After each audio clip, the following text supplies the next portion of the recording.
From Zeus to Poseidon, Ares to Hermes, Athena to Pandora, even Japanese gods like Susanoo and Tsukuyomi, Norse ones like Odin, even Kronos, and so many more gods all tried the same thing: save Earth and protect its past and future. The tower was the threat put on our world, as a way to bring the end of all humanity as it's known. Gods and heroes from all eons of time decided to work together to save the world from something unknown, called the Outer Gods, creatures from somewhere else, maybe other planets or galaxies, that for some reason felt threatened by the beings on Earth. So all the gods marched together to destroy the so-called tower, but from the last run only one man came back alive, the only one who marched side by side with the gods despite being a human, and the one who went the furthest in the tower, Kim Yu-won, and he brings the news: they're all dead. One of the hunters asks, even Merlin, Asura, and Vishnu are dead? And Kim says yes. Wukong hits his staff on the floor and shouts that this is not over. But Hercules tells the immortal, who's on the brink of death, that he speaks big but couldn't act so mighty in front of the outer gods. Even he, who was an Olympus hero, had no chance.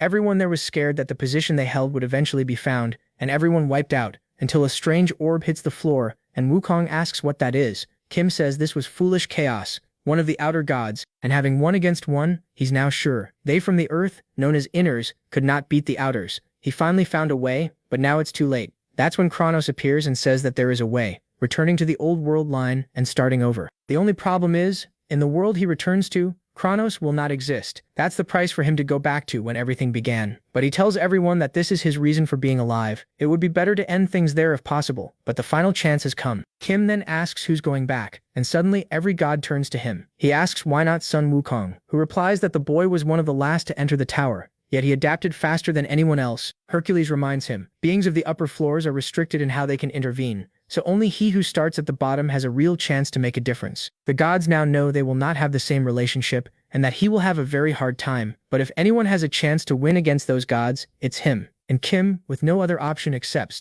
saying that they really are never short of words. With that, Kronos' clock spins and time begins to rewind itself. As everything fades to light, Kim stares at his hands, confused. His body was strangely heavy, and all his arcane power gone. He thought that he would have his old body, but suddenly his thoughts are interrupted by a fist smashing into his face. The blondie is impressed that he actually withstood that, but Kim is confused. He barely knows who this guy is, but seeing the university shirts, he remembers where they are. As the blondie punches, he dodges while asking what day it is. The guy loses his temper and tells him to shut up, just to get a bomb to the chin while Kim is thinking about how much time is left until the tutorial begins. Then it hits him. It's starting today. He has 9 hours left before the tutorial begins. The date is December 31st, 2019, at 8 p.m. He's in Hongdae. Back then, this place was packed with people. The blonde bully is furious after getting hit back. With so many people around, he can't even spot his friends. A moment later, they find him and call him over, asking why he took so long. That reminds him why he had gone to campus just to beat up the mecha moot. But for the first time, the mecha fought back. He even said he remembered him now, calling him a pathetic loser who came to campus during vacation just to pick a fight. Still on the ground, the bully remembers the mech saying he deserved worse, but there was no point wasting time on him. The bully thinks the mech has gone crazy, talking about things he couldn't understand and swears he'll make him pay. Later, he lies to his friends, bragging that he beat the mech so badly he's probably in the hospital. One of them jokes that if they keep pushing him like that, he might kill himself. The bully shrugs it off and says he wouldn't care. No one would miss him anyway. Then they spend the night drinking until everyone is wasted. At one point, someone checks the time. It's 11:50. The mech returns and sees the streets still crowded. Off in the distance, the bully's group is partying, waiting for 2020 to begin. They go for another round, and the bully tells them to hurry before he gets too drunk. Then he checks his phone and sees midnight is close. One of his friends suddenly spots someone coming and points out the mech, the same guy the bully claimed he had destroyed. The mech walks through the crowd, carrying a large bag. One friend jokes that the mech looks perfectly fine for someone who was supposedly half dead, then asks what's in the bag. Right there, the bully's lie starts to fall apart. Everyone is about to realize he was the one who got wrecked, and that makes him furious. So he finally makes his move. He storms after the mech and tells his friends to come with him, so the 4 of them can jump him. The mech doesn't even stop. He walks right past them, and the bully calls out to him, telling him to wait. The mech turns back, looks him in the face and asks what he wants. Then he asks why he's here. People nearby start noticing trouble is about to break out. The mech ignores all of them and takes off his watch. He tells the 4 guys it's almost midnight, so they should enjoy their last 3 minutes. After that, hell begins. Then he tosses the watch to the ground. The bully marches up, cursing at him and telling him to stop talking nonsense, but the mech just opens his bag. The second the bag opens, the bully nearly jumps out of his skin. Inside is a backpack full of knives, and his friends instantly think the mech has snapped. Now they're terrified, and they beg the bully to apologize right away. The group quickly backs down, admitting they were wrong and asking the mech to let it go. But the mech pulls out an axe. Everyone starts pleading with him, saying it was just a stupid joke and that the bully is sorry. He barely listens. His only concern is how crowded this place is because he knows what's coming. Then he kicks the bag, sending the weapons toward the group. After that, he stops and starts counting down, knowing it begins now. Only 1 second remains. That final second feels endless. Then midnight arrives on January 1st, 2020. Everyone suddenly feels crushing pressure in their heads, along with a loud ringing in their ears. At the same time, the whole city is covered in beams of light and glowing pink markings. With a grin, the mech tells the bully his 3 minutes are up. Welcome to hell. The bully still has no idea what he's talking about. Then a system message appears. Sector 20131. Total population, 12,014. The system announces that the tutorial is starting now. The first test is survival. They must live through a zombie horde. This first tutorial lasts 30 minutes. After that, every zombie will disappear. Then thousands of zombies appear all at once. People panic, wondering if they're real, but the mech already knows they are, and there are a lot of them. He understands why the number is so huge. The tutorial's difficulty scales with the population in each sector, so a crowded place like this gets a brutal setup. The balance here is completely against the survivors. Without hesitation, the mech opens his status window. He's done this before. He also knows no one can escape, since the city has been split into separate sectors. After that, he pulls an old knife from his inventory. He knows this whole place is about to turn into a bloodbath. The system also tells everyone they can now check their stats. The system gives people starting gear, but most of it is trash. Some unlucky guy gets nothing but a hammer to fight zombies with. The mech tosses aside the useless knife the system gave him. Before, surviving the first tutorial was enough for him. Not anymore. So he takes out a knife from his bag and gets it ready with practiced hands. Looking at the sharpened blade, he decides he's ready to begin the slaughter. Then he bursts forward at full speed. The first zombie doesn't even have time to react before his blade takes its head off in one strike. Right away, the system announces that he is the first person in the area to kill a zombie and rewards him with 100 points. The kill also gives him a huge amount of experience, and he levels up immediately. As he levels up, he feels it at once. His body grows lighter, and the mech keeps going, cutting down every zombie in his path. His level keeps rising fast too. Not a single swing is wasted. Every hit kills, heads are flying everywhere. People watching from far away start thinking the zombies must be weak. Since Charlie is tearing through them so easily, they gather their courage and rush in too. One extra gets fired up and charges a zombie. He brings his weapon down with all his strength, sure the hit will finish it. But it does nothing. The zombie's skin is too tough, and the blade barely goes in. He can't understand it. Charlie was wiping them out so easily, right beside him. Then a loud scream cuts through the chaos. Charlie turns and sees a zombie biting into that man's neck. Seeing that, the protagonist realizes normal strength isn't enough. Charlie explains the zombies are slow and weak, but they're hard to kill. Early on, they don't feel pain at all. One by itself isn't much, but a whole group is deadly. He knows some people will survive and keep climbing the tower, but plenty won't make it. Charlie goes for another zombie, but this time his attack doesn't work. Annoyed, he smacks it away and realizes the coating on his blade has worn off. So he opens his bag again. Zombies are tough, but they do have one weakness. He pulls out another bottle like before and tosses it up. Then he slices it open and coats his knife with the stuff again. That reminds him of his first run through the tutorial. Back then, he met a weak man with no talent, but the guy had luck on his side. He worked at a salt factory and happened to be carrying salt, and that's how Charlie learned it. Salt is a zombie's weakness. Rub it on a blade or throw it at them, and they die fast. Soon, Charlie pulls off something crazy. He kills 100 zombies in under 10 minutes. The protagonist is rewarded with 3 unassigned stat points he can place anywhere. The system gives the usual notice explaining it. Standing in the middle of the slaughter, the mech is shocked. He didn't know the tutorial could give bonus unassigned points. For a second, he thinks about using them now, but he knows what's coming next, so he saves them. He doesn't need extra stats just to kill zombies. With only 10 minutes left in the first phase, the protagonist decides to find the biggest pack he can. He hears a massive zombie cries somewhere else and heads that way, knowing a huge crowd is gathered there. At that spot, Pet Noirin is struggling hard against just one zombie. Even with its face smashed up, the thing keeps coming because it can't feel pain. Pet Noirin can't stop thinking about it. He's having a brutal time against one zombie, while Charlie was killing them one after another with a single hit. He figures Charlie's secret must be his weapon, and thinks that if he had Charlie's blade, he'd have dropped dozens by now. Then the zombie in front of Pet Noirin starts twisting out of shape and lets out an even louder scream. Pet Noirin kicks it away. His friends run up, but things look even worse than before. They're surrounded. More and more zombies keep closing in. No matter how many they kill, the number only grows. Pet Noirin asks if anyone knows where Charlie went, because staying near him might be their only chance to live. Pet Noirin glances back and sees the ring of zombies tightening. He keeps wondering where Charlie is. He looked away for 1 second, and now they're already on top of him. He barely has time to react. At the last second, he manages to strike one. But the zombie's tough skin holds, and Pet Noirin's weapon finally breaks. Now he knows he's in real trouble. As the whole mob closes in, he starts thinking this is the end. He curls up to protect himself. Then something strange happens. The zombies begin to melt. He opens his eyes and sees all the zombies around him dissolving. One of his friends yells that something is falling from the sky onto them. Pat Warren looks up and sees a thin white dust dropping over the horde. He reaches out and catches some in his hand. Then for some reason he tastes it and realizes it's salty. It's salt. The protagonist is up on the rooftops, leaping from building to building and raining salt down on the zombies below. As they melt on contact, his level shoots up. He figures hauling all that salt around was totally worth it. His level keeps climbing fast. After emptying the last of the salt, he lands on another rooftop. Right then, the first tutorial ends. Out of 12,014 people, only 4,007 are still alive. The system starts handing out rewards based on performance, and the protagonist gets an incredible 1,427 points. On top of that, he earns bonus stat points, 1 strength, 2 vitality, and 1 more unassigned point.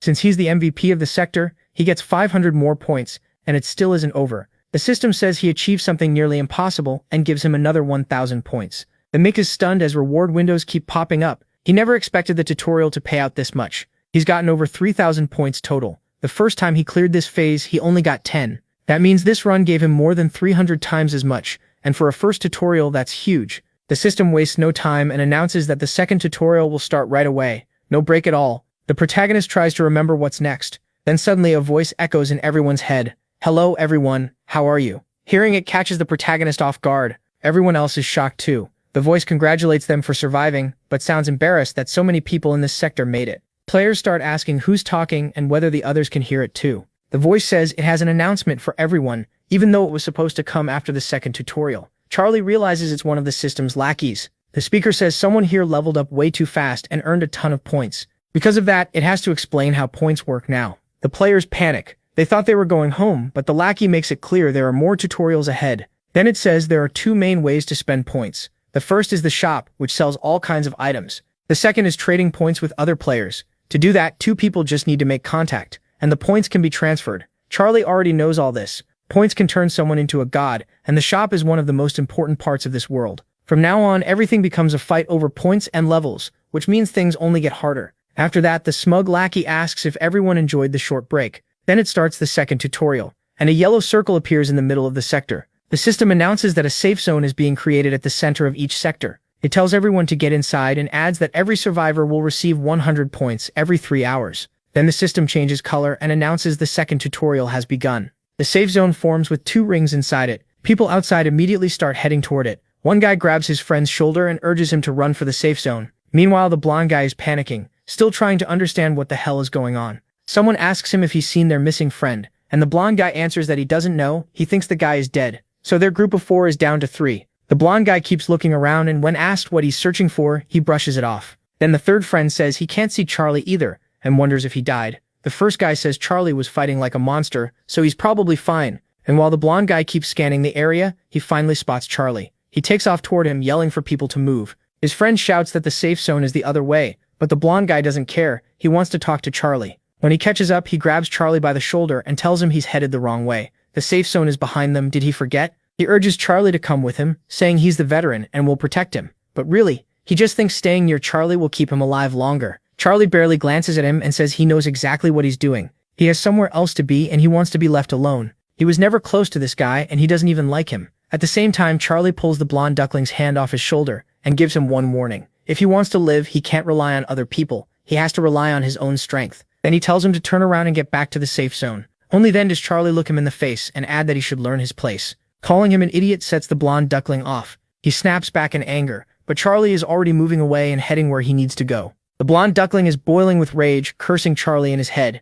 After that, he goes into the safe zone, but his third friend isn't so lucky. He slams into the barrier around it. From outside, he yells that it's blocked and says he can't get in. He calls for the blonde duckling to turn around, and that's when they notice the safe zone has reached its limit. 2038 out of 2038. No one else can enter, and only one person can leave. The safe zone's limit is half the number of survivors. At that moment, a dwarf trying to get inside is dragged underground by a creature that bursts out below him. The duckling stares over and blurts out, "What is that over there?" More ducklings are coming up from the ground, and they start tearing into people. Not far away, a sword slams into a duckling with brutal force. Charlie has already taken down his first one. All around him, people are screaming for help and panicking over what's happening. Charlie realizes it's started. The second wave is here. The system congratulates him for being the first person in that sector to kill a duckling. He gets 300 points and 2 bonus stat points. Then his stats begin to rise, consciousness, strength, and dexterity each go up by 1. Charlie then shows how to spot the ducklings. He says the first step is to close your eyes and focus with your other senses. If you do that, you can feel the ground shaking and hear the sounds they make,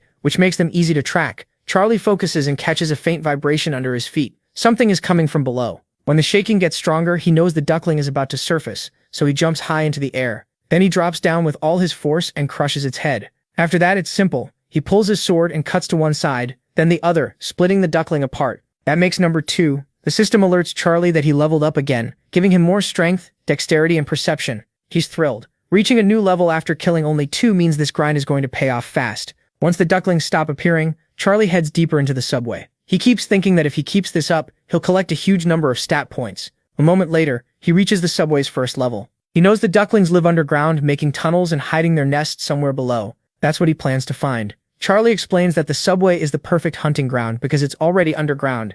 Ahead of him, dozens of ducklings are waiting below. At that moment, the system announces that the Mikgraf has found a secret dungeon. As a reward, the Mikgraf gets another 100 points. Charlie barely has to search before he finds the duckling's nest. He gets fired up, spins his weapon, and says that now that he found their nest, hunting them will be easy. He's going to wipe it out. Then the protagonist sets himself a goal: reach level 20. That's his first target. The ducklings start shrieking, but it's a scream of pain. The protagonist doesn't slow down. He charges through them, turning the whole place into a bloodbath. Everywhere he goes, green blood sprays across the screen. Charlie cuts through the ducklings with ease, dropping them one after another. Then suddenly a round object falls out of one of the ducklings. It immediately catches the protagonist's attention. The moment he sees it, he knows it's valuable, and he feels incredibly lucky. He didn't expect to find something like that in the second tutorial, so now he has an even bigger reason to keep slaughtering them. When he picks it up and checks it, he realizes it's even better than he thought. That makes the ducklings far more worth hunting. Holding the sphere, Charlie looks at the ducklings and apologizes, but now he's way too motivated to stop killing them. Meanwhile, up above, the ducklings are devouring everything. The people inside the safe zone watch in horror. Then the first 3 hours pass, everyone receives 100 points, and system windows start popping up everywhere. People wonder if 100 points is a lot, since points are basically the currency of this tutorial. But the system has another twist. It announces that the red zone will be deactivated, and the safe zone's limit starts to shrink from 2,038 people down to 1,500. The system explains that if the safe zone is over capacity, people will be expelled at random. One after another, people are thrown out of the safe zone. They're kicked outside with no warning, and the ducklings jump on them immediately. One person gets tossed out right in front of a duckling, and it takes full advantage and eats him. Anyone forced outside tries to rush back into the safe zone. In the chaos, a huge guy shoves someone aside and says it would be a joke if his father died before him. He has to get back in. All around them, people desperately fight to return to the safe zone. Inside the safe zone, Little Red Riding Hood boldly tells everyone to shut up and listen. For some reason, the crowd actually goes quiet and turns to him. He says that from now on, they have to choose who will die so the rest can survive. Little Red Riding Hood knows that if he does nothing, he might be the one thrown out at random, so he decides he has to kill someone first. His eyes land on an old man, and he decides that will be his target. He grabs the old man by the throat and says he's going to kill him right now. Everyone around them is terrified and asks if he's lost his mind. Being the coward he is, he thinks the old man will be easy prey because he barely has any strength. But the axe swings free, and the protagonist turns the tables. The protagonist kills another duckling, carving it open so deeply the wound splits its body wide. Charlie can feel himself getting faster and stronger with every worm he kills. Soon, cutting down 2 worms at once becomes easy for him. A little later, the system tells him he leveled up again. Worm corpses are piled on the ground along with several of the round stones he's after. The system also notes the points he put into dexterity, vitality, and perception, 1 in each. At last, Charlie reaches level 20. He unlocks a new stat called Arcane Power, and he knows he finally made it. In just about 3 hours, he killed enough worms to hit level 20. He's exhausted, but every level up has made his body feel even lighter. Charlie now has 5 unspent stat points, and he thinks that's a solid result. He's been waiting a long time to use them. He plans to put every single one into Arcane Power. Once he confirms it, all 5 unspent points go straight into Arcane Power. The protagonist feels a huge surge run through his body, because 5 extra points in Arcane Power is a massive boost. He explains that Arcane Power is the core stat, the base for all the powers he'll gain later. To him, it's the most important stat of all. Now the protagonist has 18 Arcane Power. Charlie explains that everyone he met who was supposedly blessed by the tower started with at most 12 Arcane Power. He's starting with 18. With his first goal done, Charlie moves on to the next one. As he walks through the subway corridor, he senses something strange. Looking around, he realizes someone is watching him, so he calls out and asks why they're staring. He says he knows they're there, and the being watching him stays silent for a moment. Then it finally asks how he knew it was there. Charlie says the watcher stands out too much. then tells it to come out of the hole instead of hiding and spying on him from there. The being admits he has a point and says fine, he'll come out. It steps out and thanks Charlie, saying it was annoying staying in that hole. Watching Charlie fight made its boring job a lot more fun, and it loved seeing him kill those animals. The being is a small clown covered in blood, and it introduces itself as the administrator's lackey. Even it is shocked that Charlie already reached the end level mark so fast. Charlie shrugs it off and says he just got a little lucky. The clown instantly snaps back, this wasn't luck. He saw everything, and Charlie is downright terrifying. Then the little clown asks why Charlie called him over. Charlie gets straight to it. He wants to open the shop. The lackey asks if he wants to buy an item, but Charlie says no, he wants skills. That catches the clown off guard. A moment later, the lackey opens the shop and tells him he's the first person in the second tutorial to buy skills. Charlie checks the shop and sees a huge list of stuff. Finding the one thing he wants won't be easy. Since there's no search window, it takes him a while. But once he finds it, Charlie still plays it smart. He looks at the pygmy and asks if these are really all the skills available, or if there's something better. The pygmy says this is everything he can buy during the tutorial. The clown tries to fish for more, asking if he's after something specific. Charlie doesn't bite. He casually says he's just looking around, knowing any real question would bring attention he doesn't want. Then he points at one skill and says he'll take it. Monkey eyes. The pygmy stares at him, surprised, and says that skill isn't even that good. Charlie doesn't bother explaining. He buys monkey eyes right away, then jokes that he picked it because the name sounded cool. Somehow the clown actually buys that excuse. Even after that, the mix still has a lot of points left, more than 1,500. So he spends over 1,500 points on a basic Arcana sword, leaving himself with only 27 points. Seeing that choice, the pygmy says Charlie picked well. It's a solid beginner weapon. As Charlie heads deeper into the dungeon, the clown says he's leaving, and hopes Charlie enjoyed the visit. He tells him not to miss him and adds that he has high hopes for him. That line catches Charlie's attention. To him, high hopes means the administrators now see him as someone special, and they'll be watching closely. Still, Charlie isn't worried. He knows he never broke the rules, so they can watch all they want. They have no reason to punish him. What really bothers him is the fact that he came back in time. He keeps wondering whether the administrators could ever figure that out. Charlie explains that the item used to turn back time was made by Kronos, Mimir, and Odin. Kronos, who led its creation, had his very existence erased as punishment. Because of that, Charlie believes not even an administrator should be able to learn about his return. The system then shows the details for Monkey Eyes. It boosts vision and sharpens all 5 senses. It's ranked F, but it can be upgraded. Charlie decides that even if someone finds out the truth, his goal stays the same: grow stronger and destroy the outer gods. Getting these eyes also lets him complete one of his early goals, obtaining the eyes that once belonged to that man. But for them to matter, he knows he has to kill that target quickly. And after that, he'll gain something huge in this place. Not far away, a bunch of worms have gathered in the slum. They're eating and messing around, but the second they sense the protagonist coming, they start dropping everything. Charlie knows he only has 29 minutes left, so he'll have to go all out. He draws the sword he just bought and pours arcane power into it, because he needs to raise his skill with it. At last, Charlie finds what he came for. After searching through the subway area, he reaches the deepest part and spots his prey. It's the boss of the second tutorial, the mother worm. She watches Charlie from a distance, and to provoke her, he stomps hard on another worm. The smaller worm writhes in pain, and seeing her child suffer sends the mother worm into a rage. She charges so fast that she crushes the male worms in her path. Charlie barely avoids the hit with a quick jump backward. Facing the monster, Charlie realizes something important. She's huge but stupid. That means the fight will come down to simple moves done right. The worm rushes him again, and Charlie easily evades it with a huge leap, landing above her in midair. He wants to end this in one strike. Twisting through the air, he slams his sword down with all his strength. But the hit tells him right away that she's tougher than he expected. One blow won't be enough. So Charlie races along her body, landing hit after hit. The mother worm starts to panic under the non-stop strikes. Fluid starts spraying everywhere as the damage piles up. Charlie keeps taunting her, asking what she's going to do now. She almost seems to understand him. He puts himself in a spot that looks nearly hopeless, knowing she'll come at him with everything she has, and she does exactly that. The protagonist slips past her attack with ease and tears a huge hole into her body. The mother worm lets out a scream of pain. Even so, Charlie knows it's not over yet. She still has strength left. So the mech keeps cutting, carving more and more deep wounds into her. With all that foul liquid pouring out, Charlie can tell her end is close. He jumps as high as he can, leaving himself exposed on purpose. The mindless worm falls right for it. She lunges up and opens her huge mouth to swallow him whole. Charlie is glad she did exactly what he expected, so he saves all his power for this moment. Using his new eyes, he lines up one powerful attack. Then he drives it straight through the worm's head. The scene cuts back above, where a man begs to be spared. He says dragging him out of the safe zone is basically the same as killing him.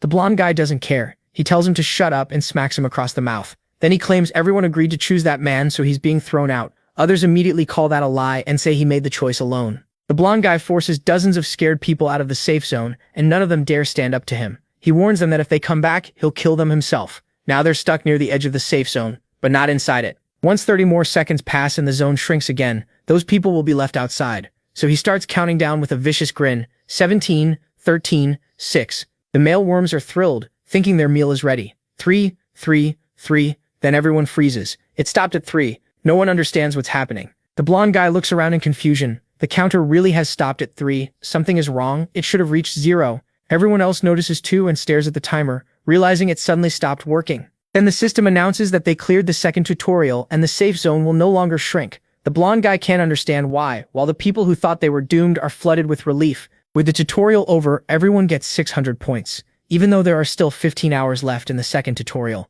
the scene cuts to the mother worm's corpse. The administrator's lackey is stunned that Charlie actually killed her, something he thought was impossible. Charlie, acting modest, just says it was really hard. The lackey offers to heal him, but Charlie refuses. He says he'll recover on his own, and he makes it clear that doesn't count as a reward. With his higher vitality, a wound like this will heal soon enough. The clown starts clapping and praising him. For an ordinary human to kill the second tutorial's boss is unbelievable, and the lackey can't hide his shock. Charlie tells him he's being too loud. Charlie notices around 30 minutes have passed since he killed the mother worm. He can tell the lackeys are still stunned, because they clearly never expected that boss to die here. That worm was the core of the tutorial itself. If she dies, the whole trial ends. Charlie is sure there was no planned reward for this, since nobody thought it would happen. In other words, the lackeys don't even know what to give him. Pleased with the chaos he caused, Charlie asks for his reward anyway. The clown asks how he's so sure there is one, and says Charlie seems to understand this world unusually well. Charlie answers that what he did is so far outside the norm that there has to be compensation. The pygmy keeps pressing, saying most people wouldn't know that.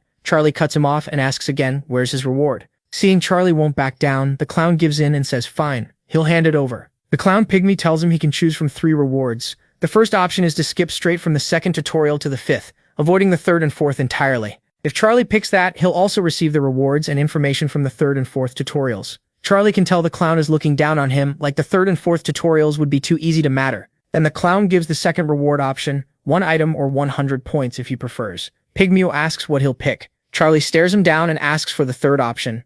The clown lowers his voice and says the 3rd choice is a direct connection to a sponsor. Pygmeo admits Charlie really shouldn't know about that yet. This tutorial is only the beginning of the world ahead. Up in the tower, he'll face huge groups and countless godlike beings. That is the 3rd reward, a direct link to one of the strongest powers in this world. Pygmeo tells Charlie that Olympus is one of the great factions ruling the tower, and being backed by Olympus is a huge honor. Charlie is caught off guard. He knew Olympus was powerful, but he never expected them to interfere this early, even in the tutorial. He also knows that if he borrows Olympus's power, climbing the tower would become much easier. Even so, he chooses the second reward. Pygmeo snaps, shocked, but Charlie cuts him off. He wants the points. The second option. At that moment, Charlie also gets 10,000 points for killing the mother worm. Still, the bloody clown keeps pushing, saying Charlie can change his mind since he hasn't spent his points yet. Pygmeo insists he can still speak with Olympus. He keeps trying to persuade Charlie, saying he shouldn't decide so fast. Then he claims Charlie only refused because he doesn't understand what Olympus really is. Tired of the nonsense, Charlie finally answers.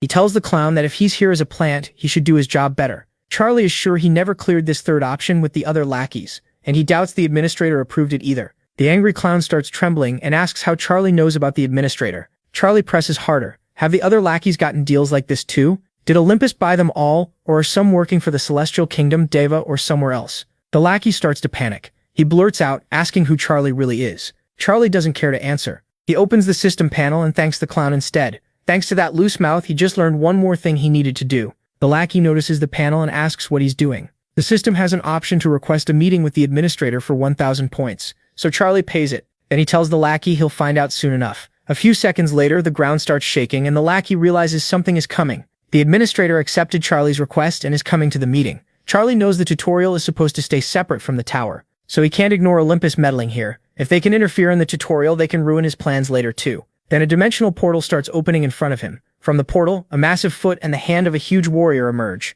A voice says, a meeting request during the tutorial. For 1,000 points, the administrator looks at Charlie and asks if he was the one who called him. The mech introduces himself as Charlie, a tutorial participant. The giant immediately recognizes him, the one who killed over 1,000 zombies in the first tutorial. He's heard plenty about Charlie. The system reveals that this figure is the tutorial's administrator, and also one of the administrators of the tower's lower floors. The administrator asks how Charlie even knew he existed, and how he learned to request a meeting. Charlie answers simply, by the law of the tutorial. He explains that all tutorial information has to be learned through a player's own ability. The administrator and the tower can't just hand it over. Looking closely at him, Charlie points out that this rule was set by the administrator himself. That makes the administrator pause. After thinking for a moment, he agrees. Charlie's right. Then Charlie points past him and says the real issue is interference from the tower. The administrator asks what he means. Charlie points to Pygmeo in the back, who's already starting to crack. Charlie says Olympus contacted him through the clown. He adds that the clown offered an Olympus sponsorship as a reward. The lackey tries to explain himself, stammering that it's not what it looks like, but he's already panicking. The administrator glares at him and doesn't hesitate. He throws a crushing blow. The lackey explodes into a red mess. Furious, the administrator curses Olympus for spreading its influence all over the tower, and now daring to force its way into the tutorial too. After brushing off the remains, the administrator thanks Charlie. Because of him, he can now clean out the tutorial properly. Charlie, who didn't even know that was possible, immediately brings up the tutorial law. He quotes the rule saying every achievement made during the tutorial must be rewarded with something equal to its merit. The administrator listens carefully. Charlie points out that he spent a lot of points to call the administrator, and because of that, the administrator was able to catch a corrupt lackey. Then he looks him in the eye and asks what he thinks that should be worth. The administrator says his subordinates checked Charlie before and found nothing unusual or especially noteworthy. But now that seems to be the strangest thing about him. Nothing about Charlie stands out, and that itself is suspicious. Still, the administrator says Charlie didn't kill the lackey directly, only indirectly, so he doesn't immediately agree to a reward. Then he compares a lackey to a ranker, and realizes what that means. A player in the second tutorial just brought down something on that level. A mere participant did that. Charlie says he'll take it as a compliment. The giant drops to the ground laughing, amused by the answer. He says Charlie really did pull off something incredible and asks what kind of reward he thinks would be fair. Sitting there, the administrator starts checking Charlie's status and thinking it over. He reviews Charlie's condition, sees how many points he's already earned, and finally reaches a decision. At last, he says he's figured it out. Charlie deserves at least this much. He stretches out a huge hand toward Charlie. Charlie realizes he's trying to trade something with him, the basic method used for point exchanges. At first, Charlie is disappointed. He assumes he's only getting points for the lackey's death. Then he realizes he was wrong. The administrator gives him a skill, Master of Mana, and it's insanely overpowered. The skill boosts mana recovery, resistance, sensitivity, and even raises total mana a little. On top of that, Charlie gains 5 more mana. Now he's completely stunned. This reward is way beyond what he expected. Seeing Charlie's shocked face, the administrator smiles. He figured the participant would be pleased. Then he stands up, tells Charlie he still has to deal with his other lackeys, and says they'll meet again after the 3rd tutorial before saying goodbye. Once he's gone, only Charlie, a splatter of remains, and the dead female worm are left behind. Charlie stares and mutters, "Master of Mana, what the hell?" He's thrilled because he thought there was no way a skill like that could appear in a tutorial. Master of Mana is an S-rank skill. Absurdly strong, it belongs to the administrator class of powers that govern mana. And even better, it has proficiency, so it can grow. Charlie notices the proficiency is still low, but once it rises, his mana control will become ridiculous. He knows mana-based arcane power will be one of the most important things in the tower, so he immediately starts forming a ball of mana in his hand. He's trying out a new mana explosion technique, but the orb starts losing shape. He still doesn't have the 40 arcane power needed to use it properly. With only 26, this is the result. Charlie quickly realizes it's going bad. The ball is getting unstable, like a bomb about to go off. Not being stupid, he hurls it far away. The mana explosion tears through the concrete in its path. Good thing he didn't keep that ticking bomb in his hand. Even incomplete, the technique is way stronger than he expected. Charlie is thrilled. The only reason it was unstable is because he's still below 40 points. So once he reaches that mark, using mana explosion should be easy. For a second, he even thinks he should thank Olympus. Exposing them is what got him this reward. Still, Charlie knows this is nowhere near enough. He needs much more power to face the outsiders. He can't be satisfied with just rebuilding and copying the strength he had before going back in time. So far, he has gained 2 things he didn't have before: the Eyes of the Macabre and Master of Mana. He checks the timer and sees he still has 13 hours left to farm. He has no plan to waste even a second. He wants more, a lot more. But the male worms are a real problem, because they can fly. Charlie runs over the worms and thinks the same thing again. He needs way more attack power. The externals killed everyone who faced them before. He was the only one who made it out alive, so he can't afford to stay weak. So he starts pulling more worms toward himself. Time passes, and only 11 seconds are left in the second tutorial. Inside the safe zone, some people still hope the government will save them. Others are more realistic and expect a 3rd and 4th tutorial. But they all share one thing: despair. 3 people inside the safe zone beg everyone to stay put until the timer ends.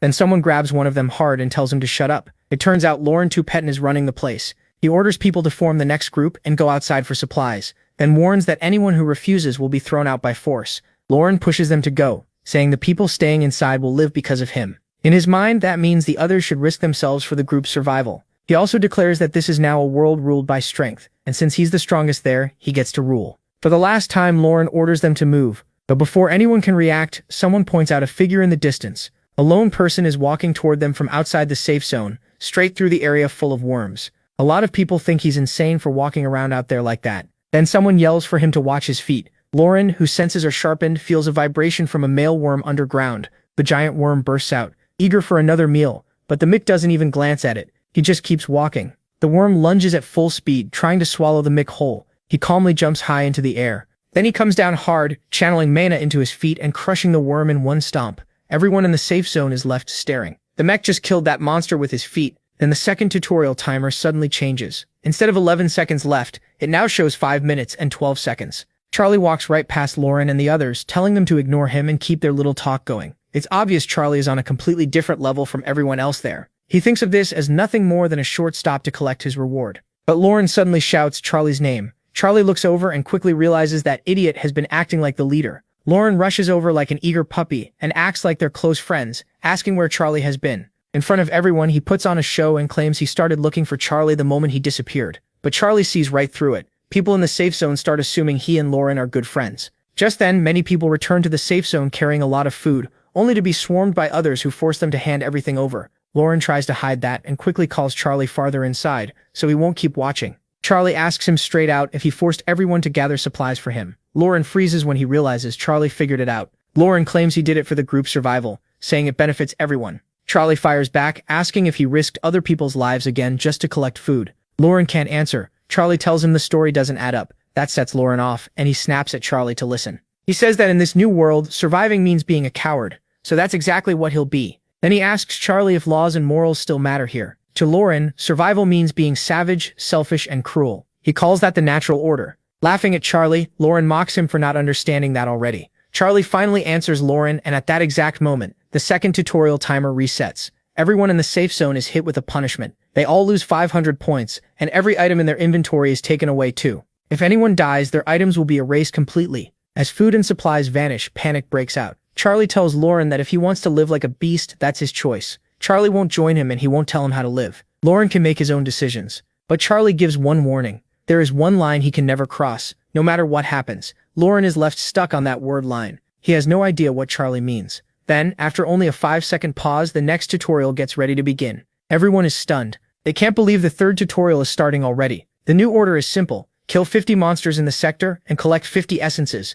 Giant centipedes appear everywhere, and they have 72 hours to gather the essences. And it's not just centipedes. Spiders, zombies, wild boars, and more start spawning too. Worst of all, the system announces that the whole sector will be destroyed when time runs out. In 72 hours, the gate will activate. A green portal appears near the safe zone, but it's surrounded by countless monsters. Everyone panics again. More monsters, more death, and no one knows when any of this will end. Someone asks if the safe zone is still actually safe.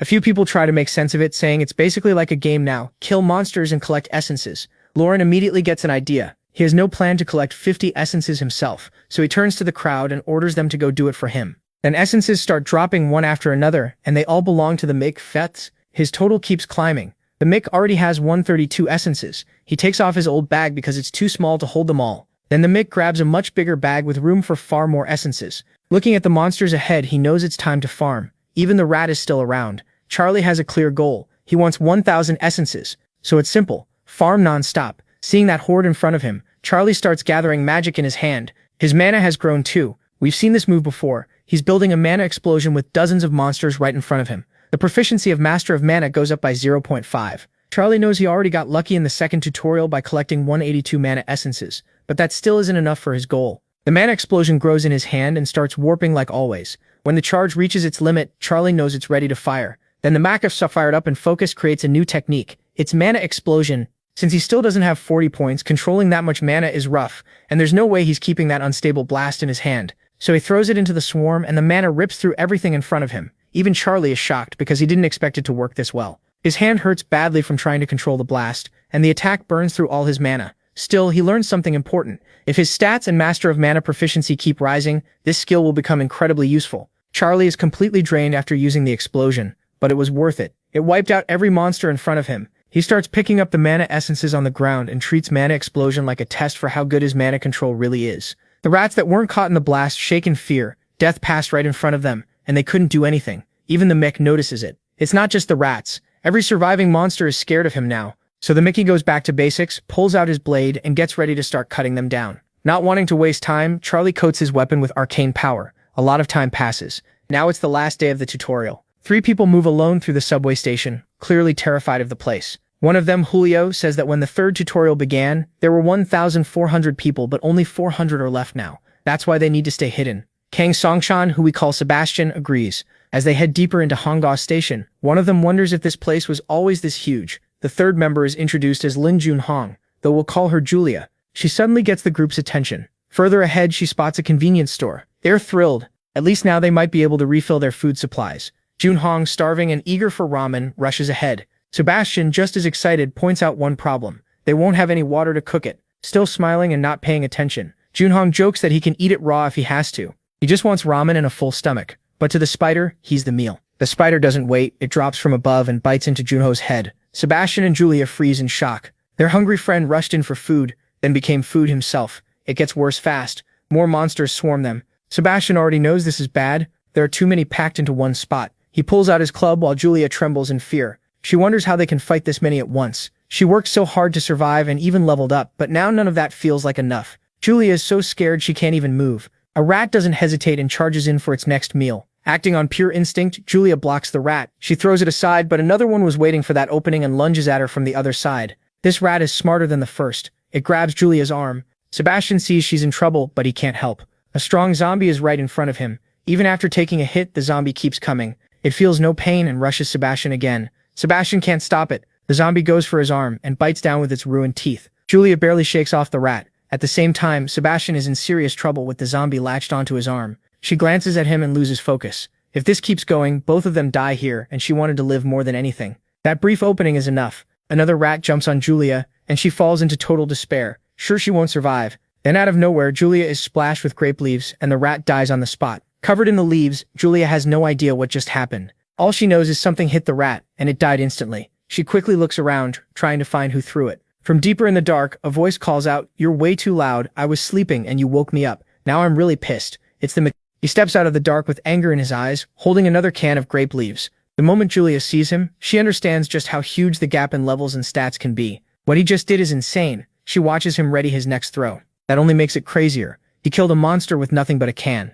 The Mick hurls the second can at the zombie's head and cleanly takes it off. Grape leaves fly everywhere. The can drops after the hit, but he's not done. He grips his weapon and pours power into it. The force is so heavy, it even warps the ground under him. Then he bursts forward at a speed so fast it almost looks like he's in 2 places at once. Still furious, he closes the distance and switches from ranged attacks to close combat. One brutal strike lands on the spider's head and cuts it off instantly. Right after that, he tears through the second spider too, ripping it open in one smooth follow-up. By the time the first spider hits the floor, the second is already dead. Julia and Sebastian can only stare, stunned by what they just saw. Only then does the Mick pause to breathe. He did all of that in one rush. Now that every monster is dead, he turns to the 2 survivors. Sebastian quickly thanks him, and Julia says he saved them. But suddenly Sebastian starts feeling the zombie bite. The pain hits hard. He drops to his knees, and Julia rushes to help. The Mick reaches into his inventory and pulls something out. He tosses over a healing ointment and tells Julia to rub it on the wound since it works well. Then he asks Sebastian what his vitality stat is, and Sebastian says it's around 17. The Mick jokes that at least he probably won't die, though his arm might be useless for a while. Sebastian looks half dead hearing that. Julia hurriedly starts treating Sebastian, hoping he'll be okay and won't turn into a zombie. The Mick, who had only recently woken up, figures he slept around 6 hours. The rest helped, but he still wishes he could have slept longer. Then he remembers that since the tutorial began 4 days ago, he hadn't slept at all. So even that short rest mattered a lot. He also remembers buying odorless powder to hide his scent from monsters. That's the only reason he could sleep without being attacked. Now that he's awake, it's time to farm again. He glances at the pair he ended up sheltering during his nap. Then he simply turns around and starts walking off. Watching him leave, Julia asks if he's going to hunt down there. She warns him there are even more monsters below than above, and if he's unlucky, he could run into the underground snake. The Mick answers that he's not staying here anyway. There are barely any monsters on this level. To him, this place is just his restaurant and resting spot. Julia is shocked and asks how he could possibly sleep in a place full of monsters.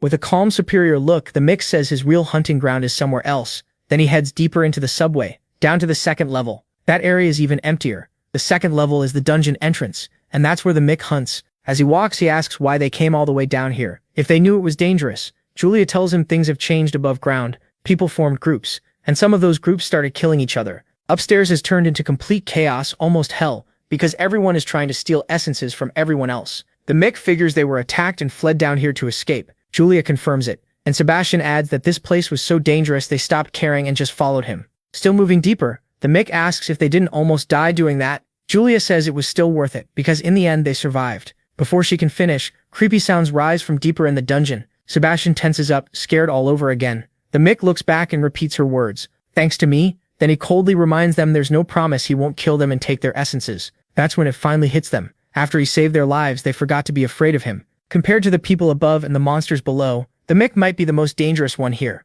Shaking, Sebastian says the Mick probably already has all the essences he needs, so there should be no reason to kill them. Sword in hand, the Mick presses him. What if he wants even more essences? Even then, Sebastian says he still doesn't think the Mick will kill them. The Mick points out that even if he doesn't kill them himself, they'll die anyway, and he doesn't need to explain why. Julia is shaken, but something about this feels strange. If he planned to kill them, why explain all this first? Then she realizes what he's getting at. So she asks him straight out, what do you want from us? The Mick smiles. Now they finally understand. He says it's not a bad deal. If they do a good job, he'll even share essences with them. The two, who were terrified a second ago, are left stunned by the offer. Soon a poisonous snake appears, angry, starving, and ready to eat. It goes straight for Sebastian, and he runs for his life. While sprinting, Sebastian remembers the Mick calling this a good proposal. To him it feels awful. He's nearly dying. Then he remembers the Mick asking if his legs were fine, and now he finally gets why. The Mick tells him he only needs to do one thing. Run. So Sebastian runs while screaming that the snake is coming. Then the Mick moves so fast he seems to vanish. In an instant, he drives his blade deep into the snake's mouth with all his strength. He lands on top of the snake's body and immediately launches himself toward the giant lizard charging in from behind. With perfect timing and control, he strikes once. The lizard dies instantly, its head torn clean off. Sebastian finally collapses to his knees, exhausted. When he looks back, he can hardly believe what he's seeing. The Mick's hunting speed is unreal. Every monster that had been chasing him gets torn apart almost immediately. Sebastian starts wondering how many essences the Mick must have by now. If this is how he hunts, essences keep dropping all over the ground. Sebastian has never seen so many fall at once. He figures the higher-level monsters must have a much better drop rate. In just 2 hours, the Mick has gathered around 50 essences. Sebastian realizes he isn't just strong, he's completely different from the players up above. The Mick walks back over, collecting the essences as he comes. He's tired but still hunting. His whole body is covered in blood, but none of it is his. It all belongs to the monsters. Charles asks Sebastian how much essence he has. Sebastian tenses up right away, scared to see Crota standing there with a sword in hand. Sebastian says he has 6 essences total. Charles tells him to keep one for himself, since he did well. So Sebastian hands over 5 essences to Charles. At the same time, he keeps thinking the monsters are coming in slower than Charles can kill them. That makes him wonder what Charles even plans to do with so much essence, since he already has more than 50. Then Sebastian mentions that Julia is taking a while, and Charles calmly says to wait, she'll be back soon. After that, Sebastian brings up another question, and asks what level Crota is. He says that with how fast Charles hunts, he thought Charles would be leveling way faster than him. Charles says he's only sped up a little, and he isn't leveling that fast anymore. To gain a real level now, he'll have to wait for the next tutorial. That answer leaves Sebastian stunned. If all the monsters there barely give Charles any XP, then Charles's level must be insanely high. Charles then tells Sebastian that levels are personal, so he shouldn't ask other people about theirs. If anyone asks him, he shouldn't answer either. The same goes for stats. He says not to share those at all. Sebastian gets confused and points out that Charles had asked about his vitality before. Charles replies that he's right. He shouldn't have asked, and should have just let Sebastian's arm rot and fall off.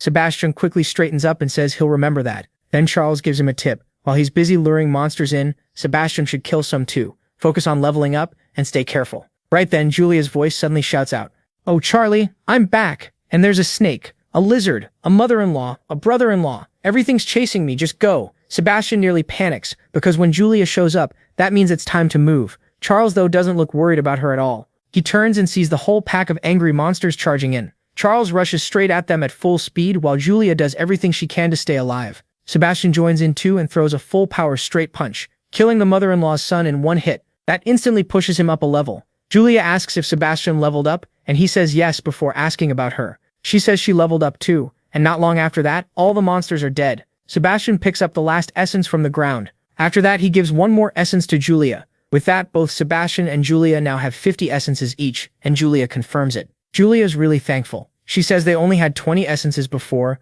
but with this hunting pace, they gathered the rest fast. Then she thanks the protagonist again for helping her. He thanks them too, since having the two of them around raised his hunting efficiency by 50%. In his head, he's also thinking that he collected way more essence than he expected. After that, Charles checks the time and sees it's almost time for the gate to open, so he calls the pair over and tells them it's time to head out. He wants to be outside when the gate opens. They're both thrilled because they'll finally get out of that sea of monsters and go back up. Julia asks if things outside will be as crazy as before. Charles says he'd bet it's even worse. With the third tutorial almost over, there's probably a war going on out there. Sebastian says he's worried about the people outside, because there are a lot of good people out there, not just bad ones. Then the scene shifts to the portal outside. It used to be green, but now it's red. It also shows 0 of 50, meaning the portal now charges a toll of 50 essences to send one person out. A lot of people are gathered there, all desperate to get through and move on. One extra checks his essence and sees he only has 45, so he's still short by 5. He notices that everyone else is hiding their essences too, along with their weapons, while speaking in hushed, shady ways. A bald extra says the essence drop rate is awful, so it's smarter to kill people with essences than monsters that are stronger, and might not even drop anything. He tells his partner they need to kill more humans and collect more relics. His partner agrees and says everyone is thinking the same thing, just waiting to see who makes the first move. His friend, who also looks rough, says everything will change the second the portal opens. Everyone must be thinking the same way. Kill whoever drops relics, steal everything, reach 50 and escape before someone steals from you. The bald extra turns to his friend, but then notices the blonde mole behind him. He says the guy seems to be coming their way. Yeah, he's coming straight at us. Something's up. Let's hear what he wants. The bald guy realizes the blonde mole really is heading toward them, and he can already tell trouble is coming. The blonde guy walks up all polite and asks how the two of them have been doing. The bald guy's friend shuts him down right away, saying they aren't friends and don't need fake small talk. The blonde guy just laughs, clearly pleased with himself. He already knows what's about to happen. Then he starts pressuring the bald guy's friend, saying the situation is obvious. The portal will open and a bloodbath will start. The extra thinks this blonde guy is a real bastard and a smart one too, since he's already figured it all out. Slipping away after killing others and diving through the portal won't be easy. The extra asks the blonde mole how much essence he needs. The blonde guy says he has a lot of people with him, so he has a lot of mouths to feed. Looking right at the bald guy's friend, he says, I need 700. The guy freezes. He expected a big number, but 700? Clenching his fist, he gets furious. His whole group only has 300 essence, and this blonde bastard is demanding 700. He knows that request is insane, which means a fight is probably unavoidable. The blonde guy acts generous and says he'll lower the price. If they hand over 400, they can leave in peace, and his group will get the rest somewhere else. The other guy stares at him and realizes this is turning into hell. Refusing would basically mean declaring war. His group has 20 people, while the blonde guy has 50. He keeps wondering how he's supposed to come up with 400 essence and finally decides he'd rather fight. But right then, someone cuts through all that tension, and it's Julia and Sebastian. The two politely ask to pass and walk right through the middle of everyone. The blonde guy turns to see what's going on. The moment Sebastian sees the blonde guy, he recognizes that huge bastard, and right behind Sebastian comes the fearless Charlie da Silva Azevedo. He walks past everyone and drops a box on the ground. Now the whole crowd is trying to figure out what's inside. Still pretending to be friendly, the blonde guy asks Charlie where he's been this whole time. Charlie doesn't even bother looking up.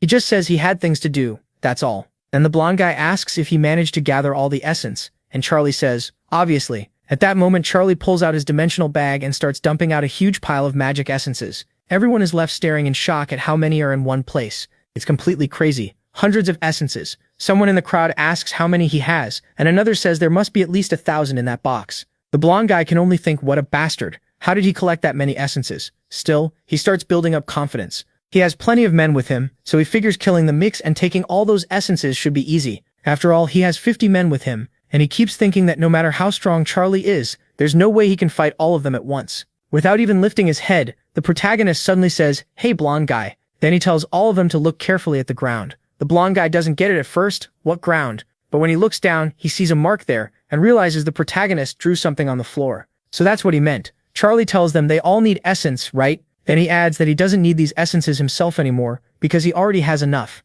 And once the crowd starts begging for essence, Charlie says sure, he'll give them some, but not for free. He'll sell it.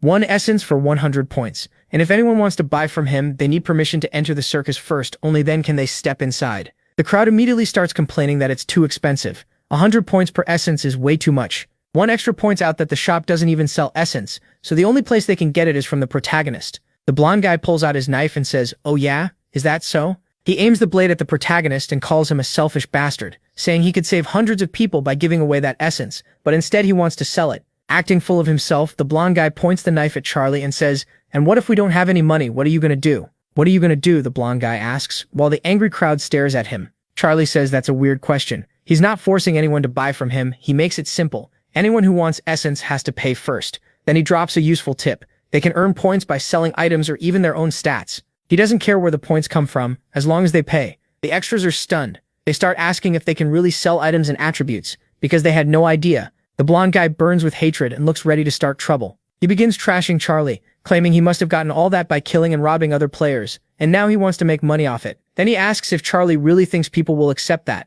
Charlie just looks at him and says, "And if I did steal it, what are you gonna do?" Julia, standing behind Charlie, snaps back right away. She yells that he has no right to call anyone a thief when he stole from his own group and killed them. She shouts even louder, saying he murdered all her friends. She asks if he has any idea how hard it was for her to escape him. Sebastian backs her up, saying that's a lie. They were with Charlie the whole time, and he didn't steal from anyone. Sebastian adds that the blonde guy got exposed and is trying to pin his crimes on someone else. The real thief is him, and he's shameless. He also points out that nobody there really knows Charlie yet. That only makes the blonde guy even madder, and he starts screaming at them. He threatens all three, mocking the two behind Charlie and asking if they think they're safe. Then his men pull out their weapons and get ready to fight. Furious, the blonde guy orders everyone to rush Charlie and the other two and kill them on the spot. The extras charge straight at Charlie in a burst of rage. The instant two of them cross the line without permission, Charlie cuts both their heads off in one swing. He stares at the others and says, "So you crossed the line, huh?" Then he warns them again, "You don't cross that line without permission." The two bodies drop and the rest freeze. His strike was so fast they didn't even see it happen. Now the blonde guy finally thinks about the line the Mix mentioned earlier. He remembers the warning not to cross it, no matter what. Calm as ever, Charlie tells everyone his offer still stands. If they can pay, he'll sell them essence. But anyone who wants to enter the circus has to ask permission first. He says this is the last warning. Buy or don't buy, that's their choice. But if they cross the line again with bad intentions, he won't let it slide. Then he stands up, looks them right in the eye and says he'll kill anyone who crosses that line trying to attack him. After that, the protagonist draws his basic arcane sword. Even with only 48 men left, the blonde guy still loses his mind. He orders them to kill Charlie right now and send him to hell, while he stays safely in the back. One man swings at the mech, he ducks under it. Another attacks from behind. He's way too fast. The protagonist takes off the first man's head and splits the second one apart. Charlie moves like a blur, cutting down 5 men at once from over 10 meters away. Anyone who crossed the line dies almost instantly. The blonde guy starts shaking. What he's seeing feels impossible. No normal person should be that strong or that fast. Then it hits him. His bat is still level 1 because he hid in the safe zone instead of hunting. He forgot what kind of world this is. The strong rule here and the Mick is clearly far above him. So he gets ready to run. In his head he tells himself he'll be fine because he never crossed the line. Since Charlie only kills the ones who did, maybe he can still live. He thinks he can survive as long as he turns around and stays behind the line. But Charlie calls out to him. He says, "Hey Blondie, piece of trash. Did you think staying in the back would save you? If you cross that line planning to kill me, I'll come for you." Then smiling, he adds that he memorized all 48 faces including his. He promises to kill every one of them. The blonde guy goes stiff with fear, realizing Charlie really means it. Before he can even react, Charlie closes the distance in an instant and cuts his head off. After that, everyone who crossed the line and everyone tied to the blonde guy's gang gets wiped out. It turns into a complete bloodbath. With bodies everywhere, the protagonist walks back to his box of essence. He casually says what a mess this turned into, and complains about how annoying those people were. Then he decides to move somewhere else. Picking up the box, he walks toward the crowd. Everyone backs away in fear. The other group, which had only been watching, doesn't dare make a move. They're frozen in shock. After all, one person just slaughtered 51 people without taking a single hit. The bald guy can only admit that one overwhelming fighter crushed an entire group by himself. He clenches his fist, realizing he was wrong to think he had already adapted to this world. The only one who truly had was the Mc. Then he lets it go and gives up on fighting because brute force won't work against the protagonist. So he asks carefully, "I want to buy essence. Can I come closer?" The bald man wonders what he plans to do without enough points. His friend reminds him that he already asked a lackey before, and the lackey said he'd buy that weapon for 500 points. The bald man still thinks they might try something else, but his friend shuts that down. He says all the essence in Charlie's hands came from hunting. Do they really think they can fight someone like that? If Charlie has around 1,000 essence, then he must have killed at least about 12,000 monsters. The bald man asks how he knows that. His friend says nobody gets that strong without killing thousands of monsters. And the proof is right there. The bodies still have their essence, so Charlie didn't steal from them.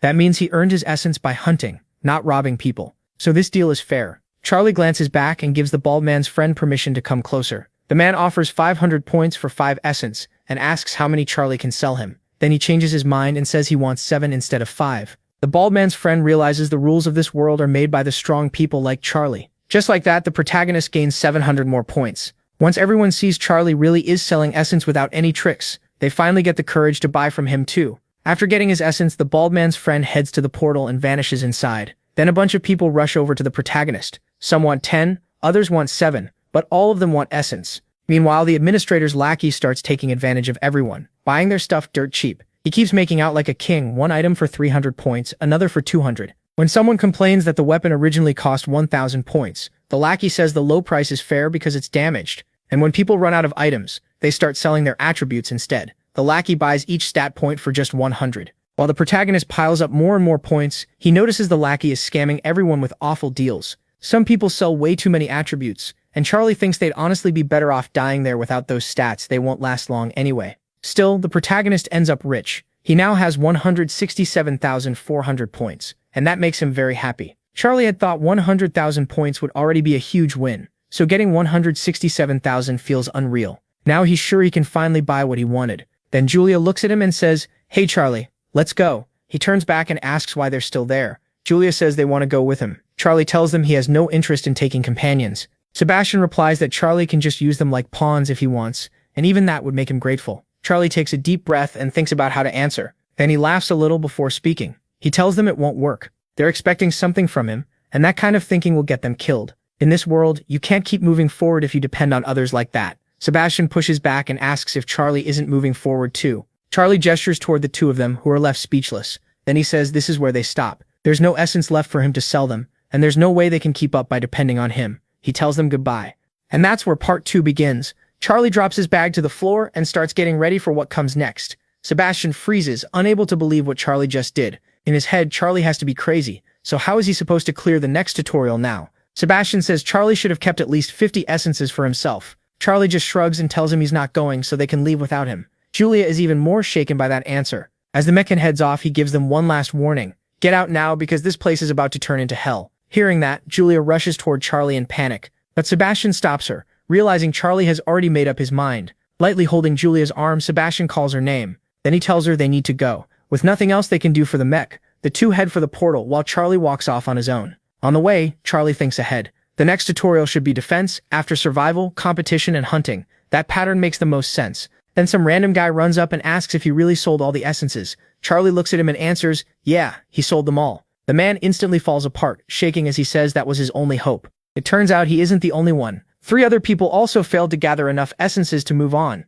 Charlie sees what's coming and decides not to get involved. He just keeps walking, knowing this whole place is about to become a battlefield over essences. There are around 12 people left, and if each one has even 5 essences, a massacre is basically guaranteed. Meanwhile, Charlie keeps his distance. He figures there's only about an hour left before hell starts, so he calls for logic. A new presence appears, and Charlie immediately realizes someone powerful has arrived. He expected some lackey to show up and open the store after his request. But that isn't what happens. The one stepping out of the portal is the tutorial administrator. The giant looks at Charlie and asks why he called him here. Charlie says he wasn't trying to call the administrator. He only wanted a lackey. The administrator explains that he's picking new lackeys because they're short-staffed after cutting a bunch of people. Charlie asks if he caused that mess, and the administrator says a third of the lackeys had connections and had gotten lazy. That's why he had to come open the store himself. And yes, he blames the McRatter. According to him, Charlie forced a ton of lackeys to waste time here buying items and skills with points, slowing down progress in other sectors. Charlie looks up at the giant and asks how any of that is his fault. The administrator snaps back that it obviously is because of Charlie. More than 100 people used the store at once and gathered resources just to buy from him. Charlie pushes back, asking if that much business isn't good for a merchant. Then he asks if it really takes that many people to run the store, and if the administrator seriously came in person just to complain. The administrator tells him this isn't just a store and says Charlie still doesn't understand what's really going on. Charlie knows he's already a special case to the system. Usually if an administrator can't figure something out, they ignore it, but this time feels different, so something else is clearly happening. Still complaining, the administrator points out that Charlie cleared the 3rd tutorial with over 160,000 points and a very high level. On top of that, his strength alone is enough to dominate the whole tutorial. Charlie answers that that's exactly what he wants to stay on top. He tells the administrator he's chosen the path of the strongest, and that's the road he'll keep following. Then he repeats himself. He wants to use the store. The administrator laughs and calls Charlie stubborn as hell. He says he's been an administrator for a long time, but this is the first time he's met someone like him. Since Charlie clearly won't change his mind, he raises a hand and opens the store. This time only the old man appears, asking Charlie what he needs. Charlie starts with the personal inventory. He spends 10,000 points and gets a medium-level personal inventory. The system explains the keyword to use it. Just say inventory. Next, Charlie buys a magic steel sword. It carries strong ice power, so for 50,000 points, he thinks it's absolutely worth it. After buying it, he tests both the sword and the inventory. The moment he says open inventory, the sword comes out on its own. Watching that, the administrator says Charlie picked a good item and admits he isn't surprised. Charlie doesn't stop there. He immediately makes an even bigger purchase and buys the pyromancy cloak. After that, he also buys the magic illumination shield, burning through another 20,000 points. Seeing those items, the administrator realizes his guess was right. It's strange enough that the old tutorial system got shaken up like this, but what's more shocking is that Charlie chose gear normally used on the tower's upper floors. Now the mech is fully geared up with the cloak and shield. Then Charlie remembers one more thing and buys 4 ice crystals for acceleration. Each one costs 5,000 points, so that's another 20,000 gone. After that, he decides to buy one last item, another sword.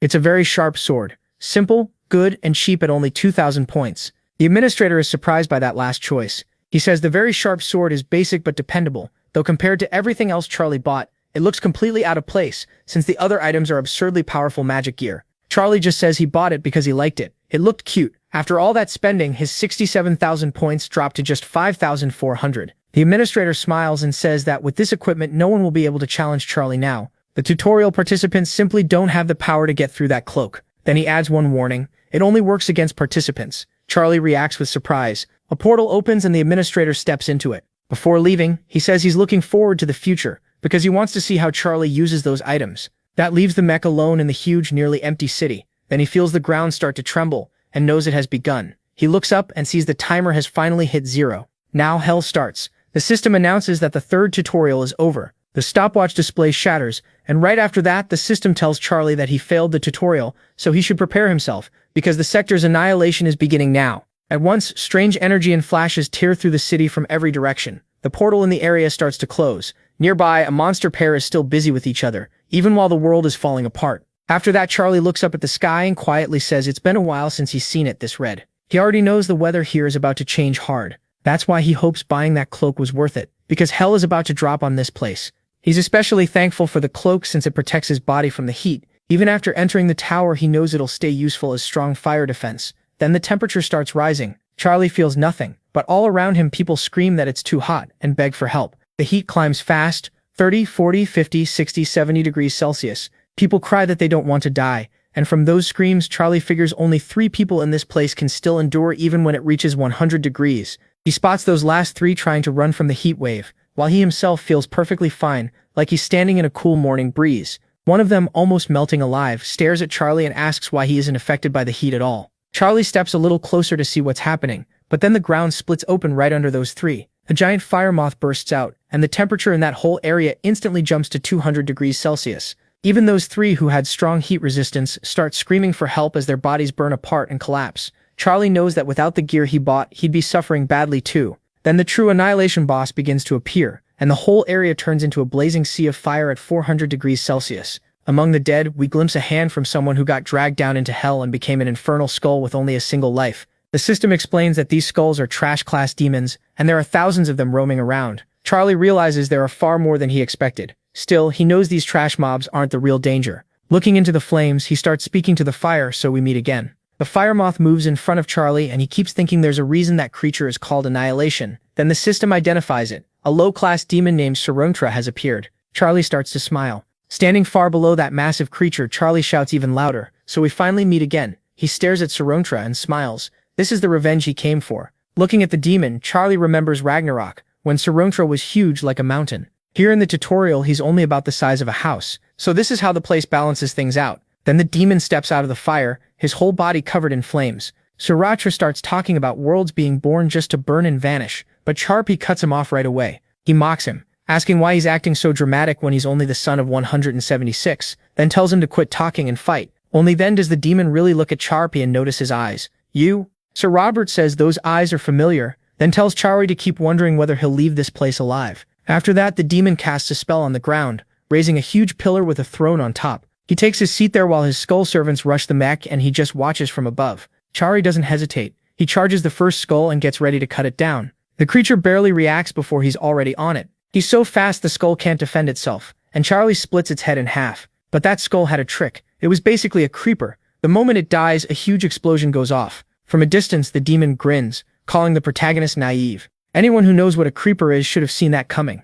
A little later, the flames settle down, leaving the whole area covered in smoke. Out of that smoke, the Mach steps forward, still burning, but alive. Perevinch's mantle blocked the heat from the blast. Sarutra immediately notices the cloak isn't ordinary, and now it has even gained extra fire resistance. Chari looks up and says, of course it's special. It came from the shop. If he's got money and the shop is selling broken items, he's buying all he can. Then he adds that he didn't prepare all this just to survive. He points at the demon on the throne and yells that he came here to kill him. Sarutra smiles and calls those words bold and foolish. He says Chari should feel honored, since no human has ever even seen his face before. Charang is done with the speech. He tells the demon to get off the chair and fight like a man, but Sarutra just says he needs more training first. Then he sends more skulls. That only makes Charang angrier, so he activates the Haki's eyes. With that power on, he leaps straight into the middle of the swarm to take them all on at once. At crazy speed, Charang starts cutting through everything in sight. The system keeps announcing level ups, but he doesn't slow down. He tears through skull after skull so easily it almost feels too simple. But moving that fast creates another problem. There's no time for the skulls to explode right away. When he looks back, he sees a wave of fire rushing after him. A chain of blasts erupts behind him, wrecking everything in the area. Seeing the danger, the protagonist throws up the magic shield. It holds off the non-stop explosions, but cracks start spreading through it. Chari ignores that and rushes the skulls again. Every slash kills one, and every kill blows up in his face. Yeah, not a creeper, just an explosive skull. The whole place is burning at 600 degrees, and Chari, wrapped in fire, levels up again. After taking down even more skulls, he gets another boost to several stats and feels his body getting stronger. Still, after 2 straight hours of fighting, the place finally starts getting to him. Even with his resistance, Chari can feel the heat building inside his body. He realizes his current plan is bad. Every skull explodes the second he kills it. The damage isn't huge, but he can't avoid the blasts, so every attack means another explosion to the face. He pauses to think. Maybe mana explosion could wipe them out from a distance, but the skulls keep spawning, so that plan would drain him dry before it solved anything. Then he checks his shield and sees it's nearly done. That makes sense though. It's already tanked over 1,000 explosions, so Chari decides it's time. He uses the absolute 5th series skill, Absolute Implicancy,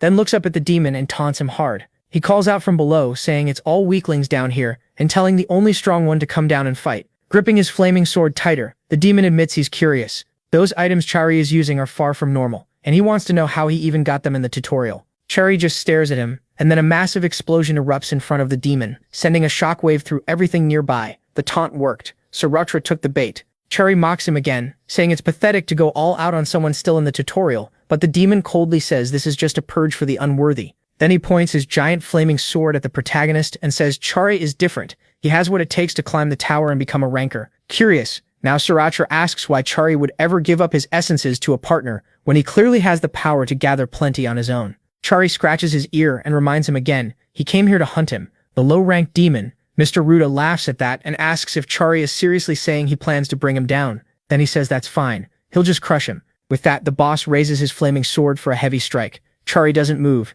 He stays put and prepares to take the hit. Feeling that blazing power inside him rising, the giant sword slams straight into the mic. Chari blocks with his shield and instantly knows he can beat this boss, but the shield has already taken thousands of blasts and this attack is too much. It starts showing clear signs of breaking under the pressure. Then the shield finally gives way, leaving Chari exposed to the boss's massive flaming sword. At that moment, he remembers San Gong asking if he wants to know how he got those eyes. Back in the present, the boss pours even more power into his sword, pushing the flames past 3,000 degrees Celsius. The memory continues. Sun Okong explains there was a special way to get those eyes and says that even he failed during a 3rd tutorial once. He says he could have beaten the little creatures there, but certain things went wrong. He won't say what happened, and Chari presses him on it. Sun Ogong refuses, saying the important part is what came after. Then he asks Chari if he knows what kind of annihilation appeared for those who failed the 3rd tutorial. Chari says no, he only knows it already passed. Sun Ogong tells him to listen closely, because the next steps matter if he wants to gain his best skill.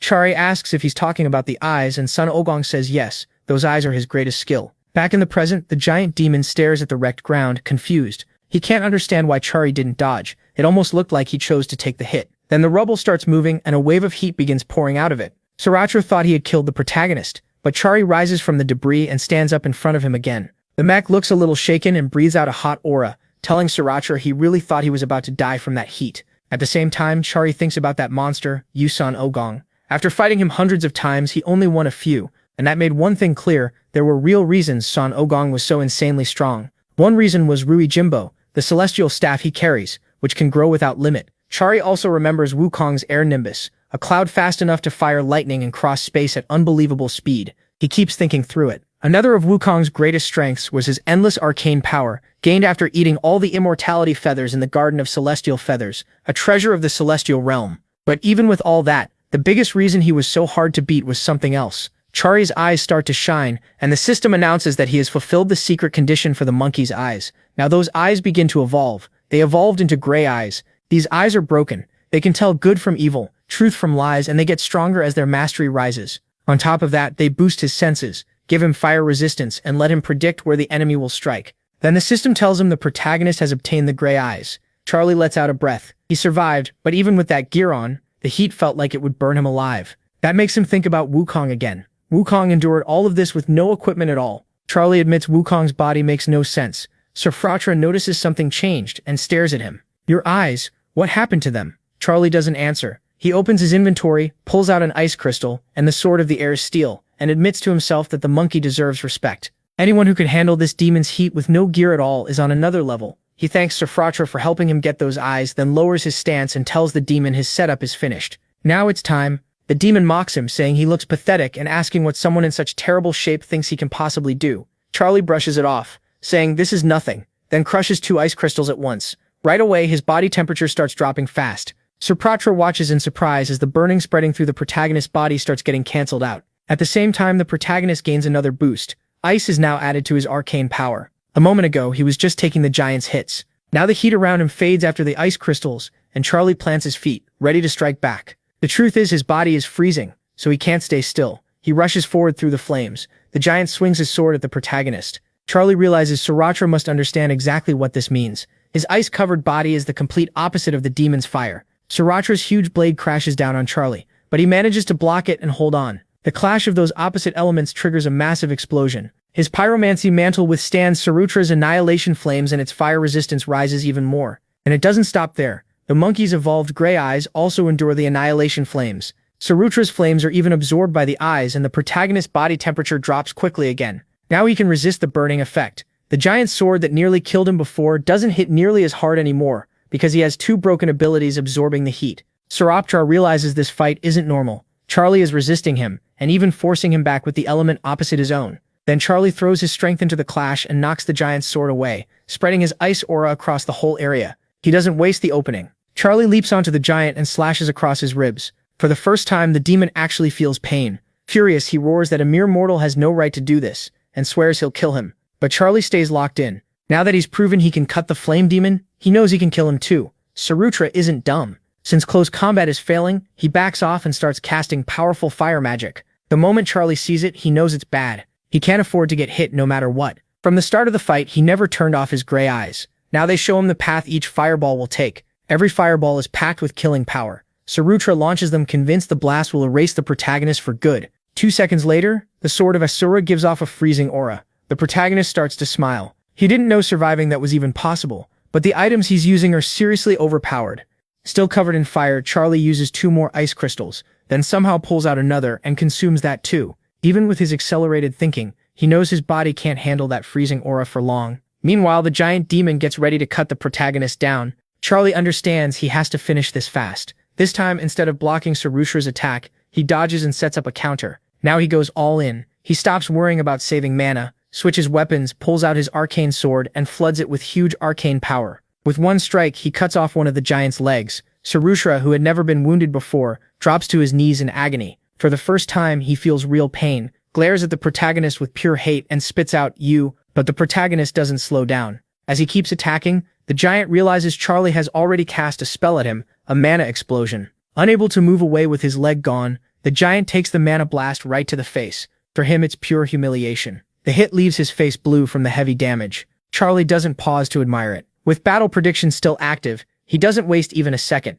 He jumps straight onto the boss's back. After losing a leg and taking a blast to the face, the boss doesn't even get time to recover. The protagonist is already moving for a back attack, pressing his hand onto the fire demon. In pain, the demon realizes Charlie is on his back. That only makes him angrier. To him, this is just a kid who hasn't even climbed the tower yet, so he decides to do something drastic. Sir Fratra raises his body's heat even higher, pushing it to an insane 6,000 degrees Celsius. The flames become overwhelming and the protagonist starts to feel it. Still, his ice attribute resists, and the pyromancy mantle keeps fighting off the annihilation flames. Charlie realizes he's thrown everything he has against this fire, but the gap keeps growing. The demon pushes the heat higher and higher, 7,000, 8,000, and eventually 10,000 degrees Celsius. By then, Charlie feels unbearable pain, and his skin starts breaking apart. His resistance finally starts to fail against Sarushra's annihilation flames, and the protagonist begins to burn. He gets burn, level 1, then it quickly jumps to level 3. But after taking that direct hit from the boss, the protagonist's fire resistance rises by 1.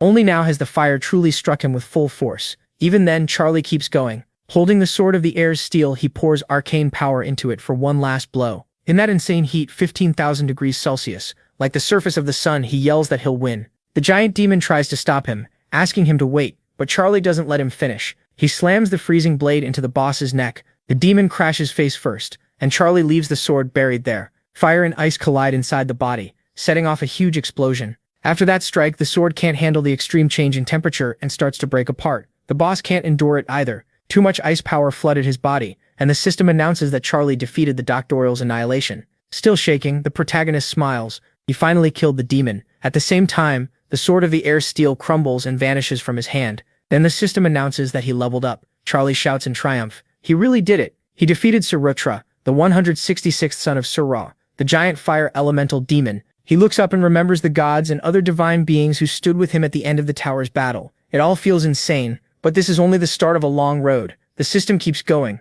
announcing another level up and then another. Charlie can already tell this journey is going to be brutal, but he keeps moving forward. After that, the system says he achieved something unimaginable, because he pulled off the impossible. The reward calculation will take more time. After the battle, Charlie takes a short break. He dozes off for a bit. He was completely worn out, and even now he can barely believe he won. Still, he gets himself ready for the next step. Sitting down, he lets out a long sigh and wonders how hard the second step will be if the first one was already this brutal. Even so, he's sure he's much stronger now than before. Looking at his arms, he sees the burns are still fresh, so he figures he hasn't finished paying the price yet. Charlie notices the ice energy is still inside him and his condition is far from good. Thinking back on the fight, he remembers how close he came to dying. He went through hell just to get those gray eyes. Still, this is no time to complain. The tutorial isn't over, and he still has a long road ahead. So Charlie walks over to the fallen demon's body. Without the flames, it looks even uglier, but he knows this isn't an ordinary corpse. He cuts it open, sure there's loot inside, and since this was Sarutra's body, the item should be something special. A moment later, he spots a bright glow and realizes he found it. It's a beautiful red gem.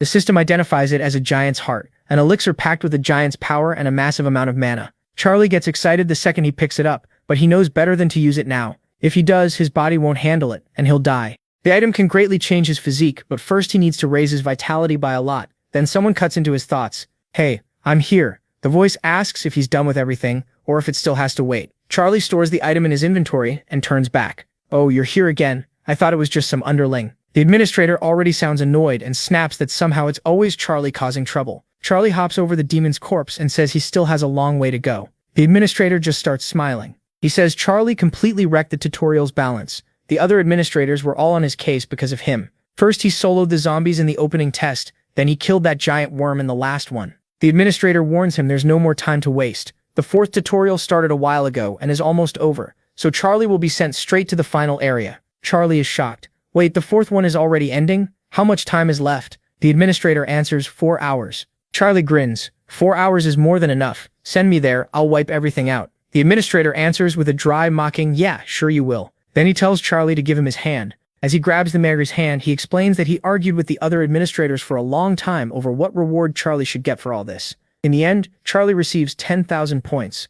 On top of that, he gets an amazing skill, Sky Killer Star, and a bonus of 3 points to every stat, basically like gaining 3 levels at once. Charlie is stunned. He's never heard of Sky Killer Star before. He thought he knew every skill, so this is a first. It's an extra rank skill, and he knows something like that should never show up in the tutorial. The system explains that the skill can grow. All he has to do is kill enemies, and the stronger the target, the bigger the increase. As the skill levels up, it boosts his stats too. In other words, it's insanely broken. If he ever pushes it to level 99, the stat gains will be absurd. Charlie starts reading through the skill details. It's an extra rank skill that can level up. It's still incomplete, and its main effect is boosting the protagonist's stats. The administrator looks at the protagonist and asks if he wants anything else now that he's gotten his reward. He asks for a Scarlet Inferior medicine pill. Clearly annoyed, the administrator grumbles like he's handing over a snack, then gives him the pill, a cure that can fully heal him. As Charlie thinks things through, he figures he's around level 30 now. Even so, he knows the fifth tutorial will be a race against time, so there won't be any rest. Then he remembers his friends, the promises he made, and the fact that the whole group is counting on him.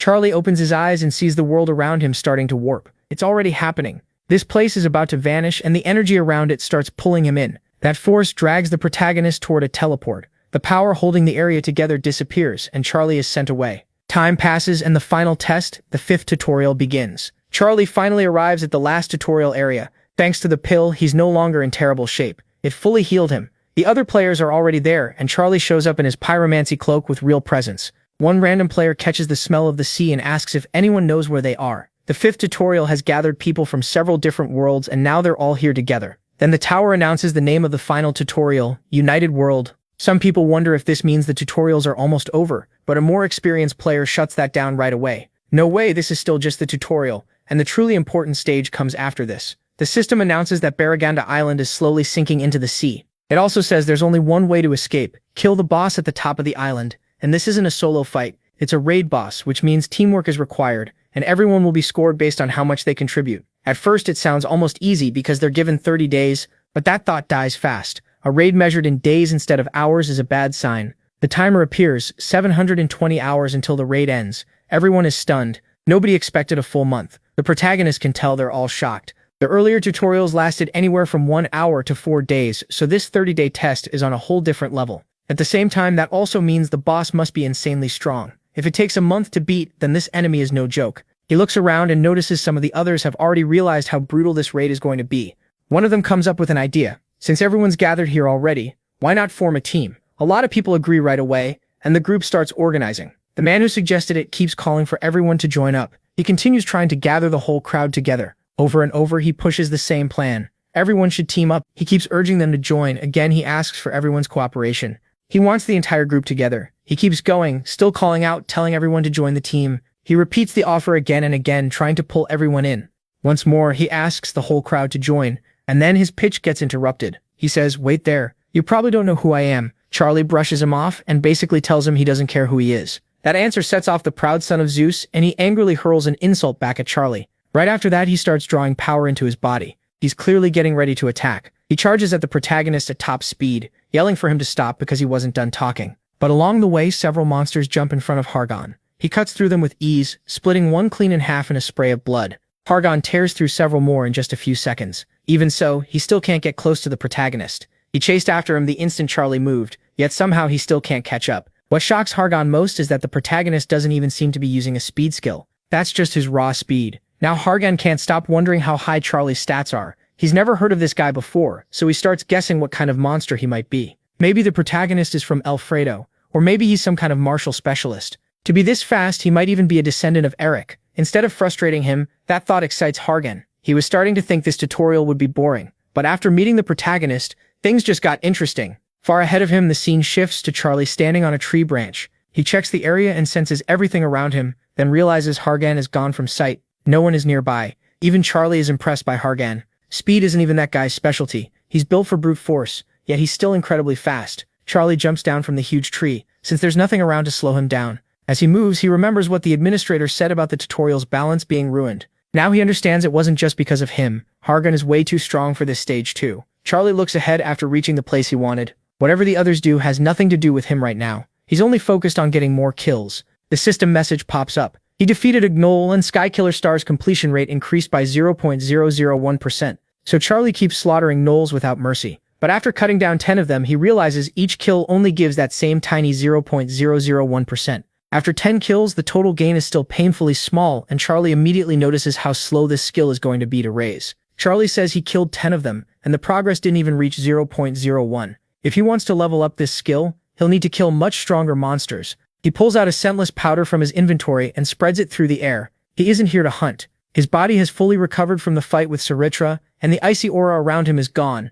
Now he's ready. Then he opens his inventory again and takes it out. This is the perfect time to use it. The system tells him it's the giant's heart, and Charlie remembers what Hercules told him before. Hercules said the giant's heart had to be eaten, and that it had to be done before the tutorial ended. So Charlie bites into it and swallows a piece. Right away, he feels something change in his heart. Then his veins start changing fast. The system announces that he has gained the vital energy of giants and demons. After that, giant blood and demon blood begin spreading through the mixed body, and Charlie is hit with terrible pain. A battle starts inside him. Human blood against giant blood and demon blood. But the stone is insanely hot, and Charlie starts feeling like he's being cooked from the inside. It gets even worse because the fire is inside his body, so his pyromancy cloak can't block it. Luckily, he has the gray eyes, and they begin resisting the giant flames. Charlie feels his bones and muscles trembling, and even his blood seems to be flowing the wrong way. After a while, even the gray eyes start failing against the giant flames. Charlie realizes the pain isn't going to lessen. The only thing he can do is endure it. He knows this chance will never come again, so he has to absorb as much as possible, and that makes him remember Hercules. Hercules had warned him that giant blood wasn't something a normal person could handle. Eating that stone during the tutorial was basically suicide, and that's exactly what Charlie did. He also said one thing mattered most. No matter what, Charlie had to get the gray eyes. Without them, he would never survive the giant's heart. If he couldn't get them, he should give up on the heart. But Charlie knows this is his only shot. He already got the gray eyes, so now he just has to absorb the whole giant's heart. And with that, another broken shortcut begins. While suffering in agony, Charlie's strength and vitality keep rising. He starts wondering how much time has passed because it feels like he's been in pain forever. Later, the number of points he gains starts dropping. Still, Charlie keeps waiting. He says the thing he really wants should appear soon. The system says the gray eyes and the giant flames are clashing, and through the gray eyes, Charlie manages to control the flames. Then the system announces that he met the conditions for a secret piece and gained a new skill, Colossal Fire. Even while suffering, Charlie goes quiet. That wasn't what he was waiting for. Grinding his teeth through the pain, he wonders what Colossal Fire even is. He's never heard of it, and it's not the ability he wanted. The pain gets so bad that Charlie starts rolling on the ground like he's losing his mind. Time keeps passing, and night falls. The tutorial timer, which started at 720 hours, is now at 707. 13 hours have passed since the tutorial began, and Charlie has spent almost 12 of those hours doing nothing but suffering. Even in that state, he can still think. It's been nearly half a day, and the agony still hasn't stopped. As he gets close to death, he wonders if he made the wrong choice. Normally, the power he wants could only be gained by killing 10,000 giants and covering himself in their blood, but he's trying to force a shortcut. The protagonist knows there was never an easy way to do this, so he keeps enduring it. He clenches his fist and wonders if he should just be satisfied with what he's already gained here. Weak and on the edge of death, Charlie starts to lose his sanity. Then suddenly the system sends a message saying he has met the conditions for a secret reward. Almost blacking out, Charlie desperately hopes it's the skill he wanted. The system says he successfully absorbed the vital energy of giants and demons. Because of that, he also managed to perfectly absorb the giant's heart during the tutorial.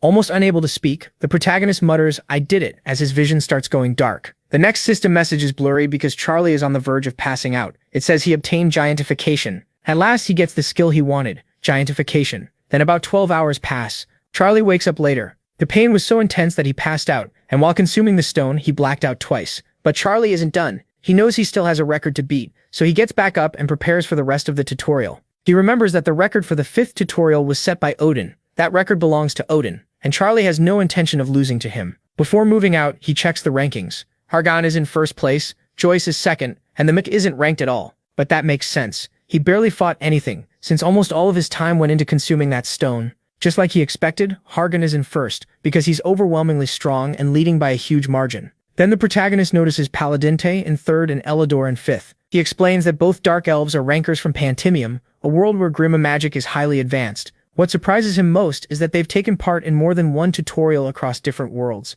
Second place belongs to Joyce, a pureblood cat. The protagonist has never heard of her. On fourth is Lee Sung-hyun, another name he doesn't recognize, though it sounds like someone from the same world as him. Seeing so many unknown names near the top, Charlie figures they're probably people who died before and never got into the tower. He stops overthinking and opens his status window to check how much stronger he's become. The result is crazy. Before fighting Suratra, the protagonist was only level 30. Now, not long after, he's level 57. Suratra must have given him a massive amount of XP, and his strength, vitality, and arcane power have almost doubled. He also notices that eating the giant's heart gave a huge boost to his strength and vitality. After that, the protagonist checks his new skill, Colossal Fire. It's not top tier, but it's far from weak. For this tutorial, it's a really solid skill. Charlie thinks it has plenty of uses, though what he truly needs is a wide area attack. Now he's finally on his own. He looks out ahead and gets ready to start farming. First, Charlie uses one of his old tricks. He activates Eyes of the Ashes. At first, the protagonist only sees the tree in front of him, but then the skill pushes far past his normal sight, showing what lies beyond his field of view.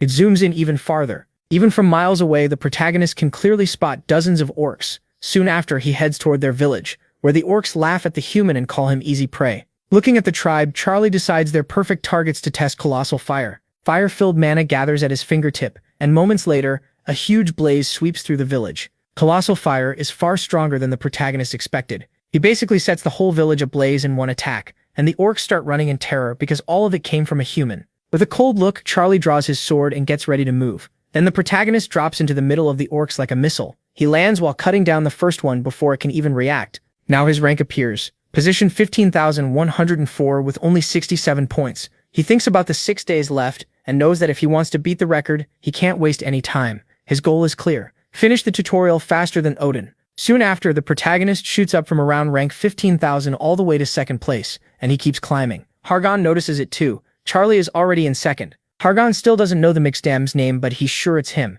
No one else could climb the rankings that fast. He smiles. Finally, a real fight for first place. He used to think Charlie was just average because he never stood out, but now the rankings prove otherwise. Kion notices that grin and asks what's so funny. Hargon tells him he found someone he wants to recruit, no matter what. Listen, Kion, ask if he means Charlie. Hargon asks if Kion knows him. Kion says no, but judging by the name, they might be from the same country. Still, that's not why he thought Hargon wanted him. It's because Charlie is rising through the rankings so fast, and anyone strong is worth bringing into their group. Then Kion smacks Hargon and jokes that if this keeps up, Charlie is going to beat him. Hargon says he stayed in one place for a while, instead of hunting, because he was focused on gathering everyone together, and that slowed his climb. He adds that his team has only one spot left. That last opening is for the Mickey. Once his group is complete, Hargon plans to start the real hunt. Sometime later, someone uses a detection spell and says, Hargon, this is the place.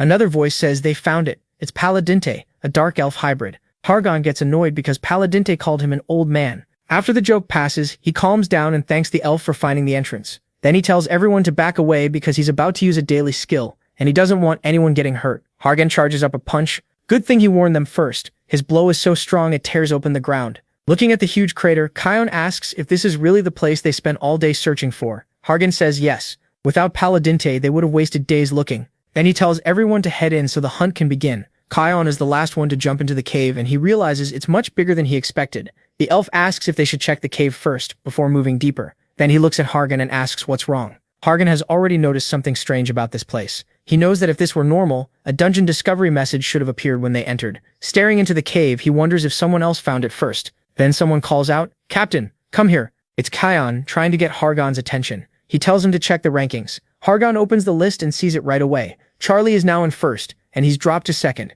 He's stunned because he didn't even notice when the mech passed him. That shocks him even more, because ever since their first moment on the island when he failed to catch up to the mech, he hasn't seen him again and has no idea where he's been going. Then they find a pile of sliced-up giant centipedes. Not just one or two, there are a lot of them, all cut apart with incredible speed. Elidor talks to his twin, who looks furious. Paladinte says it doesn't look like anger to him. It looks more like Hargon is fired up. The elf likes what she sees and asks Kion if he thinks this is just rivalry. Kion says, yeah, that's all it is. Joyce points out that if this keeps going, they won't be able to hunt properly because Hargon is charging ahead and taking down everything by himself just to keep first place. When Hargon comes back, he agrees and says they should split into 2 teams. Then we get a better look at Joyce, a pureblood from the tower born into a mercenary family that uses magic. She keeps her eyes closed, but that doesn't matter. Like Goku said, there are plenty of ways to find people. Air movement, breathing, body heat, heartbeat, sound, even the flow a person gives off. She doesn't need her eyes at all. A green aura seems to gather around her.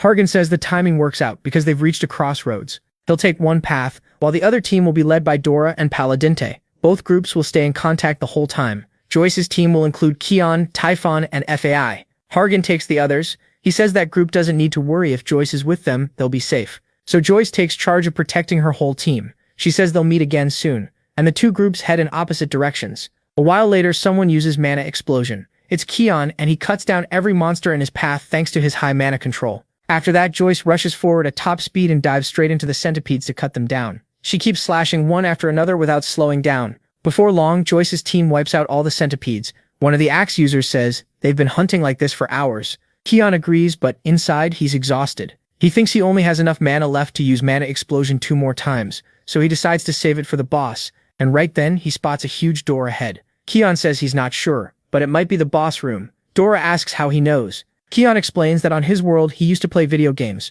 and big doors like that usually led to a boss. Joyce walks up and warns them not to relax just because the hunt seems over. She says people get closest to death when they lose focus like they are right now. Kion agrees and gets ready to check the rankings when he suddenly goes pale after seeing what changed. Joyce asks what's wrong and why he froze up. He can barely get the words out, the rankings. At that same moment, everyone feels a huge wave of mana spreading through the area. The others panic, asking what's happening. Someone says all that mana came from behind the door. Joyce steps forward at once and orders everyone to get ready, and they all take position. Kion thinks the tremor from before and the sudden jump in first place points have to be connected. As Joyce starts opening the door, she wonders if that person is inside. The moment they enter the boss room, they find a bizarre sight. Monster remains scattered everywhere. 2 seconds later, a system message appears saying the boss raid is complete. Joyce and the others just stand there speechless, trying to understand what happened. Then Kion looks ahead and gets scared, because he knows exactly who it is. He stares at Charlie, then at the rankings, and sees Charlie's points still climbing fast. Looking up again, he sees only Charlie's face and those glowing gray eyes. By the time the mix score stops rising, he's already past 10,000 points. Turn on the light, I can't see anything. There, now I can see better. I'm going to close the Mexibi eyes. Yeah, his eyes are glowing like they're burning. Charlie remembers the fight from a little earlier. The boss was huge and powerful, but it had no brains, so the battle came down to simple timing. Cut and dodge. Not long after, that stubborn boss finally went down. The Mexi levels up again, and his agility and arcane power rise too. Charlie thinks he needs to test every skill he has. If he does that, he can raise his combat power by improving his skill use and combining his abilities better. But he also knows that still won't be enough. He's annoyed too because his vitality is low, and that limits how long he can stay giant. The system tells him he earned 3,000 points for clearing the boss room. Killing the boss also raises the completion rate of Star Killer of the cells by 1%. Charlie is thrilled because that's way better than the tiny gains he got from killing normal monsters one by one. Standing on the boss's corpse, the mech realizes something important. Killing hundreds or even thousands of weak monsters won't level up Star Killer of the cells fast enough. He needs to hunt strong bosses like this one, or even stronger. Since the completion rate is still low, he can't fully understand how the skill works yet, so he makes a new plan. Raise that completion rate first. Then he hears a noise and looks ahead. Some people are coming in. Standing on top of the dead boss, he greets them saying they're late. The thing just died, so there's no experience left for them here. It's Joyce's team. The elf is stunned to see the mech standing on the boss. Another one is in complete shock, unable to believe he beat it alone. Jan is even more shaken. Hargan is supposed to be the strongest person in the tutorial, and Ginon isn't even sure Hargan could solo this boss. That means this person is probably even stronger than Hargan. He studies the room and sees the damage everywhere. The blood, the torn-up ground, the broken marks left behind. Hargan keeps wondering what kind of skills Charlie has because they went through the same tutorial, yet Charlie ended up on a completely different level. This guy is a total monster. No wonder the captain wants him so badly. Then Ginon asks an unbelievably dumb question. Are you Charlie? Where are your teammates? Charlie just looks at him and says he's alone. Wasn't that obvious?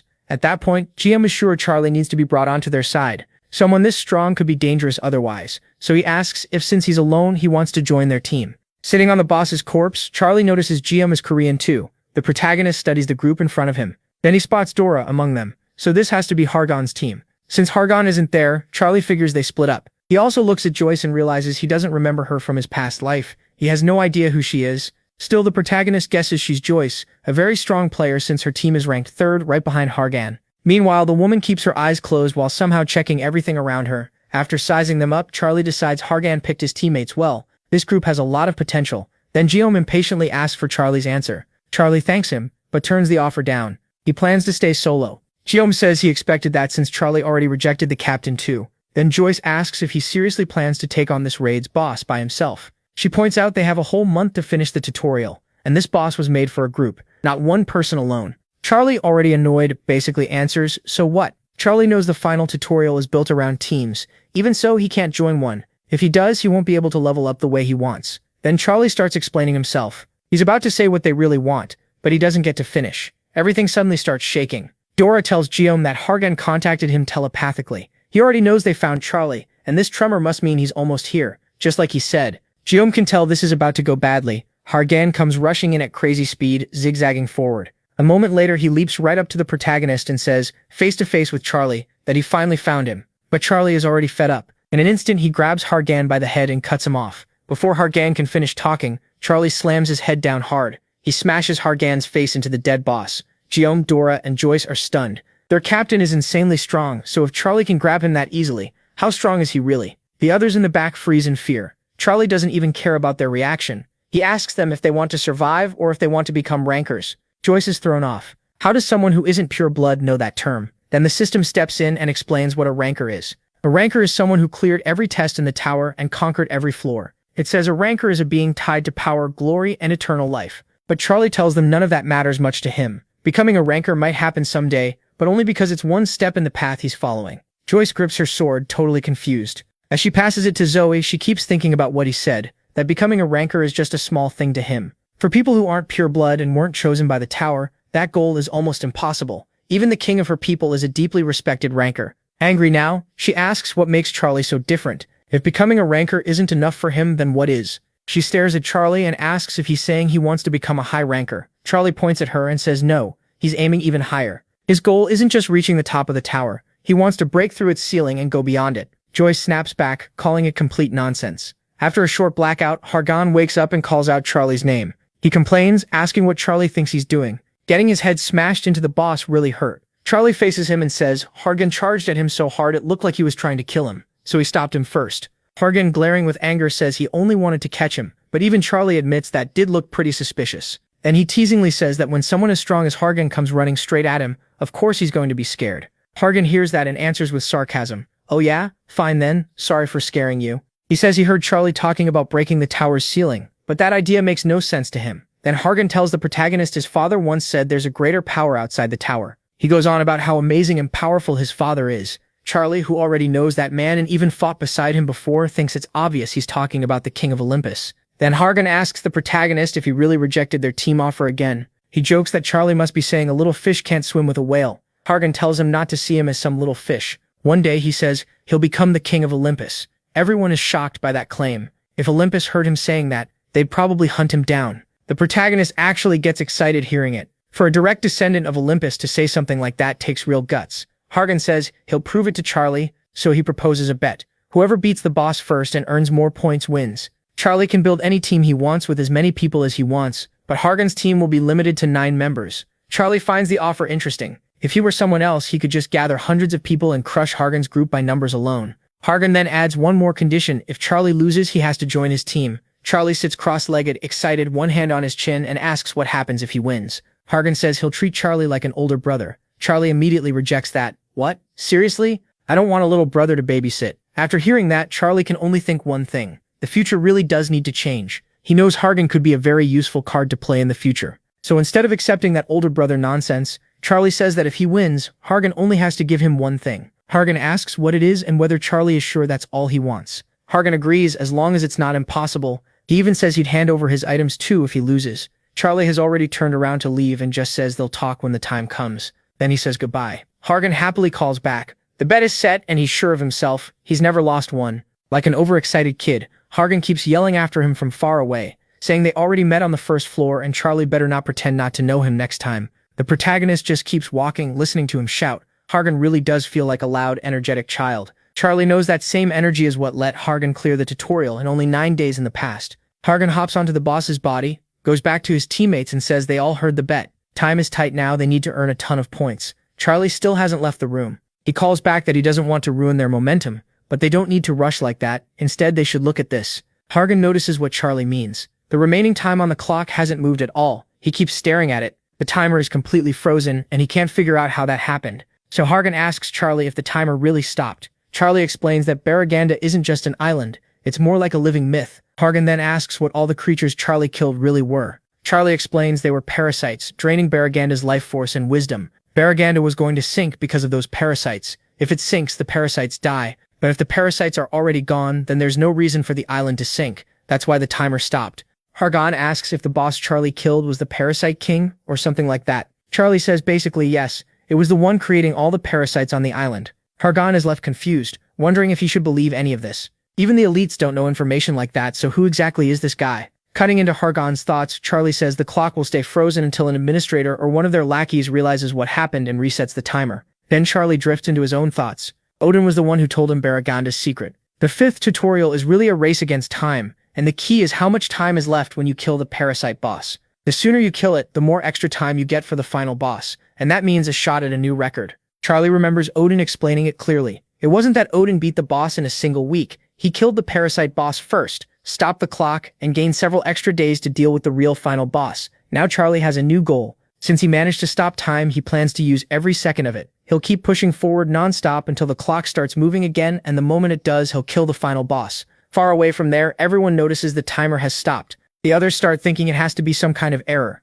Everyone thinks something's wrong. A veteran extra steps up and tells the others to use this chance. Well, while time is frozen, they should rack up as many points as possible. As soon as time stops, the extras start arguing about it. One of them says the parasite dragon is dead, and this is the first time this has happened since Odin. Another tries to report the bug in the tutorial to the administrator, but someone else says the administrator is in a meeting with Olympus and can't be reached. That sends the others into a panic. They know the parasite dragon is insanely hard to even find, so nobody was ready for this. Elsewhere, deep in the forest, a loud noise sends the birds flying. Boss O spits out his last words, then dies from a deep wound in his skull. The one who killed him is Charles. The O's panic. They can't believe a human just killed their boss, and fear spreads through the whole group. Shaking with fear, they call for the boss's brother and scream that a monster is here. That only makes Charles mad. His gray eyes light up and he glares at them, asking who just called him a monster. One terrified warrior starts shrieking for everyone to run. Charles gives him a flat, almost offended look while the brave orc turns and sprints away as fast as he can. Sometime later, Charles notices time has started moving again. That tells him the lackeys finally fixed the timer. He expected more free time, but he also knew they wouldn't let the same mistake happen twice. Even so, time stayed frozen for 4 days, and Charles is pleased with that. He used those 4 days to farm a ton of points. Looking over the Great Island, he figures out where he needs to go next. Now Charles gets ready to head for the tower where the gods live. To reach it, he first has to climb to the top of the mountain. A huge crater waits at the summit, and plenty of people are already gathered around it. Gaia notices more and more people arriving. Dora quickly understands why they can only earn a high score by beating the boss, so the strong participants are gathering for a raid. Gaia studies the people around them. From the mana they give off, he can tell most of them are above level 20. In other words, a lot of them are strong. Joyce and Delise say that should be obvious. Anyone who made it here has to be at least level 20 to enter the tower. Guyan asks if everyone in the tower can use mana, and Joyce explains that only players can. Most people who can't are just residents of the tower, not players. Since Guyan barely knows anything, he asks if people actually live there. She says they do. Some are born and raised in the tower, like her and the captain. If the tower chooses them, the system blesses them, and they become players. Guyan acts like he gets it. Calling Joyce Big Sis, Guyan asks if they can beat the boss. She admits she doesn't know and says she definitely can't beat that boss herself. A little later, Hargan arrives. Joyce adds that she can't even measure how strong her captain really is, so maybe they still have a small chance. The three of them point out that Hargan and his group showed up late. He says he wanted to make the most of the frozen time first. Guyan asks if Charlie isn't coming. Dora, always paying attention, points out that he's already here. Charlie is on his way. He looks around and sees Hargan's team already waiting. He also checks Dora, Guyan, and the others, noticing their mana flow is very different now. They've clearly leveled up a lot. Then his eyes move back to Hargan, but Hargan cuts in with a grin, asking where Charlie's team is or if he plans to fight the boss alone. Charlie says yes. Going solo means a higher score. Hargan drops a hand to the ground and laughs, saying people call him crazy, but Charlie might be even worse. The score gap is huge. Hargan is in second, Charlie is in first, and the lead is over 7,000 points. Hargan plans to beat the boss with his team before Charlie can. One extra asks if he's Charlie, then invites him to join their team since they're heading out to fight the boss right away. That sets Hargan off. He slams the area hard enough to shut everyone up. Filled with rage, he calls them insects. In his head, he's already thinking that if Charlie joins any team, it had better be his. Once the extras notice Hargan is serious, they scatter. The Meki wonders if Hargan can really just hit people like that in front of everyone, while the extras run away crying and apologizing. Charlie says he's heading in, tells Hargan to do his best and gets ready to enter. Shocked, Hargan asks if he's going right now. Charlie says yes, time matters in this tutorial. Hargan starts smiling. The tutorial gives them a whole month, yet Charlie wants to finish it in less than 5 days. Charlie steps up to the edge and gets ready to jump.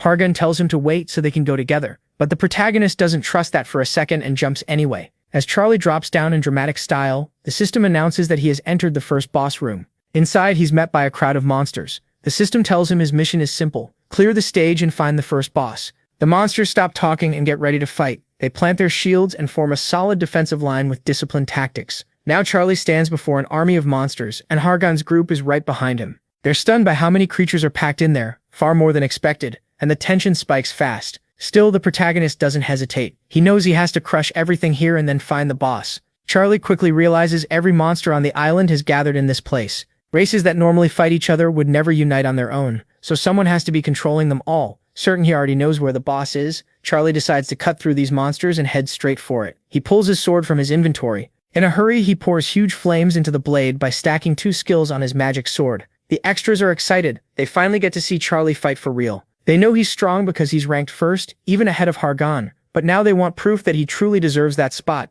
Hargan wants the same thing. He pushes forward to watch Charlie in action. He's grinning inside, telling Charlie to show everything he's got. Then in the next instant, Charlie is gone. No one even sees him move. It looks like he teleported. The extras are stunned and have no idea where he went. A moment later, Guyan spots him and, still in shock, says Charlie is up above them. Charlie, after launching himself upward, rebounds off the ceiling and comes crashing back down at full speed into the middle of the monster army. Seeing the giant flames around him, Guyan keeps wondering what kind of power that is. Charlie slams onto the strongest monster there. The impact sends out a shockwave that blasts enemies back and tears through many of them. The strongest one dies instantly, cut apart by Charlie's sword. At that point, Gan stops calling Charlie by name and blurts out that he's a beast, even stronger than his captain. The moment he says it, he covers his mouth. Hargan definitely heard that Charlie might be much stronger than him. Hargan blushes with anger, then starts smiling. He expected Charlie to be strong if he's ranked first, but now the rivalry just got interesting. He bursts forward like lightning, refusing to lose. He shouts for Charlie to wait because he'll wipe out the beasts too. As he charges in, several spears are hurled at him. Using lightning, Hargan shatters every one of them. Then he counters with a clean slash that spills monster blood everywhere. Nearby, Charlie is doing the same. With his mana-charged sword wrapped in massive flames, he cuts through monsters with ease. Hargan's group watches in shock. Those two are wiping out the monsters by themselves, and their little competition is getting intense. Guillaume tells them not to just stand there staring. Still, there is barely anything left to do since the two of them are crushing almost every monster alone. Even then, spears, rocks, and other attacks keep flying in, and Joyce knocks them all away with great aim. She warns Guillaume not to relax yet. There are still plenty of traps left. Then the twins decide to step in and join their magic together for one attack. They begin casting a huge spell and tell Guillaume to clear a path. Guillaume agrees but warns them to keep their heads down. He gets ready to unleash it. Guillaume sets off a massive mana blast, opening the way. The attack is so big that it even catches the Mix's attention. Seeing that, he realizes they are skilled enough not to be dead weight. That reassures him, since whatever comes next is going to be dangerous. Hargan rushes forward. He calls out to Charlie saying, "It looks like something is up ahead." Soon they find a huge door covered in carvings. Hargan studies it, trying to figure out what it means, because the images are unlike anything he has seen before. He asks Charlie if the figures show people fighting in a war, and Charlie says that is probably right. To himself, Charlie thinks this is his first time seeing it in person, but he is sure that guy is behind the door. Then Charlie puts a hand on the door and starts pushing. He forces it open with all his strength. Hargan stares and blurts out that Charlie is really going in without saying anything again. Charlie answers that he was supposed to come here alone in the first place. That only makes Hargan madder. He says it does not matter anymore, because now they are in this together. Then he asks if Charlie would really die if he just waited a little. Charlie ignores him, opens the door all the way, and walks inside. Hargan is left standing there for a moment in front of the massive entrance. Then a loud, horrifying sound bursts out from inside. Jian and the others ask if that is the boss. The moment they hear it, fear freezes them in place and they start shaking. One of them says that scream alone made him dizzy, and he wonders what kind of monster could make a sound like that. Hargan, though, already has an idea of what it is, and he knows it is no joke, so he orders his whole group to go in with him. The second they enter, the pressure in that place is overwhelming. The boss is truly terrifying. Hargan gets ready to fight and tells his group to stay back a little. It is obvious they are scared. They keep asking what that thing is. Then they see a gigantic creature bound by countless shackles and chains. The boss senses everyone who entered and turns toward them. It is a three-headed chimera. The system announces that this chimera is the third boss, and that they have entered the third boss room. Next, the system says their objective is to defeat the sealed chimera. Doing that will clear the fifth tutorial. Even though Hargan already knew what the boss would be, he is still stunned by its size and power. At last, they are facing the final boss of the tutorial, or so it seems. Then the system adds one more rule. Only one person can break the seal. That person will become the chimera's master. Once the seal is broken, the countdown timer will stop for that person, and the fifth tutorial will end for them right away. They will pass no matter what the normal requirements are. It is a nasty setup, clearly meant to turn everyone against each other. The system goes even further. It says the chimera's master will earn extra points for every participant the boss kills.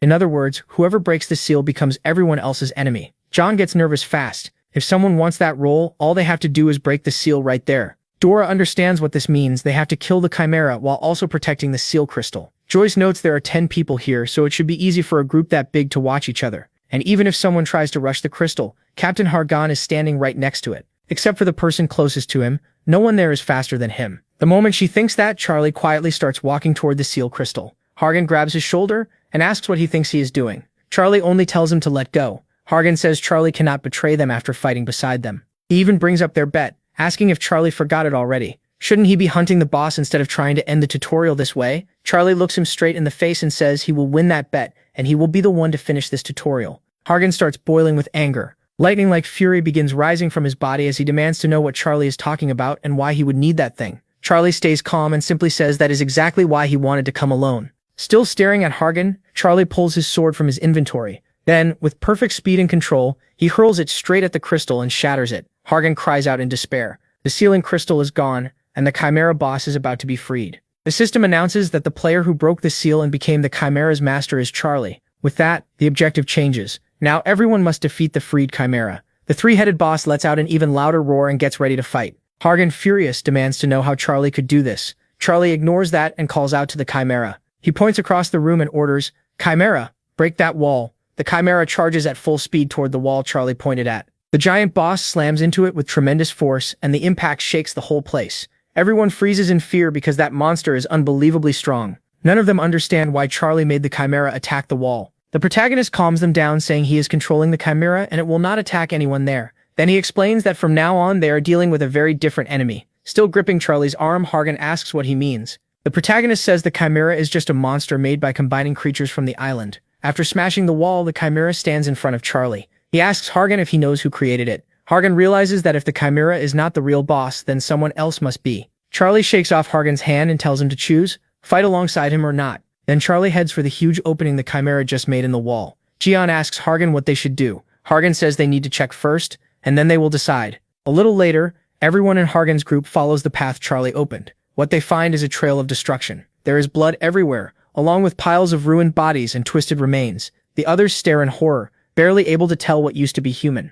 Hargan has never heard of any secret passage like this, and he keeps wondering what kind of place they just entered. He sees Charlie ahead and remembers there was never any message about a fourth boss in the 5th tutorial. Charlie does not care what the others are thinking. He is convinced this has to be that man's hiding place, and as he moves farther in, the system tells him he has found the 4th boss room. Charlie is already ready for a fight, calling out, "Hey, are you listening to me?" Then the system updates the quest for the 4th boss. Charlie keeps calling out, asking if the boss is asleep or even there at all.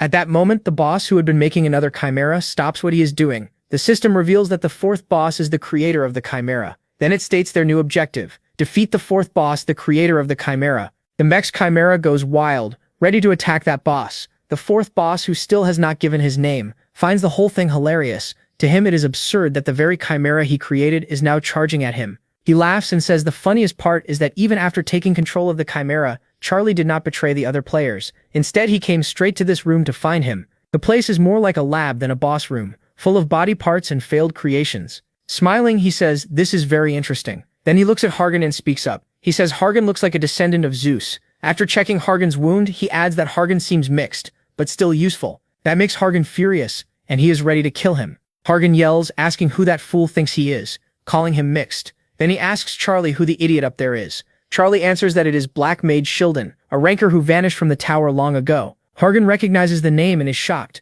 Shilden, the former examiner of the 50th floor tests. Hargan remembers the stories. Shilden used hundreds of players like test subjects and created many chimeras by stitching bodies together.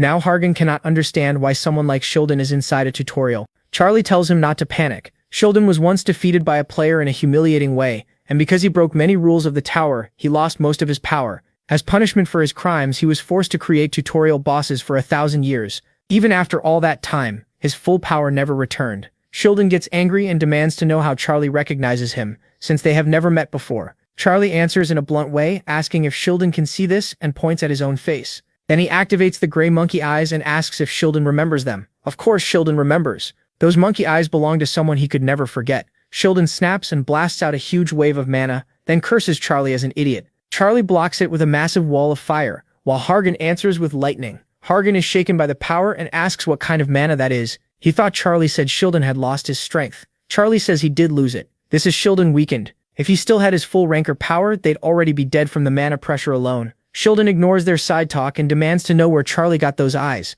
Calling him a bastard, he asks if he's related to that monkey. Charlie casually tells him not to get so mad, which only makes Shilden angrier. Then Charlie says Shilden brought all this on himself by grabbing people without even testing them, and using them for horrible experiments. Shilden takes the bait and screams for the Mactet and answer him. Charlie refuses. He says he didn't come here to chat or feed Shilden's curiosity. Right then the Chimera corpses nearby start moving and rush the two of them. With the monkey eyes burning, Charlie says he came because he can't let a bastard like Shilden stay alive. He orders his Chimera to attack everyone there except Hargan, and the dragon-like Chimera starts crushing the smaller ones around it. The weaker ones fall back while Charlie charges the boss. Hargan's group can barely tell what's happening, but more Chimera rush them. Jian says he doesn't know what's coming, but they need to handle it now, right, Captain? Hargan agrees. They have to wipe them all out, and his team gets ready to fight. Then the whole place turns into a storm of attacks flying everywhere. That axe guy shows up again, still swinging like always, and cleaves straight through a chimera. The twins and Jian are tearing through the monsters too. Chimera parts start flying everywhere. While watching, Charlie realizes these aren't normal chimeras. They're the kind that can grow stronger by killing players, the kind that won't appear in the tower for another 100 years. That makes him relieved. Sheldon's research still isn't finished, and these creatures aren't complete yet. He's also thankful to Hargen's team for making this easier for him. Then Charlie suddenly senses real danger, and Sheldon uses a spell on him. Black Coffin. A dark coffin appears and traps Charlie inside. Sheldon laughs. He's a mage and he boasts that the coffin can't be escaped, not even by a chimera. He mocks Charlie, saying that even if he fell and lost his old power, a tutorial player is still nothing to him. Staring at the coffin, he laughs again and says he'll turn Charlie into a chimera. Then the coffin starts to crack. Thunder rumbles from inside and Sheldon's smile fades. If this keeps going, the coffin will break. A moment later, Charlie smashes through it with one last blow. Sheldon is left stunned, unable to understand how he got out. He stares at Charlie and asks what that arm is, and how he escaped an unbreakable coffin. Now we see it, Charlie used incomplete gigantification on one arm, borrowing a giant's power. Only then does Sheldon notice it clearly. The sight shocks him. How could a tutorial player have an arm like that?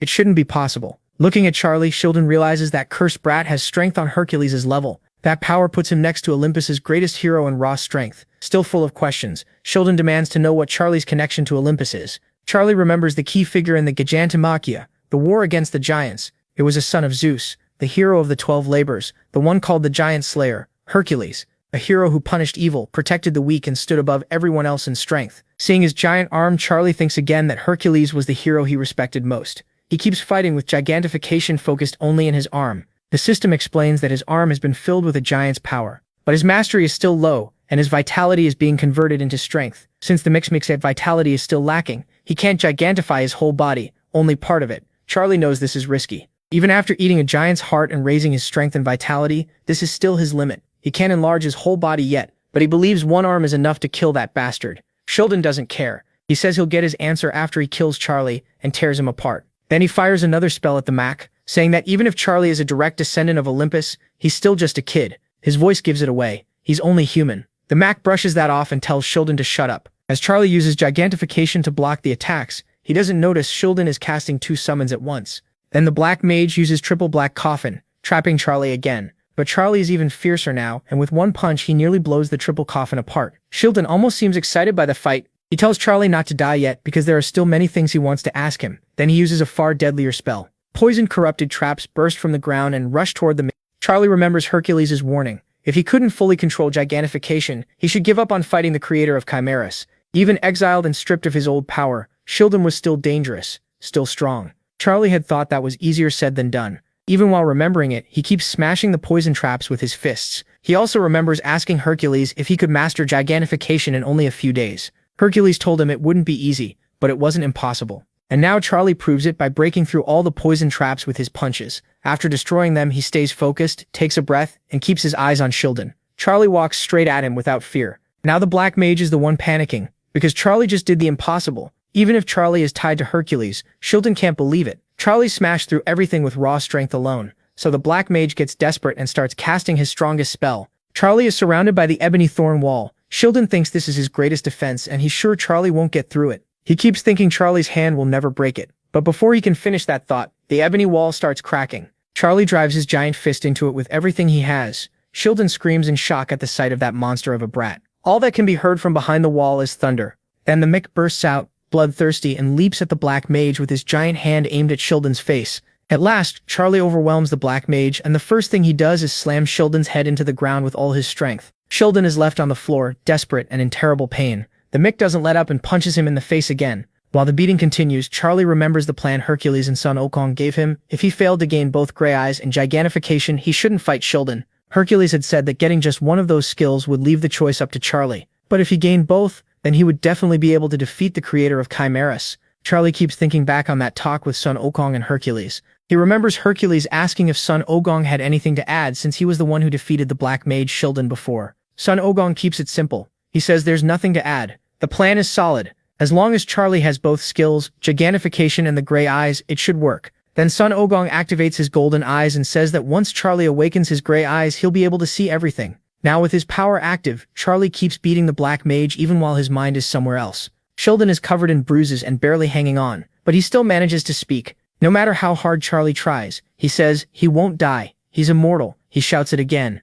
I am immortal. Charlie snaps back to the moment and says, "What? Were you talking to me? Sorry, I was spacing out. Speak up." Then he cuts him off and keeps talking. They were right about one thing. Sheldon really doesn't give up. Charles says his body was hardened past metal after 1,000 years of experiments and black magic. That's how Sheldon turned himself into an immortal chimera. But the Mick already has the answer. A body stitched together from different parts will always have seams, and with the gray eyes he can find every one of them. So Charles turns on the gray eyes again. Now he can see exactly how Sheldon's body was put together and where it was stitched. He grabs one spot, twists, and rips an arm clean off. Blood flies everywhere, even with the sensor trying to hide it. The Black Mage screams in agony. He can't believe Charles actually tore his arm off, and he starts begging the Mick to stop. But with the gray eyes active, Charles keeps going without hesitation. He just tears through Sheldon piece by piece. Sheldon keeps screaming for him to stop, and Charles coldly asks why he should. While twisting Sheldon's leg apart, Charles asks if he already forgot all the people he ripped up before. They begged him to stop too, but he never did, so why should anyone listen to him now?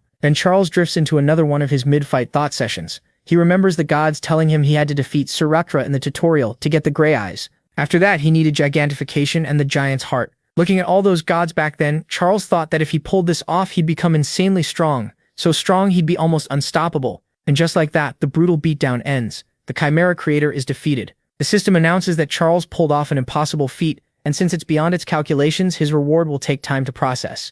With that, the tutorial is over. The Mac levels up, gaining more strength, agility, and other stats. On top of that, killing the boss raises the completion rate of Skystar Killer by 8.34%. Charles can only think one thing. This reward has to be amazing. Surhatra and the Black Mage both count as bosses, and when he beat Surhatra, he got an S-rank skill. This time he even leveled up twice, which proves just how strong this boss was. He also gains bonus stats because Skystar Killer's completion rate rises again, reaching 10.30%. Then the Mac figures something out. Every 5% completion gives him 1 extra point in every stat. That means at 100%, he'd get 20 extra points across the board. That's completely broken, basically like jumping 20 to 30 levels ahead of everyone else. Then Charles notices all the chimeras suddenly stop moving and collapse. He had already thought Skystar Killer was great just because of its rank, but now he sees it's even better than he expected. Hargan's team, who had been getting overwhelmed by the chimeras, can't understand why they all dropped at once. They're badly hurt, but they still stay alert. Clearly trained well by Joyce. When Charles walks over, he tells them to relax. The boss is dead, so the chimeras aren't getting back up. John is hugely relieved because he really thought he was going to die this time. Even the healer starts checking for injuries and someone quickly calls her over. Joyce is badly hurt. The moment Hargan sees that, he gets furious. Joyce was almost dead. If the battle had lasted any longer, she wouldn't have made it. Hargan tells the healer to keep treating Joyce while he takes care of something else. Then he calls the Mac over for a private talk. He wants to speak away from the others. Hargan says he won't ask who Charles really is or how he knew about the link between that ranking and the tutorial. But because of the Mac's rushed choice to charge in and fight the boss, someone on his team ended up badly injured. So he asks Charles if it was really necessary to defeat the Chimera creator. They could have cleared the tutorial just by beating the Chimera. Charles says that normally, yes, that's true. That answer only makes Hargan angrier. He says Charles could have set an all-time record without ever fighting the Chimera creator. Then he asks how far Charles plans to go before he's finally satisfied. Hargan's last question is the harshest one. Will he only stop when the Mac and everyone around him ends up dead? Charles looks toward Joyce and repeats the question to himself. How far will he go? His mind starts racing again. He knows the answer is far higher than this. He'll have to keep climbing because one day he'll face outer gods, beings beyond this world. He remembers the war against one terrifying god, despair that reaches the sky, the sorrow that never leaves, the chaos that cannot be born. When that being appears, death follows. Just to kill one outer god, countless rankers died. And the worst part is, they still don't know how many of those monsters exist. That's why Charles has to keep getting stronger without limit. He needs to guide and strengthen the people of this world so it won't meet the same end as before. To do that, how far is he willing to go? Coming back to the moment, Charles looks at Hargan and says he doesn't know. Hargan is stunned. He asks, "You don't know?" Charles repeats that he doesn't. Then he asks Hargan something in return. Wasn't he trying to build a team that could truly fight beside him? That's exactly why Charles isn't looking for one right now. No one here can walk the same path he can. Only people as strong as he is could survive the dangers ahead with him. Hargan starts to realize just how hard Charles's path must be. Charles tells him to forget about teaming up for now. If someone like him joined Hargan's group, it would only put them in more danger. What happened to Joyce would happen again, and next time more people would die. After saying that, Charles ends the talk. Then he notices someone else and says, "Hey, sorry. Have you been waiting long?" The administrator says it's fine. They seem to be having a serious conversation. Hargan turns around and asks who that is. Charles answers in a serious tone, "That's the administrator of Toril." Hargan is shocked that someone so important is standing here in person. He quickly bows and introduces himself properly. "I'm Hargan of Olympus. It's an honor to meet you, Mr. Administrator." Seeing Hargan suddenly act so formal, the mech almost finds it funny. The administrator just gives a dry response. Charles notices the cold attitude and tells him to at least accept the greeting, since Hargan has nothing to do with the Olympus situation. Even so, the administrator is obviously furious. He glares at Hargan and starts talking about the mess he now has to deal with because of that bastard from Olympus. He's so mad he says he could rip his own beard out. Hargan is left completely confused. The administrator keeps going, worried about what the other administrators will say after this disaster. The Chimera creator had a 1,000-year contract with Toril, but now he's dead before finishing his work. Then he glares at the mechshorter and angrily says that because of this, the next Toril won't be happening for a long time. Charles looks him right in the face and tells him to stop complaining and hand over the reward already. The administrator opens his hand and a powerful light of magic starts shining from it. He tells Charles he's way too impatient. After summoning the item, the administrator says its use is entirely up to Charles now. Then he warns him to protect it. Well, that responsibility belongs to him from this point on. What he gives the Mikain is a divine crystal of darkness. This thing is a huge reward, a fragment holding the darkness of creation itself, filled with mana that has the endless property of darkness. Though it still hasn't been refined, it's classified as a material of creation. With it, Charles can make the Cloak of Invisibility, convert mana into the Darkness attribute, raise resistance to dark mana by 20%, boost dark mana amplification by 20%,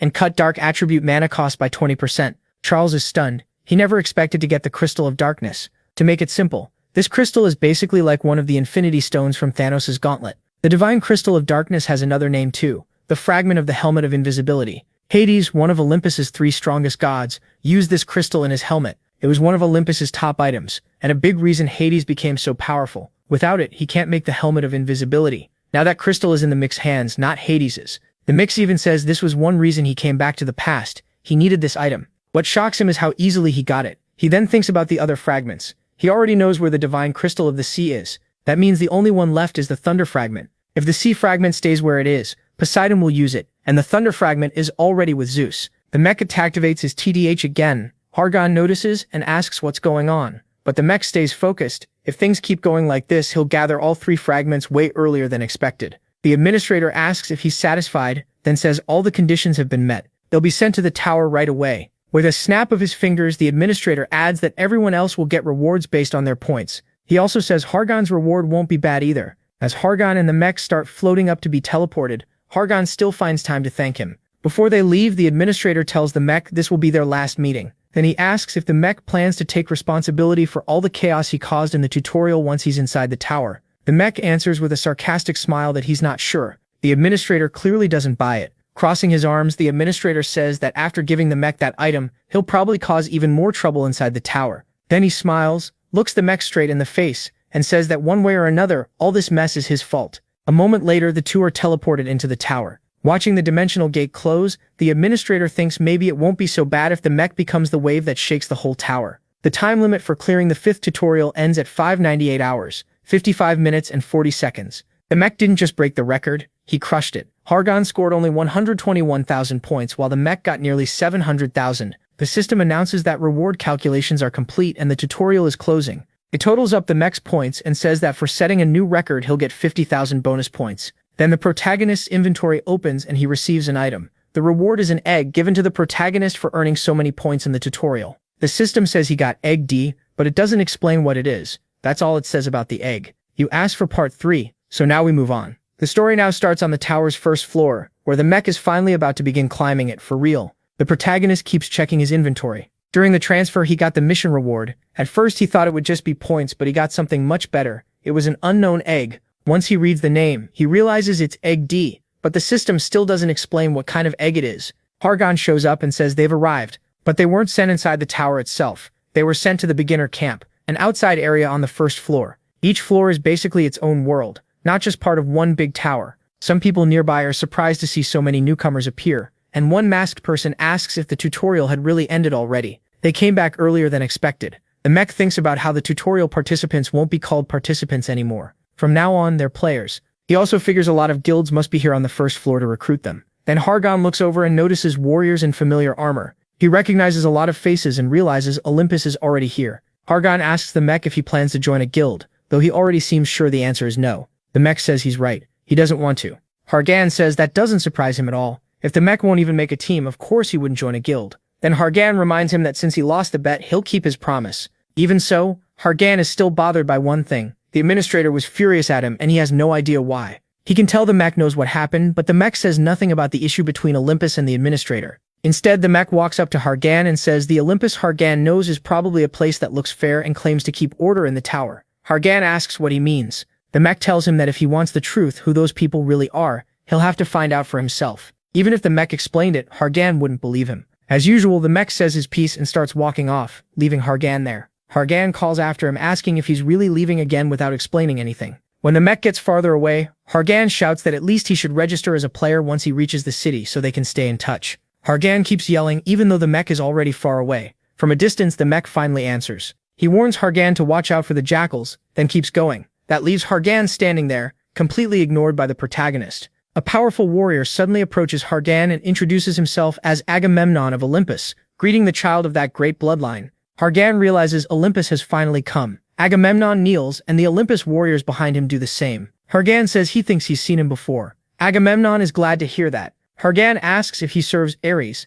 then asks how Ares is doing since he heard Ares became a high hunter. He tells Agamemnon to pass along his greetings. Agamemnon thanks him, but then says Lord Ares values bloodline above all else. Because of that, Ares ordered him not to pass along any message from Hargan unless Hargan first found his mother the mother of blood. That hits Hargan right where it hurts, and he can barely believe what he just heard. Agamemnon keeps going, saying the ruler of the Celts has no real interest in a child like Hargan, especially one who doesn't even know who his own mother is. Hargan explodes with anger. Sparks start bursting from him and spread over his whole body as he curses Agamemnon. Agamemnon calmly tells him not to hurt himself. He should already know what Ares is like. Then Agamemnon adds that bloodline is something a person builds for himself, and says he hopes Hargan will someday have a family of his own. Hargan is shaking with rage. He reaches for his bag ready to act, but he knows he can't start trouble here. If he fights someone from Olympus, things will only get worse for him. So Hargan forces himself to swallow his anger and says Agamemnon is forgiven. After that, Agamemnon asks who the person talking with Hargan earlier was.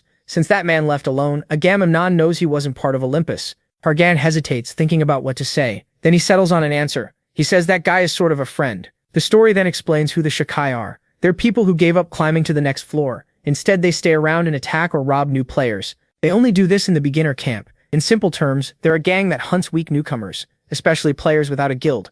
These scumbags even have a name for the moment. New players arrive on the first floor. They call it harvest time. Meanwhile, the Mick walks through the forest, away from the main path. He quickly notices several Shakai following him. He doesn't even need the gray glasses. His perception alone is enough. He figures there are about 20 of them. He slips a hand into his pocket and grabs the divine crystal of darkness. To him, the Shakai are perfect test subjects for the invisibility this crystal can give him. Then the Mick removes his red hat and keeps moving while the men chasing him close in from both front and back. The masked thugs whisper among themselves that the tutorial ended way too fast. That means many newcomers probably don't have good gear yet, so now's the perfect time to steal. That's when their leader, Captain Fatayo, is introduced. Watching the Mick from afar, he notices the guy isn't with any guild and has no teammate beside him. Still, something feels off, and he says they might be better off leaving him alone. Another thug immediately disagrees, pointing out the pyromancy cloak the Mick is wearing, an item worth a lot of money. The others get excited the moment they hear that. To them, this is a jackpot, and they rush in after the red hat. But right in front of them, the Mick vanishes.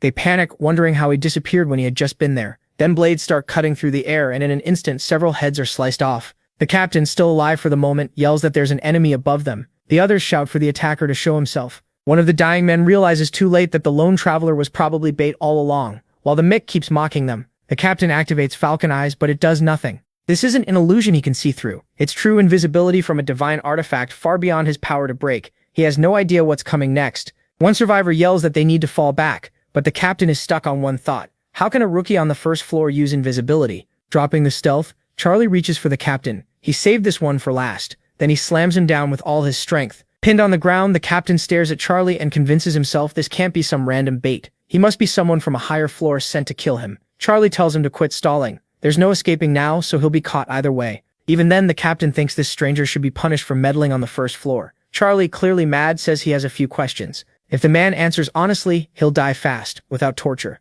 Instead, the captain screams for someone to kill Charlie. In the next second, Charlie slices through both his legs, leaving cuts so deep he can't stand anymore. With his sword pinning the captain's hand, Charlie coldly says that if that's how he wants it, they can move on to the torture part. That breaks him fast, and he blurts out that he'll tell everything whatever Charlie wants to know. Charlie gets straight to it and asks where the man named Rushian is hiding. The captain freezes and asks how Charlie knows that name. Charlie catches that reaction right away. He hadn't been sure the captain knew Ruchin. So Charlie grins and says, "Bingo. First guess and I was right." He looks pleased because Ruchin is exactly the person he wants to find. The story then cuts to the city on the first floor. Charlie is taking a quiet break with tea and a snack. He's sitting in a restaurant in the central part of the first floor, lost in thought. Going back in time really has its perks. He got Ruchin's location much faster than expected, so now he has time to rest after the last few fights. As Charlie looks around, he notices how peaceful this place feels. That calm makes him think about his old friends. He wonders what kind of world they're living in now, and his mind drifts back to the days he spent with them. Those were good times, and he still misses them.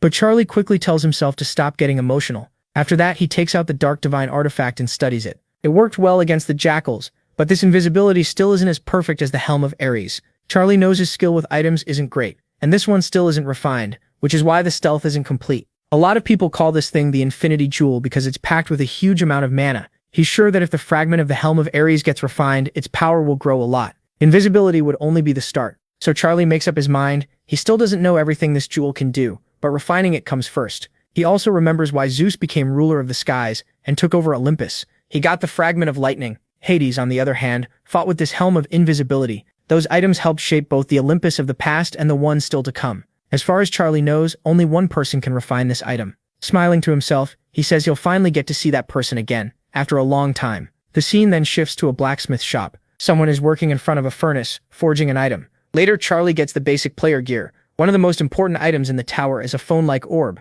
and he uses it after his player registration is complete. He stores it in his inventory and heads through a quiet part of the city. Sure, the place he's looking for should be nearby. Still, without a map or an exact address, finding it is a pain, and asking around isn't really an option. Up ahead, a man appears with a kid and starts trying to get Charlie's attention. As Charlie walks by, the man claims his son is starving, but he already has a knife in hand, so he drops the act and announces the robbery, ordering Charlie to hand over everything he has. Charlie doesn't waste time. He moves first and instantly breaks the man's arm and one of his legs. Then 3 more bandits show up and rush him with knives, saying he never should have messed with their group. Charlie crushes one attack, twists another man's arm, then snaps a leg on the next. While beating them down, he tells them that if life is really that bad, they should leave the first floor instead of preying on people. When it's over, the robbers are wrecked, arms twisted, legs broken, and no fight left in them. Only then does Charlie glance to the side and spot something familiar. He finally found it, the blacksmith's sign. Once he gets close, he opens the door and calls out, "Hello? Anybody here?" The shop is packed with weapons and armor, and the heat inside is brutal.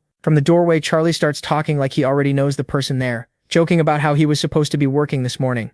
The smith pauses, confused. He looks up and sees this unknown young man walking into his shop. Without even introducing himself, the blacksmith asks about Charlie's pyromancy coat and says he doesn't look like he's from around here, so is he lost? Charlie says no, he came to the right place. Isn't this a workshop? The blacksmith asks if he's here to buy equipment. He says that if Charlie likes what's on display, he can pick something. Still, he doubts any sword here would be better than the one Charlie already carries. Even so, that blade in Charlie's hand looks worn out, ugly, and basically useless. Charlie answers that every sword in the shop is a failure. Then he goes even further, telling the smith that he isn't nearly as good at ruining things as he thinks. He tried to make that sword worthless, but it's still useful. Charlie then says, "Your name is Volcaro, right? Hey old man, I'm talking to you." That immediately starts to piss the blacksmith off. The smith demands to know who sent him, and starts releasing a dangerous aura. Knowing things could get ugly fast, Charlie opens his inventory and tells him not to be so defensive. He explains that he's just a new player who recently arrived on the first floor, then pulls out the phone orb to prove it. The blacksmith checks the orb and realizes the number on it shows the highest floor a player has reached. That means Charlie definitely isn't from some upper floor. Charlie notices Volcaro still has the same weakness as always. He knows this blacksmith is incredibly powerful, and if that hammer had come down on him, the whole place would be a disaster. He also knows that if he had called the smith by his real name, that hammer would have come flying at him for sure. So Charlie has to watch his words. Volcaro isn't the man's real name. After calming down, the blacksmith asks what he wants. Charlie says it's nothing special. Then he pulls the Dark Divine fragment from his inventory and says he wants to hire the blacksmith to make an item for him. The blacksmith studies it, unsure, and asks to take a closer look. The moment he examines it properly, he realizes it's an unrefined crystal. Charlie asks if he can refine it, and the blacksmith says yes, but wants to know where he got something like this. Charlie says it was part of his reward for clearing the tutorial. That shocks the blacksmith. He blurts out, "What? You got this from the tutorial?" Then he remembers that's the tutorial happening right now, and asks how many days Charlie took to finish it. Charlie casually says about 5 days and 2 hours. He adds that he got first place too. The blacksmith is stunned. That's a new record.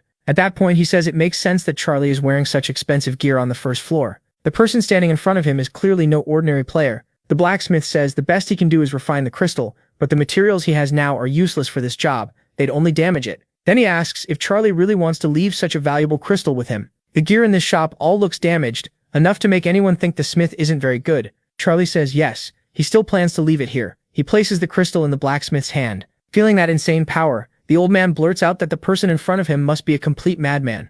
After taking it, the blacksmith asks if Charlie isn't worried he'll just run off with the crystal. Charlie says he's pretty good at reading people, and he's sure that won't happen. Charlie explains that he didn't see greed in the man's eyes. He saw something else. Excitement. Then he says the blacksmith has good eyes, and he's certain this old smith won't destroy the item. Still holding that supposedly useless sword, Charlie can tell that even when this man tries to make a bad blade, he can't fully do it. The balance is just too good. In other words, this is a blacksmith with a ton of experience. Charlie says the smith could smash this sword down and turn it into some awful dagger. Sure, but it's hard for him to get rid of his old habits, especially his habit of making good swords. Then Charlie points out the one thing the blacksmith forgot. If he really wanted to ruin the blade, he needed to destroy its balance. The blacksmith smiles and says the mick is pretty interesting. Charlie tosses the sword back into the chest. The blacksmith asks if he's pure blood and what group he's tied to. Charlie says he has no group, though his case is kind of similar to pure blood. The blacksmith starts to question that, then drops it. Whatever Charlie is, he'll still refine the crystal. And since Charlie trusted him, he'll do the best job he can. But he has one condition. He makes Charlie promise never to say where the item was refined or who did it. With a smile, the protagonist agrees and says he won't tell anyone. Early the next morning, the protagonist spends 3 points on breakfast. Even with that little, he gets a lot of food. Since he already gave the old blacksmith his phone number, all he can do now is wait. So he decides to sit back and eat. Charlie remembers the blacksmith said the item would take 10 days, but he has no plans to leave the first floor yet. He still has unfinished business here, and from the info he got out of that captain, he knows the jackals will gather in 2 days. He'd rather wipe them out by himself, but right now he's still too weak. Then someone shows up and sits across from him. Annoyed, the protagonist asks Hargon how he found this place. Hargon says it was easy. He had people ask around at every facility for the protagonist's name, so he didn't even need to search alone. Charlie knows Olympus has huge influence, even with the blacksmiths. And since Hargon is Zeus's son, finding him was simple. Hargon pulls out his phone orb and asks for Charlie's number. After giving it to him, Charlie jokes that he never expected Hargon to chase after him like this. Hargon fires back that he never thought Charlie had a sense of humor. He seemed like a boring guy who never joked. Charlie admits he's not actually funny, but sometimes he tries.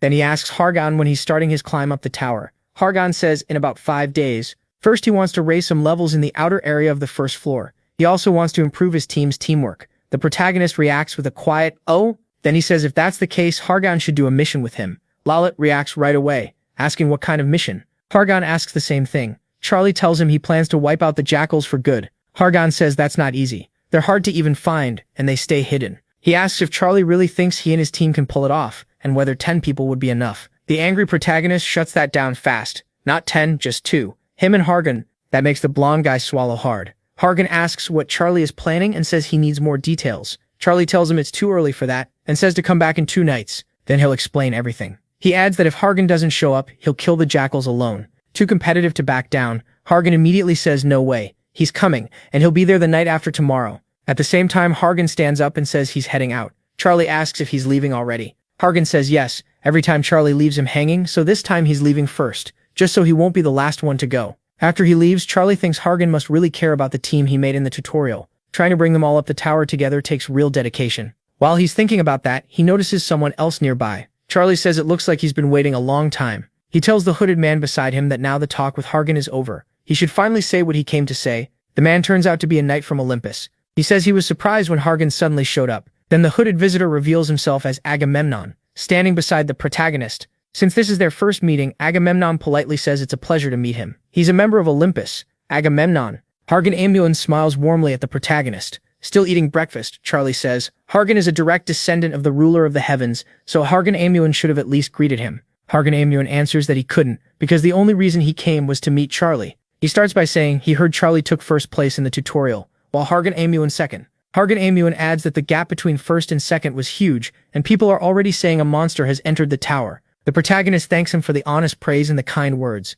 After taking a sip of coffee, Hargamemnon says he asked Hargon about Charlie, but Hargon only called him sort of a friend, which sounds pretty strange. Charlie says that is a little strange, but he figures Hargon wants to be his friend, so maybe that's fine. Hargamemnon then says Charlie was wise not to team up with Hargon. After the tutorial, most teams break apart anyway. He explains that many players who enter the tower don't want to climb seriously, and even the ones who do often only want to go up a few floors instead of becoming rankers. Looking unhappy as he drinks his coffee, Agamemnon says Charlie has the talent to become a ranker and maybe even a high ranker, so he offers Charlie a place climbing the tower with Olympus. After another sip, he's much more direct, telling Charlie to join Olympus under Ares. He says they can give him anything he needs to keep climbing. Then Agamemnon starts insulting Hargan, calling him inferior and saying he doesn't even know his real mother. In contrast, he claims Lord Ares is far above him. Agamemnon goes on to reveal that Hargan is the son of Lady Hera and Lord Zeus. Zeus is a major figure in the tower, a high ranker, and because of that, he says Charlie should join Ares instead of sticking with some stray like Hargan. Upset, Charlie slams his hand on the table and tells him to stop talking. Agamemnon doesn't get why and just keeps drinking his coffee. But Charlie is thinking hard. He knows Olympus is the biggest guild in the tower and works non-stop to recruit strong rookies. Still, he wants nothing to do with Olympus. Charlie puts his cup down and thanks Agamemnon for joining him for that drink. Then he makes it clear it wasn't coffee talk. He's leaving. As Charlie gets up to go, Agamemnon asks if he's really turning down an offer from Olympus. The protagonist says yes. He never planned to join anyone. Before Agamemnon came, Hargan made the same offer, and he already refused that too. Smiling, the protagonist turns back to Agamemnon and questions him. Agamemnon called Hargan inferior and astray, even though Hargan is the son of Zeus and Hera, not Agamemnon. So if that's what Agamemnon calls Hargan, then what does that make him? Agamemnon shrinks back furious. Looking up at the protagonist standing over him, he tries to explain, but the protagonist cuts him off and says to stop. He only has one answer. He says he refuses to walk with inferior worms like him. The protagonist stands fully, and someone nearby asks Agamemnon if he's okay. Agamemnon just sits there shaking with anger and feeding his hatred. The man calls out again, Mr. Agamemnon. Agamemnon finally looks forward and asks how many jackals they can call right now. The other man is shocked and asks if he's really planning to do that. It's another Olympus member speaking to Agamemnon.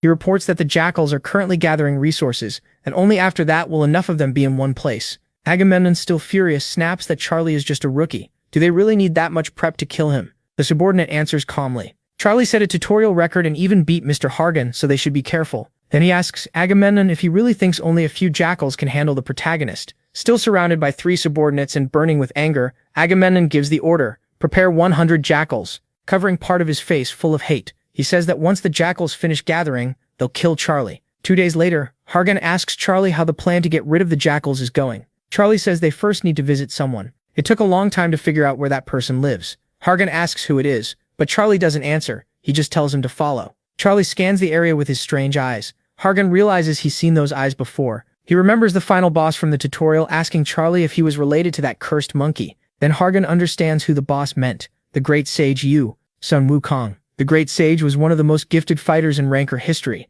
He became a ranker king in just 100 years. As Agamemnon watches Charlie, he realizes Charlie doesn't just use fire like Sun Wukong, he uses it like Apollo too. With Charlie carrying that enemy on his back, Agamemnon keeps wondering who he really is. Then he remembers something else. Charlie can grow giant, a power only Hercules is known for. Even Hercules got that skill only after killing 10,000 giants and bathing in their blood. The giants have that power by nature, so Agamemnon starts thinking the impossible. Maybe Charlie is their descendant. That would explain why he doesn't belong to Olympus or anywhere else. Agamemnon is so deep in thought that Charlie has to snap him out of it. Hey, Agamemnon, wake up. Look. Then Charlie adds, make sure you answer the right way, okay? Agamemnon asks what he means, but Charlie only says, you'll see. Let's go in. Charlie and Agamemnon head inside, and Charlie calls out to the owner. The man at the bar starts to apologize, saying the place is already closed. Charlie cuts him off with one word, Vaughn. Then he says he's looking for someone named Muvon Zion. The moment the man hears that name, he freezes. A second later, he throws everything aside and bolts.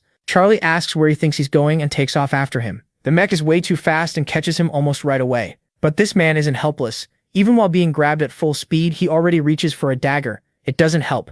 The mech gives him no time to react, flips him through the air and slams him to the ground. Using the eyes of the little monkey, Charlie orders him to stay down. When the man tries to get back up, Charlie forces him down again and tells him to stay still. Lying there, the man can't understand how Charlie is this strong. He can't move at all. Charlie already knows Zion Navon is Muvon Zion's real name, and that this man is a player from the Martial Kingdom who gave up climbing the tower. More than that, Charlie is sure this is the king of the jackals, so he keeps him pinned down hard. The tied-up man begs to know why this is happening. He claims Charlie grabbed the wrong person and says he's just a nobody. Charlie doesn't buy it. If he was innocent, why did he run? Shaking with fear, the man says he ran because the mick looked terrifying. Hargan just stands there, not sure what to do. After tying the fugitive up, Hargan starts doubting they caught the right guy. He says this man looks weak, not like someone from the Martial Kingdom, and definitely not the king of the jackals. Charlie pulls out the man's knife, shows it to Hargan, and asks if that looks normal to him. The blade is coated in a powerful poison found on the upper floors of the tower. Charlie explains that using poison like this on players is forbidden,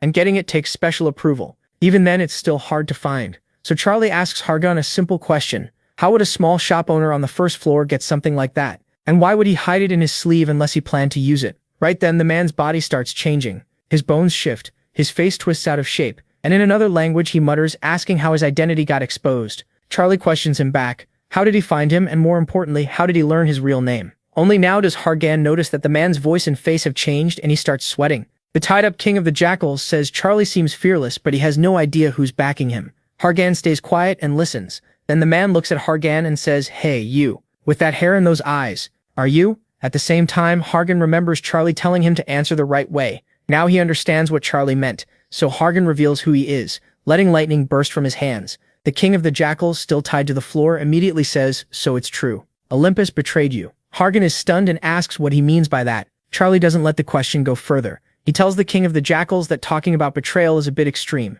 He only wants a favor. Then Charlie asks something Hargan didn't expect. "You're taking orders from Agamemnon, right?" The man says yes. Charlie goes on, saying the ruler of the heavens has been interested in what's happening on the first floor for a long time. Then he asks how long the king plans to stay. Agamemnon's dog down here. Agamemnon isn't even important in Olympus. He's just serving a rookie who only recently became a ranker. Charlie says, things are already moving well, and soon the ruler of the heavens will handle the jackals personally. Hargan just listens, completely lost in a conversation he doesn't fully understand. Charlie tells him that if he does this right, he might even earn an important place in Olympus. That's enough to win him over. The king of the jackals asks what favor Charlie wants and what he should do. Hargan never expected any of this. Olympus getting involved even on the first floor, and even using the jackals. Charlie asks how many jackals there are in total. The answer is around 1,000. Charlie tells him to gather every single one of them here tomorrow by midnight, then gives him the address. He adds one more condition. None of Agamemnon's or Ares' followers can find out. After that, Charlie stands up, walks past Hargan and says, "Come on, we're done here." Hargan is boiling inside after learning the jackals were brought in by Olympus. Once they're outside, Hargan angrily tells Charlie he's real good at talking about other people's parents. Then he demands a full explanation, every detail. Charlie keeps it short, just like it sounded. The jackals and Olympus are working together. Hargan, still furious, asks if Charlie really expects him to believe that. He insists it can't be true and says the man must be using Olympus's name because Olympus would never do something like this. Charlie is forcing Hargan to see Olympus for what it really is. He tells Hargan that whatever image he has of Olympus, he needs to open his eyes and face the truth. Charlie says Hargan is about to learn Olympus's real face. Hargan starts thinking back on everything that happened. He remembers the administrator complaining that those bastards were making his work even harder. And those bastards were Olympus, to the point that he said he wanted to rip Zeus's arms off. Hargan also remembers the king of the jackals asking if Olympus had betrayed them, and Charlie's warning that if he wanted the truth, he'd have to find it slowly on his own. Most of all, the protagonist's words keep ringing in his head. Even if he told him, Hargan wouldn't believe it. The scene shifts, and 2 days pass. Later, Charlie sits somewhere, waiting for someone to show up. Without looking away, he says that if they had come any later, he would have left without them. Then he asks Hargan if he's finished thinking it over. Hargan says he was born and raised in Olympus. To him, Olympus was always his home, his family, and his father was his hero. He says he barely remembers his mother. It's been so long since he last saw her that he can't even picture her face anymore. All he still remembers is her voice and what she told him. She told him, "My son, never forget Olympus's pride." Hargan says Olympus is the name of that pride. So he spent a long time wondering if this was the right thing to do or if he was betraying Olympus. The mech asks what answer he came to. Hargan opens his inventory and tells Charlie that whether he's right or wrong, one thing is certain. The jackals need to be wiped out. They're parasites on the first floor. And if this really is Olympus's dirty secret, he puts on his gloves as lightning starts pouring out, then says he'll erase every jackal with his own hands. A little later, the scene moves to a tunnel. It's dark with only torches lighting the way. Inside are hundreds of jackals, the bandits who rob and kill beginner players. One of them looks around in awe at how huge the place is. It feels damp, and the floor is slick. Another says he never imagined there were this many of them. There are around 1,000 jackals here, and he explains this is the first time they've all gathered in one place. Usually they stay spread out. The crowd starts buzzing about rewards, at least 10,000 points. Then someone comes in fast. He asks if everyone is here, and tells anyone missing to raise a hand. Only the ones who didn't come would do that. Then the system reveals the speaker is Mulong Sheng, the king of the jackals. At that moment, all the jackals drop to their knees before their leader, but one newbie is still standing out in the open. The Jackal King tells him to lift his head. The jackals stare at him, wondering if this really is Long Sheng. Most of them had never seen the boss before. One says he heard a powerful backer was protecting the jackals, which is how they stayed out of trouble with the tower's authorities. For the newbie, it was a lot to take in. Then someone grabs a sword and warns that if anybody talks, the blade will start singing. The guy just blurts out that he's never seen a sword sing before. The Jackal King lifts his sword and makes it clear. Whoever speaks next loses their head by his own hand. He glares at the crowd and orders everyone to stay quiet. Then he says they have a mission and it starts right now. It won't be easy, which is why he called every jackal here. Raising his fist, the Jackal King promises one thing. After today, the jackals will rise to heaven. The whole group erupts, shouting and praising their leader. Then the Jackal King says he wants to introduce two people. He explains that the masked figures are his supporters. Turning toward them, he thanks them for showing up. A second later, he pulls out a stack of cash and says it's just a small token, asking them to accept the favor. These are Asgardian bills, and the system reveals each one is worth 1,000 points. The Jackal hands over a huge pile of bills, and the Jackal King tells the two masked guests this is the take from their latest haul. One masked visitor thinks it over. If Asgard issued these notes, their value is guaranteed. This pile is around 100,000 points. The figure asks if all of it is really for him, and the Jackal King says yes, every bit of it. That was the trap. The masked man starts smiling, because his plan worked. The payment meant for Agamemnon ended up in his hands instead, and now it's obvious why the jackals switched sides. There are hundreds of thousands of points sitting right there. The slim masked figure calmly thanks him for the gift and stores the money in his inventory. The Jackal King, clearly pleased, says the honor is his. After taking the money, the masked man looks at the Jackal King and says he has something else to say. The Jackal King immediately asks what he wants them to do. He says it's time to offer this place to God and snaps his fingers. The whole area lights up at once. The protagonist unleashes massive flames and they spread through the cave in seconds. Jackals burst into fire and run in panic. The Jackal King turns back, shocked at how fast it spread, and wonders if the liquid on the ground was oil instead of water. But he's sure it wasn't oil. There was no smell. Still, the place is turning into a giant furnace. The jackals panic and scatter, each one just trying to save himself. Hargdan cuts one down at blinding speed, while the Jackal King keeps wondering if the stuff was some kind of odorless powder. The Jackal King starts losing it. Then he looks ahead and sees the protagonist pulling off his mask, dropping it and crushing it underfoot. The Jackal King demands to know what he thinks he's doing. Charlie answers for him. They're taking out the trash. Only then does the idiot realize they aren't on Olympus's side. From farther off, Hargan shouts, while killing another jackal, that he is from Olympus. The Jackal King can't understand it. If that's true, why attack them? Aren't they allies? Hargan fires back that they are not allies. Hargan fires back that they are not allies. They're Olympus's shame, and he'll wipe them out with his own hands. With fire on one side, Hargan on the other, and the protagonist cutting down everyone in between, the jackals rush them, yelling that they'll kill them. The Jackal King screams for everyone to swarm the two of them. They're only outnumbered by 2. Meanwhile, Hargan keeps slaughtering jackals one after another. The Jackal King realizes they're finished. If this keeps up, none of them will survive to tell what happened. That's when it finally hits him. The two of them plan to kill every jackal in one shot. He pulls out his phone and tries to contact help, but there's no signal. He can't believe it. A place like this should still have reception. He's standing there annoyed, wondering why his expensive service suddenly won't work. After cutting down another jackal, Charlie answers him. He calls out and asks if he really thought that thing would work in a place like this, basically hell. The protagonist grins and tells him to look around. A lot of players send messages by coding them into mana, and with this much mana filling the area, communication is impossible. All that fire is mana, so the phone is useless now. No signal, no messages. That finally sets the Jackal King off. He gives up on holding back and charges straight at the protagonist. He screams as he rushes in from behind. But like the saying goes, if you're trying to sneak attack someone, don't yell first. The moment Charlie hears it, he already knows someone's there. He turns back with those gray eyes and freezes the Jackal King in place with a skill nobody expected. The Jackal King can't understand why his body won't move. Charlie calls him by name and tells him it's time to say goodbye, then cuts him clean through the middle. That's it. Everyone's dead. It's over. The meeting point was a cave inside a huge mountain. Now it's completely wrecked, with nothing left but smoke pouring out. Charlie asks Hargan if he's okay, and Hargan lets out a long, heavy breath. He asks if Charlie seriously thinks he's okay. They just killed 1,000 people. Charlie realizes Hargan isn't tired. What he's feeling is guilt. Charlie looks at him and says that's normal. Hargan has never been through a war, so he's not used to killing people. Hargan asks how Charlie can stay so cold about it. Charlie reminds him what the jackals did for a living: kidnapping, robbery, and worse. That's how they made their money. By killing them, they likely saved dozens, maybe hundreds of people, so why should they regret it? Hargan still hesitates, so Charlie tells him he needs to let go of that guilt.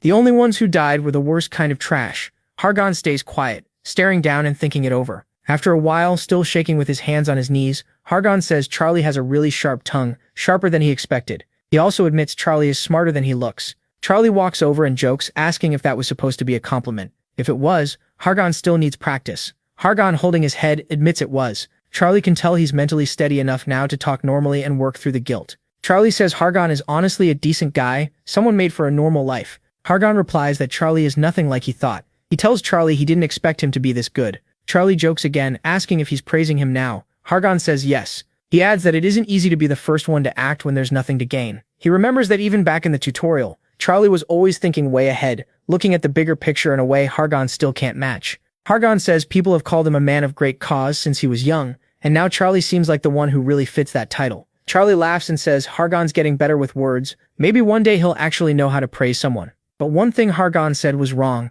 Of course Charlie had something to gain. He opens his inventory and pulls out a thick stack of the Guardian notes. When Hargon sees them, he immediately changes his tune. Now that's something worth winning.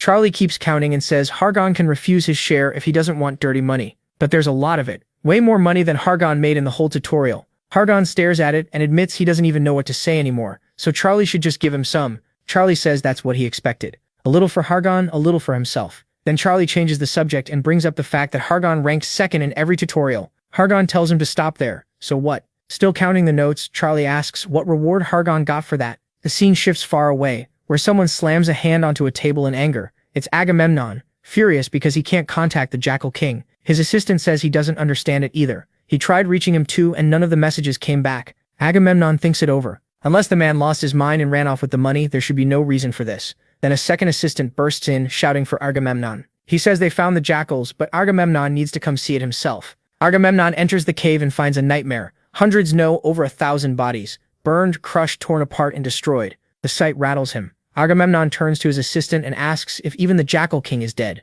The assistant says yes, sir, he's gone too. Agamemnon then asks about the money they collected, and the answer is even worse. They didn't find a single note. It's all gone. Agamemnon is furious. His money stream is gone, and now he's broke. Meanwhile, the MC checks the haul and finds a total of 340,000 pounds. Yeah, the chalk eyes were loaded, and that kind of money can buy top-tier stuff in the shop. What's even crazier is that Charlie only kept half. The other half went to Hargon. Looking at all that cash, he can't help thinking it's all thanks to Agamemnon. So thanks, Agamemnon. What a generous friend. With this much money, Charlie won't have to worry about food or a place to stay for a long time. Charlie almost wants to head straight to Asgard and trade it all for points. But if he does that, Olympus will know he was the one who wiped out the jackals. So he stores the money for later. He also knows this won't cover every plan he has, but it's enough to get the materials he needs to refine the Divine Crystal of the Stars faster. Out of everything Charlie owns, the Divine Crystal of the Stars has the highest rank, and right now the best blacksmith in the tower is slowly turning it into something he can actually use. Still, Charlie has another problem, so he opens his inventory.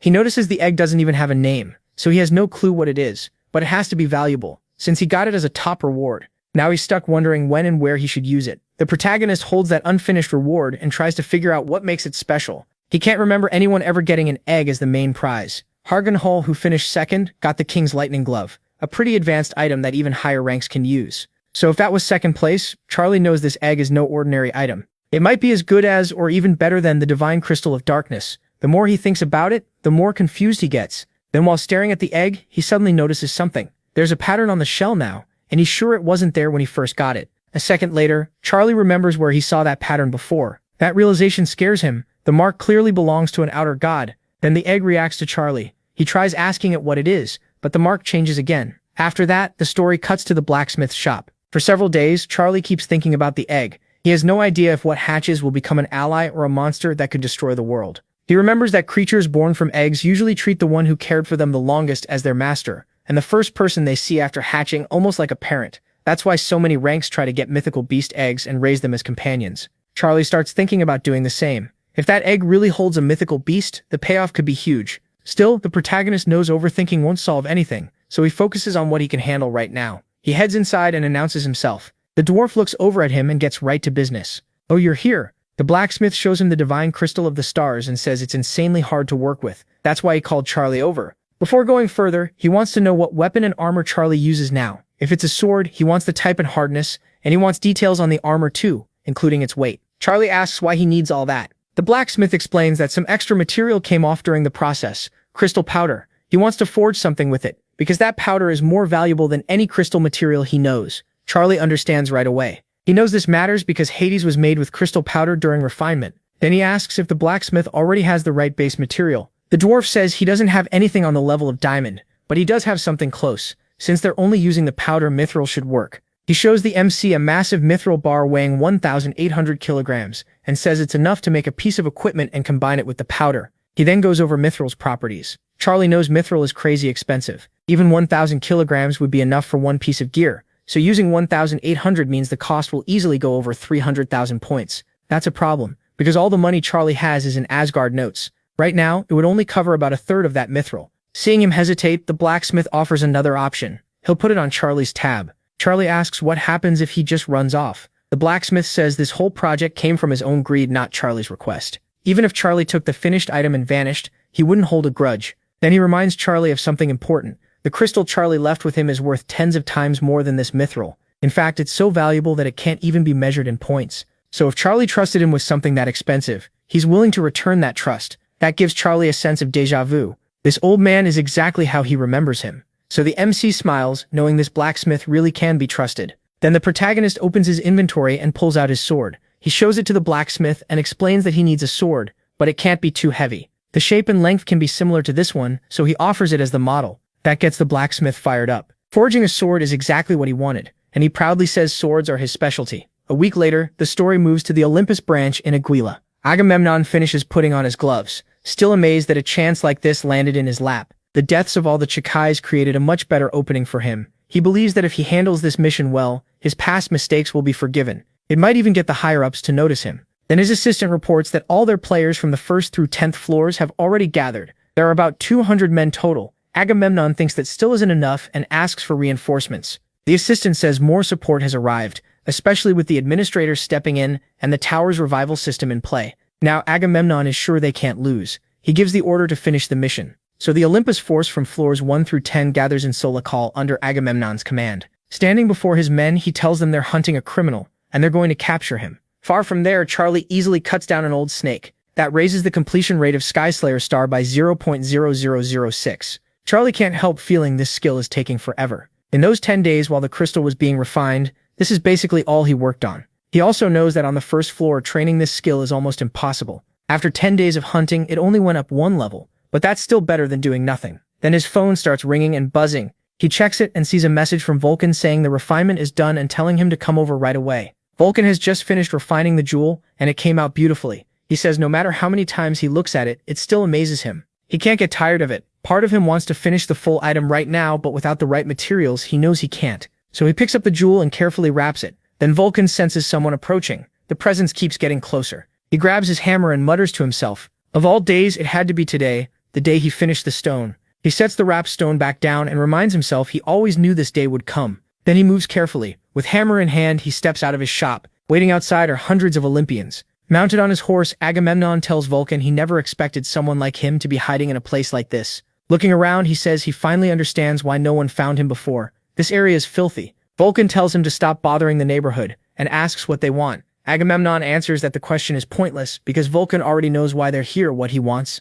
Pointing his sword at the criminal, he calls Vulcan by his real name and says, "Criminal, the party's over." Everyone freezes. The Olympian blacksmith? They thought they were chasing the player causing trouble on the 1st floor, not a ranker. One of the men asks how they're supposed to catch someone like that. Even with more people, he's too strong to even touch. Hypeman tells them not to panic. On the 1st floor, a ranker's power is heavily limited. Hephaestus smiles, lightning crackling around the hammer in his hand. Mana surges out of him as he glares at them. Restricted power? Is that what you think? Don't make me laugh. His eyes flash red with rage, and he promises to crush every one of them. Hypeman just laughs, and advances with the whole army. He mocks Hephaestus, saying he was already punished by the regents of the skies, so can he even call himself a ranker now, especially with no gear on him? Then he adds that they have a ranker on their side too. As a man in white rushes forward, a sharp-looking man in red and white appears. The system reveals he's a ranker under Apollo's command, and his name is Chryses. Hephaestus immediately tenses up. Chryses, so you're a ranker now? Hephaestus warns him that meddling in the affairs of Mirandae brings a harsh penalty.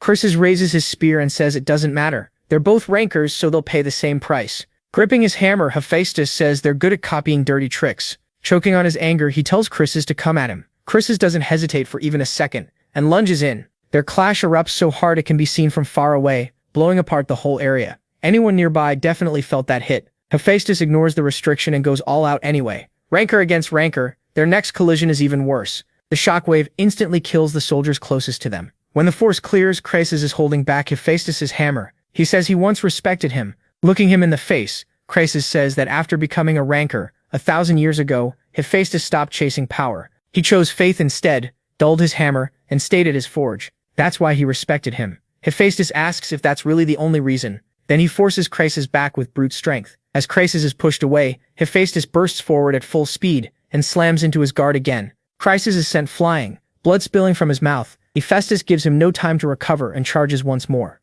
Dozens of soldiers are in the way, and he tears through all of them without slowing down. But after cutting down players from the 1st to the 10th floor, the tower's restriction starts hitting hard. Blood begins pouring from Hephaestus's whole body. Chryses walks toward him and says the penalty will be severe. Attacking players from floors so far below his own guarantees it. Still bleeding, Chryses says he meant what he said. He really did respect him. Giving up everything for faith, that resolve is what he admired in Hephaestus. Tightening his grip on the spear, Chryses repeats that this is what he respects about him. But even so, he doesn't want to fight him, and he prepares a powerful strike. Hephaestus blocks it with his hammer and tells him to cut the crap. A blast even bigger than before shakes the entire 1st floor. The last of their mana floods the area. Blood covers the ground, and the dust slowly settles. Hephaestus curses Chryses as his body starts turning to stone. Chryses used some strange magic on him. Hephaestus realizes it's the shield that's petrifying him. Chryses confirms it. Yes, that's exactly what it is. It's the Aegis, a shield shaped like a face from a jellyfish. Chryses says it's only a replica, but Hephaestus is so worn out that even a copy is enough to stop him. Temporarily turned to stone, Hephaestus finally collapses. Crepes and Agamemnon stand over him as the winners. Crepes thinks to himself that it's finally over. Agamemnon grins, proud that he completed the mission, and sure he'll be praised for it. Then he orders the soldiers to seize the criminal at once. But right then Charlie arrives. He says he can't let them take him. In a flash, his sword cuts through 2 guards' legs. Their screams fill the air. Bravo demands to know what kind of disrespectful mess this is. The others stare at Charlie and ask if he's the one who broke the new tutorial record. A lot of them had even guessed he might be a rancor or something close. Agamemnon asks Charlie who he thinks he is, barging into their business like this. From a distance, Charlie recognizes Chryses. He remembers hearing that name in his past life. He also knows fighting 2 rancors here would be a nightmare. Still, Charlie knows if this turns into a bigger fight, and an administrator steps in, Olympus will be the side that loses. Their influence on the 1st floor would take a huge hit. Agamemnon demands to know what Charlie is doing, but Charlie doesn't answer. Instead, he wonders if he'll really need DFS to use Kongonmakia here. Agamemnon asks if Charlie plans to stand there protecting DFS until the petrification wears off. Bravo answers, and what if I do? And Agamemnon notices time is running out, because DFS's arm starts to move. He realizes the Aegis can only petrify once a day, so Chryses can't use it again. And since it's just a replica, he doesn't know how long the effect will last. If it ends now, things will get bad fast. Once Hephaestus breaks free, capturing him will be much harder. The stone body of DFS starts moving more, and Agamemnon knows he can't waste another second, so he orders his men to kill Charlie and capture the prisoner immediately. One soldier hesitates and warns that killing a rookie will bring a penalty. Agamemnon answers by drawing his sword and cutting off that soldier's head. Looking at the body, he asks what good that penalty did. But Agamemnon takes one too for killing someone far weaker than himself, and his body starts bleeding right away. Then he shouts to the others, whoever kills the rookie and brings back the prisoner will be given control of the 1st floor. That gets them fired up at once, and they all yell that they'll kill him. Charlie gets ready and coats his sword in colossal fire. The soldiers can't even get close before the flames tear into them. Some of the dying men warn the others not to touch that fire because Charlie is too strong. A smarter one tells them to attack from a distance. But the furious rookie activates his gray eyes, letting him read the flow of the battle ahead of time. Then he cuts through the soldiers of Olympus, one after another, while the whole area is swallowed by flames. Even inside that fire, the gray eyes endure the strain of the flame attribute, leaving the rookie without a single burn. Charlie keeps cutting forward, slicing the next soldier clean through. Suddenly he senses something coming and turns, just in time to see a ball of mana flying at him. He fires one back and the 2 attacks collide, sending lightning everywhere. The impact creates a massive explosion of mana. Charlie presses forward and taunts them, telling them to bring everything they've got. Numbers alone don't decide a fight, and they should know that by now. From the rear, Agamemnon keeps shouting for his men not to stop and to box Charlie in. But inside, Agamemnon is boiling. His force includes players who made it all the way to the 10th floor. He knew Charlie was strong after seeing him take first in the tutorial, and even beat Hargan, but he never imagined he was this strong. Using his gray eyes, Charlie takes control of the colossal fire itself. Watching from afar, Agamemnon can't stop wondering what kind of rookie this is because he feels far beyond that level. Charlie shapes the flames into a towering pillar and burns the soldiers around him all at once.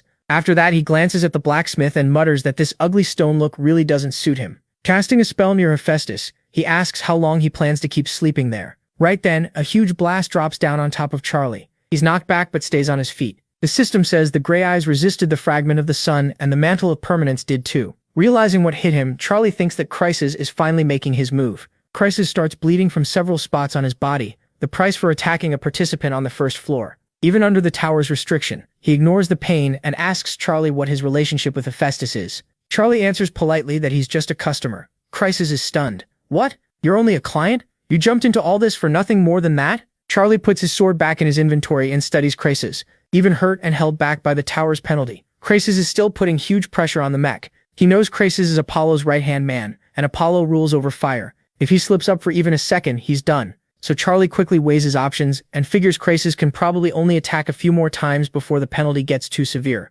Because of that, Charlie uses Gigantification. If Crisis wants to fight up close, he'll have to keep attacking, and that should make the penalty hit him even faster. Charlie plans to go straight at the one using the fragment of the sun. He trusts his gray eyes and the mantle of pyromancy to help him endure it. He also believes he can survive, since he already lived through Saratra's annihilation flames. Seeing that, Crisis remarks that Charlie has a skill no normal low-rank player should have. He asks what a newcomer to the tower thinks he can do, then hurls a spear coated in solar fire at Charlie. Charlie raises his hand to stop it. The system reports that Gigantification is clashing with the fragment of the sun. It also says the gray eyes and the mantle of pyromancy are resisting it too. Then a huge blast of fire erupts. The system updates again. This time the protagonist fails to fully resist the fragment of the sun and suffers a burn effect. Charlie expected that. He knows raw strength alone isn't enough to block a ranker's attack. He thinks that if he at least had some kind of ice power, his resistance would be much better. Charlie senses another attack coming and mutters, asking if Crisis is really not going to give him even a second to breathe. So the protagonist fires back with Mana Explosion not once, but 3 times.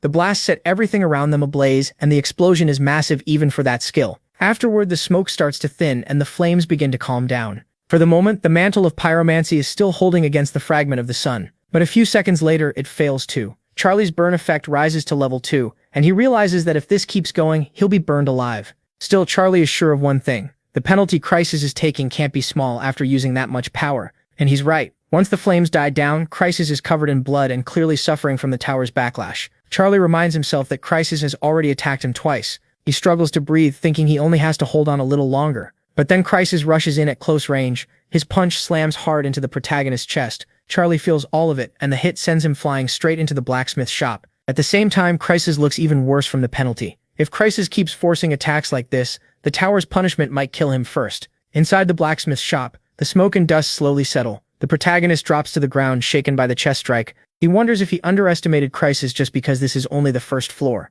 Similar or not, Crisis is still absurdly strong. Charlie knows he can keep fighting a little longer, but beating Crisis is out of the question. His goal now is just to endure 2 more hits. Then he glances to the side and notices something shining under a cloth. A smile spreads across his face. Now he understands where he was thrown. This really is that blacksmith's shop. When the protagonist sees the refined divine crystal of darkness, he thinks he might actually be the luckiest guy around. The system identifies it as a pure divine crystal of darkness, a fragment holding the darkness of Genesis, along with mana tied to endless darkness. Then the story cuts to Crisis remembering a talk with Apollo. Back then, Apollo warned him about penalties. Crisis didn't understand, and Apollo told him he'd learn soon enough once he felt one himself. He also explained how overwhelming the tower's power is. Now, with his body badly damaged by the tower, Crisis realizes Apollo was right. It feels like the tower is alive. It gives off a force that limits and crushes powers that go too far out of line, protecting the lower floors. Badly injured, Crisis finally understands the penalty. It is the tower's will. Agamemnon sees how torn up Crisis is and thanks him for his hard work.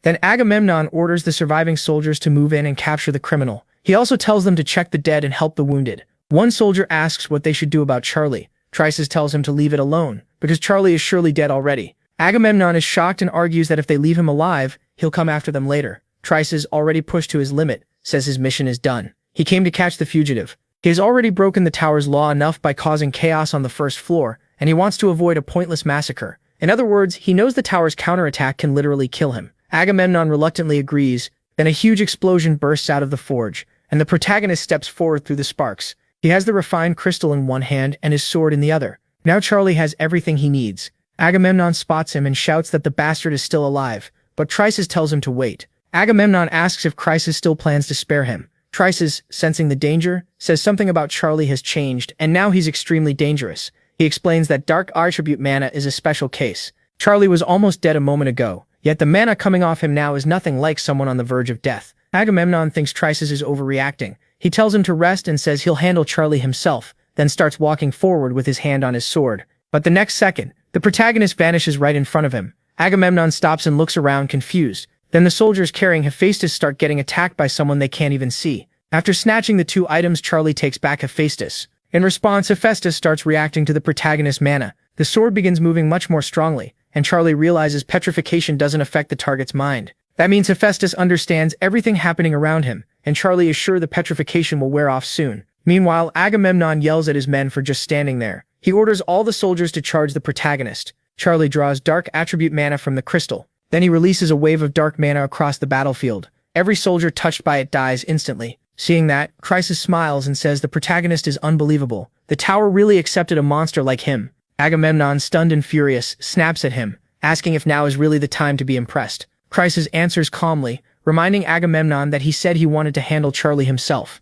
Chryses only came for Hephaestus, and this part was never in his contract. Charlie is Agamemnon's problem, so go deal with him. Agamemnon stares back and asks if he's serious. Chryses starts moving again. He tells him to relax, it was just a joke. Even after pushing himself that far, he's still going to fight. While they talk, the protagonist crushes the few remaining soldiers. Then he notices Chryses finally coming at him again. Chryses attacks the protagonist once more with the fragment of the sun. The pressure is intense. After that, Chryses gathers the sun's fire into his hands. As he forms a fireball, he can't help admiring Charlie. Controlling two attributes at once is hard, even for rankers, yet Charlie is doing it as a human, with darkness and normal human mana together. If someone like that had joined Olympus, he'd have been unstoppable. To Chryses, Charlie is a priceless talent, and that only makes him want him more. His desire to claim that talent keeps growing. Then Chryses calls out, asking if his name is Charlie. If Charlie needs gear, Olympus can give him equipment far better than what he asked from Hephaestus. But Charlie says that's not his real goal, and he already gave his answer about joining Olympus to that guy over there. He points at Agamemnon. With fire and metal in hand, Chryses answers that Charlie already rejected them.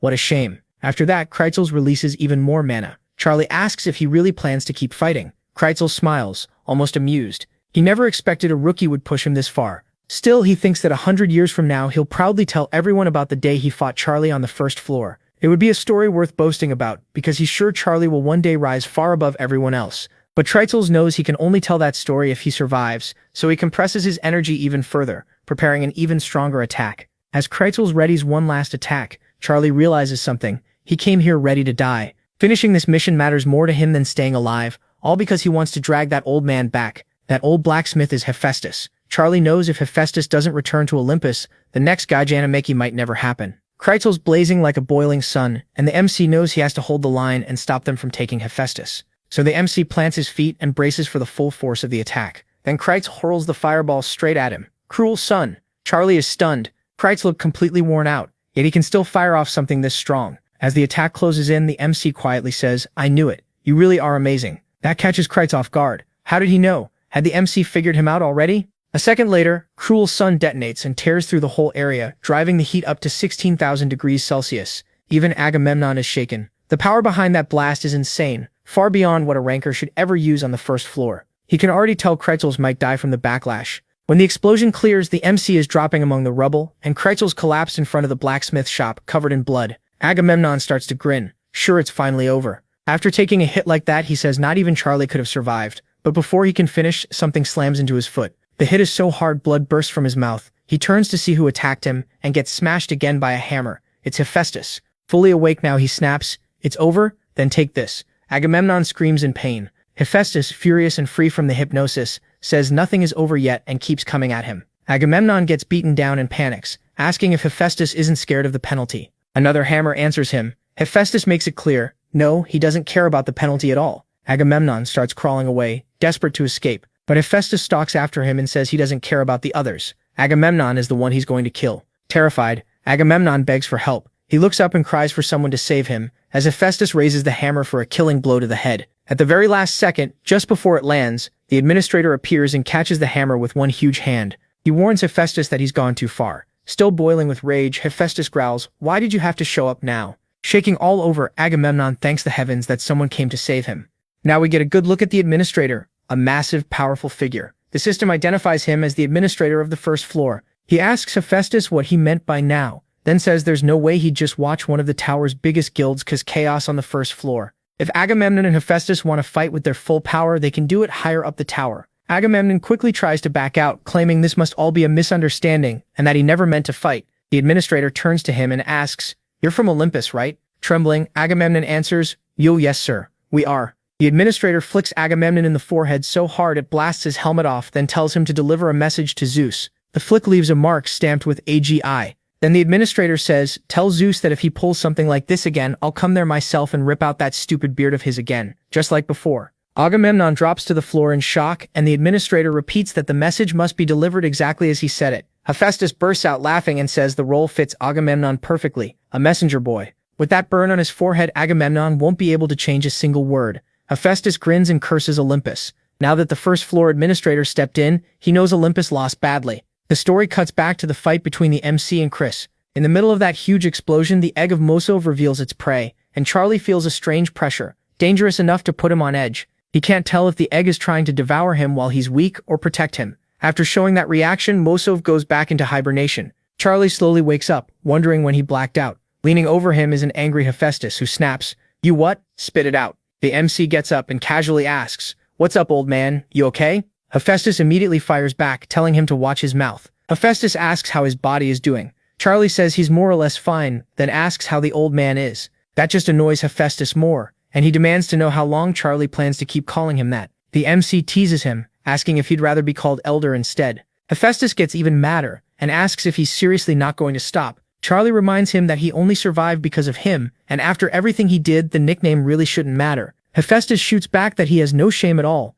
Still, Hephaestus goes quiet for a moment, because deep down he really is grateful for what the MC did. As he starts to leave, he mutters his thanks. Charlie says he didn't catch that, so Hephaestus turns around furious, and shouts, "I said thank you. How many times do I have to say it?" The MC thinks to himself that it was only twice. Then Hephaestus looks around, spots the pickaxe, and demands to know who made it. Charlie admits he did, which leaves Hephaestus embarrassed. Getting serious, the blacksmith tells Charlie the truth. His real name isn't Vicara, it's Hephaestus, and he used to be a blacksmith of Olympus. He watches Charlie's face and notices the reaction is way too calm. "What, you're not surprised?" The MC answers that of course he's surprised, but Hephaestus calls him out right away. He's not even trying to sound believable. That confirms Hephaestus's suspicion that Charlie already knew who he was. At first he thought Charlie might be someone sent by Olympus, but after seeing him nearly die to protect him, he knows that's not true. One thing is certain now, the MC is no ordinary player. Charlie says today's mess should keep Olympus quiet for a long time. Hephaestus agrees, and that's exactly why he decided to leave that cramped, ugly place and rent a big, comfortable workshop for a while. Then he tells Charlie that he always repays his debts tenfold. If the MC ever needs a favor, he only has to ask. Hephaestus promises to forge the finest sword in the world for him. Now that gets the MC's full attention, and he breaks into a big smile. Trying to stand, Charlie says he understands that promise very clearly. He thinks that once the sword is finished, he'll start climbing the tower again. So the MC says goodbye and tells Hephaestus he'll be waiting. Hephaestus can tell the MC is in bad shape. He's dizzy and starting to slur his words, so he sends him straight to the hospital. The next scene jumps to another day. The MC is now hunting down a bunch of gorillas with the Dark Knight. He explains that he spent the whole day in the hospital recovering, but now he's feeling much better. In his original plan, he wasn't supposed to clash with Olympus until the 11th floor. Still, things don't always go as planned. Even so, he knows this turned out well for him. Olympus won't be able to meddle on the first floor for years, especially with the administrator watching it closely now. Another good thing came from all this too. His bond with the old man is almost back to what it used to be before he returned. And this time, he plans to become far stronger than before. Now he has the Crystal of the Stars, and he grips it tightly. He knows this crystal will make a huge difference in the second Gigantomachy. Holding the divine Crystal of the Stars, he realizes it's especially hard to control. And now that it's been refined into a jewel, it feels completely different from the Helm of Invisibility Hades used before. The power coming from it is on another level, and Charlie wonders if the item itself is different or if it only feels that way because the user is different. Then the MC explains the 3 big changes he noticed after the crystal was refined. First, its description changed. Second, its durability, boost rate, and consumption rate all increased a lot. And third, a new effect appeared, the Invocation of Hell. He knows Hell is tied to Hades. It's basically the source of Hades' power. Still, there's a limit on it, so he can't draw out all of Hell's power. Even with that restriction, once he absorbs the mana, he can tell how incredible the Divine Crystal of Darkness really is. Charles also figures out it works like a catalyst. It doesn't hold darkness itself, it calls that power in. After using the Divine Crystal of Darkness all day, the Mac starts to understand how it works. Once he gets the hang of it, he's ready to leave. But then his phone rings. The message is from Hephaestus, telling him to come over right away. A little later, the scene shifts to Hephaestus's office.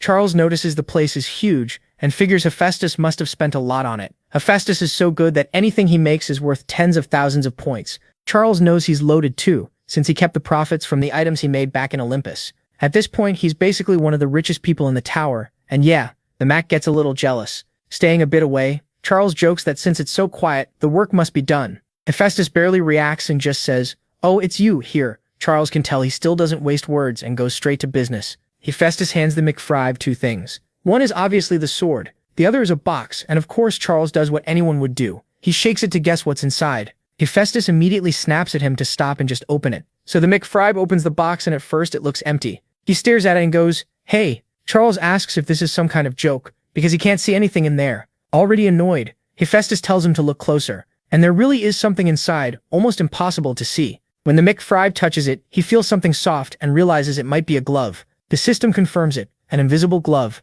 As Charles puts it on, he realizes it was made from Mithra. Hephaestus points out that he caught on fast. The glove is so light and soft that it barely feels real. Even so, Charles knows making something invisible like this couldn't have been easy, especially with such an expensive material. That makes him wonder why Hephaestus went this far. Then Charles slides his hand in and feels that it fits perfectly. That's when it clicks. Hephaestus made the invisible glove so the Mick could safely use the divine crystal of the stars. Hephaestus says he doesn't need to explain how to use it. He didn't have enough material to make anything fancier, so this is what he came up with. Charles realizes Hephaestus must have been worried when he saw him gripping the crystal directly. Now with the glove, he won't need to hold it with his bare hand anymore. Charles thanks him and says he'll put it to good use. After that, the McFribe turns his attention to the sword, and Hephaestus gives his thoughts after finishing it. He didn't just forge a sword, he made a full item. Charles checks it right away and can't find a single flaw. It's so sharp that he can feel its edge just from holding it. He quickly realizes the sword is amazing. Then Hephaestus tells him to give it a name, and the system prompts Charles to name the weapon. So the Mick studies the blade and starts thinking of a name that fits it.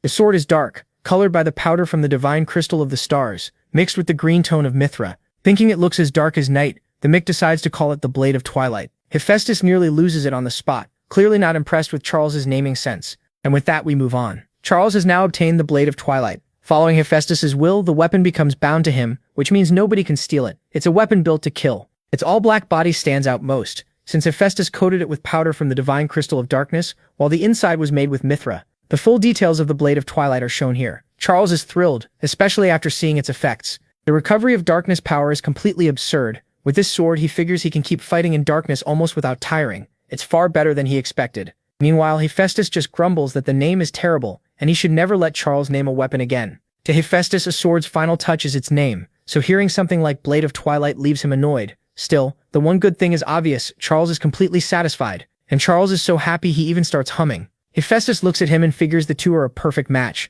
him and that badly named sword.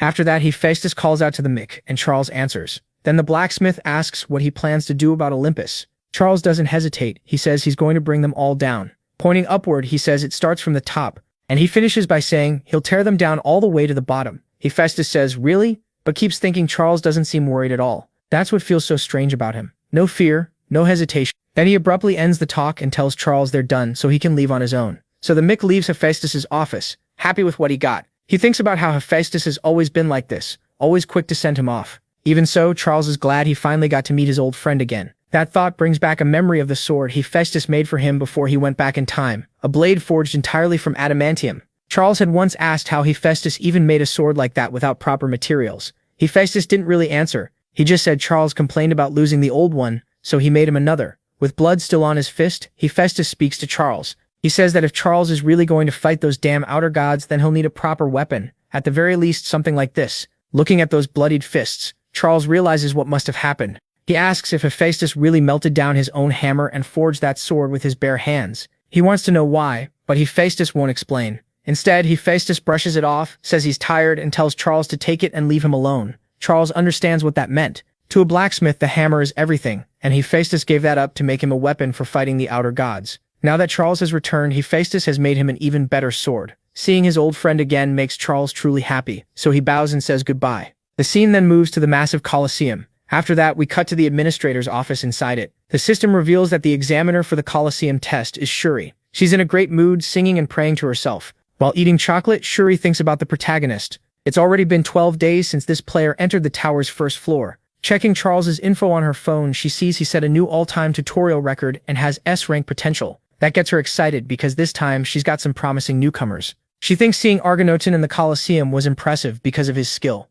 But if Charles took first place in the tutorial, then he might be even better. Shuri keeps watching for the protagonist, and the first thing that surprises her is what she sees next. Charles came alone to a test that can be taken as a team. As he walks to the center of the Colosseum by himself, Shuri takes it as a sign that he thinks no one on this floor can match him. She gets ready to enjoy the fight. Since the Colosseum is durable enough to handle even ranker-level battles, she tells Charles to do whatever he wants. The Mick stands in the middle of the first-floor Colosseum, waiting for the test to begin. This test is simply meant to measure the strength of new participants, and anyone who clears it can move on to the second floor. Charles knows it's straightforward, just beat the opponent in front of you. Then he sees the rankings. He is in first. Hercules is second, tied with Odin, and Asura is in fourth with another player. What stands out is that he was the only one to clear the 19th floor. Hercules and Odin stopped at 18, while Asura stopped at 17. Charles isn't surprised at all. He is a monster. That makes Charles think about his own old record. Back in his past life, he only made it to the 12th round, and the gap between him and the protagonist is so huge it actually makes his nose bleed. He checks the rankings and notices Hargan reached round 16. That shocks Charles, because it's way beyond what he did in his past life. He figures the Thunder Gloves must have boosted Hargan like crazy. The Mick grips his sword. He pulls the blade from his belly and steadies himself. Charles knows he still hasn't mastered H50, but he plans to soon. Then the system announces the start of the test. The rule is simple: beat your opponent. Charles points out something important. No one has ever cleared every round in this Colosseum. Just then, the gate opens and the first enemy steps in. Charles instantly activates his gray eyes. He knows the reward depends on how many enemies he beats, so the faster he clears it, the better the prize. This place is where future rankers push themselves to the limit, and they only get one shot on the first floor. Once they leave, they can't come back stronger and try again. A huge orc warrior appears in front of Charles. The beast charges in, glaring at him with bloodshot eyes. Charles is completely unimpressed. He thinks this orc isn't even worth getting excited about. The monster rushes straight at the Mick. The orc closes the gap fast, hungry for blood. It locks onto Charles and pours arcane power into its sword.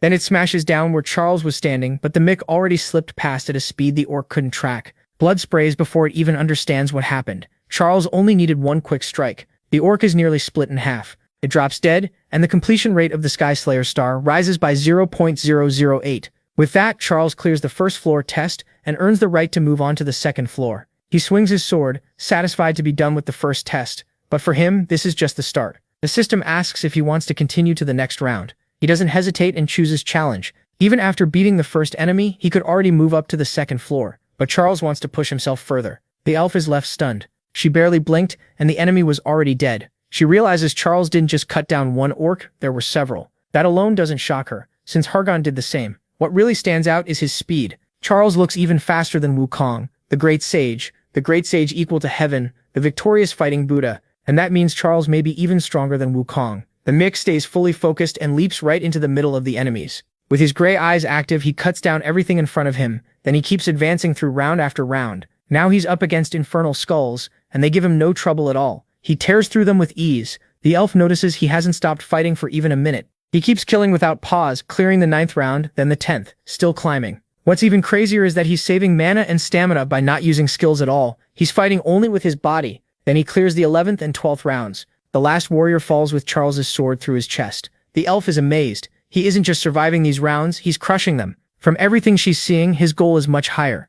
After clearing the 14th and 15th rounds with ease, she becomes sure Charles plans to surpass even the high rankers. Then the demon in the next round loses its head just as easily. The system asks again if Charles wants to challenge the next round, and he doesn't waste a second challenge. He uses his gray eyes to control the colossal fire and rushes his enemy. The flames take the shape of a giant sword, but the powerful warrior in front of him pierces through it. For the first time, Charles is stopped. That alone tells him this opponent is on another level. He knows holding back won't work here, so he decides to use everything. He floods the whole area with colossal fire, burning everything around them. The McDo's arm fills with the power of a giant. His skill with it is still low, and his vitality isn't high enough for a full transformation, so only one arm becomes gigantic. That extra power drives more force into his sword. The enemy blade can't handle the pressure and starts cracking apart. With one stronger push, the protagonist shatters the enemy's sword and cuts into him at the same time. The strike is so heavy it splits the man's helmet in half. Burned by the colossal fire and slashed by the sword, the warrior drops to his knees, nearly dead. Even so, he still speaks.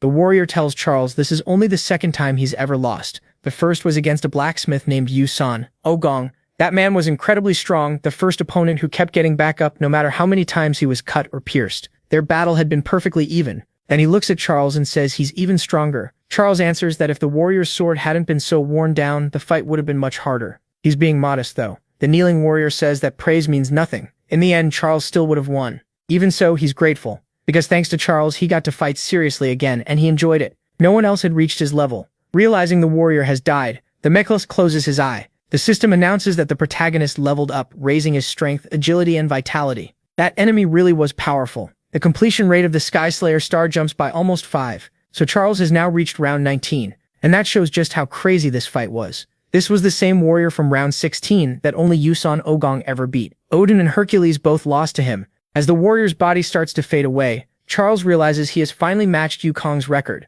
That leaves him satisfied because now he can challenge round 20, the round no one has ever cleared. The system asks Charles if he wants to challenge the next round. A countdown appears, and the system warns the mech that, if he doesn't answer within 30 seconds, he'll be sent out automatically. In other words, he'll leave the Colosseum and move to the second floor. Charles knows he's being pressured, and he curses under his breath. There's no time to rest. The timer drops to 19, 18, 17. But he already knows rest, and the Colosseum do not go together. So the mech tightens his grip on his sword, gets ready for the next round, and says, "Challenge." The countdown, which had already reached 10 and was about to kick him off the first floor, stops. A new system message appears confirming that he chose to continue, and that round 20 is the final round. The air in the arena suddenly feels strange. Charles stands in the middle, tense, unsure what's about to appear. Then the gate starts to open. A strange hand reaches out first, carrying a murderous aura, and Charles feels a chill run through him. Before the fight even begins, he activates gigantification and gets into position. In his head, he wonders if that thing is really about to appear.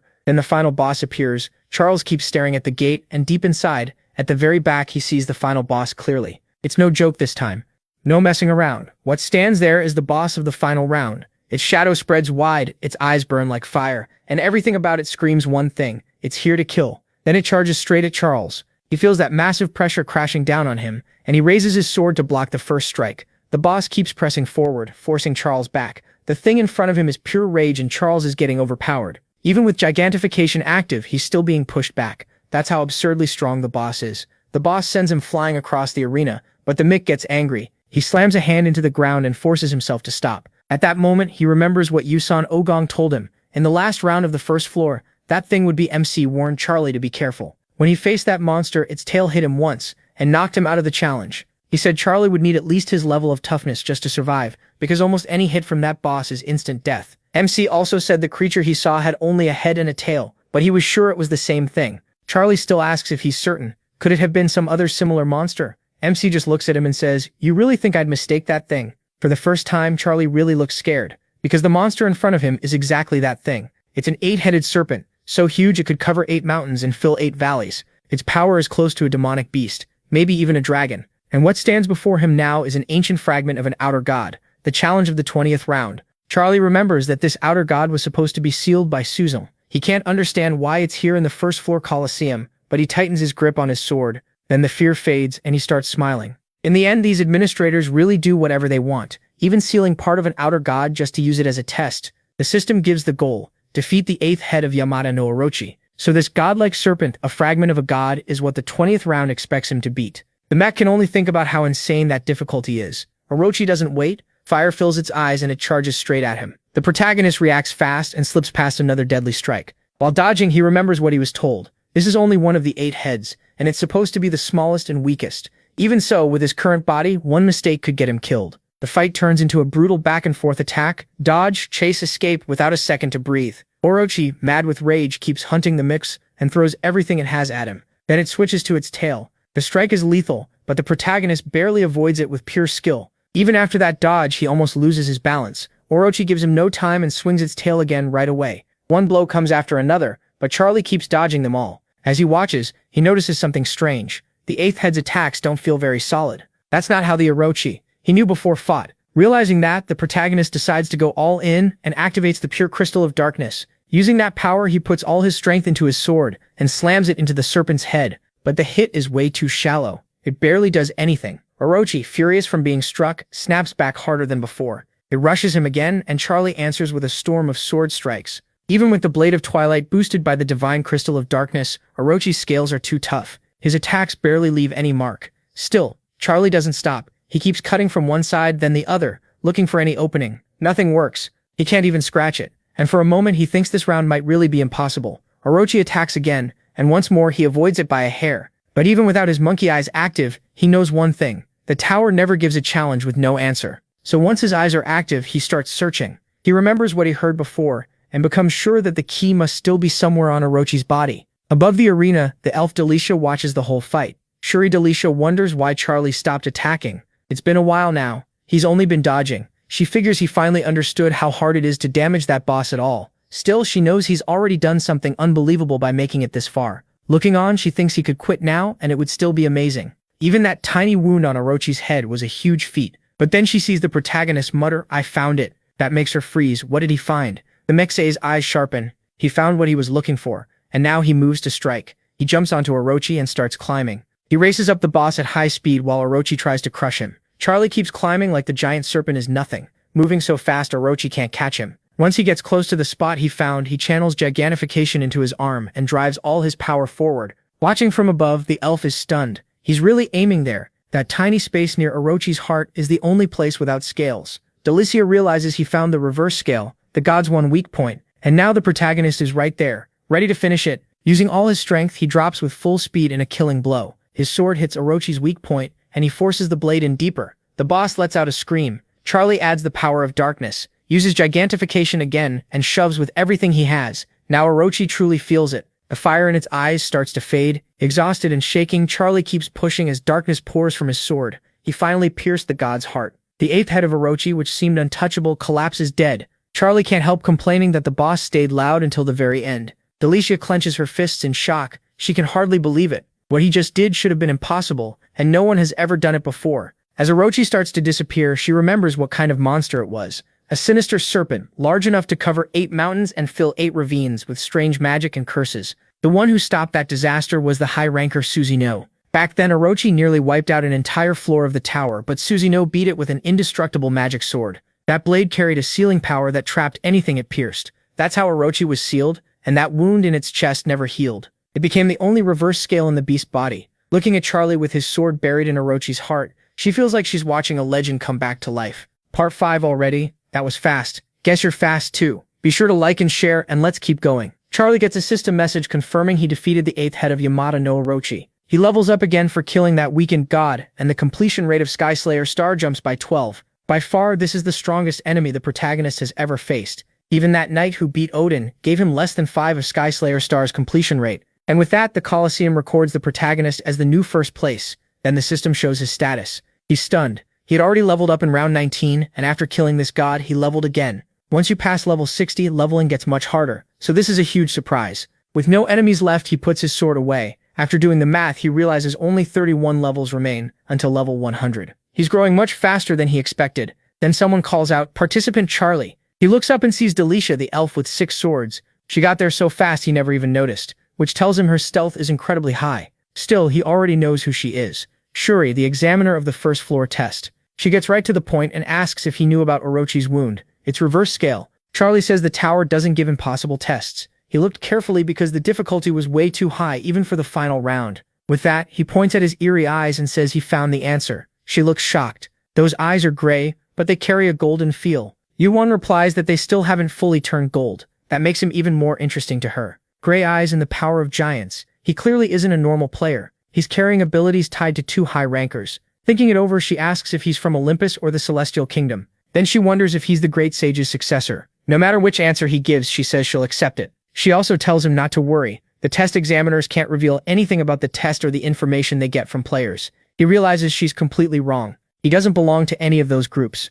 After that, the elf pulls out one of her 6 swords and says she has an extra reward from the administrator. She explains that she was told to hand over this sword to anyone who cleared every route in the first floor Colosseum. It's just a rusty sword, and she never thought she'd actually have to give it to anyone. But now the real owner has shown up, so she hands it to the Mechsems. She tells him to check it himself, since even she couldn't figure out what it was. The Mechsem takes the sword. It's not just rusty, it's broken too. The elf stares at it confused and wonders if it's defective, but the Mechsem knows exactly what he's holding, and that makes him happy. He finally found the sword. The system shows it's only a fragment because it's broken. It also says this was the sword Susan used and that a sealed power still remains inside it. To learn what that power is, he'll need to restore the blade first. The mech quickly stores the sword away, pleased with what he got. This weapon will speed up his plans a lot. Shuri asks if there's any problem with the reward, saying she can speak to the administrator if needed. Yuan tells her it's fine. This reward is more than good enough. Besides, he knows this is only a bonus. The real reward is still coming. Then the system announces that he cleared every round on the first floor and gives him 20,000 points.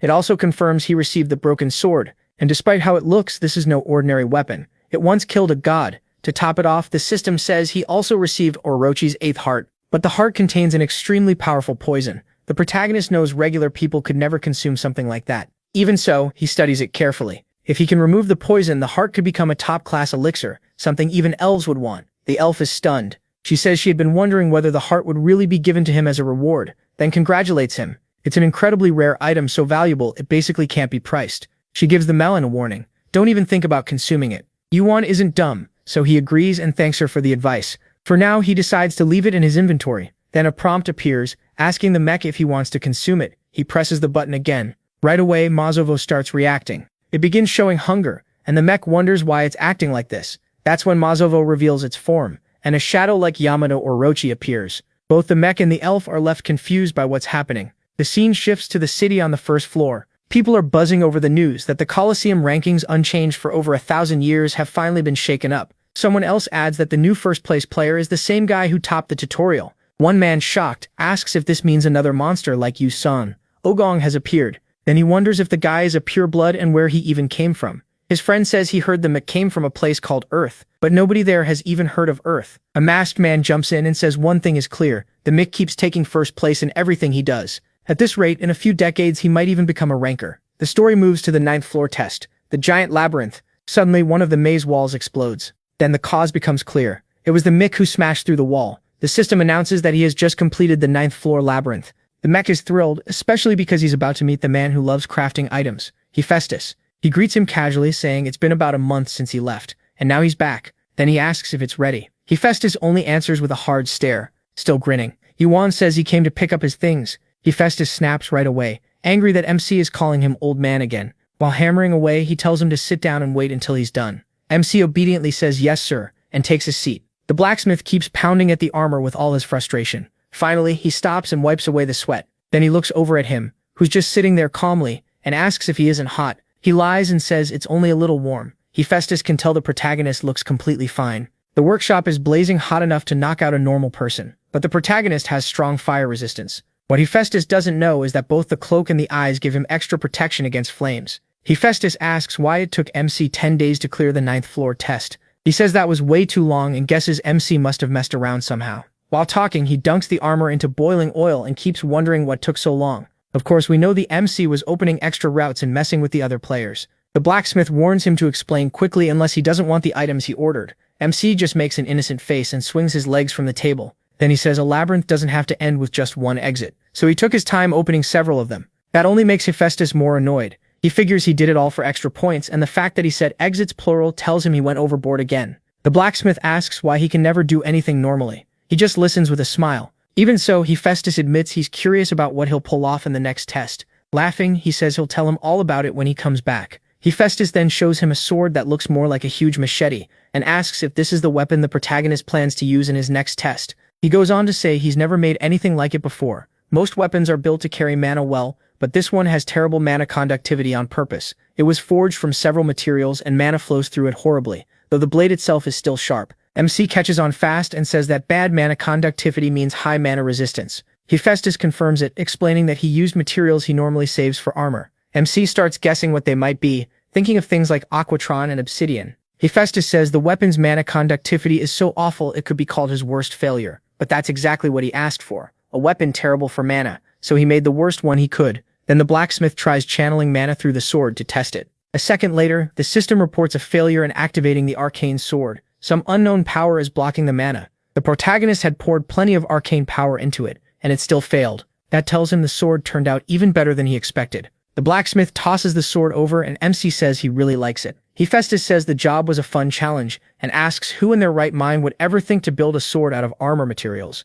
Before Hephaestus can say more, Yuan transfers 10,000 points to him using Guardian Notes. The old man loses it. He asks what kind of nonsense this is and whether he is seriously trying to pay him with a check. He calmly says Hephaestus will get into trouble if he gets too used to giving him things for free, so he's paying properly. Smiling, the protagonist tells him, "Old man, I'll be back soon. See you. The scene changes back to the same city. The system says a portal has appeared near the workshop. MC heads to it, and the system confirms he cleared the 9th floor trial. After paying 10 points, he uses it. Once inside, the system tells him to pick a destination. He's excited. He finally made it to the double-digit floors. Without hesitation, he chooses the 10th floor. He wants to go to the martial realm. The system confirms he's qualified and sends him there. A moment later, Yuan arrives at the 10th floor, the martial realm. The system says this is the starting area of the 10th floor, the martial city in the northern region. The martial realm is huge, surrounded by oceans and built on one rule, the strong rule over the weak. The moment the protagonist steps in, the 10th floor test begins. The place is packed with people trying to recruit new players.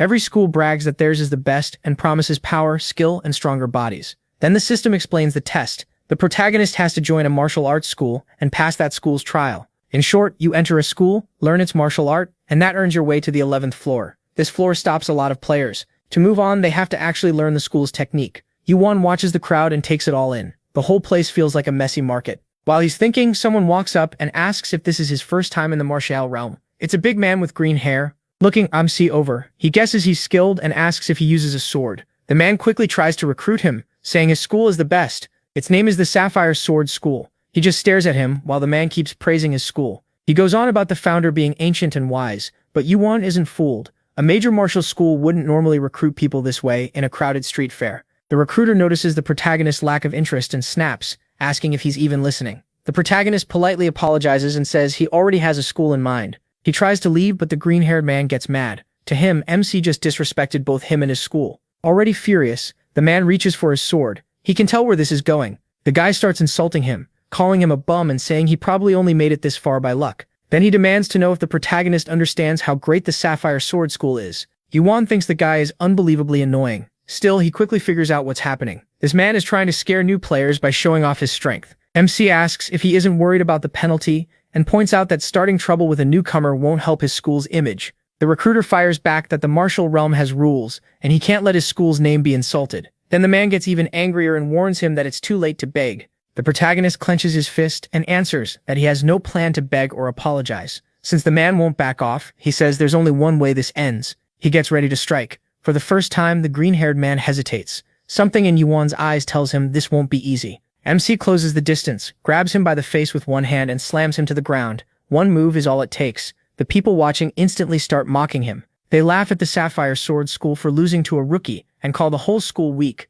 Soon everyone nearby is gossiping. Some say the school must be desperate if this is who they send to recruit people. Others say no one would want to join after seeing such a pathetic display. While the crowd talks, he is already gone, leaving the defeated man behind. The green-haired man explodes in anger, shoves through the crowd and runs after him. As he chases him, he keeps cursing and swearing he'll kill Yuan if he finds him again. The scene shifts. The protagonist is running at top speed, and the system tells us 10 days have passed since he entered this floor. He knows exactly where he's headed, but the martial realm is absurdly huge. In 10 days, he's already covered more than 4,000 kilometers. That kind of distance is normal here. Travel is a problem in the martial realm. There aren't any good ways to get around, so if you want to go somewhere, you run. Up ahead is Mount Paradise, the place Yuan has been aiming for. The system confirms he has reached Mount Paradise in the western region. MC says he needs to hurry now that he's close. Still, close is relative in this world. He keeps running until sunset. By then, he enters the forest around Mount Paradise and notices night has fallen, so he slows down and starts walking. A place like this is bound to be dangerous.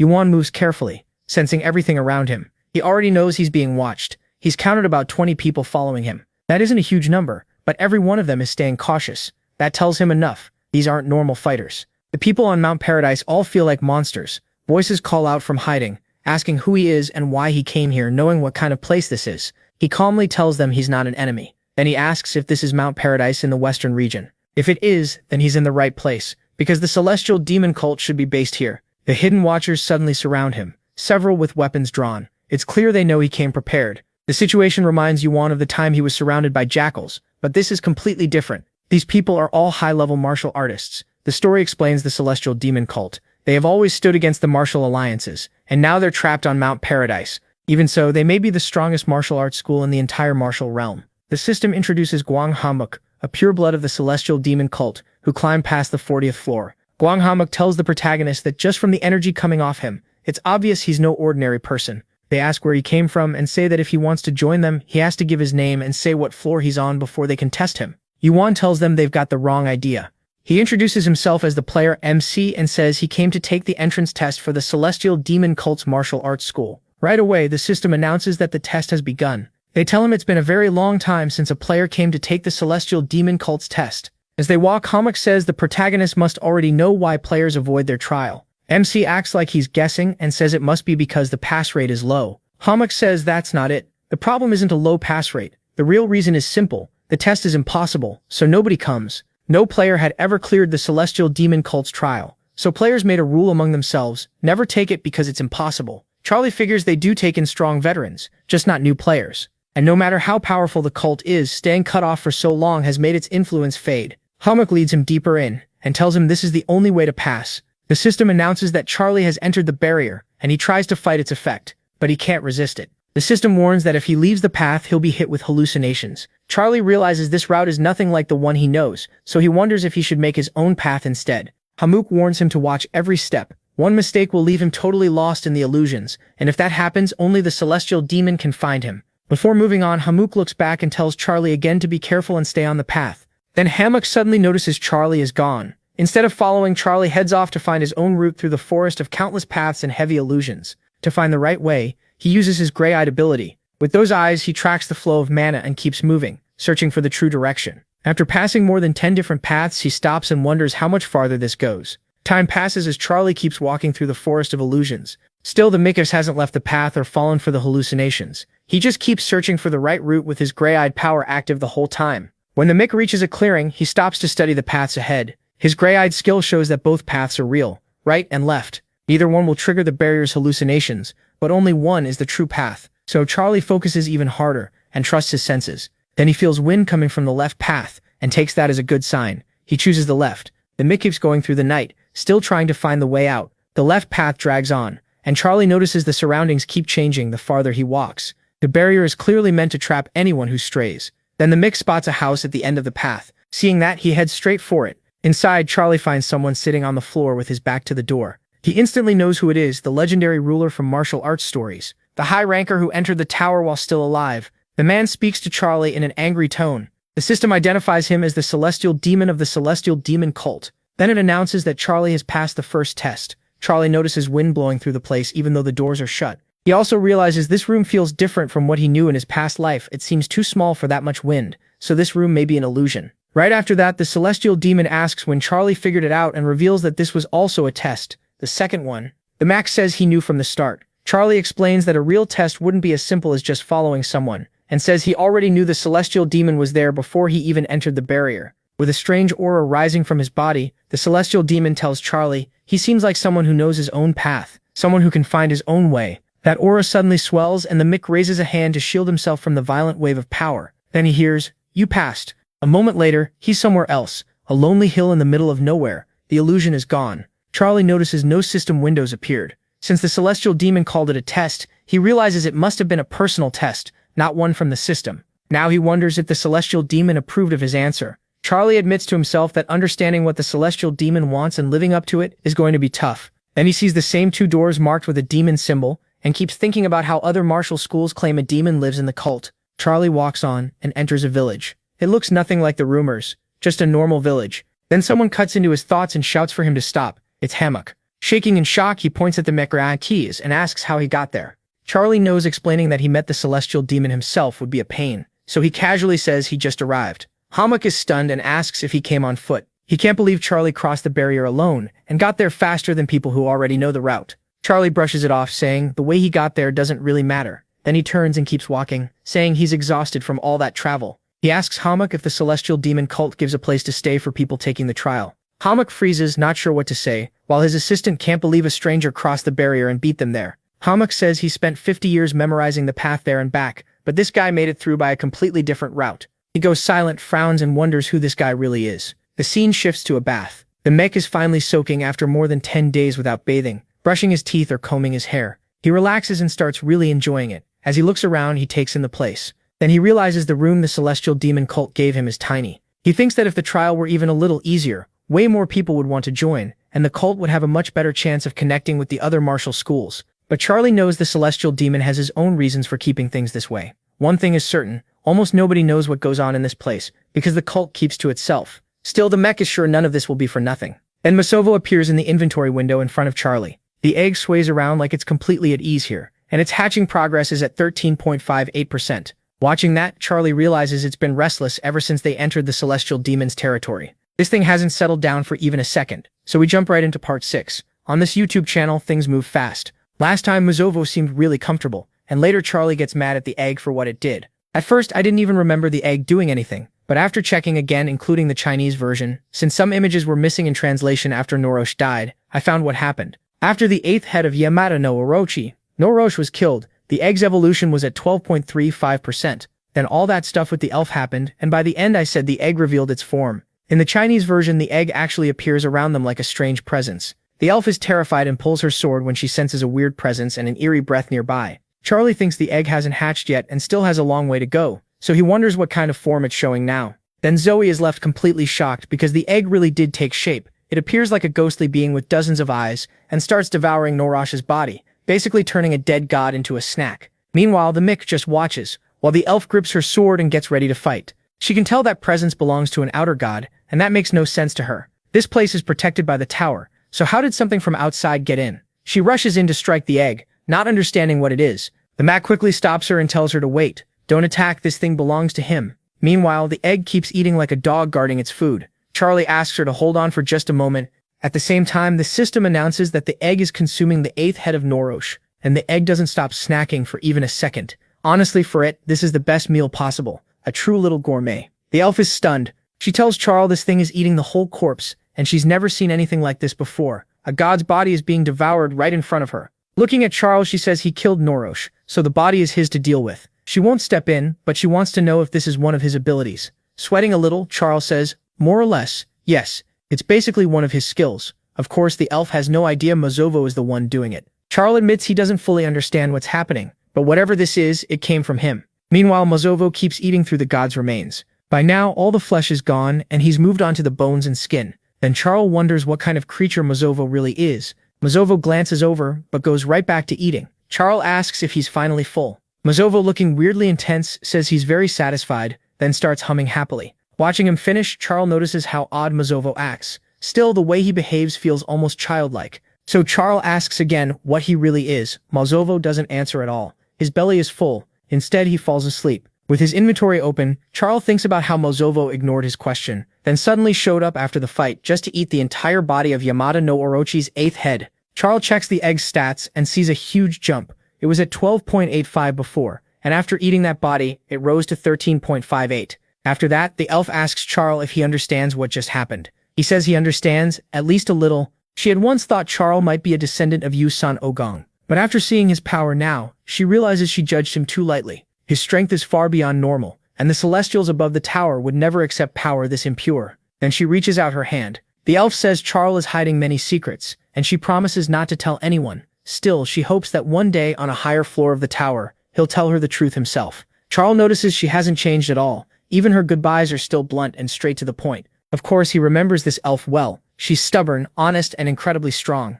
For maybe the first time, Charles truly admires someone. She places her warm hand in Charles and greets him properly, saying it's a pleasure to meet him. Then the Colosseum rankings appear. There's been a change in the score. McCharles and Ozavito are now in first place in the Colosseum after reaching round 20. Kim Yuan is in second with round 19. In third is Hercules, possibly tied with Jin. After that, the story cuts back to the people gossiping in the square from earlier. You probably remember that Mick is relaxing in the martial realm, enjoying the hot water with Masovo. Then chapter 37 shifts to one of Charles' memories, back when he was with the gods fighting the externals. He sat on a log, listening as gods and demigods talked about a place with insane difficulty. Some even said clearing it was almost impossible, but if the rumors were true, the rewards would be huge. They were talking about the Celestial Demon. The problem was that the Celestial Demon died in the first half of the war, before Kronos' clock was even made. That meant they had no real information about the Celestial Cult or what the Celestial Demon was actually like.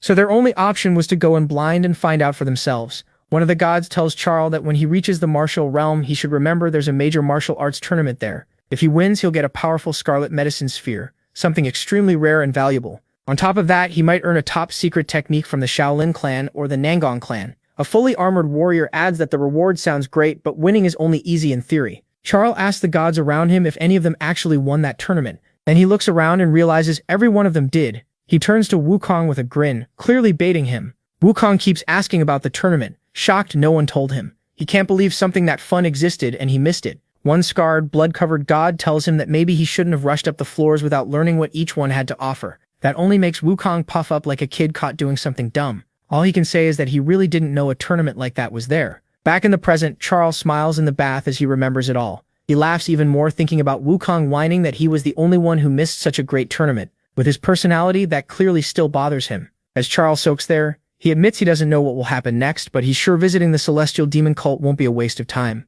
Mozovo also seems completely at ease in the hot water. Even so, Charles stays curious, because ever since they got near the Celestial Demon, this little guy hasn't calmed down for even a second. That makes Charles think back to a few days after he cleared the Colosseum's first floor. By then, he was already on the second floor, holding Mozovo in his hand. Lying in bed, he noticed Mozovo had grown much larger than before. That bothered him, because this wasn't just any egg, it carried the mark of an external god. And after watching Mozovo consume a piece of Orochi, Charles couldn't shake the strange feeling it gave him. He starts wondering if Mozovo is actually the egg of an external god. Then he remembers that terrifying image, dozens of eyes and rows of sharp teeth, and wonders if that's what will hatch from it. Still, he knows there's no point guessing. External gods don't have fixed forms. They're mysterious beings, and when they appear, they often reflect the emotions of the one seeing them, usually that person's fear. Holding Mozovo, Charles asks if he's asleep. The egg says nothing. Charles thinks that if the other gods were here, he could at least ask them about it. Then Charles closes his eyes and tells the egg he's seriously considering whether to let it live or kill it. The moment Mozovo hears that, he shakes.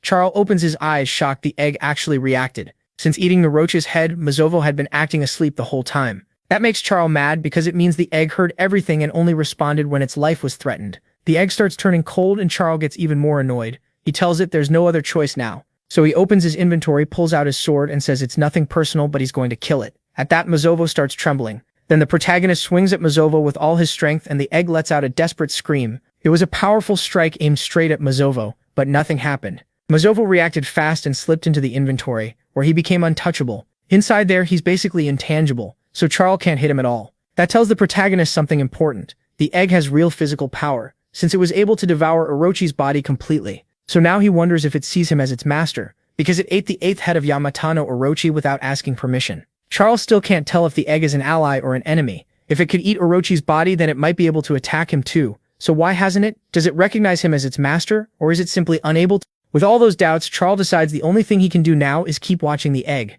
Back on the 10th floor, Mozovo is happily soaking in warm water. Holding the egg, Charles asks if it likes it. Mozovo actually answers yes, and that catches him off guard. Then the egg slips back into the inventory and acts like it's asleep again. That just annoys Charles even more. Mozovo slept for a whole month, woke up for a moment, and now it's back to pretending again. Charles still has no clue what's going on, but it's clear the outer gods and the celestial cult are tied to something bigger. Mozovo's strange behavior only makes him worry more. Those thoughts finally end, and the story moves to the next day at the Celestial Demon cult. The 4 lords of the cult gather to talk. As direct disciples of the Celestial Demon, they don't meet for just anything, so today's topic matters. The Spear Lord announces they have a new challenger, the first one since Zhizhong Yang, who challenged them decades ago. Beside him stands the Tao Lord. Then the Fist Lord adds that it's been exactly 34 years since the last challenger. None of them know who Charles is. Since they've been stuck in the Paradise world for centuries and can't leave, they've lost touch with what's happening in the tower. The Sword Lord cuts off the complaints and tells them to get to the point. Someone reports that Charles has been topping the rankings on every floor since the tutorial. The Sword Lord, basically the mustache guy, says that's hard to believe. But if it's true, word about Charles will spread fast, and everyone will learn what he's really capable of. They explain that the tower's records don't lie. Charles is smashing them. Talk alone won't settle this, so they decide they need to see him for themselves. In the end, they choose the Sword Lord to begin testing Charles. Not long after, the whole cult starts heading to the testing grounds. There, they wait for the challenge to begin. The cult members line up before their masters like an army and shout in one voice that they're ready. Then they bow before the 4 lords. Right then, the Maquis arrives and immediately draws everyone's attention. Seeing him, the Spear Lord asks if that's Charles. Everyone notices that even in front of countless martial artists and all 4 lords, Charles shows no fear at all. He's calm, confident, and clearly bold. Charles studies the group and picks them out one by one. The Sword Lord, the Tao Lord, the Spear Lord, and the Fist Lord. These 4 stand at the top of their fields in the cult. To Charles, it looks like these disciples of the Celestial Demon are handling the second test themselves. The way everything is arranged tells him they're the best the cult has. Then the Fist Lord breaks the silence, asking if he's the one who passed the first test. He says Charles does seem different, and hopes the rumors aren't overblown, then moves to start the second test. But just then, someone runs in shouting for them to wait. The system identifies him as Vice Captain Zion Jerry-Yang of the Black Storm Squad, the same challenger from 34 years ago. He quickly apologizes to the four lords for barging in. Then he makes a request. He wants to test Charles first. The four lords talk it over for a moment, they reach a decision and allow him to face them first. He thanks them at once. When he turns toward Charles, the penalty flow around him starts rising sharply. The hostility is obvious. Charles can tell right away that Jerry is strong. Jerry walks straight at him with heavy pressure pouring off him, making it clear this won't be an easy fight. Looking at the situation, Charles figures out that this isn't an official cult test. The Sword Lord agrees, but says a test should come with a reward. So he decides on one. If Charles wins, he'll receive the cult's Scarlet Blood Medicinal Sphere elixir. Then he asks what Charles thinks. Charles knows exactly how valuable that elixir is, and he can't hide his grin. He draws his sword and says the reward is more than good enough. The system announces that Charles has accepted Vice Captain Jerry-Yar's test. Jerry, already full of hate, gets even angrier when the system says his request was only partially approved and his penalty was only partly reduced. Then the mission appears. Defeat Jerry-Yar and earn his recognition. The Scarlet Blood Medicinal Sphere is shown as a rare and highly valuable elixir. Now the two stand face to face, ready to fight. Charles notices the penalty has been adjusted to match the 30th floor. For a quick test on the 10th floor, that's brutal. If this is the improvised version, the real one must be far worse. With the four lords present, Charles figures the celestial demon is probably behind this setup. Whatever this welcome was supposed to be, it turned into something much bigger. Jerry-Yang asks if his name is really Charles. Then he shifts his stance and asks if Charles is the one who passed the celestial demon's first test. Charles says yes. Jerry says he can't understand why the celestial demon would recognize someone like him. Before he can keep going, Charles cuts him off and says he's talking too much. Sounds like someone who never got chosen. The Mickey's pushing, basically telling Jerry, you weren't picked, I was. That only makes Jerry's hatred boil over. He bursts forward at top speed, rushing Charles with clear killing intent. Jerry-Yang throws everything into one attack, trying to end it in a single blow. He slashes at Charles with full force, but Charles slips aside cleanly. Tracking him with his eyes, Jerry-Yang spits out an insult. Meanwhile, Charles stays loose and relaxed, just waiting for the next move. Jerry-Yang unleashes a non-stop flurry of attacks, but Charles keeps dodging every single one. Jerry-Yang spots an opening and shifts his footing. He goes for a decisive strike, but Charles deals with that one too. In the middle of it, Jerry admits he wasn't recognized by the celestial demon. He shouts for everyone to hear that he gave his life to the celestial demon cult and spent his whole life trying to pass that test. He says he risked his life climbing the tower to become a martial artist who could bring glory to the cult. He mastered many martial arts, trained as hard as he could, and still failed. Yet an outsider like Charles was chosen. Still attacking with rage, Jerry demands to know who Charles is to be recognized when he wasn't. Charles gives him a simple answer. It's because Jerry is still like a child. After dodging for so long, Charles finally stops just avoiding the blows and moves to answer back. Their swords crash together as they test each other's strength. Charles's blade grinds against Jair's. The weapons break apart, sending both fighters a step away from each other, but they're still close. Charles keeps talking, asking Jair if he really wants to know why the celestial demon didn't choose him. Jair stares at him, confused by what Charles is doing with his hand. Charles has already let go of his sword and cocks back a punch. The system says his arm is being infused with the giant's power, but because his vitality is low, the gigantification is only partial. Then Charles drives a punch into Jair's ribs and slams him into the ground. One hit is enough to show the gap between them. Jair crashes down, bleeding from the nose and writhing in pain. Standing over him, Charles gives the real answer. The reason he wasn't chosen is simple. He's weak. Charles even asks the four lords if what he said isn't true. The Sword Lord watches him with a hard, careful look. Then a small smile appears. The mustached Sword Lord says that, for the first time in a long while, he's seen something truly interesting. Charles proved his strength clearly. Even without relying on his sword, he beat Jair with raw power alone. The Tao Lord wonders how this fight would have gone without the tower's penalty. The Fist Lord just shuts that down. There's no point thinking about it. Charlie is clearly way above Jair. The Sword Lord, in a great mood, says Jair's reward will be the Scarlet Blood Medicinal Sphere. Then the system announces that Charlie passed Jair's test and received a Scarlet Blood Medicinal Sphere. They tell Charlie it isn't some amazing treasure, but he should still take it. The MC answers that since he barely had to try, the reward is actually pretty good. The Fist Lord asks if Charlie even knows how valuable that trash is. Most players who just reach the 10th floor never even get to see something like it. The Tao Lord adds that Charlie acted like this test was child's play, so he can't tell if he's just immature or truly fearless. The Sword Lord asks if Charlie learned a martial art somewhere, because he couldn't place that fighting style. Still, he says it was impressive, especially the way Charlie stopped Jair's sword. The Angry Lord says Charlie was only copying. The Sword Lord says Charlie's performance genuinely surprised him. Right after that, he moves on to the next test, but before he can finish, the Fist Lord cuts in. Grinning wide, the Fist Lord announces that the second test will be a fight against him. The system reveals his name as Peng Bai Clin. From here on, he'll be called the Fist Lord or Bai Clin. The Fist Lord says the test won't be a normal duel. Charlie only has to survive 3 of his techniques and the match will happen in 3 months. Aside from elixirs and high-level martial arts, Charlie can have anything he needs, training space, food, clothes, whatever. He just has to ask. When Charlie looks at the Fist Lord, he knows this man's skills are the weakest among the 4 Celestial Lords. Even so, each attack is so overwhelming that it can match the others. And even with the tower's penalty helping him, he'd still be facing a rancor. The protagonist thinks about how absurd this challenge is. Getting into the celestial cult is clearly meant to be nearly impossible. Still, he focuses on one thing. He only has to avoid or block 3 techniques. Then, with Gyre still unconscious behind him, Charlie looks at Baiklin and asks why not start right now.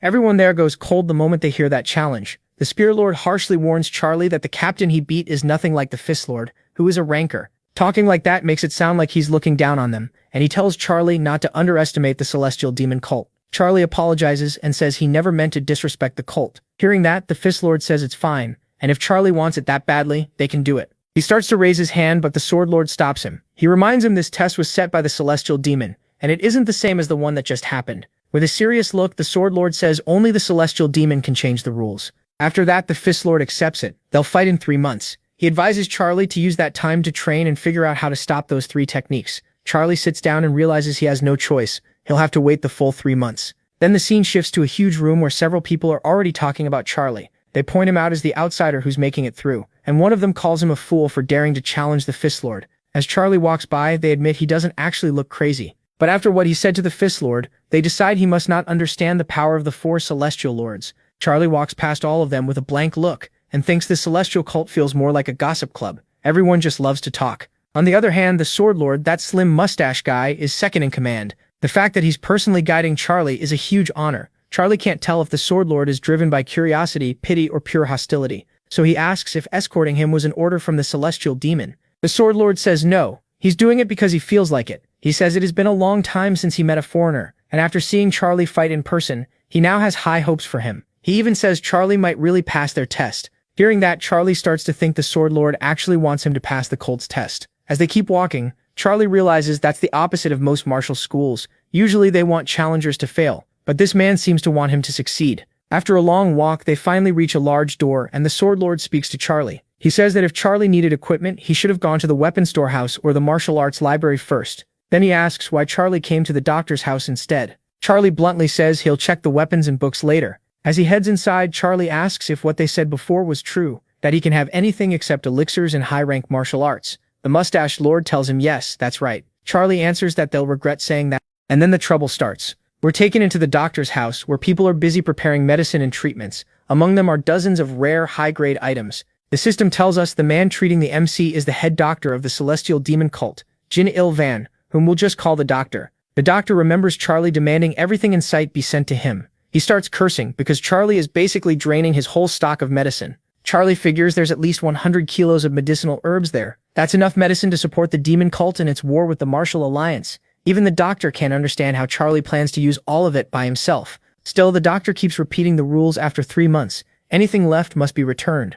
Only Charlie can use it, and both the leftovers and anything damaged have to be brought back. If anything gets ruined, Charlie says he understands and will pay for it himself. Then Charlie turns back and says, that's it. He got everything, emptied the stock, and he'll be back in 3 months. The Doctor is left behind nearly crying, begging him not to forget to return whatever remains. Charlie thinks the Doctor can keep saying that, but there's no way anything will be left. The scene changes to an isolated place nearby, still in paradise. Then it moves to a cave lit by torches. The system explains that this is the training chamber of the Celestial Demon Cult. Wearing gear provided by the cult, the MC thinks this place is perfect for shut-in training. Once he's inside, no one should bother him. Without wasting time, he pulls the 100 kilos of medicine from his inventory. Then Charlie sits on the ground in the middle of the pile and starts eating the herbs. The system says one of them boosts poison resistance for 24 hours. After that, he eats poisonous root, then Bangkok flower. By the time he's done, the protagonist has resistance to 98 kinds of poison for 46 hours. He's cursing the whole time and nearly throwing up. Charlie thinks he's never eaten this much medicine in his life.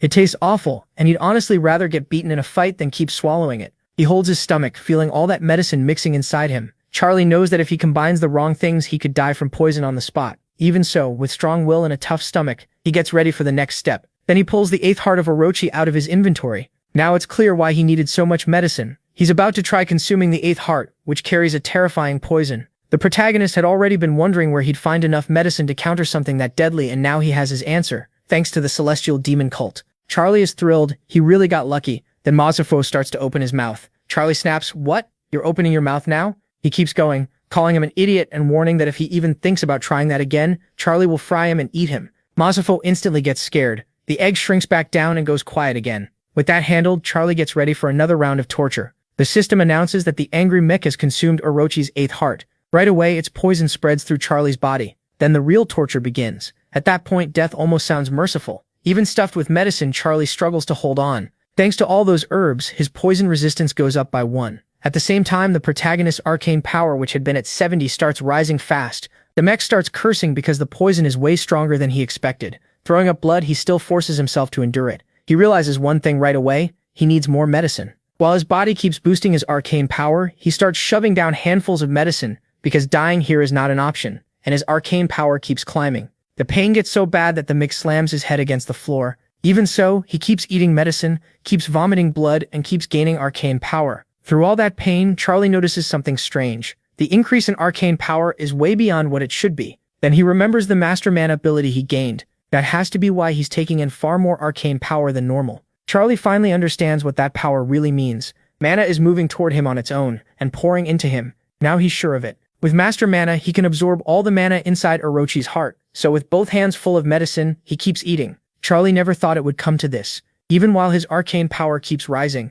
he wonders how long this is going to last, because it hurts like crazy. Still, it keeps going up. One more, then another, and another. A month later, we're at the cave entrance where Charlie has been staying. The 2 guards talk about how he's been inside for a whole month without doing anything else. One of them says he expected Charlie to come out at least to get some secret martial arts technique. Guang keeps thinking that anyone who reached the 10th floor would jump at a chance like that, but Charlie just stays inside. Still, Guang knows he's smart, so he wonders what Charlie is really doing. Meanwhile, the Lord of the Fist shut himself in another training room and has been training so hard that his strikes shake paradise every day. Compared to that, this challenger Charlie is a total mystery. He's been in there so long they're starting to think he died. The other guard, Gyro, the one Yuan attacked before, asks Guang what he thinks Charlie is doing with all those medicinal ingredients he took. Then suddenly the door starts to open. Both of them stop talking. After a full month, the chamber door finally opens. Charlie steps out and asks if they came to welcome him. Both guards are shocked by what they're seeing. Why? Because things have changed, a lot. The Mix is eating like a monster,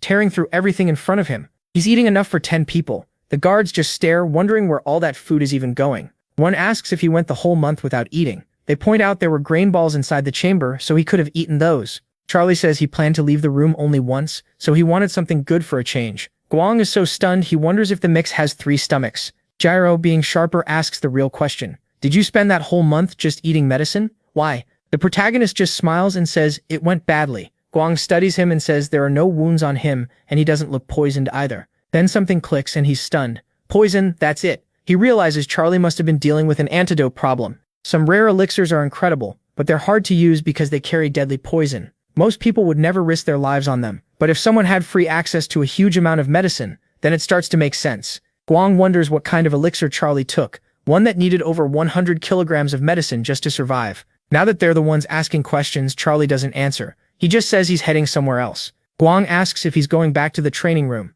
Charlie says no and asks where the martial arts library is. The scene shifts to the martial arts library of the Celestial Demon Cult. Charlie quickly notices the security is intense. Everyone there feels strong. He wonders if they're all players, since many seem as skilled as Rangjin. Still, Charlie knows the martial arts library is the most important place in any martial arts school. This is where a school's roots and core teachings are kept. The cult of the Celestial Demon produced the strongest martial artist among them all. As Charlie thinks about that, the library attendant asks if he is Mr. Charlie and says he'll guide him from here on. Then the 2 of them start walking through the huge library. Inside, the guide begins explaining the place to Charlie. Charlie asks if he can read any book there, and the guide says yes, almost any book. Then he points to a door and explains that the books beyond it are off limits. As long as Charlie stays out of that section, he can read anything else here and take as much time as he wants. Now standing in front of thousands of books, Charlie has no idea where to begin, so he starts with the nearest one. He knows this area only holds lower-rank martial arts, mostly meant for outsiders like him. Even so, the collection here is massive, about 4 times bigger than the Nangung clan's library. Charlie is searching for one specific book.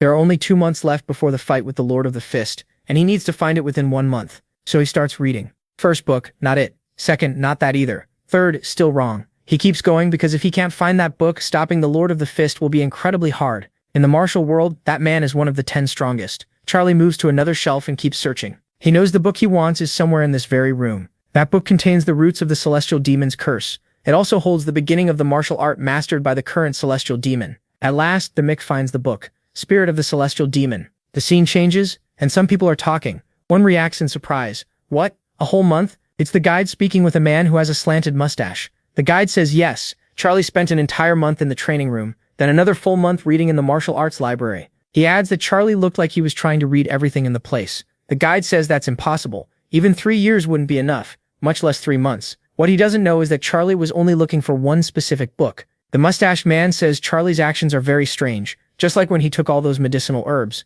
The guide agrees and says it almost looks like he's wasting time. Because of that, he concludes there's no real reason to worry about Charlie. Holding his tea, the mustached man says he also can't understand or predict Charlie's actions. And that's exactly why he has even more hope. Charlie is unpredictable. The guide remembers a talk he had with Charlie. Around midday, he saw him passing through the library and asked, "You're leaving already?" Charlie said yes, and that he had actually been looking for him. The guide found that odd, since Charlie had left at midnight the day before, and now he was leaving again at noon. With a big smile, Charlie says he finally found what he wanted. After that, the mech went back to the training room. He stayed there for another whole month. Elsewhere, rumors spread that Charlie spent 1 month in the training chamber and another in the library. Now we see who's hearing that report. The scar-covered, heavily built Lord of the Fist and his assistants. They tell him Charlie spent the last month in the training room, and that's basically all he's done for 3 months. The system tells us they're in a waiting room near the martial arts arena, close to the ring. The Lord of the Fist asks his assistants if they think he might have wasted these last 3 months training for nothing, because while he locked himself away to prepare,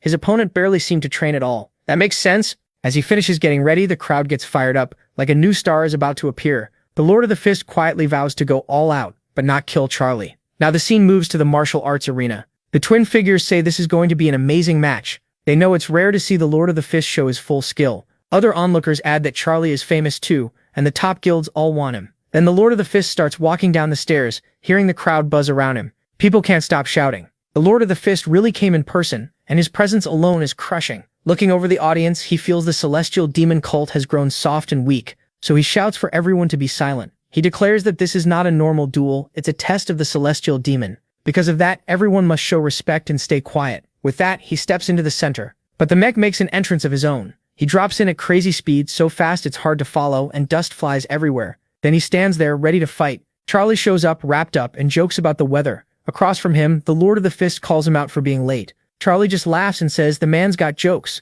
Then he tells him to start already. He wants to see how much he improved over those 3 months. The system announces that the second test of the celestial demon cult has begun. Charlie says the Lord of the Fist will regret giving him 3 whole months to prepare. The system explains the test. Charlie must dodge or block the Lord of the Fist's 3 techniques. Pung Bai Klim wastes no time and charges straight at the mech, leaping in at full speed. Lightning gathers as he prepares the first strike. The mech draws Zoe and instantly activates the Eye of the Grey Monkey. The Lord of the Fist throws a punch, and a burst of lightning tears through everything ahead. The system names the attack Celestial Destructive Lightning. The strike tears into the floor, leaving a massive crater. After deflecting it, the mech lets out a heavy breath. He thinks that if he had tried to block that first move, it would have been dangerous. Pung Bai Klim notices right away that Charlie deflected the blow cleanly. He tells Charlie that if he had blocked instead of redirecting it, he would be dead. The mech thinks it through. In martial arts, they call mana ki. For a ranker like Pung Bai Klim to use that much power, he must be drawing on everything he has, while still taking some backlash from the tower. This is the second ranker the mech has faced,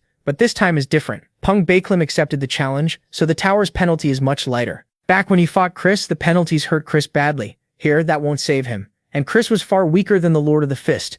Pung Bai Klim doesn't wait around. He gets ready for his second technique and taunts Charlie. He tells him to try deflecting this one too. Then he barks that if Charlie is scared to die, he shouldn't have come at all. Right after that, he unleashes a storm of punches at the mate. It's basically a lightning-fast 100-hit barrage, but by then the Makid already has his gray eyes active. He reads the fight ahead of time, sees every punch coming, and barely manages to deflect all 100. It all happens so fast that you can only really catch the first punch in the last one. The Lord of the Fist is thrown off. Charlie deflected everything again. Now he realizes the boy isn't just fast. It's like he's reading his moves. Staring at Charlie, he figures it must be connected to that eye skill. A power that can read attacks would explain why Charlie is this confident. Still, the Lord of the Fist laughs, calls it a cheap trick, and gets even more fired up. He prepares the third attack and says the martial world is far too big to be beaten by one prediction skill from the protagonist. Then he raises a hand and starts casting. This one isn't instant. He keeps building up a huge amount of ki.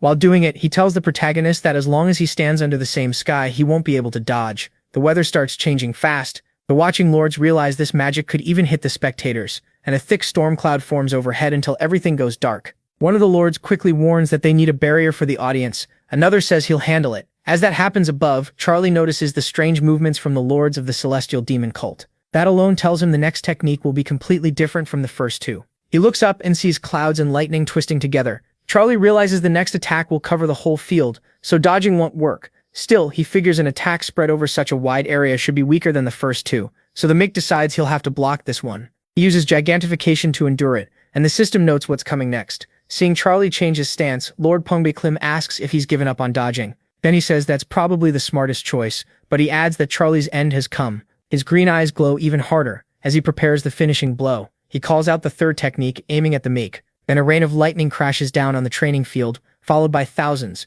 maybe tens of thousands of bolts, spreading deadly power across the entire area. That attack is complete madness. When the blast finally ends, the arena is still filled with lightning and sparks. Even the spectators are badly shaken. They're stunned by the level of power a celestial lord can unleash. At the same time, they all wonder what happened to Charlie. Then they see him still standing, smoke and electricity all over him. The system confirms that he blocked the Lord of the Fist's third technique and passed the second test of the celestial demon cult. Charlie is honestly impressed. That kind of power is exactly what you'd expect from a martial artist who climbed the tower and became a ranker. He's satisfied that he managed to block it at all. Mixing martial arts with skills is incredible, and even the Lord of the Fist is surprised Charlie really stopped the attack. The Lord of the Fist expected Charlie might survive it, but not this easily. What shocks him is how calm Charlie still looks. That makes him smile. Now that he knows Charlie is the real deal, his desire to fight grows even stronger, and the tower's restrictions on his body tighten more. The Lord of the Fist asks Charlie if he wants to keep going. The system asks whether he wants to continue the test. Charlie looks at Pungbaklim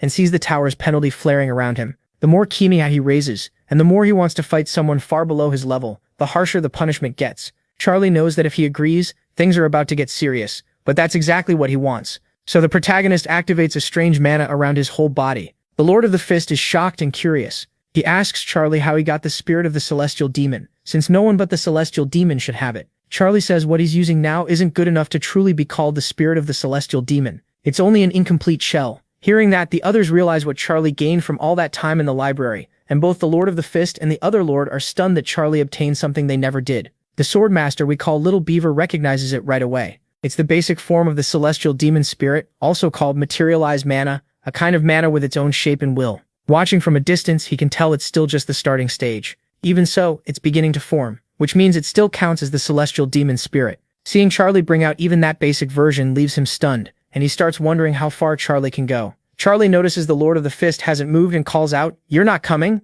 Then I will." Then Charlie shoots forward like lightning straight at Pungbaklim. Both of them are shocked, Charlie by the power behind those fists, and Pungbaklim by the stolen sword. Using the celestial demon spirit technique, Charlie realizes it works really well. If it were complete, he thinks he could beat Pungbaklim with ease. Once again, Charlie blocks another technique. The Lord of the Fist starts cursing under his breath. Even if this is only an unfinished shell of the celestial demon, facing that art still feels deeply wrong to him. Pungbaklim also notices Charlie's technique isn't the same as before. Little by little, its power is fading. The Lord of the Fist tells Charlie to fight fair. Smiling back, the Mick says he never thought he'd see a player and a ranker trading words like this. Pungbaklim strikes with both fists, trained in the celestial demon cult, while Charlie drives his sword between them. Their clash turns the arena into a battlefield, with blasts going off everywhere. Even so, Charlie manages to block the Lord of the Fist's 49th technique. For the first time, Charlie starts getting pushed back. Fatigue is finally catching him because the Lord of the Fist is a monster. Charlie is amazed by how strong his opponent really is. As the fight drags on, the Lord of the Fist is finding his rhythm, and Charlie starts wondering if he's used to fighting the celestial demon spirit, or if Charlie himself is weakening along with that spirit. The Lord of the Fist is breathing hard, furious that Charlie blocked another move, especially the 49th, which was a heavy one. His bloodlust flares up, his ki surges even higher, and the tower's restriction gets harsher as his power keeps rising. Looking at Charlie, he asks if this can really keep going much longer. He raises his fists and boosts his power again, even shocking the others watching. Then he throws out a challenge, betting Charlie can't endure it. Charlie sees the penalty building up and knows the next hit will be brutal. He doesn't act reckless. He uses gigantification to guard against what's coming. Pungbaklim doesn't waste another second. He rushes the mech and swings with everything he has. Charlie takes the hit and gets knocked back. But as he falls, he throws 3 mana explosion spheres over the Lord of the Fist. But the Lord of the Fist is a lot smarter than Saruptra was at the start of the story. Now Pungbaklim's eyes change, and with pure hatred in his face, he goes on the attack. Using his famous rapid strikes, he knocks away all 3 mana spheres. 1, 2, 3. But once they're knocked away, they still explode, filling the whole arena with compressed power. As the smoke starts to clear, the Lord of the Fist is still standing. He keeps staring at Charlie. Even with an incomplete celestial demon spirit, Charlie is still just a rookie who only recently reached the 12th floor, yet he's fighting at this level. At that moment, the Lord of the Fist realizes Charlie may be the strongest outsider of the celestial demon, so he gets ready to launch an even stronger attack. Peng Baklim keeps thinking how strange he is himself because he's enjoying this fight far too much. He pulls in a huge amount of power around himself. The Lord of the Fist is fighting seriously now, and he's having fun. Even the tower's restrictions feel easier to bear since Charlie accepted the duel and the penalties have been reduced. With full fighting spirit, Peng Baklim tells Charlie to come on. Charlie, already exhausted, realizes he's up against a real monster. Knowing things are about to get ugly, he charges straight at him. The Lord of the Fist is confused. Why is Charlie suddenly taking the fight to him instead of just defending? But he's not about to stand there and take hits. He readies a serious, deadly punch. Charlie wasn't expecting that burst of speed and instantly knows he can't stop it. The blow slams into his chest with enough force to tear through concrete. The system says Charlie blocked the Lord of the Fist's 89th technique, but let's be honest, he blocked it with his chest. With his prediction skill active, Charlie notices another attack flying straight at his face. And this time, if it lands, he dies. The punch tears past him with so much speed and force, it nearly takes his head off. The Lord of the Fist realizes he has the advantage now. His physical stamina is way above Charlie's. Charlie also knows he can't keep the celestial demon spirit active much longer. After taking that chest hit, he understands one more punch like that could kill him. Sweating and bleeding, he admits this fight stopped being fun a while ago. Still, he's not losing to just anybody. He's up against a ranker who climbed 100 floors while he's only around the 10th. Even so, the Lord of the Fist says Charlie shouldn't talk like a weakling. In his eyes, the fight has only just begun. Charlie knows he still can't land a clean hit, and he definitely can't afford to take one. All he can do is dodge, while the Lord of the Fist keeps attacking without pause, asking if that's all Charlie plans to do. The pressure from the Lord of the Fist keeps building. Charlie starts thinking fast. If this keeps up, he'll lose for sure. He needs a way to close the gap, stop his opponent's movement for just 1 second, and create an opening. With battle prediction active, he reads where the next attack will go, and uses gigantification to try to stop the Lord of the Fist's punch. Having already taken one of those blows, Charlie plays it smarter this time. He focuses all the power of gigantification into his right arm, and that lets him catch the Lord of the Fist's punch. In his mind, he knows he only needs one opening, so Charlie converts everything he has into raw vitality just to survive the impact. The shock from the stopped punch is so huge it cracks the ground around them. Charlie knows he only needs a single second. With everything he's got, he holds the Lord of the Fist's attack in place. But it's not easy. His whole body is shaking from the force. His fist starts bleeding, and the Lord of the Fist is stunned that Charlie actually blocked that strike. At this range, he can hardly believe it's possible. But the Mick tricked Peng Baklim. The moment Peng Baklim notices Charlie switch the sword in his hand, he knows something's wrong. Then Charlie drives the hit into his chest. Peng Baklim doesn't even know what to think. If the Mick had been just a little stronger, that might have decided the fight. Completely worn out, Charlie realizes he landed a near-critical blow on the Lord of the Fist's chest. Now Charlie is left standing there with his arm basically wrecked. The impact did serious damage, and moving it normally won't be happening anytime soon. The Lord of the Fist can't believe what just happened. He actually got hurt in this test against Charlie. Charlie starts smiling, and Peng Baklim understands why. He thought he had given the Mick an opening, but it was the Mick who created that opening himself. Peng Baklim admits that if this were a real fight, and if Charlie had a little more time along with better stats and levels, then the result could have changed. But this is only a test. In the end, he lowers his head and sadly admits defeat. Then the system announces that the Lord of the Fist, Peng Baklim, has accepted defeat. The whole arena erupts when the Lord of the Fist admits defeat. People are stunned. Some can't believe it, and others barely understand what just happened. Everyone knows they just witnessed a miracle. A player from the 10th floor actually won. Bigodinho Saliente realizes this really is a miracle. This young guy may truly have what it takes. One of the lords says the test went beyond the rules, but Bigodinho shuts that down. Their job is only to watch.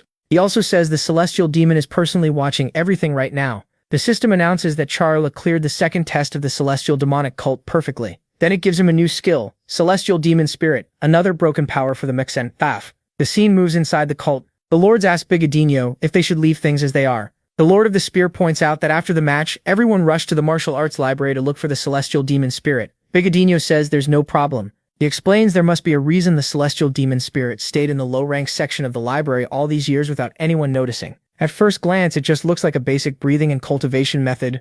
Bigodinho asks how many people could really tell it was the Celestial Demon Spirit just from reading it, and actually bringing that technique to life is even harder. Lord Dudao says he gets it. Just finding and learning the Celestial Demon Spirit is already a test by itself. The Lord of the Sword agrees and says Baklim has no reason to feel ashamed. The technique sat there all this time and nobody noticed it. They're all impressed that the Mick found it and learned it in only 2 months. Meanwhile, the Lord of the Fist just keeps grinning. Then he starts laughing, and the other lords can't figure out what's so funny. Baeklim says Char kept searching for an opening and in the end he found one. He's sure of one thing. Someday Char will become a high ranker. He even thinks Char may one day surpass the celestial demon himself. Then he admits that fighting that young man was the most fun he's had in years. Lord Dudao warns him not to throw around words like that so casually. The Lord of the Spear also points out that Baeklim doesn't look like someone who just lost. Baeklim only asks the others what they'd think about fighting Char, saying it would be an honor to duel their future lord. That annoys the other lords who call him loud and irritating. But the Lord of the Sword, second in command of the Celestial Demon cult, figures it won't be long before the Celestial Demon calls Char for the final test. Now we get the mixed Polyarch count. Before consuming the Heart of Eros, he had 70. Now he has 98. Char is still recovering from the fight, with his arm bandaged so it can heal faster after taking that beating from the Lord of the Fist. And somehow the mix is disappointed because his arcane power still hasn't hit triple digits. Most people would need a lifetime to raise it this much, and he did it in a month, yet he's still complaining. He remembers that the cut he gave Baeklim was only shallow. If the Lord of the Fist hadn't accepted defeat, Char knows he would have lost. The gap between them was still huge, and it wasn't just about raw power. If he wants to beat rankers, he'll need skill and technique too. Sitting on his bed, Char feels relieved. He passed the second test, and he figures his arm should be healed in at most 2 days. He remembers the doctor wrapping that arm while complaining the whole time. The place was so remote that even lackeys barely came by, and Char had already used up all his fast-working medicine. Still, Char innocently thanks him for the treatment. The doctor says all he has left is that bandage, so Char better be satisfied. Char is secretly happy though. If his arm heals this fast, he'd have to keep coming back and hearing those complaints every time. Anyway, he got a crazy skill, Celestial Demon Spirit. This thing can create a clone, and that clone has its own awareness. It can think for itself and it's made of mana. It's an A-rank skill too, and this time he didn't get it from some extra reward. He earned it himself. Char knows he brought the Celestial Demon skill close to perfection. While thinking about the final test, he wonders if he'll meet the Celestial Demon in person this time or only through another illusion barrier. Then someone knocks on the door. Char, are you there? The Celestial Demon is calling for you. Get ready. The scene shifts to the Celestial Demon's mansion. The guide tells Char that the Celestial Demon ordered him to enter alone, so he'll have to wait outside. After hearing that, Char steps inside the Lord's mansion. It's pitch black and he starts wondering where the Lord is, because he can't sense him at all. He keeps moving forward, thinking that maybe this is normal. He still can't feel any sign of a high ranker. Then Mazu appears on the left, trapped. Looking ahead, Char spots someone seated on a throne. Now he's sure he's in the right place. The Celestial Demon starts moving his keel, Celestial Demonic Keel. Then he welcomes Char, and the system confirms this is the true Celestial Demon, Xian Mojin. Char respectfully says he came in answer to the summons. Mojin asks about his arm. Char shows it and says it's doing fine. At that moment, the Twilight Blade activates. Under the power of the night, the mixed healing speed jumps up even more, reaching a ridiculous 102. The Celestial Demon glances at the sword and hums in interest. Then he tells Char it's a fine weapon, good enough to make him want it. Char thinks that even a high ranker can still be greedy. But this sword is different, it's bound to him, so he apologizes and refuses, thinking that if he lost it here, a certain old man he knows would kill him for failing to protect his own weapon. Mojin asks if the sword was made by Efe. If so, he says Char has every right to answer like that. The Mojin says yes, and asks if Mojin knows him. The Celestial Demon says no, but he has used several swords made by that old man before, and they were all incredible. Then he cuts the talk short and says it's time for what really matters. He says they'll begin the final test right now. Char is caught off guard. Right now? He protests and points to his injured arm, but the Celestial Demon calls him out. Didn't Char just say his arm was fine? Char explains he can move it, sure, but he can't really fight like this. The Celestial Demon says it doesn't matter, because he won't need that arm for the next test. Char realizes the Celestial Demon is going to do whatever he wants. Still, he had hoped to take the final test in top condition. Char starts to complain, but the Celestial Demon is already gone, swallowed by the darkness. Then Char notices another illusion barrier appear. From inside it, the Celestial Demon calls out, asking what he's waiting for. He tells Char to come in and even teases him, asking if he's scared. Char isn't afraid, but as he studies the barrier, he realizes it's far more complex than the last one. Standing outside, he activates his gray eyes, but even they can't break down this barrier. Char feels something is off and complains that his eyes can't read it at all. Then a hand suddenly reaches out of the barrier and calls him over. The Celestial Demon grabs Char and pulls him inside. The system announces that Char has entered the Celestial Demon's cave, and the final test of the Celestial Demon cult is about to begin. At first, the mech struggles to adjust to the barrier's strange effect. Not long after, he starts getting used to it, and can see better again. Soon he notices that the Celestial Demon is already far ahead. The Lord of the Demonic Cult tells Char to follow. So the Lord walks through the darkness, and Char goes after him. The Celestial Demon asks Char if he mastered the Celestial Demon's spirit. Char says yes, and that he got it as a reward. The old man tells him that using it will be much easier from now on, especially in this world full of skills and power. Then the celestial demon praises Char, calling him a great fighter and telling him to take good care of it. Char has no idea what he means. He keeps wondering, take care of what? In his head, he grumbles that this old man could just say what he wants already. At that moment, Muzovo reacts in shock and starts drooling. The Mix realizes it's because something strange is right in front of him. The celestial demon has brought him to the place of the final test. There, a pink and black fire burns by itself. Char has fought outsiders thousands of times, so he knows this power came from outside the tower. He only feels it for a moment, but he's sure. Now he understands why Muzovo has been acting weird ever since they entered the celestial demon cult. Even his huge flame power trembles in front of this energy and almost goes out. Looking at Char, the celestial demon says, "This is the sacred fire." Then he decides to explain its history. Long ago, the celestial demon cult found this fire on Mount Paradise. They chose to stay there because the cult exists to protect it, and more than that, to find its true master. He says the first celestial demon, the second, the third, the fourth, and even his own master all searched for the master of the sacred fire. They lived for that goal, and they died for it too. He says he's no different. He protects the fire while waiting for its owner to appear. Char asks if he really believes in a prophecy like that. The celestial demon answers that the cult was a religion long before it became a martial school. Yes, he believes. A religion only ends when people lose faith, and his people still have it. He goes on to say that after a very long time, many powerful groups appeared,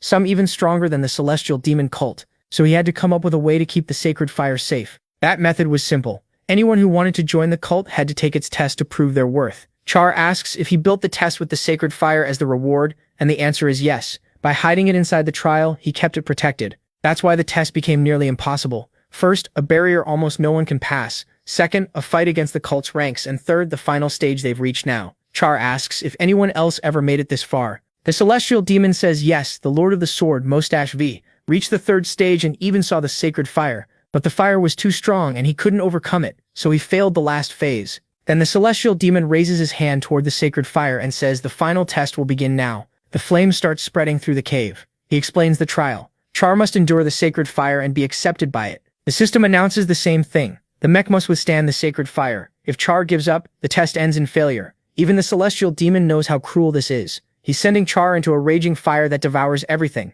He remembers the legend of the great sage. At the start, he endured this fire for 40 days, but in the end, even he couldn't conquer it and threw it down to the lower floors of the tower. That's why the legend says this fire was once a trial from the upper floors. Watching Char, the celestial demon wonders if he can survive. Resisting this fire is nearly impossible after all, not even the protagonist could truly defeat it. And if that's true, then Char's earlier feats getting the celestial demon's spirit and blocking the Fist Lord's attacks may mean nothing against this mysterious power. This fire and its test are almost impossible. In front of it, anyone looks small and helpless. Then the celestial demon notices Char walking straight toward the flames. Full of confidence, the mech passes him and steps into the sacred fire as it flares up even more. Char is used to fire, so he activates his gray eyes and they hold against the sacred fire. His pyromancy mantle holds up too. Char understands that this isn't normal fire. It's a power taking the shape of fire. He also knows how it works. It burns up the people who fear it. So Char walks all the way in, until the celestial demon can't see him anymore. Inside the flames, Char tells himself one thing. This fire is not hot. If he accepts that, he can overcome it. But then Muzovo opens his eyes and shows interest in the flames. Char quickly tells him to stay quiet and back off, because this fire is his. He knows that if Muzovo devours it all, there will be nothing left for him, and Char needs this power. He places a hand on his chest, realizing this feeling is one he hasn't had in a long time. He knows it well. It comes from the outsiders, beings that create fear greater than death, monsters beyond common sense. They're the whole reason he came back in time. As he resists the fire, he remembers every battle against the outsiders, how fear and despair followed them every time. Clenching his fist, he thinks that if he fears this power, then he has no right to break it. The fire starts sinking into Char, and his eyes begin changing from gray to the colors of the sacred fire. He shouts at the flames that he doesn't fully know what they are, but he has seen the outsiders more times than he can count. He's certain this is their power. Then he walks deeper into the center, thinking that the only thing that got weaker when he returned to the past was his body. The war he fought against the outsiders lasted a very long time, and he survived by holding on to his sword. Back then, the world had already fallen apart, but through all those battles, Char's fighting spirit grew again and again. After thousands of fights against the outsiders, he became a savage warrior with one goal: to destroy them. Nothing in this world will stop him. He remembers the despair, the grief, and the chaos those beings left behind. Worst of all were the outer gods. Fighting them over and over beside his comrades, watching blood spill across the battlefield, Char made a choice deep in his heart. That's why he came back to the past, to climb the tower again from the bottom with a purpose stronger than ever. His body may be weaker now, but one thing became far stronger: his will. Char declares that there's only one reason he came back. Staring into the sacred fire with pure anger, he says, "I return to defeat all of you." The sacred fire erupts even harder. Black particles and dark rays spread through it, and that pure darkness starts mixing with the flames. Char feels horrible pain, but he keeps enduring it. Little by little, the damage and violent force of the fire begin to weaken. At the same time, the pure divine crystal of darkness reacts to the sacred fire. Soon after, the system announces that Char has passed the Celestial Demon Cult's test. Then Char receives the title of Vice Leader of the Celestial Demon Cult. Now the rewards come in fast. The system says Char gets 100,000 points. His strength, agility, vitality, perception, and arcane power all rise, and he gains a much higher tier skill, the Colossal. Then that ability changes. Looking at the three flames floating over his head, Char realizes it's transforming. The system updates again. Char has obtained the sacred fire. Since he cleared the cult's test, he now has the right to go to the 11th floor whenever he wants. Even now, the Mecha can barely believe he passed. A moment ago, he thought the fire was fighting him, but now he understands it was testing him, and he truly claimed the sacred fire. On the other side of the cave, the celestial demon sees the flames slowly dying down and wonders if Char gave up. The celestial demon starts to think Yuan might have died in the sacred fire. As the flames keep shrinking, he watches from a distance and wonders if MC made it out alive. The fire is acting strange. Then he notices something important. The sacred fire still hasn't gone back to normal. That tells him he wasn't burned to death. Still, he has no idea what happened in the test, so he asks the Meg how it went. But right away, he can tell something is off with Yuan. The protagonist walks past the celestial demon, gets dizzy, and nearly drops to the floor. The system then announces a new skill, Vice Lord of the Celestial Demon Cult. It's a B-rank title ability, and the protagonist is stunned. He also gets another skill, Sacred Fire, an S-rank power. It's insanely strong on the level of an outer god's power, so the mech just got another huge boost. Part 8 begins here. The celestial demon keeps replaying everything that happened the day before. Days pass like that, and now he's left wondering what he should do with his life. His whole purpose had been to find someone worthy of the sacred fire. Now that he finally has, he doesn't know what comes next. He stays lost in thought. Then the door to his room starts to open. It's Yuan. The old man greets him, asking if he finally made it. A little later, they sit outside with tea. The celestial demon says MC looks perfectly fine, no burns at all, and he recovered much faster than expected. MC says he's alright, and now there's no reason for him to stay in paradise on the 10th floor. Then he asks if the celestial demon's job is over now that the sacred fire has a new owner. The old man says it's hard to let go of old habits, and he doesn't feel ready to head somewhere else just yet. He then mentions the title he received, Vice Lord of the Celestial Demon Cult. The celestial demon tells him to accept both the title and the sacred fire because he earned them. The protagonist bluntly says that once he reaches the next rank, he won't be coming back. The celestial demon already expected that, so he tells him to do as he wants. There's nothing left on this floor tying the protagonist down, and both the fire and the title were rewards he won through that brutal test. Then the old man brings up a new goal. The celestial demon cult may be far from its glory days, but it still has enemies in the martial realm. He explains that MC's title gives him authority over everyone below him in the celestial demonic cult. MC realizes the system gave him that title. It wasn't the celestial demon choosing a successor. That actually makes him feel relieved. Then the old man stands and says he'll accept this result gladly. The cult lord asks if he is leaving already, and he says yes, he's finished what he came to do. Still, he plans to return for the great martial arts tournament. The celestial demon asks if he plans to compete, and the protagonist answers modestly that if he gets the chance, he will. After Yuan leaves, the celestial demon sits alone with his tea. His duty as guardian of the fire is finally done, and the chains binding him to the cult on that mountain are gone. For the first time in centuries, he's free to go wherever he wants. He closes his eyes and wonders what to do next. Then he opens them again, serious. Now, there's still one thing left he's wanted for a very long time. Even before the sacred fire appeared, that will be his next goal. He calls the others to get ready. It's time to return to the martial realm. The story then moves to the 11th floor, to a place called Taklam. Everything there seems quiet and peaceful. A man stands there with his hands together, begging over and over, please, please, please. The system identifies him as a player named Haliman, and he keeps praying under his breath. Suddenly, a system message appears. The test for the 10th floor has started, and the teams were assigned at random. There are 416 participants total, split evenly between two sides. Haliman gets excited at first, but when he checks his group, he freezes. The team is packed with names he doesn't recognize, and his reaction is basically, this is bad. To him, Team A looks awful. The list is full of total unknowns, and even worse, some players are on the blacklist for trolling during events. Seeing that lineup, he starts panicking, so he decides to check Team B instead. The first name he sees is Roal, a rare healer. Then he notices Hun and other famous players. Just those names alone are enough to make him nervous,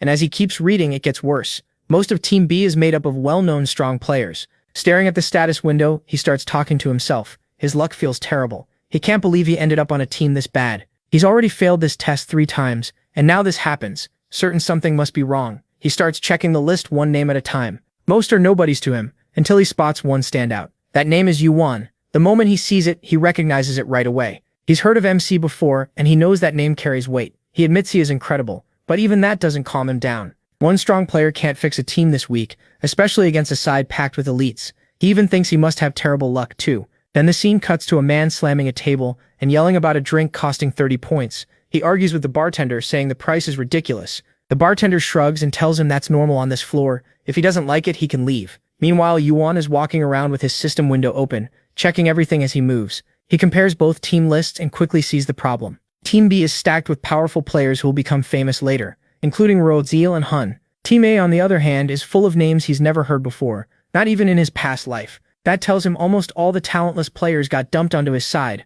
Then he remembers the 11th floor examiner is Hypnos, one of Olympus. The protagonist realizes this setup is probably payback for what happened before. It's a trap. They don't just want him to fail, they may want him dead. To him, that proves the Olympians are completely corrupt. After that, he walks up to the counter once the bartender is free and asks if there's any room left. The bartender says the only one available is on the rooftop, and it costs 100 points. MC says it doesn't matter and pays anyway, while the bartender barely even bothers to look at him. The worker barely reacted, but Charlie knew how to change that. He dropped a stack of Asgardian bills on the table and asked to trade them in too. The guy jumped up right away and turned polite fast. There were 374 bills, and each one was worth 1,000 points. Charlie says he wants to cash in all of it, even after the exchange fee. Seeing that much money, the attendant almost melts on the spot. He instantly agrees and says he'll handle it, however Charlie wants. The system shows Charlie gained 366,320 points. That pushes his total up to 931,000 points. At the same time, he opens the service system and it asks if he wants to call an assistant.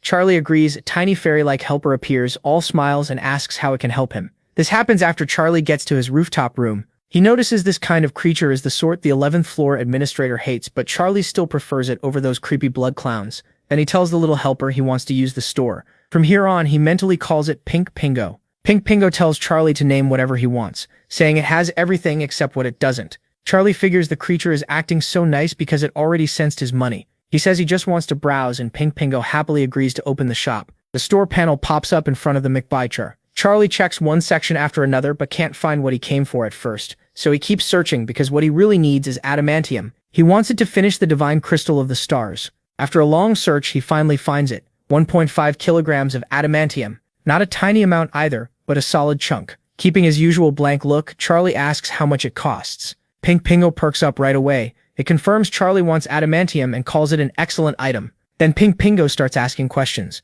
Why buy unfinished material when there are better items already for sale? Charlie answers simply, the finished ones are too expensive. He wants cheap raw materials so he can make what he needs himself. Pink Pingo says it understands. It goes on to explain that adamantium is different from normal materials. It doesn't break. It connects well with mana, and it can even boost mana. Pink Pingo excitedly says almost nothing in the world compares to it. Charlie keeps his poker face, but inside he's thinking this little scammer knows way too much about items. Pink Pingo says that if Charlie can get it refined, it could become an amazing item. And Charlie knows that's actually true. The problem is that adamantium is so hard to work with that fewer than 10 blacksmiths in the tower can refine it. Because of that, it's known as every blacksmith's dream. Pink Pingo adds one more thing. It knows Charlie is connected to Hephaestus. The protagonist finally asks why that matters if they're just talking about a purchase. Pink Pingo says it matters a lot, because with this material, Charlie can take it to Hephaestus and get a top-tier item made. It keeps pushing the point. Most people can't even find a blacksmith capable of handling adamantium, and even if they do, refining it costs a fortune. Now Pink Pingo shows its real side and starts raising the item's value as high as it can. Then it gives the price, 1.5 million points for the 1.5 kilograms of adamantium. Charlie says he doesn't have that much. Pink Pingo quickly offers a loan, acting like it's doing him a favor. The weekly interest would be 11.5%, or 10% if he borrows a lot. With sparkly eyes, Pink Pingo keeps pushing, telling Charlie he's making the right choice. But Charlie shuts that down and says he has other options. Pink Pingo keeps smiling and insists the loan terms are great. The Mac doesn't buy it at all. That catches Pink Pingo off guard. It hurriedly changes course and says maybe it can offer Charlie a discount instead, since the item is rare and hard to find elsewhere. Charlie says it's fine. He doesn't need it right now. He's only on the 11th floor, and there are other stores on higher floors. He even mentions Leiden's shop, hitting Pink Pingo right where it hurts. Pink Pingo starts panicking, while Charlie calmly says he'll just buy it somewhere else. The little merchant hovers around him, trying not to lose the sale. Charlie tells it the deal is over and it can leave, but Pink Pingo begs him to wait a second. Now Charlie is getting annoyed. He tells Pink Pingo to stop bothering him because he already said he isn't buying. Pink Pingo calls him cold, then starts dropping the price fast. First 1.3 million, then 1.2 million, then 1 million. Charlie still refuses every time. Finally, since Pink Pingo is so desperate to sell, Charlie makes his own offer. 850,000 points. Pink Pingo nearly chokes. It knows Charlie is great at bargaining, and the adamantium has been sitting unsold for over 100 years because almost nobody can afford it. It also knows it may not get another rich buyer anytime soon. So after thinking it over, Pink Pingo agrees to 850,000 points. Even then, it tries one last time with a cute act, asking if Charlie can do 900,000 instead, since 850,000 would mean a loss. Charlie's expression gets even colder. Realizing it can't squeeze a single extra point out of him, Pink Pingo gives up and accepts the lower price, begging him to stop looking at it like that. The trade is completed. 1.5 kilograms of adamantium for 850,000 points. Even so, Pink Pingo is crying inside because the item should have sold for more. Charlie thinks to himself that he got the adamantium well below market price. Pink Pingo asks if he wants anything else, and Charlie says that's all. Then Pink Pingo disappears, saying Charlie can call again anytime. Charlie is sure the creature hated this deal, especially after losing over 50,000 points on it. After storing the adamantium in his inventory, Charlie says there's only one thing left to do: take it to Hephaestus so it can be refined. Then his thoughts shift back to the test, and whatever Olympus is planning, one thing is clear: he can't walk into that situation unprepared. Refining adamantium is hard even for that old master. It could take anywhere from 1 to 3 months, and Charlie doesn't have that kind of time. So he decides to deal with the test first and bring the adamantium to the old man later. The test starts in 1 week. With that settled, Charlie keeps planning his next move and waits to see how things play out. The system introduces Hun, a pureblood from the Nangdung clan. His father is an executive in a mid-sized martial guild. The guild has plenty of strong fighters, but Hun stands out as a genius. He's talented, skilled, a strong leader, and he works incredibly hard. The scene shifts to a cave some distance away, where a group of spiders is getting wiped out. The system explains that this is the hardest dungeon on the 11th floor, the Labyrinth of Eucrea. Someone inside questions whether this is really just hard, because the party is struggling badly to clear it. The others keep complaining, but the truth is they can't do much on their own. The one carrying the run from the back is Hun. The system introduces Captain Nanggung Hun. He tells the two with him to hurry. They need to clear the dungeon before the 11th floor test begins. One of them smugly says he barely needs to prepare, since the team balance is a mess anyway. The other points out that Charlie is on the other side and he's strong. Captain Hu agrees and says Charlie is one of the real standouts. He even heard he passed the Celestial Demon's shield test. Another guy complains that their luck is awful because that terrible bearded fighter is on the other team. Captain Hu cuts him off and tells everyone to stop joking around and focus. No matter how bad things look, they still have to do their best. They move through the dungeon, trusting their captain completely. Since he's strong enough to handle any beast that shows up, the others follow his lead without question. Still, one thought stays in his mind. Who is Charlie? He's never even seen him, but he keeps hearing that name over and over. He doesn't know where Charlie came from either. All he knows is that the guy must be incredibly skilled, and he hopes they get to face each other in the test. Then something strange catches his eye deeper in the dungeon. It looks like an odd flame pink with dark green-black sparks swaying back and forth without going out. Right away, he realizes something is wrong. He raises a hand, stops the group, and tells them to move much more carefully now. As they look up, they notice the ceiling is covered in that same pink fire, and none of them knows what it is. They keep moving while wondering if it's even fire at all. Captain Huo keeps staring at it. Then he notices something hanging from the ceiling, and wonders if it's dead. He points it out to the others. After that, he goes closer to check what it is. Getting close to something unknown is risky, but he does it anyway. He strikes the creature stuck to the ceiling. The body drops down. Everyone wonders if that charred thing is Gria, the dead boss. Looking closer, the shape and those small jaws full of teeth make it clear it really does look like Gria. One of the others asks if someone already cleared this place. Another says Gria wasn't just burned, she was completely roasted. But there are no signs of fire anywhere else, so they start wondering what kind of power could do that. Captain Hu studies the corpse and realizes Gria didn't simply burn to death. From the wound, he can tell she was finished with a single sword strike from a blade around 1.3 meters long. That means whoever fought her first trapped her with that fire, then ended it in one blow. Now he starts wondering who could have killed the boss so easily. The only answer he can think of is a hunker, but that makes no sense. Hunters like that rarely come to lower floors. Still, his conclusion doesn't change. Someone powerful came here and killed the boss. With the boss dead and the pink fire fading from the corpse, the choice is obvious. He tells the others to leave. The dungeon is already cleared. Not far away, the system announces that someone collected Gria's threads. Gria wasn't just any spider. She was a spider queen. Her thread is tough, like metal, carries mana well, and stretches a lot. And of course, it's the maca. He stores it in his inventory. Good thing that inventory has no weight limit. Charlie knows that thread is expensive too, around 1,000 points. Holding that pink flame in his hand, he says it worked even better than he expected. Still, he doesn't fully understand how to use the fire yet, so Gria and her children ended up as his test subjects. Charlie explains that the fire isn't at full strength yet, because his skill level with it is still low. But that's not the important part. This flame grows by feeding on the target's emotions. Since emotions are hard to control, anyone ruled by fear becomes the perfect victim. The protagonist says this kind of outside power used to scare him, since the rankers all seem to have abilities like that. Now he has one too, and Charlie admits he couldn't have asked for a better power. To him, it's perfect, and as his arcane power and mastery grow, it'll become far stronger. Charlie says he's also raised the completion rate of the Sky Slayer star a lot. The system shows it's almost at 92%. He's happy with that. He got a lot done on this floor, and even though he still has a long way to go, he's growing faster than he expected. Then the scene shifts. After a peaceful week, the Mickett hopes things can stay that way. But on the way back to his room, a bunch of strangers suddenly block his path. One green-haired guy calls out, asking if he's Charlie. Charlie doesn't recognize any of them, so he answers coldly, "Yes, why?" The green-haired guy introduces himself as Halamoon. He says everyone there is from Team A, and they've all heard a lot about Charlie. He brings up how unfair the team split was, then admits that half his team gave up before things even started. The rest, though, are still hanging on. Charlie quietly listens while the nervous group stands behind Halamoon. He says they stayed because they heard Charlie is famous and strong. Charlie bluntly asks, "So what?" Halamoon keeps going and says Team B has plenty of talented people, but he's sure Charlie is stronger than all of them. The others admit they haven't given up because they're counting on him. Charlie answers right away. He knows the real reason they stayed is because they don't have points. Giving up costs a lot, anywhere from 100 to 1,000 points. On the lower floors, that's huge. Charlie looks them over and says they all seem broke.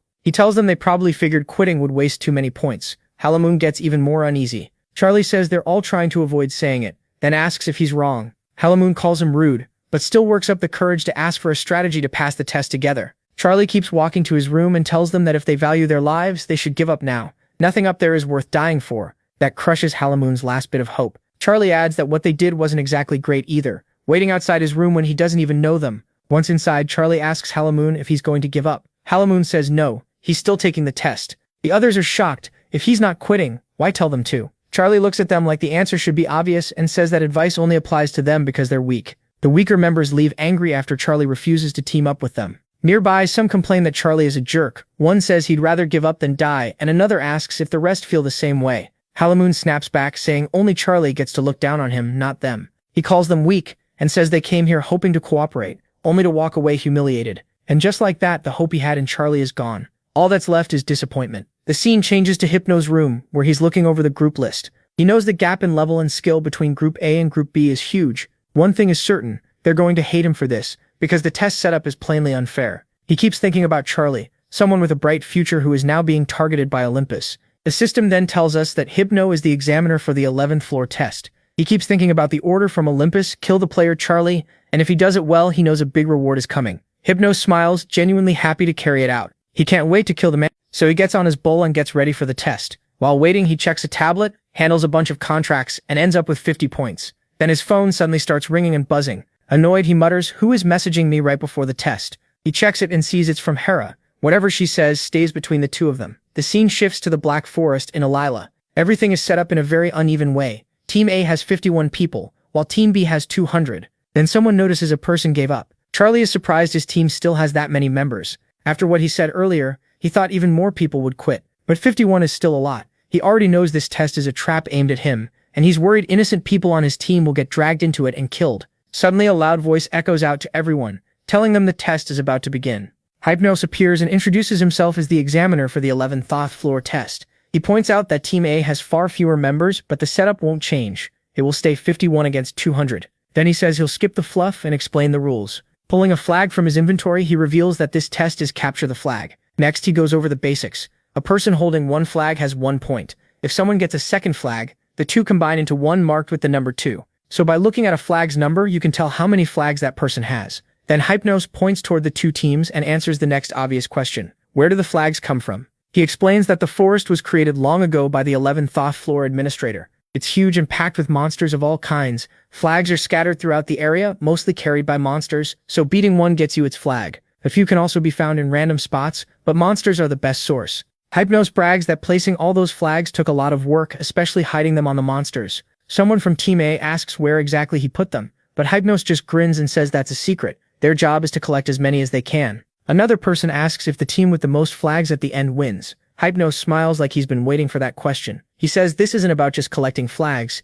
it's about capturing them. That means players can take flags from enemy teams, and stolen flags count as their own. How they do it is up to them. They can steal, kill, threaten, anything goes. Hearing that, one person on Team A freezes up. Hypnos then reveals the last rule. Each team will have a king, chosen at random. Any flags in the king's possession will count double. He explains this isn't chess. If a king is lost, the team doesn't automatically lose. The match keeps going, but that team won't get a new king. So luck matters. If the king is strong, no one will dare target him. If not, he'll be easy prey. Hearing that, the protagonist thinks luck has nothing to do with it. He's sure some weak player on his team is about to get picked. Then Hypnos uses his power to officially start the test and choose the kings. Huge circles appear beneath the participants. The system announces that the 11th Thought Floor test, Capture the Flag, has now begun and will last 24 hours. Then the score display appears, 200 on one side and 0 on the other. A random golden light suddenly shines, and someone wonders what it means. It turns out the green-haired guy has been chosen as Team A's king. Somehow, he's the lucky one. He's not a total coward, though.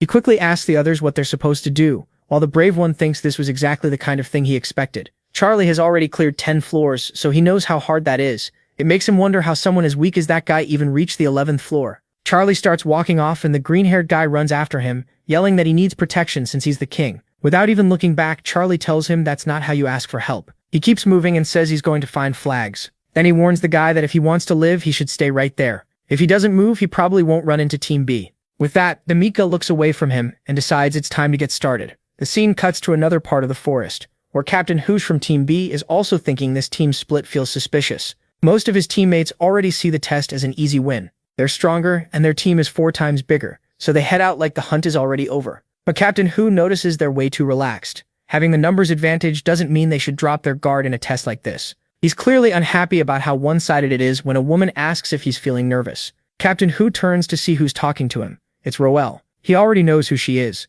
A support player famous for healing, so people call her an angel. A moment later, Roel covers him in buffs, and he's stunned by the sudden rush of power. He realizes she's not just healing him, she's boosting him too, and that impresses him right away. Now he understands why people call her an angel. Her skills are rare, and among support players, she's clearly one of the best. Roel tells him not to worry. She says the gap between Team A and Team B is ridiculous, which is why everyone on their side is so calm. Captain Hu asks if that doesn't seem strange to her. If the teams were truly random, why did all the strongest people end up on his side while the weaker ones landed on the other? Robert says she doesn't think it's a coincidence at all. In her world, there's a saying, in the world of the strong, there are no coincidences. Then she asks if he knows who their team's king is. It seems nobody really does, so that person is probably just some ordinary player. Hu shrugs and says it shouldn't matter. Their team is far stronger anyway. Still, one thing keeps bothering him. He remembers seeing someone shine earlier, but he can't remember who it was. That's what feels wrong, because he almost never forgets anything. He can recall nearly everything that's ever happened in his life,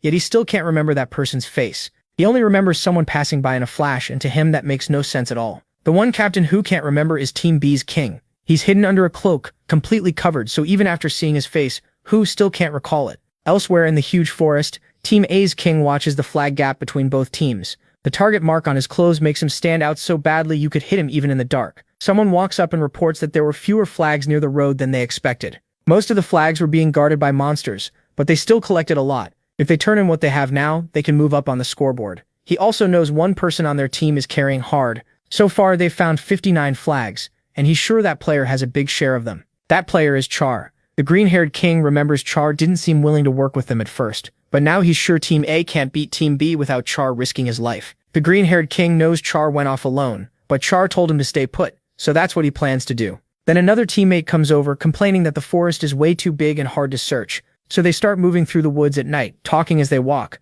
One asks where Team B first spawned, but nobody knows. They stop to rest for a bit, tired from walking past midnight, and it becomes clear Team A's plan is falling apart.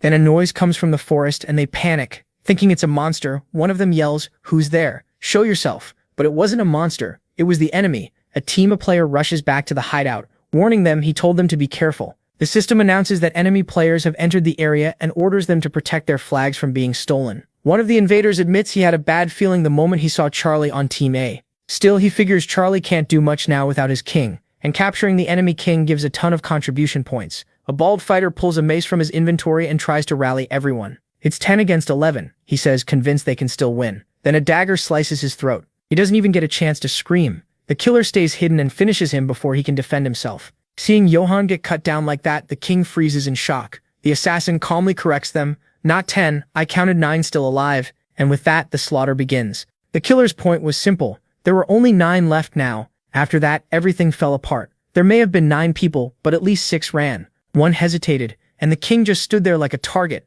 with only one brave ally beside him. On the enemy side, there was just that blood-covered psycho, and he mocked them, asking where they thought they were going. The one loyal fighter near the king notices someone coming from behind and warns him to turn around fast. A blade flashes past, nearly brushing the king's face, and he just stands there stunned, not knowing what to do. The enemy warrior shouts for him to move and swings at the king. The hit is so strong it tears through the defender in front of him and drops him in one blow. As that body hits the ground, the attacker declares, "The king is his." The green-haired king is still down, too scared to stand, his legs refusing to move. Now the blood-soaked enemy stands right in front of him, ready to finish it. Instead of fighting back, the king just screams. He shuts his eyes, already sure he's about to die. Then he hears a strange sound, opens one eye slowly, and tries to see what happened. What he sees is the MC right beside him, and the enemy split apart so cleanly it looks like more than one body hit the ground. Charlie glares at the king and snaps that he told him to stay still instead of wandering off. He adds that their starting point was probably a safe zone.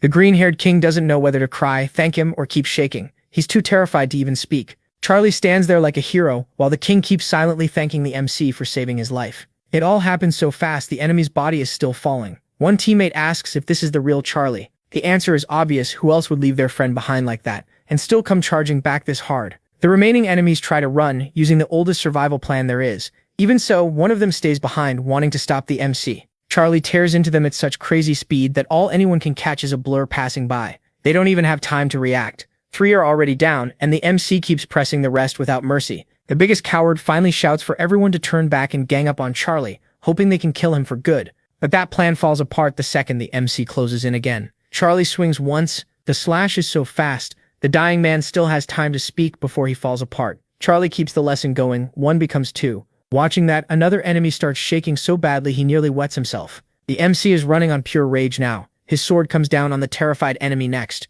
Just before dying, the guy drops to his knees at the MC's feet, laughing in panic. Charlie glances over and says that one's done. When he's told to keep fighting, the terrified survivor can't even answer. He just trembles and cries for his mom. Then they ask Charlie what they should take, and since families aren't part of this game, only the flags matter, so the angry MC grabs the flags. From this spot alone, he collects 8. The green-haired king is stunned. At the same time, he's deeply thankful he's on the MC's team. If the MC were on the other side, he'd be dead for sure. Charlie then tells the king they've finally reached the halfway point of the game. The king is confused. Halfway already? Only 4 real hours have passed, but inside this game world, 12 hours have gone by. Charlie asks the green-haired king where the rest of their teammates are, and he explains they split up because they thought searching separately would get more flags. Charlie says that was actually the best choice they made. If they'd stayed together, their flags probably would have been stolen. Then the king looks at how many flags Charlie's holding. There are 27, and he's shocked by how many that is. He asks how Char gathered so many, and Char brushes it off like it's nothing. He says Team A has 64 in total, and with his own haul added in, it's around 67. Charlie realizes they've finally reached the next phase. Now it's time to steal flags. He already knows how the other teams will think, because he'd do the same. Once the game is halfway over, robbing enemy players is much easier than hunting monsters. So he warns the king that from now on, way more people will come after him. The king points at himself and grumbles, "Me?" Then the brave ally steps closer and reminds him that yes, he's the king here. He can't just wander around alone anymore. Char warns him not to get more than 20 meters away. He also says that even if the enemy king disappeared, winning would still be hard because the number gap is too big. Charlie steps in and asks, "Your name's Harimu, right?" Harimu politely confirms it. Then the MC makes himself clear, don't leave his side by more than 20 meters or he'll die. The real game starts now. In another part of the forest, the group that escaped from Char meets up with their teammates and says they only got away by handing over their flags. The one explaining it is Power Range Rosa. He tells Captain Hook that Char's skills are insane. He's not making excuses. There was just no way to fight someone that strong. Power Range Rosa adds that even Kyle and Mark, who are much stronger than him, got taken out in a single hit. Now there are 2 Kyles and 2 Marks, split clean in half. Another teammate says Char's sword moves so fast you couldn't even see it. Captain Hook listens with his eyes shut, piecing it all together. Then Power Range Rosa adds one more thing. The mech's eyes look like a ghost's, and that alone was terrifying. Hearing all this, Captain Hook thinks it's pathetic. Team B is packed with gifted, powerful players, yet 10 of them still got crushed by one guy. Just how strong is Shark? Power Range Rosa says they still can beat him, even if he stays with a group, but Shark is insanely strong. Another player backs him up. Yeah, there were 10 of them and it still changed nothing. Running was the only option. Right then, Rosa arrives and asks if it's true. Shark already met Team A's king. Anja says that if so, those two will likely stick together from now on, since Shark will guard his king. Roberol immediately orders them to contact every talented player on Team B. They're going to build a plan to catch Shark. Captain Hook asks if she really wants to use that plan. She says there's still plenty of time left, and they can't keep avoiding Shark forever. Team B only lost a few members, while their side is still basically an army full of strong players. Calling them the strongest ones there, she starts buffing everyone around her. In her eyes, they're the key to turning this around, so they decide to go after them. While powering everyone up, she asks Captain Hook if he has a better idea. Nobody says a word, because they all know she's right. With that, she makes the decision for everyone and tells them to start the plan right away. Fueled by all those buffs, Adalistia says they finally have something to do. Then someone says they're going to kill King Shark. The other pauses, confused. Kill who? Then he gets it. The King and Shark. The system announces that 12 hours have passed since the test began, and Shark keeps collecting flags. He grabs one here, another there, and the same thing keeps happening. Enemies show up, hand over their flags and run. Green-haired Kuika says this doesn't even feel like a team battle anymore. It's more like 200 against 1, and that one is the monster called Shark. He also notices the king isn't doing much at all. Back to the story. By now Shark has reached 100 flags, which is a huge number. He knows 100 flags means 1,000 points, but he still doesn't plan to turn them in yet. Looking at the king, Shark realizes this is going to be a pain. He doesn't just have to fight others, he also has to keep this dead weight alive. Even so, he keeps moving, because if someone kills the king and steals all those flags, it's over. That would be impossible to recover from. So Bravo decides he'll only hand his flags over to Kuika's head at the very end. Kuika's head points out that the enemies are so scared they don't even fight anymore, they just give up their flags and run. Green-haired Kuika says he can't tell if that's pure survival instinct or if someone is giving them orders. Shark starts thinking the same thing. It's been happening for a while now, and it's way too strange. He wonders if Team B knows exactly who he is, and keeps sharing his location. Kuika's head just looks lost, and admits he doesn't understand any of it. Shark figures Team B already knows he's traveling with the king. That means they're probably passing his location around in real time. They may even have a deal. The second they see him, they surrender their flags and run so they don't die. The king chimes in, asking why they'd do that if it means losing. Shark says he's sure they're planning something bigger. Then Shark notices something. Even while talking, he never lets his guard down, and his senses sharpen at once. In a flash, Bravo catches an arrow aimed straight at the king, moving at insane speed. He immediately looks toward where it was fired from, while the king nearly loses his mind. Shark stops the arrow just an inch from the king's eye, making it clear he isn't messing around. Kuika's head freezes in fear and can only tremble. The shock is so bad that Kuika's head drops to the ground. Shaking, he asks Shark what just happened. Shark snaps the arrow in his hand and finally understands. The enemies were giving up flags to stay alive and keep as many Team B members in play as possible. That way they could keep their formation intact. Shark recognizes it as an old combat tactic. He stretches his senses farther to scan the area. That's when he realizes he's surrounded from all sides like a giant web has been cast over him. It's the web of heaven and earth. Shark sees the trap clearly. Now, if he had killed everyone instead of letting them run, they wouldn't all be here waiting to ambush him. Green-haired Kuika turns ice cold. Shark scares him that much. People are trying to kill him, yet they aren't targeting the king first. Shark doesn't like hearing that. He lifts his sword. Kuika's head is still on the ground, panicking and begging him not to do it. Without hesitation, Shark swings at the ground around him. He finishes the cut. Kuika had both hands over his face, too scared to look. He only heard the sound of the blade. Once Shark stops, Kuika, drenched in sweat, looks down and realizes it's a circle. Shark orders him to stay inside it, no matter what happens. The second he steps out, he's dead. Green-haired Kuika blurts out, asking if Shark is telling him to die there. Shark stares at him and says he never said that. He only said to stay in the circle and not leave. Shark reminds him that he already warned him once before and Kuika ignored him. If he keeps wandering around and refusing to listen, then yes, he'll die for sure. Kuika swallows hard and asks if all he has to do is stay inside the circle. Shark says yes. Stay there and live. Step out again and nobody will save him. Even then, Kuika still asks for confirmation and Shark repeats himself, just stay there. Shark turns to leave, but the king calls after him again, asking for a promise that he won't die if he stays put. Shark doesn't even bother answering and keeps walking. Then green-haired Kuika runs after the mechs, trying to leave the circle, yelling for Shark to come back. Shark whips around and points his sword at him. Kuika freezes and stammers, asking what it is. Shark warns him one last time, don't leave the circle. If he steps out and follows him again, Shark will kill him himself. Nearby, several enemies talk among themselves. One asks why someone already tried to kill the enemy king. Another says they sacrificed 55 people just to create this chance. That's exactly Shark's style. Keep him busy while he's badly outnumbered and force him to fight while protecting the king. 3 players are talking together. One of them is someone who showed up before, the same guy who once lost the nerve to fight. But now he's much bolder after getting a royal buff. He says Shark is heading into the forest. One of the others spots Shark coming alone and asks what he's doing after leaving the king behind. The answer comes back fast. That's right, the king stayed behind. Then the third player, who hadn't spoken yet, tells the other 2 to move aside. They turn and realize he's fully fired up and ready to fight. This player isn't named, but his face says it all. Coxcomb. He thinks Team B is full of famous players, and the big guilds are probably watching this whole event. Anyone who stands out here could land a great sponsorship. Convinced he's strong enough, he raises his spear and lines up a killing blow. He's over 500 meters away from the Mick, but throwing a spear is his specialty. He lets it fly. The spear shoots out at terrifying speed, even faster than sound. In his mind, arrows are too weak. This spear is what will change everything. He imagines becoming a star, admired by everyone as the man who killed Shark, and his spear races straight toward the Mechbull. But then Charlie suddenly drops low, and the spear keeps flying straight ahead at full speed. A second later, they notice the spear has stopped in midair. Krista de Gallo freezes, totally lost on how that even happened. Then the spear shoots back just as fast. It moves so quickly they don't even see the return, only hear it. And the warrior beside Krista de Gallo is killed on the spot. Krista de Gallo turns around, but his body locks up when he hears cries behind him. People screaming that they're dead. The bald warrior is hanging in the air, held by an invisible force. That means the MC is here, using the Crystal of Stars. Its stealth can't be found with detection magic, and it also wipes out the user's presence in Keel. Unless you're within about a meter, the only things that can spot it are the eyes of the monkey or the eyes of truth. Charlie finishes off the bald guy with an easy strike and coldly says they're nothing but weak trash. He saved Krista de Gallo for last, since that guy tried to kill him. Seeing the protagonist step out of invisibility, Krista de Gallo is left stunned. Charlie doesn't joke around. He grabs him and demands, "Tell me where Nanggung Rung is.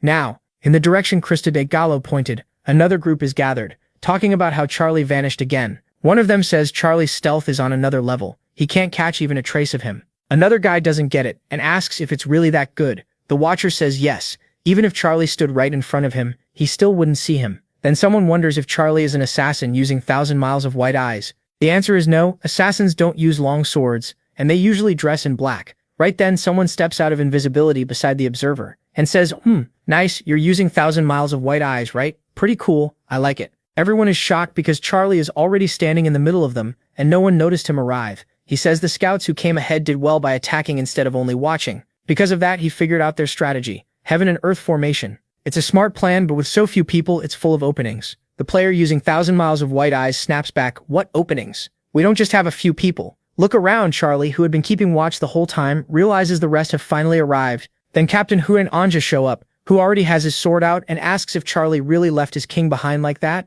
or if he gave up on the test just to fight. Captain Hu says he's sorry, it had to come to this. Charlie just stands there, not following what he's trying to say. Hu explains that this wasn't the plan, but he ended up with an excellent team, while Charlie's team is awful. Still, he says he isn't ashamed of it. This is a game. He goes on saying, the game is partly luck, and this time luck isn't on Charlie's side. Charlie cuts him off and tells him to stop talking in circles and get to the point. Hu actually likes that and says he prefers being direct too, so he says it plainly. Charlie, give up the test. I don't want to fight you. Just surrender. Charlie starts laughing because now he finally sees the plan, wants to scare him into giving up since he's surrounded and boxed in. Charlie tells Captain Hu he's nothing like the story said. He heard Hu was quiet, but the guy talks way too much. Then the protagonist raises his sword, making it clear he has no plan to surrender. Hu expected that, but he's still surprised Charlie won't back down even now. So he draws himself up and decides he'll have to fight. Full of confidence, he orders everyone else to stay back. He'll face Charlie alone. Charlie mocks him, saying if Hu wants a duel, fine, but he doesn't care if everyone jumps in at once either.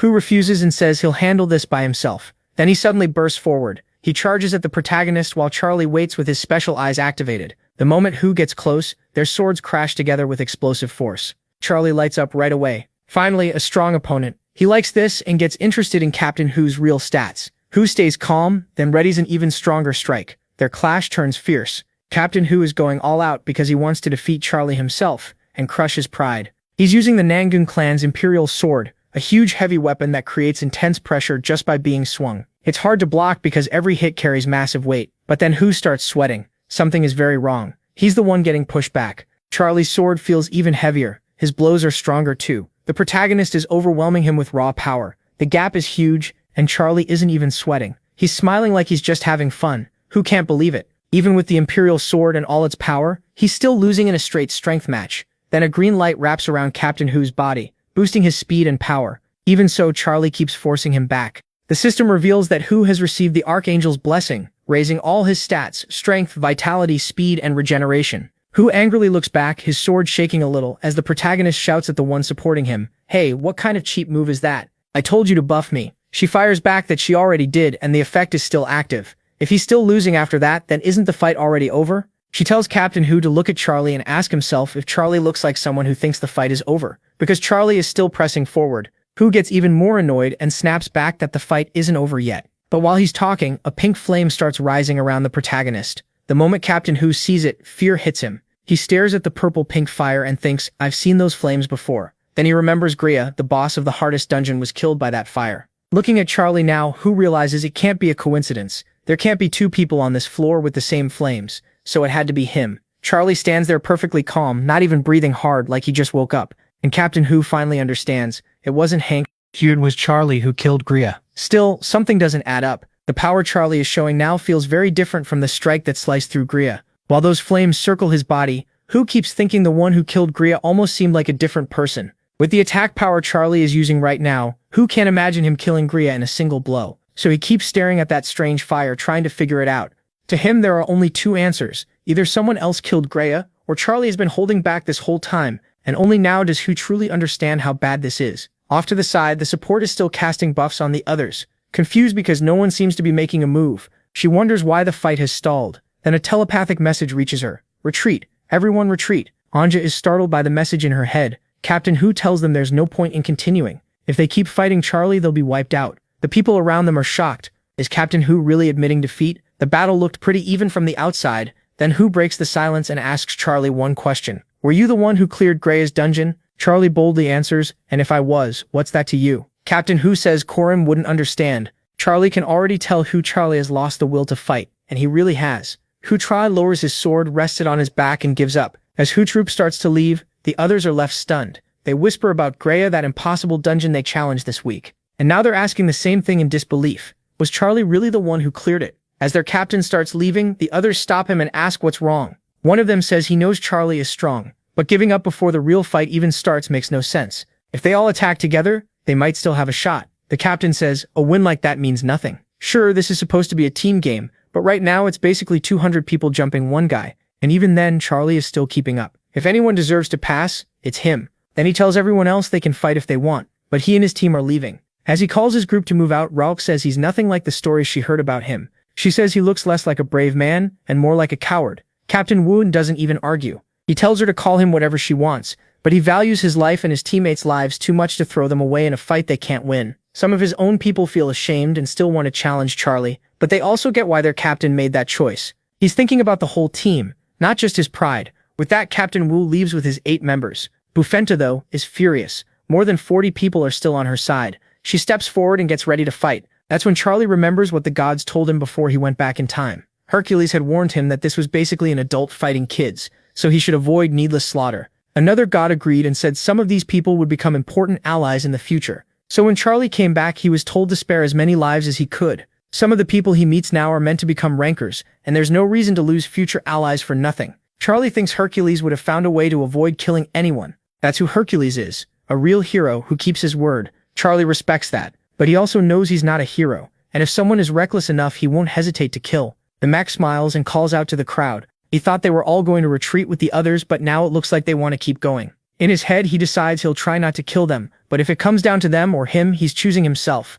Bufenta starts casting a holy blessing, and intense light spreads through the area. She stacks buff after buff on her side, then yells for everyone to rush him at once. More than 40 fighters charge the mech together. With sacred fire circling his body and a grin on his face, Charlie tells them it's about time they all join this little kid's fight. Then he releases the sacred fire and sends it pouring across the field. The flames spread right in front of Rowell's side. The fighters freeze, confused by what kind of skill they're looking at. Then they realize that strange fire has shut down their abilities. Rowell screams that Charlie is still alone on the other side, and all they have to do is push through. Hey you, if you're watching this video and that came off wrong, I'm not trying to offend anybody. What I mean is never mind. Back to the fight. The buffs are still active, raising everyone's stats, but what they really need now is courage. That's because the sacred fire takes shape through people's fear. To them, the fire looks like a giant demon. The terror is so strong they can barely move, and the whole group starts panicking, screaming that a demon is right in front of them. Charlie finds that interesting, because to him the sacred fire also looks like a demon. The flames keep growing as they feed on everyone's fear. Still, one fighter forces himself forward, shaking the whole way.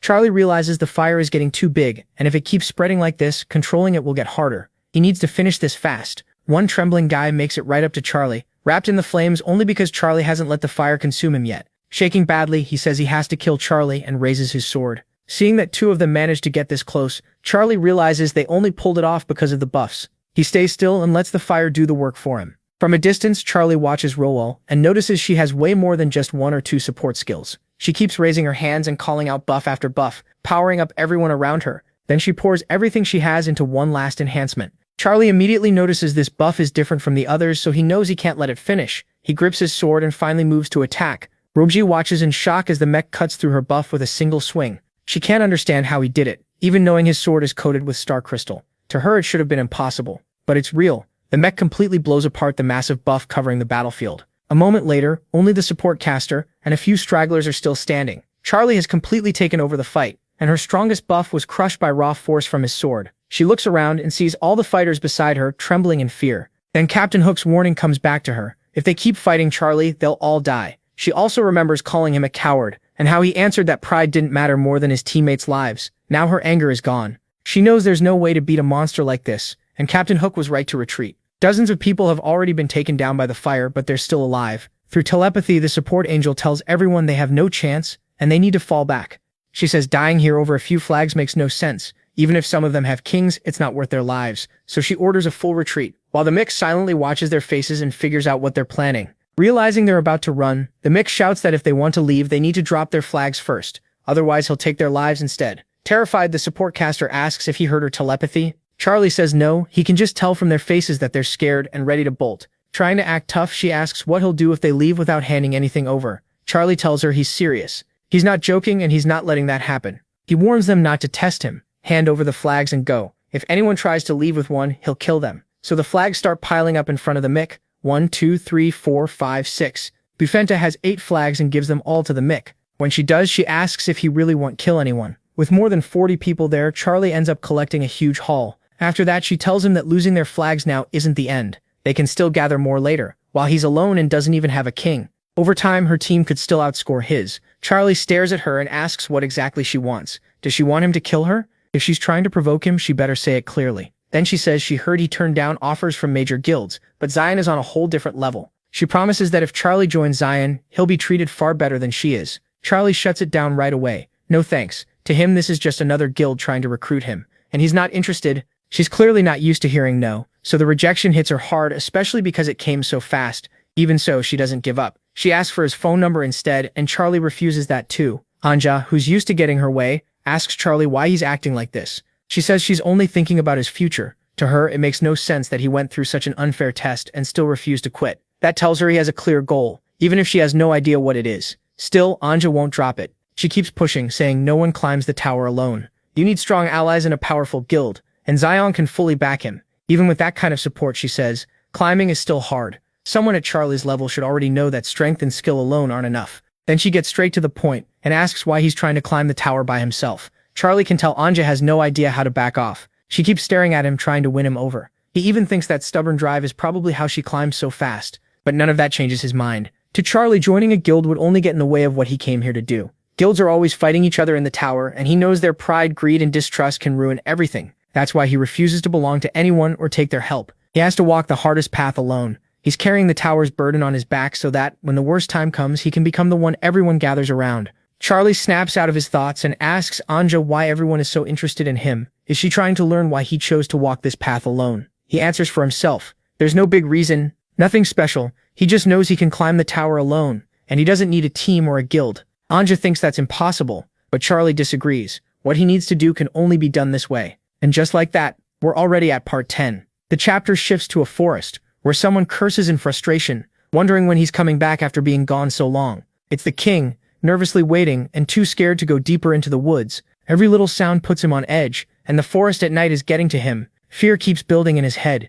He's completely terrified. Hours pass while he waits there, wondering how much longer it'll take for the protagonist to return. Then he spots a golden light rushing toward him through the forest, and he has no idea what it is. As it gets close, the light turns into a fireball. At the last second, he barely dodges it while staying inside the circle. Then he hears voices. The enemies are close, talking like they've already found him. The green-headed king panics, but he can't run. He has to stay inside the circle. 6 enemies close in and mock him, asking if he wants to die. They can't believe he stayed put after a fireball was launched at him from far away. One of them says they'll finish this quickly. Even with Captain Hu and Anja Raul on their side, their team is still struggling because of Charlie. Another says Charlie must be insanely strong if he's giving that group this much trouble. The king stays inside the circle, realizing Charlie is really fighting Team B by himself. and he knows that team has plenty of dangerous, crafty people. While he waits, he remembers the protagonist's warning. If he left again, he wouldn't be able to help him, so he had to stay inside the circle no matter what. The king knows running won't work. He stands out too much in the dark, and if he fights all these skilled enemies head-on, he's sure to lose. Even so, he clenches his fist and refuses to give up. He tells himself he'll stay in the circle and buy time for Charlie to come back. He fully trusts the protagonist. Pulling out his sword, he gets ready to fight from inside the circle. Trying to act brave, he shouts at them to come at him if they've got the guts. One enemy laughs and calls him a joke, saying he's way too weak to stop any of them. Another tells the others to ignore him. He probably lost his mind when he saw them coming and didn't even try to run. Then he reminds them they're here to split the points fairly. The others agree and turn their full attention to the king. An enemy suddenly yells and two kunai shoot straight at the green-headed king. He reacts fast enough to block both, but the force is so strong it knocks his sword loose. The impact is much worse than he expected and nearly sends him out of the circle. He manages to keep from losing completely, but the kunai were only a distraction. The attacker is already right in front of him while his guard is still broken. A kick slams into his face. This time he really loses his sword and crashes to the ground. Still, he lands inside the circle. His enemy stands over him like it was almost too easy. The attacker grabs him by the shirt and the king trembles while repeating that he won't leave the circle. As long as he stays inside, he can hold on. The enemy tells him to speak up because he can't hear his muttering. Then he says it's nothing personal, he just needs to win the game, so he has to kill him. Pinning the king down with a dagger in hand, he tells him to blame his bad luck and his bad team. He's about to strike when smoke suddenly starts spreading through the area. In the next instant, something hits the attacker so hard he's sent flying and killed in one blow. The rest of the enemies freeze, shocked that their ally died that easily. The king stares in confusion and looks over, asking what that thing is. The others are just as shaken, wondering if they're looking at some kind of ghost. The system reveals the answer: Celestial Demon Spirit. It's a mana-made copy of the protagonist, left behind to protect the king inside the circle. The king has no idea what he's looking at, but he knows one thing: he survived. For that, he's thankful. Far away, the protagonist feels his skill activate and immediately realizes something is happening on the other side of the forest. That makes him think back to his talk with Anja. He admits that, in a lot of ways, she's impressive. He even says that if they meet again, he hopes they'll be on the same team next time. After that, he leaves her and heads through the forest toward the king, thinking the conversation lasted way longer than he wanted. Still, he's glad things ended peacefully and no one had to die. He also believes that as long as the king kept his promise to stay inside the circle, he should be safe. Then Charlie glances back, feeling like one last thing still needs to be dealt with. He looks into the forest and calls out, telling the hidden watcher to come out now that everyone else is gone. A golden aura appears, just like the one around the king. The invisible person asks Charlie when he noticed him. Charlie answers that it's been a while. The masked figure finally drops his invisibility and praises Charlie's sharp instincts. It turns out this masked man is Team A's king. The masked man studies Charlie and the area around him. Charlie used a massive fire attack, but it left no burn marks anywhere except on its target. That shocks him. He can tell this flame chooses what to burn on its own, and now he wants that skill for himself. Charlie looks at the masked man and asks why a test examiner is here. The question clearly catches him off guard. Shaken, he asks, "Can you see my face?"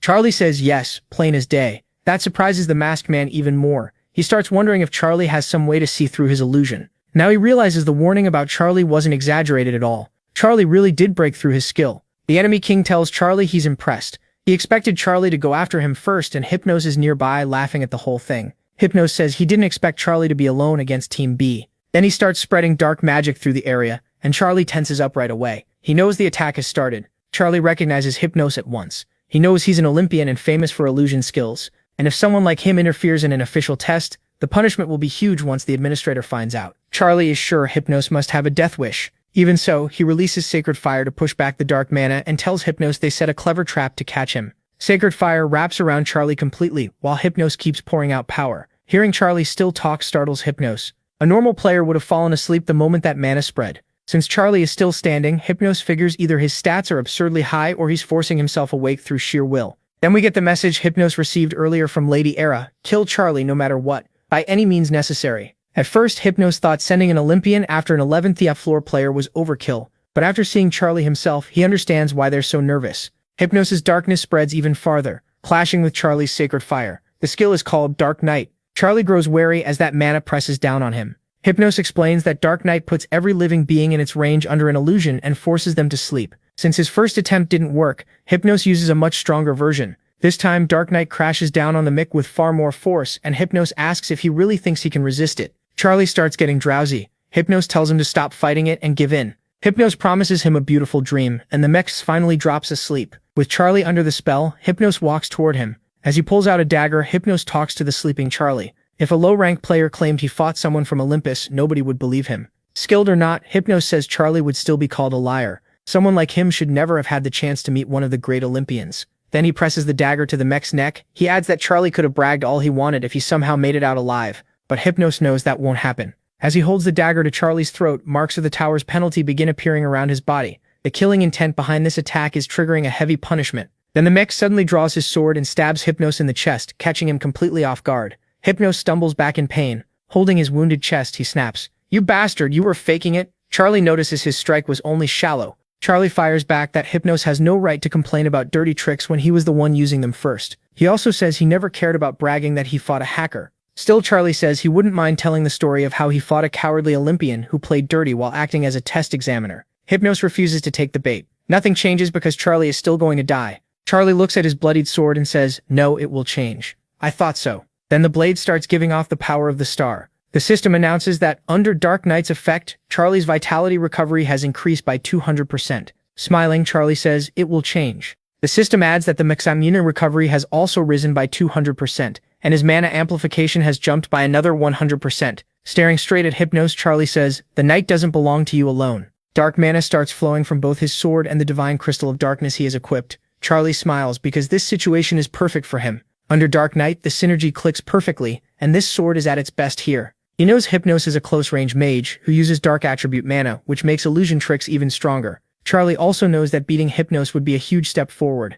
But Hypnos is still an Olympian ranker. He stands there furious while the tower's restriction keeps growing stronger around him. Charlie gets serious. With Sacred Flame and Gigantification ready, he prepares for the real fight. A close-range enemy who uses darkness is exactly the kind of opponent he's suited to face. The two stare each other down, waiting to see who makes the first move. Hypnos charges first, aiming to kill the Mechit. Charlie moves in too, matching him. Then Hypnos suddenly bursts into a run and swings with all his strength at Charlie's body. Charlie braces himself and sets up a counter. The two meet head-on, and the real battle begins. Their swords crash together with a huge blast. The impact tears up the ground and chunks of stone fly everywhere. Hypnos ignores the tower's restriction and comes at the Mechit with everything he has. Charlie pushes forward too. Blade in hand, Hypnos goes for a lightning-fast slash at Charlie's neck. Charlie dodges and readies a stronger counterattack. He lands what should have been a killing blow, but it was only a clone, leaving Charlie open. Using battle foresight, he senses an attack coming from behind. It's Hypnos, rushing in for a deadly strike to his back. But the mech is already turned to face him. Hypnos' sword closes in on Charlie's neck, but Charlie blocks with Sacred Fire. The flames surge so hard they spread through the whole area. Hypnos immediately realizes how dangerous that attack is. He feels the heat at once, far hotter than expected, and starts taking damage. He retreats, but the fire swells and chases after him. Hypnos can tell this flame is anything but normal. At the same time, he figures out that its strength changes based on how much fear the target feels. So he calms himself, and his eyes sharpen. Knowing this skill is a huge problem, Hypnos pours out dark mana to split the flames and keep them away. Charlie sees what he's doing. Hypnos is creating a vacuum. The Sacred Fire can't pass through. But Charlie expected that. He knows Hypnos climbed the tower year after year and became a ranker. Even so, he didn't think Hypnos could shut down Sacred Fire this easily. So Charlie switches back to close combat, leaps in with Battle Prediction active, and raises his sword to strike. With their auras flaring at point-blank range, they try to settle everything in another decisive clash. Their blades meet evenly for a moment. They're both that strong. This time, though, Hypnos gets pushed back because Charlie is overpowering him physically. Still, Hypnos refuses to yield. He's a ranker, and Charlie is only an 11th thief floor player. Hypnos starts pressing him with a rapid chain of sword strikes, forcing the mech backward. Even in the middle of that exchange, the fight stays balanced enough that Hypnos can't help being impressed by Charlie's power. With Battle Prediction active, Charlie keeps reading Hypnos and enjoying the fight. Meanwhile, Hypnos realizes something terrifying. If Charlie becomes a ranker this early, what kind of monster will he turn into? He's only on the 11th floor and already fighting an Olympian. That's exactly the future Olympus wants to stop at any cost. Hypnos decides to end it and uses his strongest move, Moon Sun. A huge fake moon forms above them. He knows Yuon has to die here before he grows any stronger. The spell kicks in and that moon starts cracking all over. Then the fake moon explodes, turning into a storm of giant falling rocks. He is right in the middle of it. Even with the attack coming down, the protagonist looks at Hypnos and asks if he isn't afraid of the administrator. Hypnos says no, his loyalty is only to Olympus. MC calls that out right away. He says Hypnos is obviously lying, and that fear is written all over his face. Hypnos snaps back that MC can say whatever he wants. He's doing this for a greater cause, and one day MC will understand. As those moonstones crash down like meteors, he thinks about that so-called greater cause and laughs. Hypnos has no idea what kind of burden he is carrying. after coming back in time. He remembers Kronos giving up his own existence to send him back. Anyone who returns to the past has to carry the weight of the whole tower, because millions died in the war against the outer gods. The protagonist came back to change all of that, and he recalls the warning he was given. The one who returns must be able to bear that weight and still keep moving. That weight is everything inside the tower, hundreds of worlds, countless lives, whole civilizations. All of it ended in despair before. Everyone died. MC's only goal is to become strong enough to stop that ending and face the outer gods. That's why Hypnos makes him furious. Someone like him has no right to throw around the words greater cause so lightly. He tells him maybe he doesn't know the cause Hypnos means, but there's one thing he does know. You only get to talk about a greater cause when you're the one making the sacrifice, not when you dump the cost on someone else. Because of the tower's limits, Hypnos can't even understand what the protagonist really means, but Yuan does. He came back to live through that hell again and carry all those memories one more time. That is a greater cause. Then he says it straight. His cause is better. At that moment, the full attack comes down. The stone rain slams into MC and buries him under the shattered moon. Watching the pile of rubble, Hypnos starts laughing. He thinks he finally won. He mocks him, saying he never understood Olympus's great will and had no idea what he was talking about. Still, Hypnos knows exactly how serious this is. Trying to kill a player inside the tower is a major crime, one that should never be forgiven. Even so, he shuts his eyes and tells himself it was all for Olympus. Then everything changes. Hypnos is suddenly struck from behind as Yuan drives his sword into his back. Blood pours from Hypnos' chest and mouth. He grabs the blade in shock and realizes the protagonist was the one who landed the hit. MC is burning with anger now, fully locked in on finishing this fight. But Hypnos is still a rancor. Even badly hurt, he uses a huge burst of mana and force to blast him far away. The area is torn apart by that power. Clutching his chest, Hypnos curses the protagonist and thinks through what happened. His skill, Dream of the Moon, turns a target's fear into reality. Even if the protagonist could see through illusions, Hypnos believed that attack had to affect him. He can't believe MC felt no fear with all those rocks falling on him. Staring at him, Hypnos asks what kind of eyes he has. MC just answers that they're good eyes and tells him to quit whining. Hypnos curses and refuses to give up. If illusions won't work, then he'll find another way to win. He shuts that down immediately. No, you can't beat me. The protagonist says Hypnos' eyes are still incomplete, not fully awakened. Even so, they're amazing for illusion skills, and that's exactly why he was so sure of himself. Then the protagonist tells him the fight is over. Hypnos refuses to accept that. He raises his sword to attack again, but freezes. Someone has appeared behind him, and he hadn't even noticed. His sword won't move. Something is holding it in place. When Hypnos looks back, he sees who it is. The administrator, ready to strike. Fear hits him instantly. His body tenses, and he quickly drops to his knees. The administrator coldly tells him to explain everything, and explain it right. Hypnos glares at Yuan, furious, then starts giving his side of the story to the administrator, but in his head he already knows what happened. MC set him up. He had dragged this whole mess right in front of the administrator. Now the administrator stands there with arms crossed, listening. Hypnos starts by apologizing, and the administrator asks if this was an order from Olympus. Then he presses harder. Who gave the command? Ares? Hera? Zeus? Hypnos lies and says it wasn't Olympus. He claims this was his decision alone. The administrator stares at him. So you're taking all the blame yourself? Hypnos says yes. He alone is responsible. The administrator isn't buying it. Even if Hypnos acted alone, Olympus still wouldn't be free of blame. Meanwhile, Hypnos is somehow still standing there talking despite the sword wound through his body. Then the punishment starts. The administrator strips Hypnos of his role as test examiner and removes the authority Olympus had on the 11th floor. In other words, Olympus is being punished too. Hypnos panics and begs him not to. The administrator roars back, asking how dare he raise his voice. He makes it clear Hypnos is already as good as dead. With one brutal strike, the administrator sends Hypnos flying. Hypnos crashes to the ground hard, but the punishment still isn't over. The administrator grabs him by the face and slams him into the ground, calling him trash for attacking a participant during the test while serving as the examiner. He says the crime is unforgivable, and he already knows the perfect punishment. Hypnos will suffer for thousands of years in a state between life and death. After grinding his face into the ground, the administrator lets go. Hypnos lifts his head and desperately begs him to stop. The administrator ignores him and crushes his back with another merciless blow. Hypnos starts screaming in agony from pain, unlike anything he's ever felt. Through all of it, he glares at Yuan and curses him for being the one who wounded him first. Covered in blood, Hypnos shouts the protagonist's name. The protagonist just tells him goodbye. Once the beating ends, Hypnos passes out and is sent away to serve that punishment. Countless years trapped between life and death. After that, the administrator turns to MC and says, "So it's you again." He stands in front of him with his arms crossed, repeating it, "You again." He tells the protagonist the rumors were true. He's definitely not normal. The administrator starts saying he doesn't know why the protagonist thought he could take on a rancor, but the protagonist cuts him off and says, this only happened because things weren't handled properly. That gets a real reaction. MC can talk like that because he knows the administrators control the tower and have power on the level of top rankers, but but he also knows that as long as he hasn't broken the tower's rules, he has nothing to fear from them.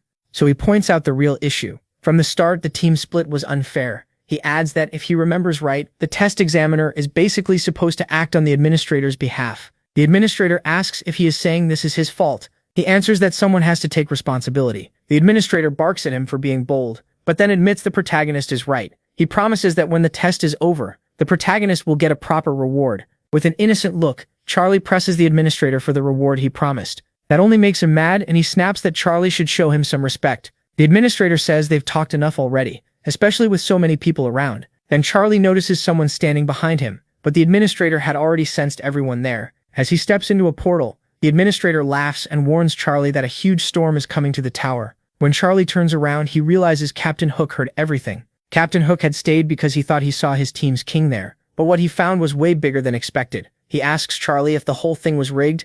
Everyone is shocked to hear Olympus may have been behind it, and another participant points out that even if it was just the examiner's doing, this is still a major problem. Someone else argues this clearly wasn't one person's crime, and says Olympus higher-ups had to be involved too. While Captain Hook stays quiet and watches, people start arguing over whether this should be kept secret. One says no way, another warns that if word gets out, the tower could fall into chaos. Then Captain Hook steps in. He warns everyone that if they talk, the Martial Kingdom could end up at war with Olympus, and asks if that's really what they want. He points at Charlie and reminds everyone that Charlie fought a test examiner strong enough to hold that position and survived. Charlie just stands there wondering why they're saying all this right in front of him. Captain Hook knows this isn't the first time that examiner was beaten by a student. The sage of Hongsan, Ogong, had done it before, but Charlie didn't just beat any examiner, he took down one from Olympus. That makes Captain Hook think Charlie may cause even more trouble than Ogong did. After that, he finally asks Charlie what he plans to do now. He warns him that Olympus will be watching closely from here on out, and the entire guild may treat him as an enemy. So how is he supposed to face that many enemies? Charlie answers without hesitation. He'll fight until he brings down Zeus, the king of Olympus, and wipe them all out. Captain Hook is stunned that he says it so boldly right in front of everyone. Captain Hook asks what kind of grudge Charlie has with Olympus. Charlie says it started when he helped a blacksmith who refused to make weapons for them, and since then Olympus has been after him. Captain Hook keeps thinking about which blacksmith that could be, then gets nervous when he realizes Charlie might mean the legendary one. He remembers all the rumors about major incidents across the tower, and now the person at the center of them is standing right in front of him, Charlie. At that point, Captain Hook feels like he finally understands him. As he turns to leave, he warns Charlie to be careful. No matter how amazing his strength is, he's still up against Olympus. Then he walks off, and someone asks where he's going. He says he's going to call his father and pass along the news, especially with the big tournament getting close. Captain Hook tells his subordinate he's heading back to his clan. The scene shifts to Team A's king. Shaken up, he tells Charlie he really thought he was going to die because things got so rough. Charlie bluntly answers that he didn't die, did he? The king agrees, and even though Charlie is as direct as ever, he stayed in the spot Charlie told him to hold the entire time. Then Charlie looks at the king with a serious face and starts to speak. The king immediately gets nervous and asks what he did wrong this time. Instead, Charlie smiles and praises him. He says the king did well, held out, and never gave up. He stayed put the whole time, just like Charlie told him to. After that, Charlie hands over his flags. The total is 618, and the king is shocked by how many there are. He had already failed this floor 3 times before, so if Charlie gives him those flags, the points and rewards will be huge. He's both proud and overwhelmed, knowing Charlie pulled off something almost impossible. The king trembles as he reaches out to take the mixed flags. Holding them tight, he's sure this time he'll finally pass the 11th floor test. With the king's bonus, the flags double into 1,236 points. The system then announces that Charlie transferred 618 flags to him. The rest is mostly system messages, but the important part is simple. Team A earns 12,360 points. More windows pop up, and the 11th floor test officially ends.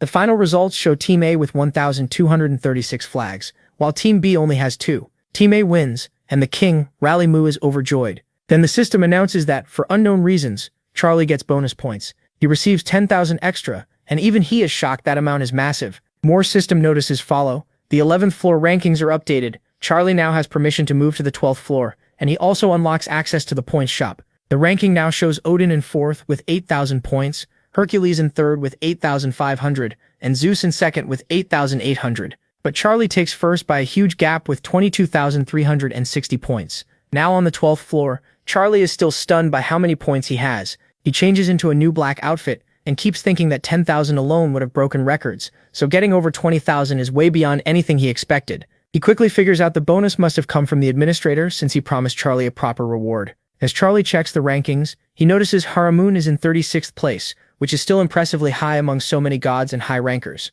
Charlie feels the reward makes sense. He risked his life and earned it. Then he looks for the others. Yokong only placed 11th, which feels low for someone that strong. But Charlie knows why. Yokong doesn't work well with others and prefers doing everything alone. Next he checks Hargan's place and sees he's all the way up in 6th with 7,860 points. Charlie already knew Hargan was talented, but after getting the glove for placing second in the tutorial, he became even stronger. Now Charlie wonders if Hargan's growth was pushed by what happened back then. For now, that thought ends there. Still, Charlie is very curious to see just how strong Hargan has become. The story now starts a new part with the Nangoon clan. The Nangoon clan pavilion belongs to the second biggest group in the martial realm, with the Celestial Demon Cult in first. But since the Celestial Demon Cult stayed in the Mountain of Paradise for centuries, the Nangoon clan became the real center of power on the 10th floor. They lead the Martial Guild and are famous for raising many rankers. The man seated there is the one who brought the clan back to glory. Before him the Nangoon clan was falling apart, but now it stands among the best in the martial realm. The system identifies him as the head of the Nangoon clan, Jin Hun. Captain Hun tells his father everything that happened in the 10th floor test. After hearing it all, Jin Hun says the whole thing was a complete mess, and his son agrees it got so bad that the administrator had to step in personally. Captain Hun says that's why he came in person instead of calling. This wasn't something he could talk about over the phone, even if it meant showing up earlier than planned. Jin Hun also learns that Olympia met Hephaestus while getting ready to join the Maquia, and the only reason he didn't take Hephaestus along was because of Charlie's interference. Jin Hun calmly pours himself more tea, clearly enjoying the talk. The guildmaster decides Charlie has become a real problem for the Olympians. Then Jin Hun asks if one of his son's teammates is backed by Asgard. Captain Hu says yes, the guy is named Gibbons. From that, Jin Hun figures it's only a matter of time before Asgard learns what happened on the 11th floor. Thinking it over, Jin Hun says Charlie is a new star, rising right in the middle of a storm. One thing he's sure about, the Astro Martial tournament this year is going to be pure chaos. The scene cuts to something in the sky getting blown apart by the protagonist's sacred fire. Charlie wraps sacred fire around his spear, then target after target appears in front of him. The protagonist speeds forward and throws the spear at them. To pull it off, he uses his cheat-like skill to hit dead center, and he lands it every single time. With one throw, Charlie destroys all the targets, each one struck right in the middle. More targets appear, and Charlie keeps tearing through them with insane accuracy. The bystanders are stunned. One says this guy never stops hitting the center and hasn't missed once. Another points out that he's throwing faster and faster, but still landing every shot right in the middle. Charlie keeps blowing up target after target, and the count has already reached the hundreds. One shocked spectator asks how many targets Charlie plans to destroy. The other says he has no idea, but if this keeps up, Charlie's going to break the record and set a new one. The protagonist looks irritated, but he keeps dropping perfect hits on every target. The system announces that Charlie has destroyed 1,000 targets. He thinks this place is perfect for aim training. He was already skilled with a spear, but this is his first time using one while controlling sacred fire through it. Then he learns he passed the 19th floor test. That clears the stage and raises the protagonist level. His strength, vitality, and perception each go up by 1, and he also earns 50,000 points for destroying 1,000 targets in 5 minutes and 12 seconds. Charlie realizes he still has 5 minutes left, but no more targets appear. In other words, he crushed the all-time record. Still, he isn't happy with the reward. The test only required 100 targets and he destroyed 10 times that, so he expected something much bigger. Back in his room, Charlie visits the store and spends 20,000 points. The saleswoman is shocked. It's been a long time since she's seen a regular with that many points. We don't get to see what he bought, but Charlie is pleased. He made a lot of points, and that boosted his growth way more than he expected. As he walks, Charlie thinks about how every 10 floors the tests get much harder, but the rewards also get much better. He's sure that after the 20th floor his points will rise fast. Even so, the 20th floor test sounds like a pain, so for now he decides to stop climbing. The system shows that Charlie has 99 arcane power. He knows he'll need a lot more if he wants to keep going, and this is the perfect time to raise it. Charlie already knows a very effective way to boost arcane power. The easiest method is taking a high-level elixir, but the kind he wants normally costs millions of points. The one he's after is made once every 3 years in the martial realm, the Great Medicine Sphere Scarlet. That item goes to the winner of the martial arts tournament, held on the 10th floor. After breaking yet another record, Charlie realizes there are only 3 days left until the martial arts tournament begins. Since the tower is huge, he has to start heading down right away if he wants to make it in time, and that's exactly what he does. The scene shifts to the martial realm on the 10th floor. One day before the great martial arts tournament starts, at the center is the martial realm arena. The whole place is buzzing. People from many floors of the tower have gathered for the great tournament, and everyone is celebrating because this is the biggest event in the martial realm. The gossip starts right away. One person says the favorite to win is Nangoon Hun, the great genius of the Nangoon clan. Another agrees he's a monster, but says the martial guild isn't the only big force here. Other even larger guilds are sending representatives too. Their little food argument keeps going, but the real focus stays on the tournament talk. Then someone says maybe the real favorite is that guy from Olympus, Hargan. They heard he already reached the 25th floor and only stopped because no one past that point can join the grand tournament. So he stayed there just waiting for this event. That alone shows how scary he is. If he keeps climbing like this, he could become a ranker in less than 10 years. Suddenly someone rushes over in a panic. She slams the table and blurts out some hot news. Charlie is entering the tournament. The others can't believe it, but once it sinks in, they realize this event is about to be incredible. Now everyone starts talking at once. One person says he thought Charlie only cared about climbing straight up the tower without stopping. It feels strange that he's interested in this tournament, but they don't know the truth. Charlie wants the winner's reward. Another says maybe Charlie can actually win the whole thing. One thing is always true, whenever something big happens, Charlie's name ends up right in the middle of it. They even start betting on how many guilds will rush to Charlie once they hear he's on the 11th floor and joining the tournament. The mood turns wild as everyone digs back into the food and drinks. Then the scene changes, and Charlie is already turning people down. He flat out tells one guild no and sends him away. Another stranger tries his luck, but Charlie shuts him down too. He says he already gave his answer and wants no part of that guild. Even when the recruiter keeps pushing, Charlie doesn't budge. He repeats that he has no interest and tells him to leave. Then another man steps in, and Charlie rejects him too. This one turns out to be the guildmaster of the 12 earthly gods. His name is Bronel. Bronel calls Charlie rude for dismissing people without even hearing them out. He starts lecturing him about manners and proper behavior, while Charlie stands there thinking this guy is unbelievably annoying. Then someone cuts in, mocking Bronel on sight. He jokes that if Bronel himself had to come recruit one person, things must be going badly in his guild. Bronel turns and sees who interrupted him. It's Sariel. Bronel is clearly surprised. Sariel steps forward, full of confidence, introduces himself as being from the Lion Guild, and asks if Charlie plans to send him away too. Seeing Sariel here, Bronel realizes Charlie must be a huge talent. If even an archangel who's close to becoming a high ranker came personally, then Charlie is no ordinary regular. Charlie, though, just says yes. Sariel is the 13th person he's turned down today. Sariel keeps his cool and politely hands over a Lion Guild card, saying Charlie can contact him if he changes his mind. On the outside, he stays classy. Inside, he's furious. Charlie takes it with the same attitude and says that even with the card, he still has no plans to reach out. All of a sudden, someone snatches the card from Sariel's hand and says he knew Mac would react like that. That's exactly why he likes him. It's Hargan. He grins at Mac and asks if he's going to send him away too. Then Hargan flicks the Lion Guild card, burns it up, and greets him like an old friend. Mac still tells him to leave too. Hargan is stunned. He asks if Mac is serious, and Mac says yes. Hearing that, Hargan starts doubting the rumor that they became friends back in the tutorial. Then Mac breaks the act. He tells Hargan it was a joke, and of course he can come in. He's a friend. Hargan complains that Mac's jokes are way too hard to read. After that, Mac and Hargan head into Mac's room so they can talk without being bothered. Bronel's assistant complains that Mac was rude and should have at least invited them in for tea before turning them down. Bronel tells him to drop it. Their guild wasn't the only one rejected. Sariel leaves too, clearly unhappy. The scene shifts to Mikiru's room, and Hargan is impressed right away. He says the room is huge and asks how much it cost. Mick explains he made good money climbing the tower, so he decided to take a break and enjoy it. Then someone starts pounding on the door, calling for Mick. Hargan gets nervous, thinking it might be urgent, but Mick tells him to ignore it. If it were a real emergency, people here would just break the door down. Hargan wonders what the point of paying for a fancy room is if people keep bothering him all day. Makak says that's normal here, and it gets even worse when the tournament is close, since all the guilds are on this floor. Hargan says finding Muk was easy because he's famous now. He just asked around a little and found him. Makak says Hargan could have simply asked him. Hargan shrugs and says surprising a friend is more fun. Then Muk asks about Hargan's teammates. Hargan says they're all doing great. Muk agrees and says they're all capable people with what it takes to go far. Then Hargan brings up the trouble Muk's been causing. He asks if Mek was the one who stopped Olympus from taking that party, and Mek is surprised by the question. Hargan says he may not be Olympus's favorite son, but he still hears about most of what happens up there. That whole mess reached him too, so he asks when Mek decided to make Olympus his enemy.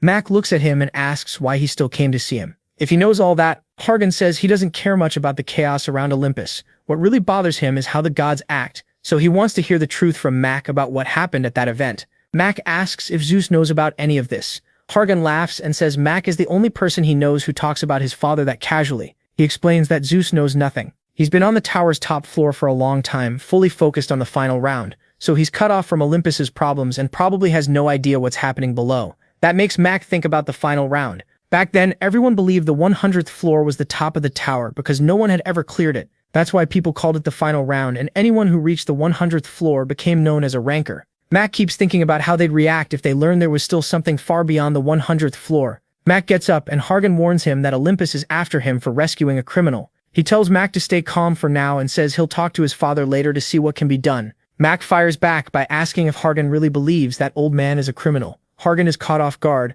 Mac doesn't explain. He just says there's somewhere he needs to go and asks Hargan if he wants to come. Hargan agrees and asks where they're headed. Mac says they're going to see the so-called criminal. Hargan's answer isn't shown. Then we learn the criminal is Festo, the same smith who refined dark crystals for Mac while he was climbing to the 19th floor. The scene cuts to Festo's workshop. He's been hammering away non-stop, looking exhausted, so he sets aside the heavier hammer and grabs a lighter one. Even tired, he keeps swinging hard. After a long stretch of work, sweaty and worn out, he finally finishes shaping another piece of armor. He puts it back in the furnace to heat, then starts working on other parts. While he works, he thinks about how his hands only feel calm when he's forging something. Festo was born to make weapons, but he chose to stop. If he followed his real urges, he'd forge a new weapon every single day. Even so, he tells himself he made the right choice. He believes he should never make weapons again. The sword he gave his savior will be the last one of his life. All around him are piles of armor, and every piece there is at least S rank. He remembers Mac promising to come back soon. Since Mac left the first floor, Festo has kept hearing news about him, so he figures Mac is climbing the tower in style.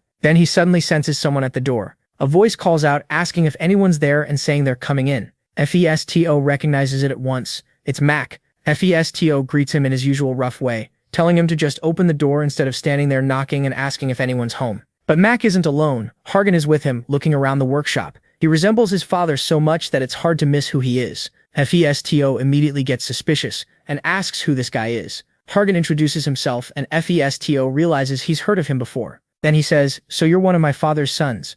Hargan gets annoyed and asks if it's really that hard to call him brother. Festo answers honestly. Things between their brothers are too tense for that kind of warmth. Then Festo raises a hand like he's ready for a fight and asks if Hargan came to capture him. Hargan quickly denies it. He says that even if he wanted to, he couldn't do it anyway. He only came because he wanted to meet him. He says he's just started climbing the tower and was curious. Festo asks why. Hargan says he doesn't trust Olympus. That shocks Festo. Out of all people, a son of Zeus saying that makes him even more curious. Hargan explains that ever since he was born, he's heard that Festo was a criminal. Then he heard the Olympians say his friend Mex had saved him. Mac made him start seeing Olympus differently, so he wanted to meet Festo himself and judge what kind of person he really is. Festo may be Zeus's son, but he looks nothing like Zeus. Hargan, on the other hand, looks a lot like him. Festo thinks Hargan may have inherited more of Zeus's blood than any of his other brothers, so Festo asks what Hargan thinks of him. Hargan says he can't say yet since they just met. One thing stands out though,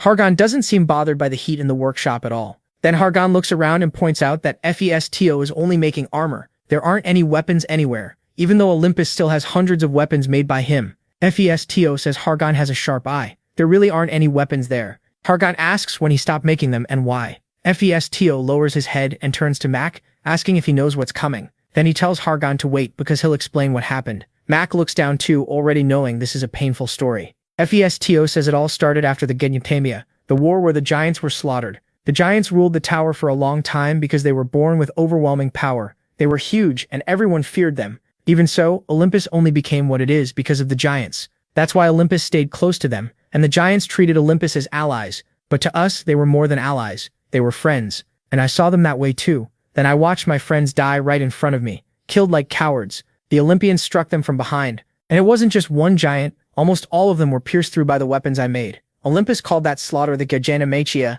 Zeus gave it that name, and with my weapons as the foundation, the giants were pushed aside and wiped out. The whole war happened for one reason: politics. The Olympians wanted the giants' land, and once the giants were gone, Olympus kept all that power for itself. And it wasn't only in Olympus. Asgard also exterminated its giants, and other guilds started fighting over the empty territory. That was how the war began. It kept spreading day by day until it swallowed the whole tower. Everywhere, steel crashed like thunder, and the ground was soaked with blood. Hephaestus says it all began with the sacrifice of his giant friends.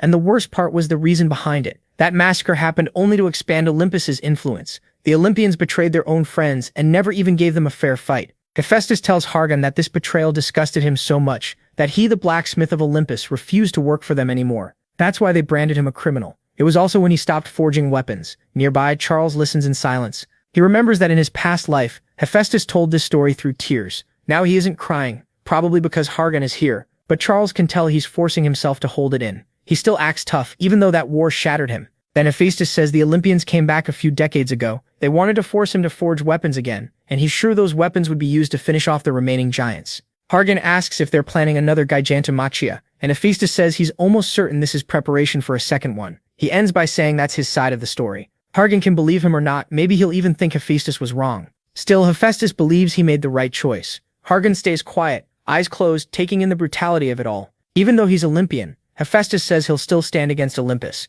because they betrayed their own. Then he turns to Charles and says he clearly didn't come here just to make an introduction. He tells him to come along, there's something in the warehouse he needs to see. Charles checks on Hargan before leaving. Hargan is still lost in thought over what he just heard. So Charles follows Hephaestus, knowing Hargan needs time alone to process it. Hargan keeps turning over the genocide Olympus carried out. His fists clench in anger. He's proud to be Olympian, but what Hephaestus described goes against everything Olympus claims to stand for. Then the scene shifts to sunrise. Hephaestus tells Charles that Hargan seems like a good kid, and he still doesn't get why Charles brought him there. Then he asks if Charles plans to keep traveling with Hargan. Charles says he isn't sure, but hearing praise from someone as harsh as Hephaestus makes him think about it. The two start bickering. Hephaestus says Charles overthinks everything, and Charles fires back that Hephaestus does the same. He still doesn't fully trust Hargan either. Hephaestus says Hargan is too extreme and could be pulled in either direction. Since no one knows which way he'll go, the only choice is to keep watching him. Then he grumbles that Charles is annoying to talk to because he always tries to control the conversation. After that, Hephaestus breaks the seal on the chains and opens the heavily protected space. As soon as he does, a being of darkness starts coming out. Hephaestus tells Charles he followed his instructions, but something troublesome was created in the process. Then he explains the real problem. Charles is terrible at naming things. Because of that sword incident, Hephaestus swears he'll never let him name anything again, so he chose this weapon's name himself. Its name is Kini, and instead of a helmet, Hephaestus made Charles a glove. The jewel of the stars was turned into one. Kini is the Greek name for the helm of visibility, and when you look into the meaning, it can also be tied to fury or rage. Charles is shocked because that was the same name Hephaestus once gave the helmet before he went back. Now it has a totally different form, which makes it even more interesting to him. Hephaestus explains that he used all the adamantium Charles brought, about 1.5 kilos. The divine crystal of darkness was spread through the whole outer layer of the glove, even though it can't be seen with the naked eye. The glove itself is still wrapped in chains. Charles asks if he can use it. Hephaestus tells him of course it was made for him, and it's ready. The glove is incredibly thin, almost too fine to believe. Charles puts it on. Hephaestus knows Charles has faced rancors since the first floor, so fear isn't the issue. The real question is whether he's worthy of the crystal. That leaves Hephaestus wondering if Charles can truly handle it. Then Charles turns to him and asks how he compressed so much adamantium into a glove. But before he gets an answer, Charles notices the space around him has changed. Darkness closes in from every side, so thick that Hephaestus disappears, as if Charles has been moved somewhere else. Then, in the middle of that darkness, a giant eye starts to open. It fixes its gaze on him. The huge eye hangs there in the dark, staring straight ahead. Charles is shaken by the sight. Surrounded by darkness with that massive eye in front of him, he has no idea what to do. Then it speaks, asking who he is. Charles thinks he should be the one asking questions, but he quickly realizes this must be Kini's test, so he introduces himself instead. "I'm Charles. Nice to meet you," the eye responds, "Another strange one." Charles is instantly alarmed. He wasn't expecting that at all. Another one. That makes him think of his return from the future, and he freezes for a second. Then he asks Kini what it is and what it wants. The answer comes back, "I am the eye." Then it adds, "Not speak." Charles stares, confused, and asks if it means it can't really talk because it's an eye, not a mouth. Charles can only think about how frustrating this is. The whole situation is insane. He keeps thinking about how little is known about Olympus's 3 sacred treasures, including Kini, which was made from the divine crystal of darkness. Those weapons vanished during the invasion from the outside, and the only information he has about them came from Kronos. That's all he knows. In the past, Kini was Hades' helmet. Now it's become a glove. Charles starts wondering if the thing in front of him is sealed inside the crystal of darkness, or worse, if it is the crystal itself. In his head, Charles decides this was supposed to be a chance to learn more about Kini's power. But with the eye talking in broken words, a normal conversation feels impossible. Then the eye suddenly says one name, Muzovo. Charles is startled again. Who is Muzovo, and why is this strange being asking for it? At that moment, Muzovo, still in its shrunken form, rises up. Even without being summoned, Muzovo appears in front of Charles like usual. It looks stronger somehow, but its incubation rate is still stuck at 13.58%. Suddenly, Muzovo lets out a shout. Kini's eye reacts at once, and the pressure in the darkness grows even heavier around the protagonist. For the second time in the story, the protagonist feels completely cornered. The darkness is so dense that standing still could get him killed. He knows even a touch from it might crush his body. Charles quickly raises his defense with divine fire. He knows he has to avoid the darkness no matter what, but it's already so close that he fears he may be too late.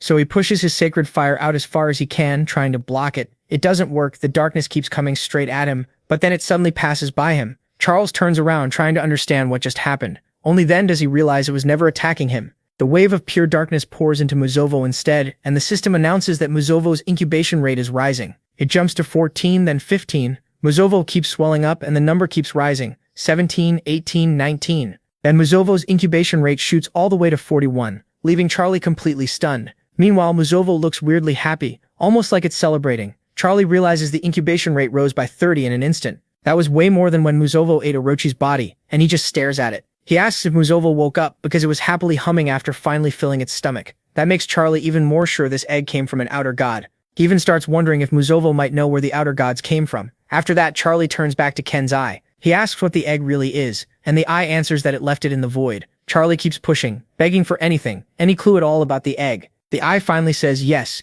it will answer, but then it starts to close and fade away. The eye shuts deeper into the darkness until it's almost gone. And just like that, Charlie is left in the void with no real answer. He yells for Ken's eye to wait since he still has a lot to ask. But in that same moment, Charlie gives up on calling after it because a lightning-covered hammer suddenly comes flying at his face. He panics and shouts, "Old man, what are you doing? Are you crazy?" The hammer stops just 1 centimeter from his face, and the mick almost jumps out of his skin. Hephaestus had been gathering a huge spell to smash that area, and he barely stops in time. Even so, the force of that magic still shakes everything around them. That's when he asks, "Are you there, Charlie?" Hephaestus checks if Charlie is okay, saying the whole area suddenly filled with evil energy, and he couldn't see anyone. Charlie, meanwhile, is still a complete mess. He knows death just passed way too close to him. Hephaestus laughs at his face and asks again if he's fine, while Charlie can only think that he almost died. If that hammer had hit him, it would have been over. After that, Hephaestus asks the protagonist how Ken feels in his hand. Charlie says it feels great, like it was made from amazing material, almost like wearing nothing at all. Still, Charlie can't stop thinking about his meeting with Ken's eye. What really sticks with him is that the eye said it had been watching him, and honestly, he barely understood most of what it said. Looking at the glove on his hand, Charlie says the divine crystal of darkness is also called a fragment of Ken. That shocks him because he had no idea the crystal was hiding a secret like that. Then he remembers there wasn't just one crystal, there were 3 fragments. He already wanted this one, but now he's even more sure he needs to gather all of them to understand what's happening. And Charlie already knows which fragment he's going after next. While the Mika jokes around for a moment, his mind is somewhere else entirely. The next fragment he wants is Poseidon's trident. The two head back up, where Hargon keeps asking what happened. The whole office was shaking like the world was ending. Hephaestus walks by and casually says he has no idea. He just did a little hammering. Hargon is left staring in shock. Hammering, Hargon repeats, totally confused. Charlie just brushes it off. Hargon looks between them, then asks Charlie if he's okay. His brother told him to check on him, but Charlie gives the same answer Hephaestus did. Who knows? Hargon points out they're both saying the same thing, and asks if they fought. Charlie immediately says no. He tells Hargon that if he fought Hephaestus, he'd go straight to hell. One hit from that hammer and he'd never survive. Hephaestus agrees. If he had landed the blow, Charlie would already be done. Hephaestus tells Hargon not to worry because even he doesn't know exactly what happened. That's why both of them answered like that. Afterward, Charlie asks if Hargon has processed all the information he got from Hephaestus. Hargon says, not yet. There are still things he doesn't understand, so he needs to meet his brother and sister. Charlie asks which siblings he means, since Zeus has plenty of children. Hargon says he's talking about Apollo and Artemis. Charlie remembers them well. Like Hargon, they're children from Zeus's affairs, and both are among Olympus's top ranks. They also played key roles in the first Gaijin Tamachia, so Charlie knows those two have a lot they can tell Hargon, since they're directly tied to that war. Seeing his friends struggle to make sense of everything, Charlie stays quiet. Hargon then changes the subject, and says that for now he's going to focus on the tournament. There's a prize on the line, and it's a big one. He says he needs more fame to gain more influence in Olympus. Charlie asks if he really cares that much about fame, and Hargon says yes. Unlike his brother Ares, who built his own faction in Olympus, Hargon doesn't have that luxury. He has to keep proving his worth. He goes on to say that this year's tournament has stronger competitors than usual, which means more high-ranking people and guilds will be watching. He can't waste a perfect stage like this. Then Hargon starts smiling with excitement, almost trembling from it, and asks Charlie if he knows that more than half the ranks will be watching. Charlie can tell he's seriously fired up. After that, Hargon shares a secret. He says someone very important is supposed to compete this time. When Charlie asks who, Hargon drags it out dramatically. The Vice Lord of the Celestial Demon Cult. Hargon asks Charlie if hearing that got his competitive spirit going. Charlie just thinks to himself that this Vice Lord is actually him. And once again, the system gives information about the Vice Lord of the Celestial Demon Cult. That leads us into part 12. The Vice Lord of the Celestial Demon Cult is the position just below the Lord, with authority over the other players in the cult. For centuries, the cult stayed hidden in the Mountain of Paradise, guarding the sacred fire. Now that promise has been fulfilled, they're free to move again, and they could become a major force in the martial world once more. The Celestial Demon, being the master planner he is, chose the Great Martial Arts Tournament to show the tower that the Celestial Demon cult is active again. Charlie realizes that Old Man is even more dangerous than he thought, but he's sure the cult's return will be a huge help against the gods of Silstern. Back in the office, Hargan explains that the Vice Lord of the Celestial Demon cult must be someone amazing. But then he looks at Charlie and remembers Charlie shouldn't even be able to enter this tournament under that title. Charlie finally tells him the truth. He's the Vice Lord. Hargan freezes. What? You? Charlie confirms it. Yes, him. Then Hargan lets out a scream so loud it feels like the whole office shakes. He expected anything but that. Even while thinking Hargan is way too loud, Charlie listens as he asks if Vice Lord is like being vice leader of a noble clan, and whether that was the reward for clearing the Celestial Demon cult's trial. Charlie knows the true reward was the Sacred Fire, though the title technically counts too. He doesn't bother explaining that, and Hargan just sulks, wishing he had tried the test himself. Then Hargan says that once people learn Charlie is the Vice Lord, his value will skyrocket even more. Charlie answers that he's still planning to stay independent and not join any group.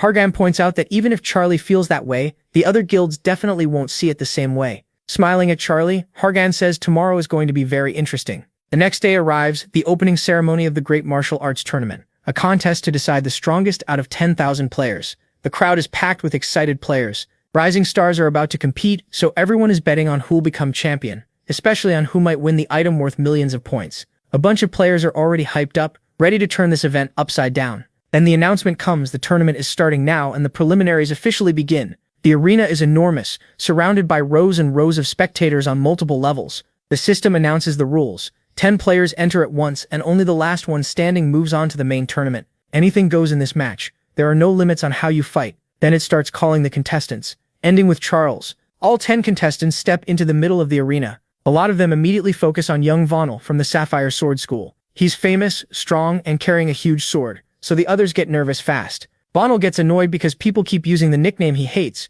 but he lets it go for now. The prize matters more. He reminds himself that he's already reached the 18th floor. Since only players up to the 25th floor can join, he's sure he's above most of the competition. To impress the head of his school, Vonel swears he'll place high and raise the school's name. Then someone in red walks past him. That outfit and face feel familiar. A second later, Vonel realizes exactly who it is, the guy who crushed him before. It's Charles. Right in front of everyone, Vonel yells and calls him a bastard, making the whole arena notice the man in red. Charles reaches the center of the ring and the mood changes right away. Even Vonel, who was acting confident a second ago, almost loses it after seeing he's stuck with Charles in the preliminaries. The judge begins the countdown. As it ticks down, Vonel points at Charles and shouts that he's going to beat him. Charles just looks back at the big talker. Before the count hits 0, Vonel grabs his sword and starts pulling it free. He asks Charles if he remembers humiliating him on the 10th floor. Then the countdown ends, and the match starts.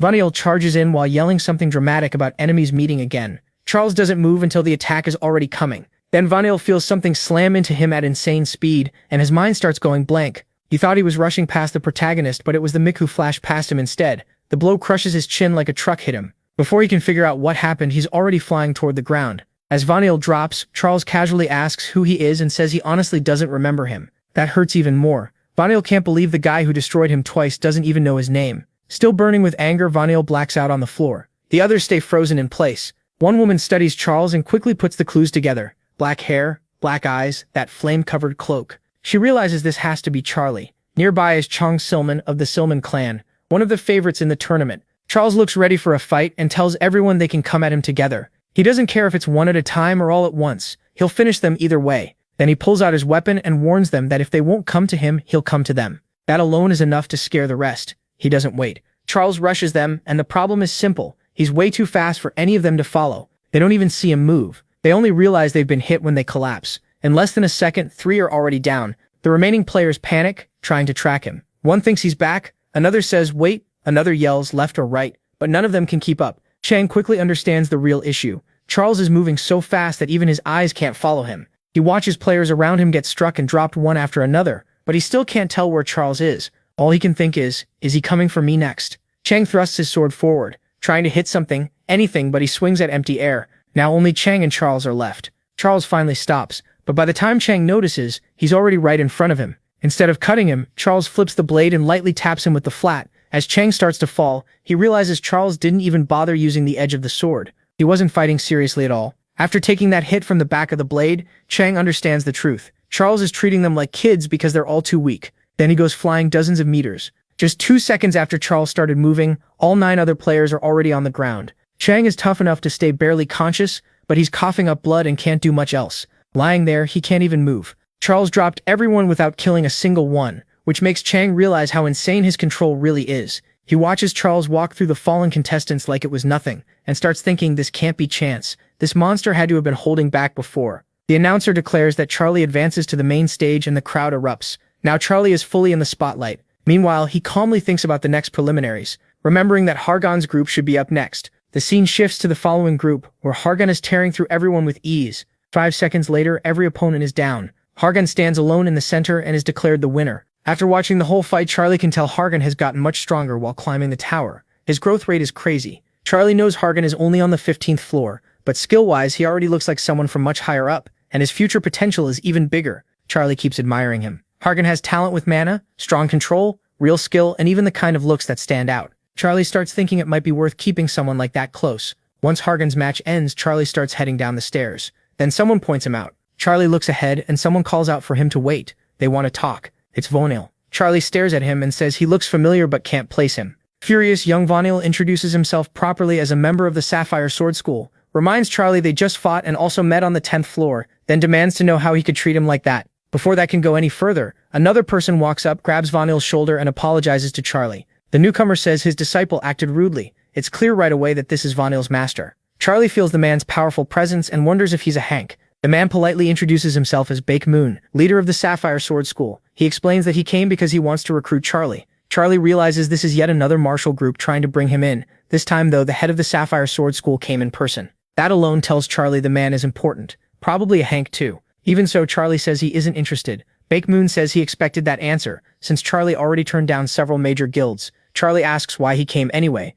If he knew that, Baek Moon explains that the Sapphire Sword School isn't really a guild in the usual sense. They're tied to the martial side, but first and foremost, they're a martial school. He starts talking about the school's long history, its tradition, and the legacy of the Sapphire Sword. Charlie, though, thinks he's never even heard of them, which probably means they aren't that important, and maybe this man is the school's only real powerhouse. So Charlie turns around and starts to leave, saying he'll keep going on his own. But Baek Moon reaches out, grabs Charlie's shoulder, and stops him. Looking the protagonist straight in the eye, he makes one thing clear: this isn't an offer. Charlie had already figured that sooner or later someone would stop asking and start trying to force the issue. So he asks Baek Moon if he understands what will happen when the Nangung clan finds out he's interfering with a tournament participant. Right in the middle of the tournament, Charlie asks if Sobek really isn't worried about the Nangung clan. Sobek just laughs it off and says that's why Charlie is acting so sure of himself. Then he reveals that the head of the Zoom clan is his blood brother, and since that clan is just as strong as the Nangung clan, he has nothing to fear. Charlie figures Sobek's confidence comes from having the Zoom clan behind him.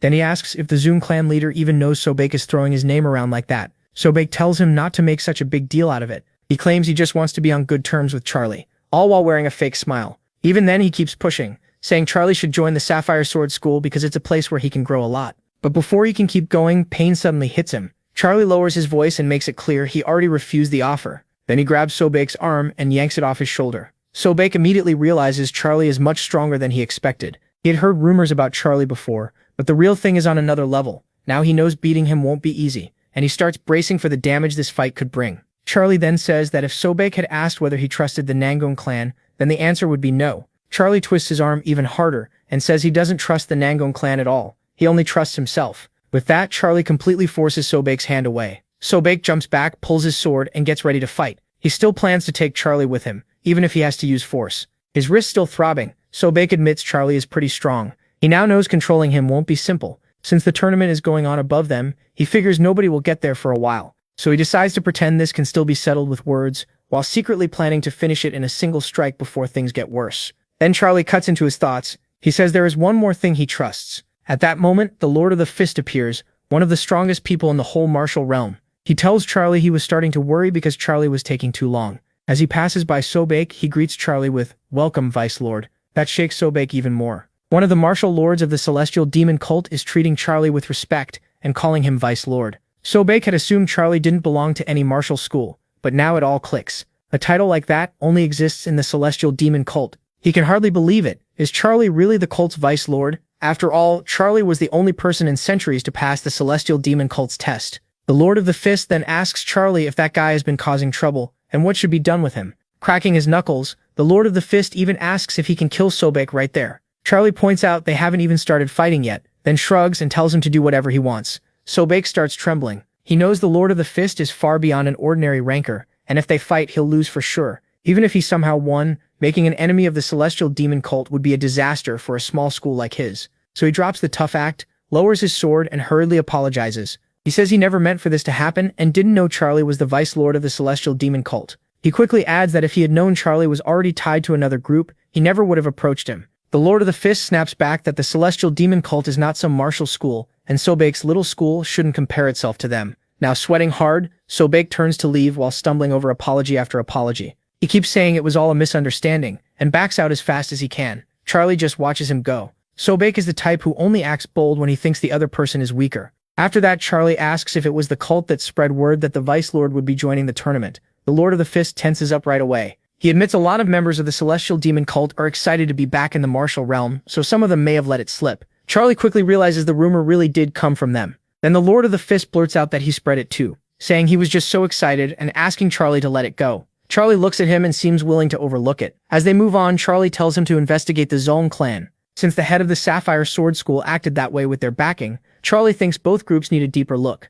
The Lord of the Fist agrees. Then he mentions they'll be having dinner with the Nangun clan. If Charlie wants to come, that's where they'll be headed. Charlie adjusts his glove and says no. It sounds like one of those events meant just for socializing, and he has no interest in that. Soon he reaches his destination. A voice tells him to come in. Inside, the Celestial Demon is already waiting for him. He tells Charlie he did well, then lifts a container to pour him a drink. Charlie asks if he watched the preliminaries. The Celestial Demon says no. He already knew Charlie would pass, so there was no reason to watch. Then he changes his mind and says maybe he should have gone after all. Charlie doesn't answer. The Celestial Demon simply holds out the cup, waiting. As Charlie starts filling it, he says the Celestial Demon was right. There really was no need to go. But then something changes in the room. Charlie feels the Celestial Demon's energy spreading through the room and crushing everything with insane pressure. He also notices that same force is pouring into the cup along with the tea. It feels like standing under a waterfall, and the cup in his hand suddenly seems to weigh a ton. Charlie wonders if this is some kind of test. If it is, it's a hard one. He knows he has to endure it, especially since the cup is fragile and his own strength could easily shatter it.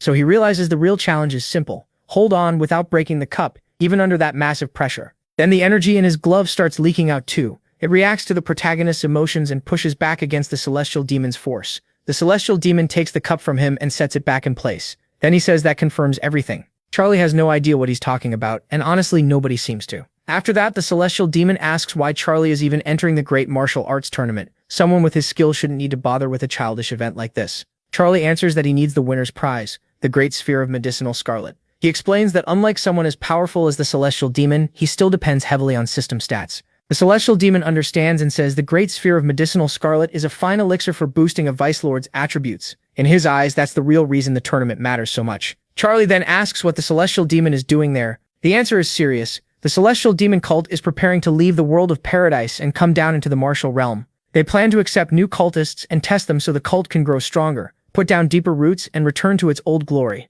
In other words, they'll settle in the martial realm instead of staying in the world of paradise, and this time the test will be fair, hard, but not impossible.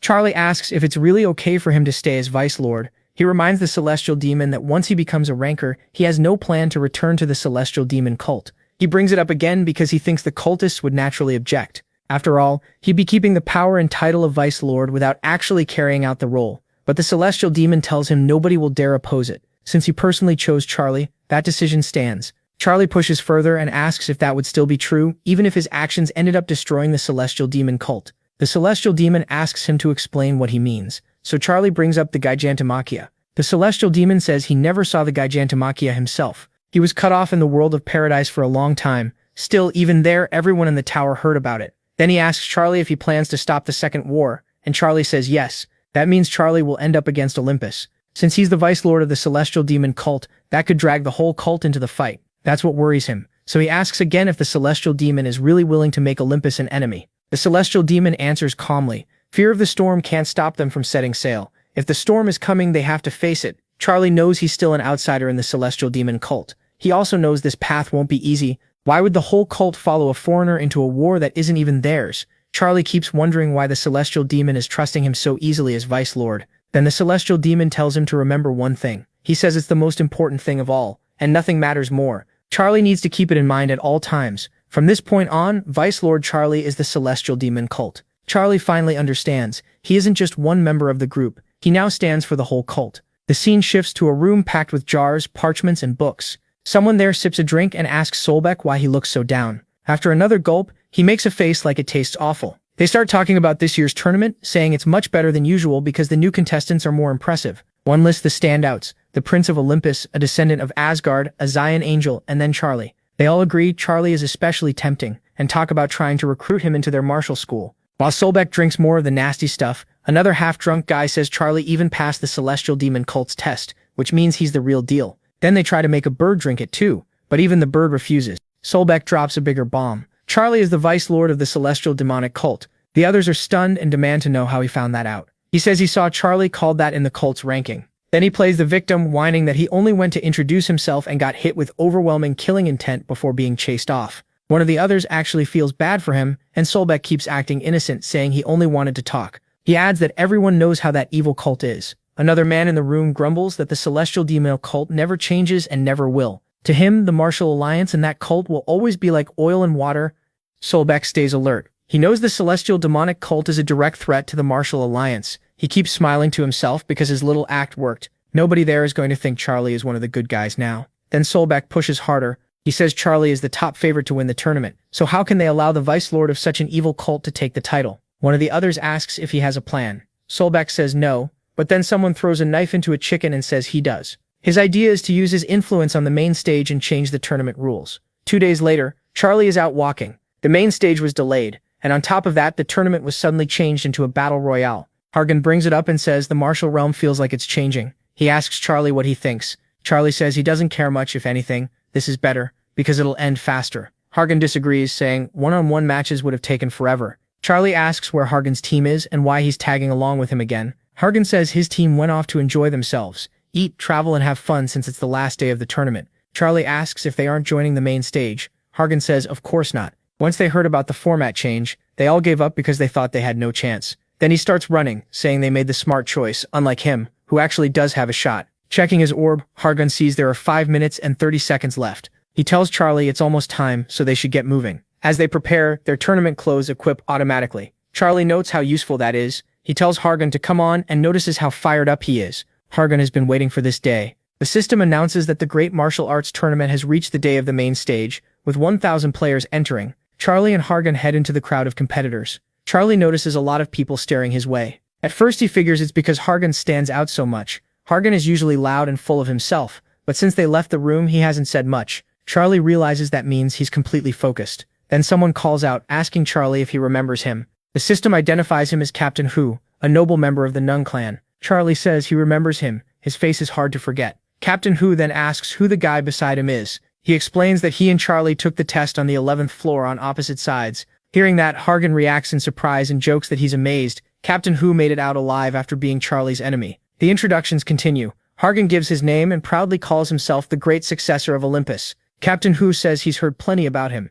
Hargan cracks a joke, and Captain Hu awkwardly says he gets it. Charlie can tell Captain Hu isn't exactly great with people either. Still, Captain Hu keeps watching Charlie, deep in thought. Everything lines up too perfectly for him to ignore. The timing fits, and the Celestial Demonic Cult only started moving after Charlie passed their test. Now that cursed cult is aiming to win the tournament even though it isn't part of the Martial Alliance. Around them people keep talking trash about the cult and insulting Charlie. Some are even saying the tournament format may have been changed because of the demonic cult. Then a voice cuts in asking if they can say something and everyone turns around. It's Captain Huo. He asks whether the Celestial Demonic Cult actually broke any rules or used dirty tricks in the tournament. He keeps going, what's wrong with strong people winning? You can't gang up on someone just because they aren't from the martial realm. That's not fair. Someone mocking him says Captain Hu is being too soft. The speaker adds that if Captain Hu is scared of Charlie, he should just leave. The system identifies the man as Mr. Zug Jingsurin, a noble member of the Zug clan. Captain Hu knows this man is a snake. He's sure this attitude comes from the Zug clan itself,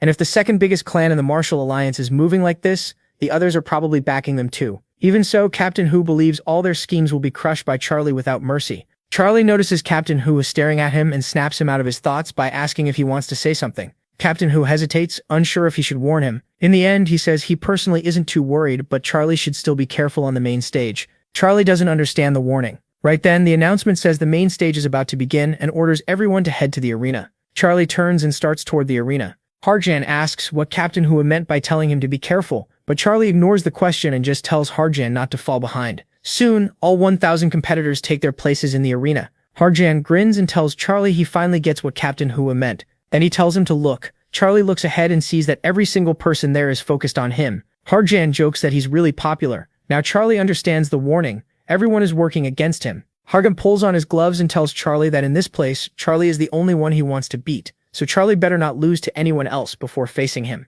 With his sword in hand, Charlie tells Hargan not to worry about him, and to worry about himself instead. The two shake hands and get ready for the battle royale. Hargan talks big and Yuan answers with confidence. He's not losing to anyone here. Then the scene cuts to someone walking quietly through a long hallway. The people talking seem to be the tournament organizers. They say the new format should stay this way, faster, rougher, and permanent. The system reveals the speaker is Zhong Jin, head of the Zhong clan. Beside him, Sobei keeps flattering him, saying they almost let the celestial demonic cult steal the spotlight in their precious tournament. The arguing keeps going with threats flying back and forth, but off in one corner, one man sits apart from the rest. While the others laugh and celebrate their plan, that man quietly shifts even farther away from them. It turns out he's the leader of the Gung clan. Listening to them, he decides everyone in that room is rotten. The martial guild has fallen apart, and the martial world now rewards sweet talk instead of sword skill. To him, Jin gaining more and more power is proof of that decay. And the head of the Gung clan can't stop it, because Zhong Jin's influence keeps him boxed in. So he decides to change the whole tournament,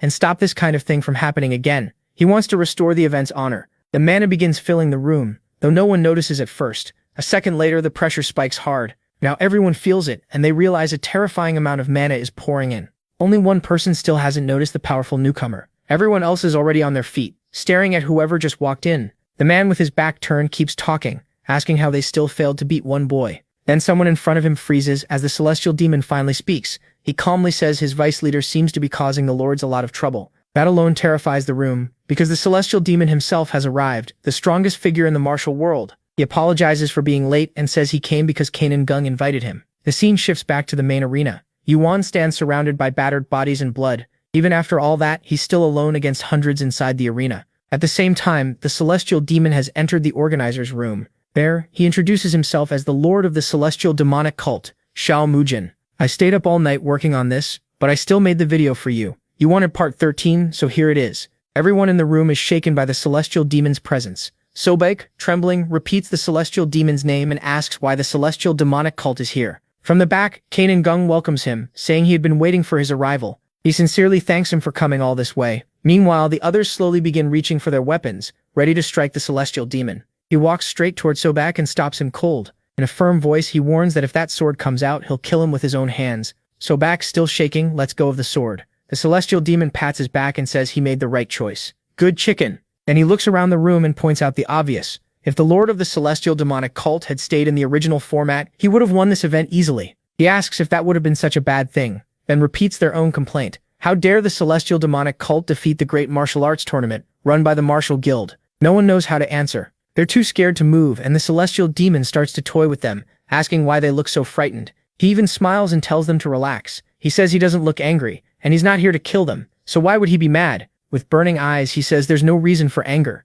After all, the scheme they worked so hard to set up will be completely crushed by the cult's vice leader. Back in the arena, an axe tears through the air at insane speed, but Yuan is faster. He tracks the weapon as it passes, and when it hits the ground, realizes the attacks have begun for real. From here on, he'll need to be even more careful. Looking toward where it came from, he first thinks it's a sword strike, then remembers it's a martial skill called Materialized Ki. Anyone who can use that is highly skilled, and MC knows the whole crowd is about to come at him, so he activates Battle Forecast. At once, he senses another attack coming. A warrior swings at the MC from behind with everything he has, but he turns in time and blocks it. The attacker thinks he can overpower the Mick until he pushes back much harder and forces him onto the defensive. With ease, the protagonist throws him away, flips back and lands ready to fight. Then he calls out to the crowd, asking if they're all really coming just for him. From what he sees, nobody's attacking each other, they're only targeting him. So he asks if they're making this personal. Trap answers that the celestial demonic cult and the martial alliance have been enemies for a long time. Hearing that, the mech braces for the next wave.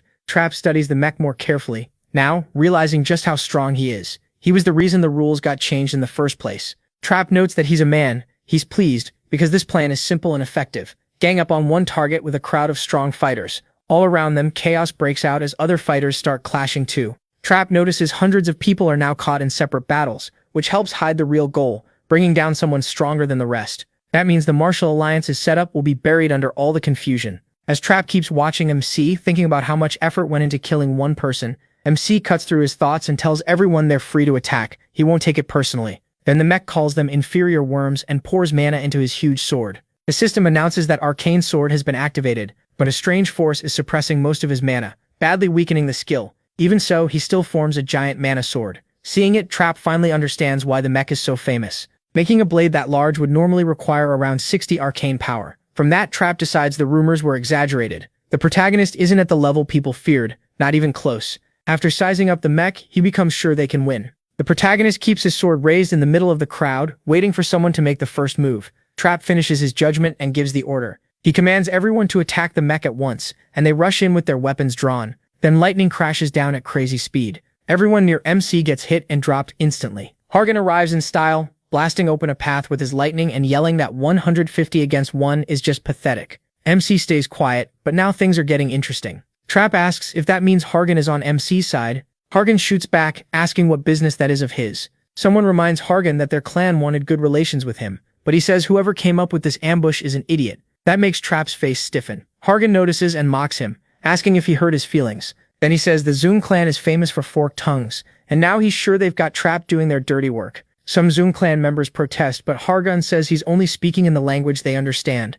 the language of worms. Then he bursts forward at top speed. By the time Trap sees him move, the air of Olympus is already right in front of him, pulling back for a huge punch. The hit lands so hard that Trap is launched several meters away, kicking up a cloud of dust where he crashes. Shaking badly, Trap can only think about how overwhelming Hargan's power is. Right then, Trap drops the classy act and yells for his men to leave Hargan to him, beat Charlie fast and then come help. Hargan mocks him, asking why his voice suddenly got so deep. Then he slams a heavy punch into Trap's chest and follows with a kick. That one really lands. Even so, Trap proves he's no pushover. After getting blasted back, he gets up ready to keep fighting. Trap tells Hargan he heard Olympus and Charlie were enemies. Hargan asks how he knows that. That makes Hargan think Olympus and the Zune clan must be working together, and all of this is probably happening under Olympus's orders. He figures Charlie already noticed. To him, both sides look completely rotten. Then Hargan rushes Trap again at top speed. This time Trap shows real skill. He keeps his cool and dodges several of Hargan's attacks. Still, his elbow starts giving out from the force of the hits. Trap can't understand it. Sure, Hargan is Zeus's son, so being strong makes sense. He's also a martial arts genius who could lead that world one day. But even knowing all that, Trap realizes Hargan is still way above him. Meanwhile, Hargan keeps piling it on chest, chin, side, one blow after another. Trap grows more frustrated, wondering why he can't fight back. Hargan drives another hard punch at his chest, but Trap blocks with both hands. Even so, the impact sends him flying back. Once again, Trap forces himself up. He snaps that if Hargan hadn't interfered, they would have taken Charlie down easily. Hargan stops and laughs that off. Does Trap really believe that? He points out Trap's so locked in on this fight that he hasn't even looked behind him. When Trap checks the dust cloud, Charlie steps out with his sword in hand. Charlie is tearing through the attackers with ease, smashing them down with the flat of his sword like it's a giant hammer. He's actually enjoying himself, not even a drop of sweat. He doesn't give anyone time to recover. One guy gets slammed into the ground, another takes a hit to the face, another gets his knee kicked out. Hargan says their whole plan is pathetic, and tells Trap to look. Charlie's crushing them without even trying. Trap answers with a kick, showing he's still in fighting shape. Trap demands to know what Hargan means. Hargan answers with a stronger blow, breaking through Trap's lightning defense, then drives another punch into his chest at top speed. As Trap is launched back, he realizes he can't beat Hargan. What he really can't understand is why Hargan keeps saying Charlie is even stronger. Trap had judged Charlie as weak. Now while flying through the air, he admits Hargan is a monster. But if Charlie is above him, then Charlie is on a whole different level. Then Trap crashes down hard, blood spraying from his body. Trap lies there defeated and bleeding. The warriors who came with him start begging Charlie to stop. They're tired of getting beaten by the back of his sword, so they throw down their weapons and surrender. One by one, every fighter attacking Charlie gives up. To them, he's just a monster. Then everyone starts running for their lives. In the middle of the arena, only Charlie, Hargan, Trap, and one other fighter remain. Charlie looks at Hargan and says it seems they're the only two left, so they can finally begin. Hargan bangs his fists together, full of excitement. He says he's been waiting a long time for this, and promises to tear Charlie apart. Grinning wide, Hargan says the sweetest fruit is the one picked only when it's fully ripe. Fired up, he cracks his hands and walks toward Charlie. Charlie tells Hargan he knows he's been waiting for this, but first he wants to ask two things. Hargan, still pumped for the fight, tells him to hurry up and ask. First, Charlie asks if Hargan regrets turning against Olympus. Hargan says no. He knew exactly what would happen, so he has no regrets. Patient but eager to fight, he tells Charlie to ask the last question. Charlie then asks if he forgot their last battle, when Charlie beat him with a single punch and sent him flying. That memory hits Hargan right away, the day the protagonist dropped him in one blow.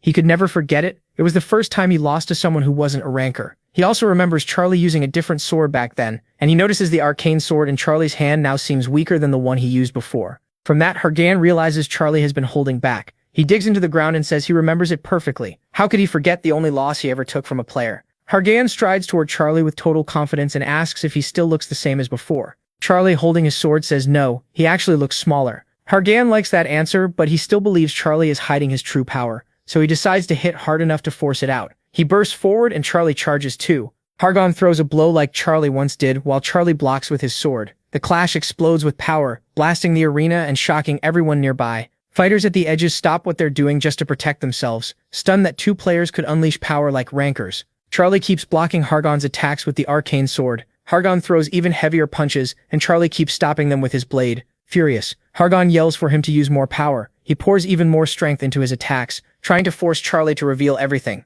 Charlie still doesn't sweat, he just keeps defending while the pressure of Hargan's blows starts warping the ground. By now, the last bystander has hidden, and Trap tries to crawl away in his wrecked condition. The center of the arena belongs to those two alone. Their power keeps colliding, sending huge shockwaves through the whole place while Hargan's lightning spreads farther and farther. Everyone outside the corners feels Hargan's attacks, and except for the one hiding, they all surrender, Trap included, begging to be let out. One fighter in the corner insists he still hasn't surrendered, and neither has the other one hiding nearby. Watching the arena shake from those collisions, Captain Who realizes this is the real final match. He'd heard plenty about Hargan before, but he never knew he was this strong. Hargan looks like a monster. Captain Who remembers hearing that, besides being Zeus's son, Hargan was called the genius of his generation. He admits he once felt competitive toward him, but after seeing this power, he knows he has no chance. So Captain Who lowers his sword. From a distance, he watches Hargan's attacks and realizes that even several fighters at his level together couldn't beat him. So Captain Who gives up and leaves the arena. From where he stands, it looks like Charlie is struggling. Hargan keeps attacking wildly, and Charlie only blocks with that ordinary sword.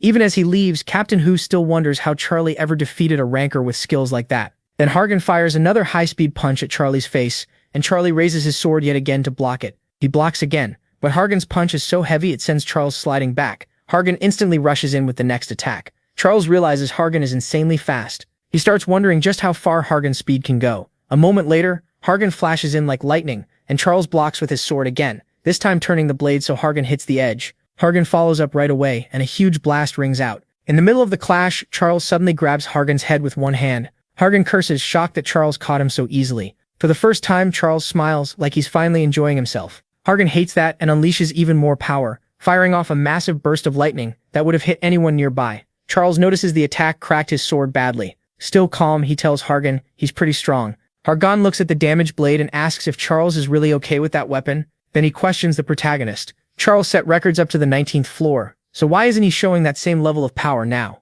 Then a cut suddenly opens on Hargan's arm and blood sprays out. That's when he realizes the protagonist hit him so fast he didn't even see it. Charles says he wasn't just standing there taking hits, he struck back once. That only makes Hargan madder. He starts paying closer attention and realizes Charles came out of that huge lightning attack without a scratch. As frustrating as it is, Hargan has to admit Charles's physical strength is way beyond his. Still, Hargan believes his arcane power is much higher than anything Charles has shown. He stops overthinking, loosens up, and tells Charles they should keep going. Whenever Charles is ready, he's waiting. But Hargan already has a plan. First, he's going to destroy Charles's weapon. He plants his foot hard to brace himself. Then Hargan closes the gap, pours arcane power into himself, and throws a full-force punch at Charles. The hit is so violent it creates a vacuum, then a shockwave tears through the area. This time, the protagonist's sword starts giving out. The cracks spread fast as Hargan keeps hammering it without stopping, his blows smashing even past the blade's guard. On the 43rd punch, Hargan finally breaks the protagonist's sword. He bursts out laughing, thrilled that he actually did it. The blade flies from Charles' hand,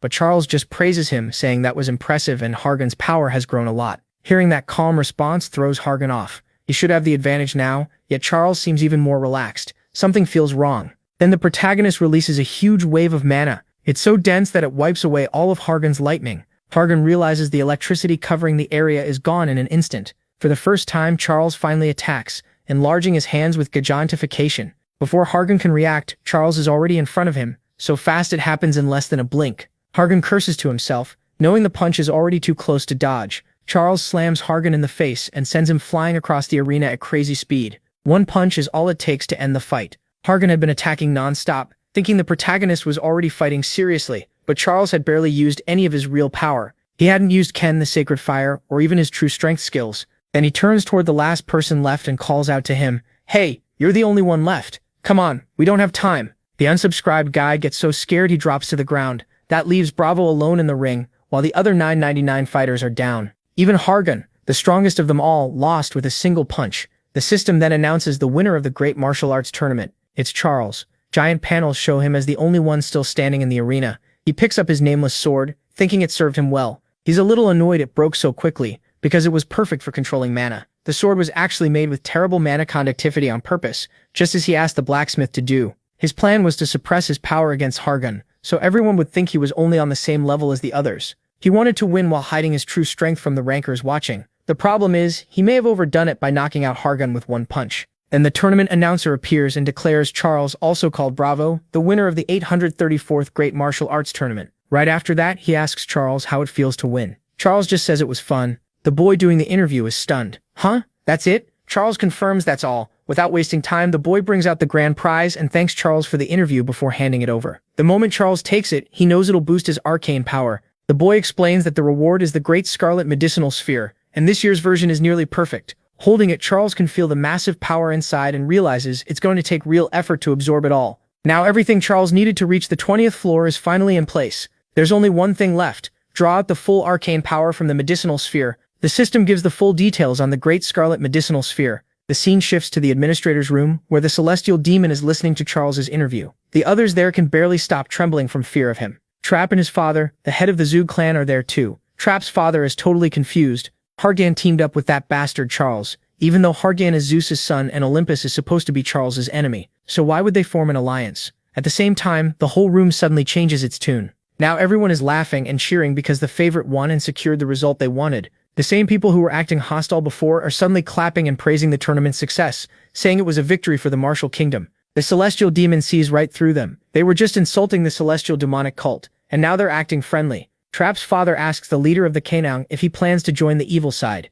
He gets corrected right away. That's not the proper name. It's the celestial demonic cult. And no, he's not just jumping over to their side. He offered a real official alliance. Trap's father snaps back that this is exactly the problem. The martial alliance is going to ally with the demonic cult. Jinwoo, the leader of the Kananggung, fires back that it's still better than what Trap's father is doing, working with Olympus. That hits him hard. Jinwoo says matters of the martial realm should be handled by the people of the martial realm. Then he asks if Trap's father plans to hand their whole world over to Olympus. The room erupts right away as people start whispering in shock. Olympus? They were allied with Olympus this whole time. Jinwoo presses the point and openly says that yes, they are allied with Olympus. He tells Trap's father he should be ashamed. The celestial demon pieces it together. This was Olympus's way in, and now they're trying to take over the entire tower. Trap's father starts thinking this really might be the end for him. A man like him, the head of the Zug, leader in the martial army, and top strategist of the martial realm, never imagined it would end like this. Watching all this, the celestial demon says it's the worst family infighting he's ever seen. Then he addresses everyone and says he has one last question before he leaves. His eyes flash with anger as he asks who the man from Sobaek is.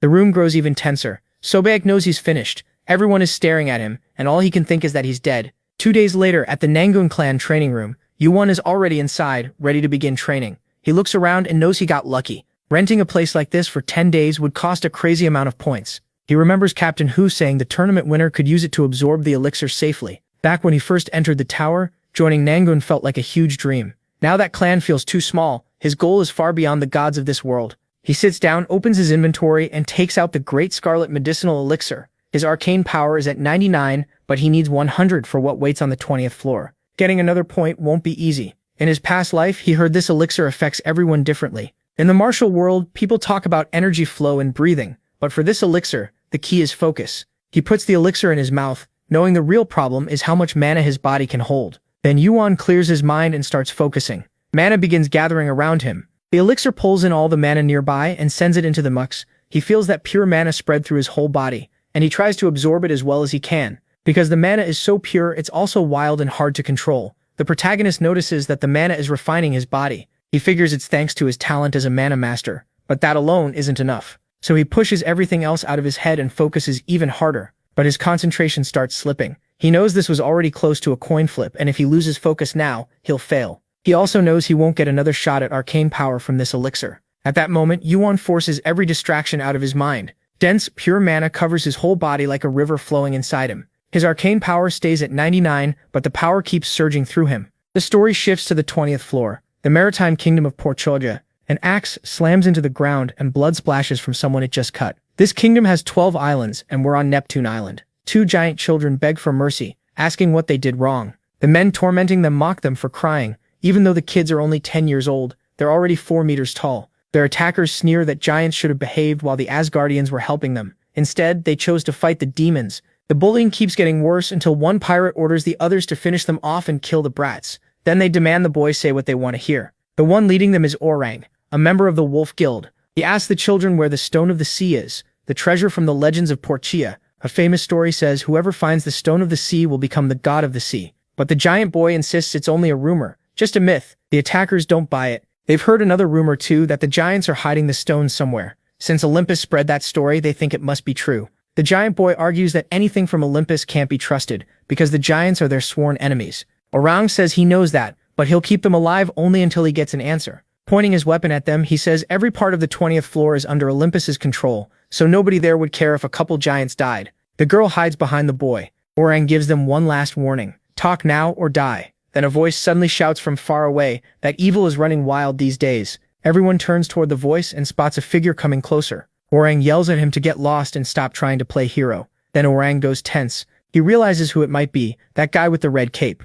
It's Yuan. The system announces that MC activates Gray Eyes and uses battle prediction. His senses jump by 10%, then 25%. He remembers what happened in the cave back then. While fully focused, all his senses had risen by 25%. At the same time, an enormous amount of mana was pouring into him so fast he couldn't slow it down. It was forcing itself to become his power. Then the MC finally gains one more point of arcane power. The system announces he has reached 100. That unlocks a special skill, the kind people gain when a stat reaches a certain mark. For arcane power, that mark is 100. Now Yuan's enhanced vision rises again. What used to be 10 and 25% becomes 30, then 50% stronger senses. With that, he gains a new ability, Sensory Field. It lets him detect every object and living thing within a 50-meter radius. Everyone on the 20th floor recognizes that face. They're sure this is the champion of the martial arts tournament, and the mood shifts fast. The giant children stare at him, and everyone there realizes it really is the protagonist. MC draws his sword and answers, "Play hero? Is that what this looks like?" Then he moves so fast he almost vanishes. With battle prediction active, he charges the group at top speed and makes it clear he's not here to joke around.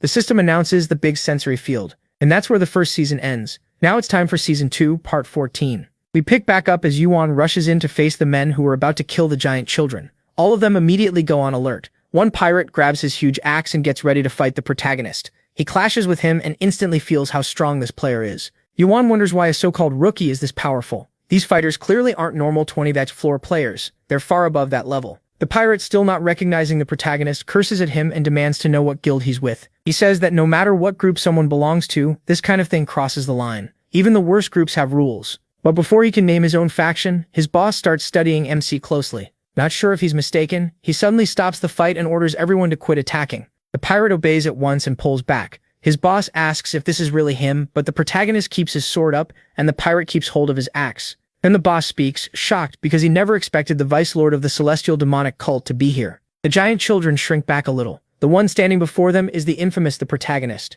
The system notes that the two giant kids seem afraid of him. The pirate mocks Yuan, calling him just a kid who barely made it to the 20th floor. He says the people here aren't weak like the fighters from the arena, but his boss cuts in and tells him to back off. In a low voice, the boss calls him crazy. If this really is the vice lord of the demonic cult, then he can't be alone. There could be hidden cult guards waiting to ambush them. They need to retreat. This has to be a trap. Hearing that, the pirate starts trembling. Just the thought of the celestial cult backing MC up is enough to terrify him. The three of them leave, and Parada tells the young giants they got lucky this time. Someone showed up to save them. Their leader stares at Charlie, thrilled to find him here. Charlie has been a huge problem for Olympus, so turning him in could earn a lot of favor. Grinning to himself, the leader already knows his next move. He heads for the Olympians' office on the 20th floor, planning to ruin Charlie standing there. The place is massive and full of untamed wilderness. The giants are supposed to be around 13 feet tall, but these two are only Charlie's height because they're still kids, just 10 years old. The shy girl thanks Charlie for saving them. Charlie tells them that even at their age, two giants should have had no trouble beating a few humans like that.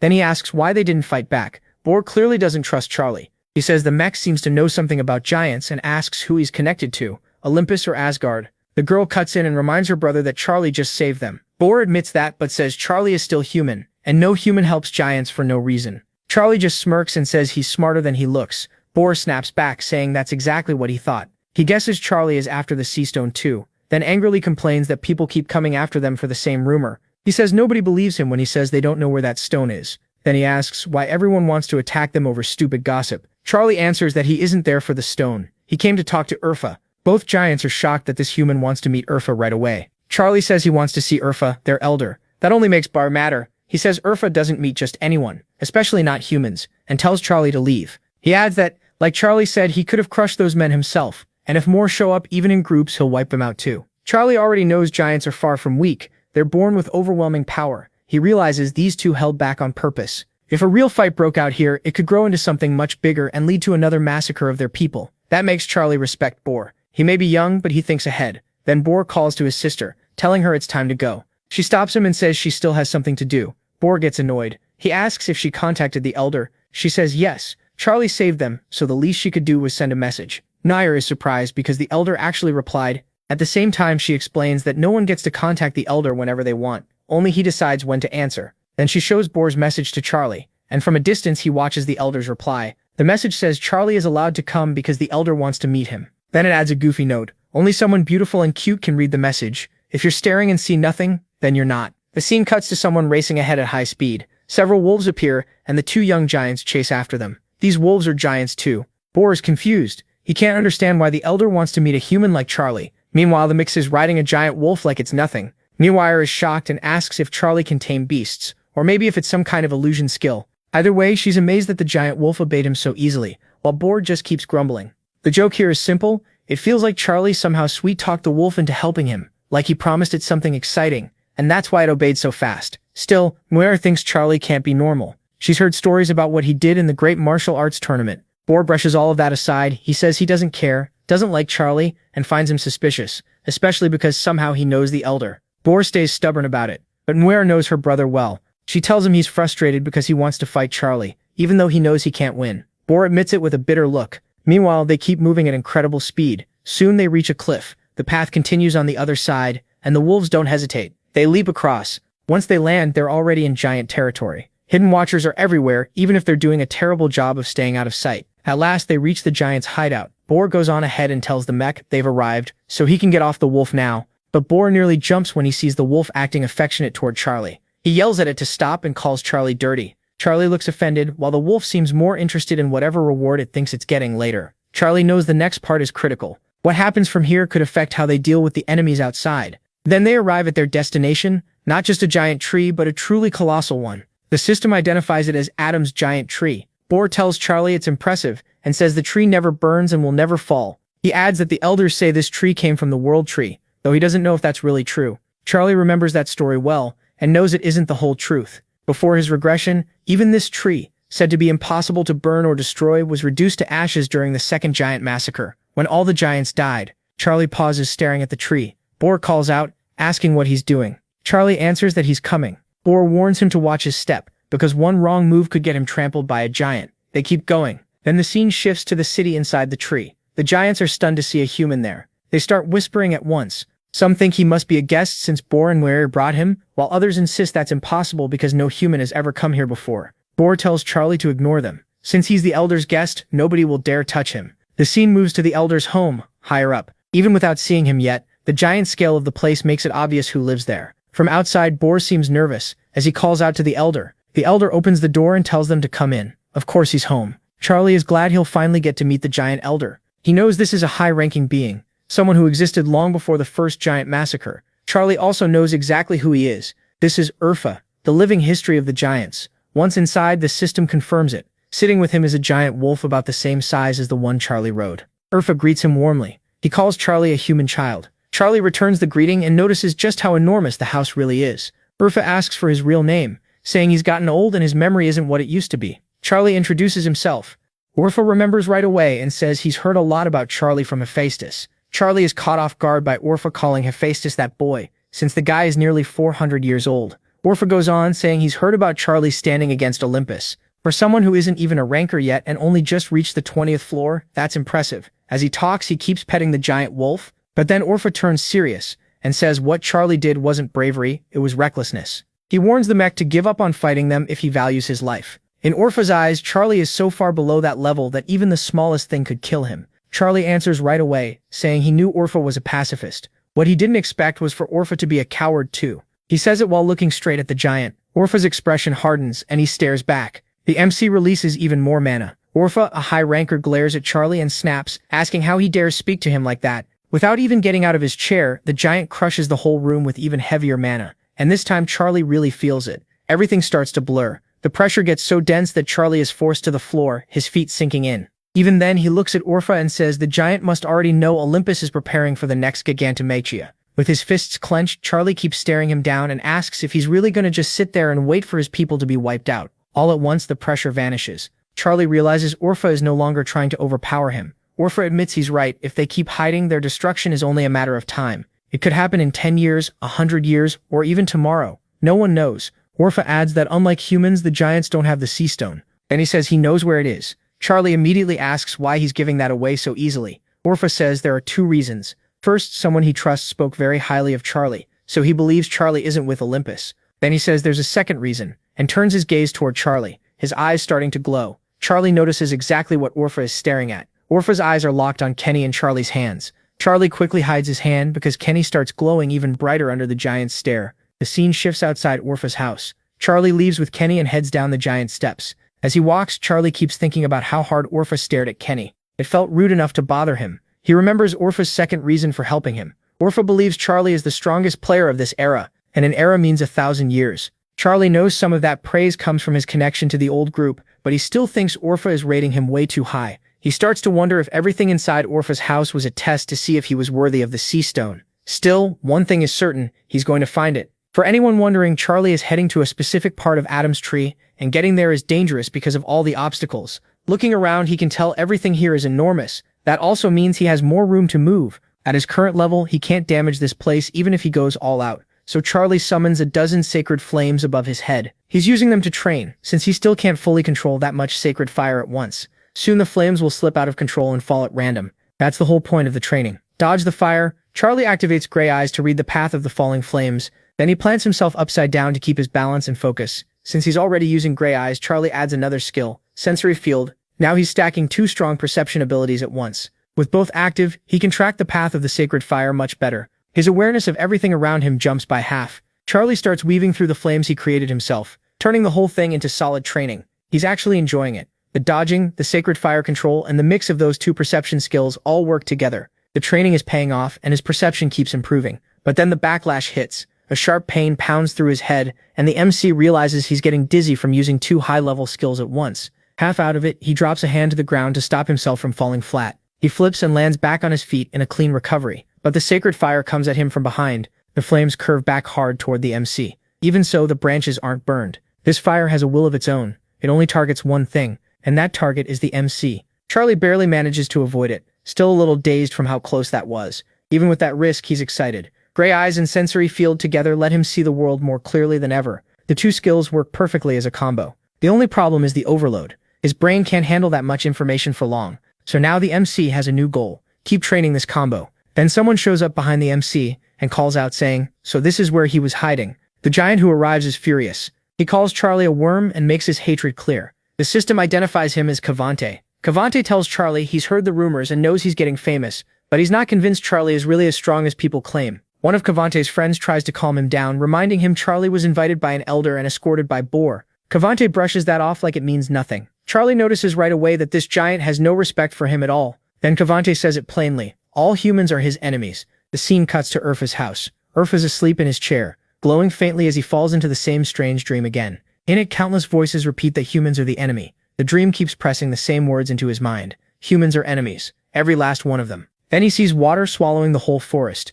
In the dream, Adam's tree stands behind him while floodwaters cover everything. Thousands of giants lie slaughtered. Urfa sees himself screaming at the killer, calling them cursed for destroying his people, while the roar of rushing water gets closer. A giant wave rushes toward him. Even inside the dream, Urfa trembles as he realizes it's a tsunami, and the surviving giants scream for everyone to run because they're coming again. Then he sees the god of the sea riding that massive wave. It's Poseidon, leading the massacre of his people. Urfa jerks in his chair and wakes up in fear. His giant wolf is lying calmly across him, but the dream still leaves him shaken. He pets the wolf and quietly says it's okay, telling it to go back to sleep. Urfa can't remember how many times he's had that dream, but this time it felt more real than ever. He starts wondering if that has something to do with the human child. Urfa fully gathers himself, but his thoughts are still stuck on Charlie, Olympus, and how their futures might be tied together. Suddenly, the old wolf roars outside, and voices start shouting that there's a fight going on. Everyone starts asking who's fighting. The answer comes fast. It's Charlie, the human who just arrived in their village. Urfa realizes it's already started, and he knows Charlie may become their greatest gamble, especially if fate is pulling all this toward Poseidon. The scene shifts back to the tree where Charlie is. From the silhouettes, it's clear there are more giants there now. Another one has joined them, a giant fist is raised, and then it's revealed that Charlie is stopping it with ease. Cavante starts shaking because Charlie's strength is the real deal. Charlie isn't even trying that hard. He's smiling. Cavante snaps and yells for him to let go. He demands to know if Charlie thinks this is funny. Charlie tightens his grip and says no, but if Cavante rushed in, then he should handle the pain. Then Charlie twists his arm and Cavante cries out. Furious, Cavante asks how an insect like Charlie dares do this to him, and he tries to force more power into the clash. Charlie uses that against him, gives him a little push, and sends the giant crashing to the ground. After dropping him, Charlie coolly says he's counting to 5, so Cavante should go call all his friends. The other giants freeze in place. If someone stronger than them just got slammed that easily, they don't want to move. Charlie tells them to stop trembling. Then he says he can play with them as much as they want, so they'd better bring everyone. Before long, another powerful giant arrives, and the gossip spreads fast because Charlie has already beaten several giants. Bor and Nuir are left stunned when two especially strong giants, Tulangel and Vulcan, join the fight against the MC, and even they start getting pushed back. Nuir can't figure it out. Charlie is just that strong. Then we see Charlie grab a giant by the kimono. Using that grip, he lifts the huge giant off the ground and gets ready to throw him. Charles slams the giant down so hard his head smashes into the ground. That wasn't judo at all. It was pure power. Even flat on the ground, the giant keeps raging and cursing at Charles. Charles doesn't like that. He crouches and places a hand on the giant's shoulder. Then the system says Charles has infused his arm with the giant's power, though the giantification is only partial. He gives the giant's shoulder a slow, almost gentle squeeze, but the pain is so insane. The giant nearly passes out. Charles snaps at the crowd. There are plenty of giants here, yet they keep coming one at a time. If they still don't get it, they should all rush him together so he can crush them at once. By now, 6 giants are already down, and there are still dozens more gathered around. Nuir is there with Bor. She reminds him she told him not to fight Charles. But now Charles is openly calling everyone out. Even she's starting to lose patience. Her brother says Charles clearly wants all of them to attack, so they might as well give him what he asked for. After hearing him out, Nuir agrees they'll fight. So the two of them head toward the Miqwit. The crowd immediately starts buzzing. Those two are really stepping in. One giant is shocked to see descendants of the giant gods joining the fight. Charles, though, has never heard of them, so they're probably not well known or they vanished during the giant war. Still, one look at them tells him they're far more dangerous than he first thought. Bor steps up and tells Charles he's wanted to smash him ever since they first met. Now he'll see what the famous Charles is really made of. Charles just tells him to come try it. With his gray eyes active, Charles laughs and says Bor won't last long anyway. Then he tells the giant to come on. Bor grins, making it clear he actually likes Charles's nerve. Then he bursts forward at crazy speed, circles behind the protagonist, and throws a brutal strike. But Charles's gray eyes have already read the path of the attack, and his sensory field backs that up. With battle prediction active too, Charles already knows where the hit is coming from and how to avoid it. He steps back at the last second, and Bor's fist crashes into the ground instead. Bor doesn't pause. He instantly rushes behind the protagonist again, and Charles stays locked in on him. This time Bor plants a hand and swings a fast kick toward the protagonist's face, but Charles blocks it with one hand. Even so, the protagonist realizes Bor is stronger and faster than he expected. That kick actually stung. Then Bor says, now. Charles already knows what that means because his sensory field has been active the whole time. Netschweier is right behind him. She throws a heavy punch at the protagonist, but he gets Twilight in front of it and blocks. Even blocked, the hit is way stronger than Charles expected, and it shoves him back. While thinking it through, Charles realizes fighting this pair with raw strength alone and without mana will be rough. Still, he treats this like training, so he keeps going with brute force only. Well, brute force plus a couple broken abilities. He wants the practice. Bor's fist flashes past Charles's face again at high speed. As he attacks, Bor tells Charles the reason he can't switch places with his sister is simple. She's stronger than he is. Bor presses from the front while Nuir charges in from behind with everything she has. Charles is stuck between them. One punch from one side, one kick from the other. Their attacks collide with huge force, blasting the area and sending debris flying everywhere. Nuir realizes she punched the tree instead of Charles, and Bor sees that he only hit the ground. Both of them are confused. He was just there, so where did he go? Then Charles appears above them in the air. He's hanging there overhead, while the two giants look around in confusion. The system explains that he's using Hermes' footsteps, a stolen item that boosts jumping by 50%. It lets the user double jump in midair, move faster during jumps, and use step from the sky once per day. Charles remembers buying the boots back on the 11th floor, but he never really used or trained with them. Since this whole fight is training anyway, now's the perfect time to get used to Hermes' footsteps. He's already tried the double jump, so only one move is left. He activates Step from the sky and rockets downward with massive speed, causing a huge shockwave when he lands. The giants feel the impact immediately. Charles came down like a missile, and Noire takes the worst of it. Her arm gets cut before she even sees what happened. Charles moved that fast. Her brother asks if she's okay, and she says yes. By then, Charles is already diving down again at high speed. Boar curses him, calls him a disgraceful traitor, and tells his sister to help box Charles in. The two move together like they've done this countless times. Charles streaks across one side, while Boar charges from the other. Both are moving with terrifying force. They tear through the middle of the battlefield, trading blows at insane speed. And it's not just Charles and Boar anymore. Noire is right in it too. The other giants can only watch in fear because the speed and pressure are way beyond them. At last, Boar and Noire corner the protagonist, but he's still having fun. Right before their attacks land, he leaps up again, and slips away clean. Boar yells for him to get back down.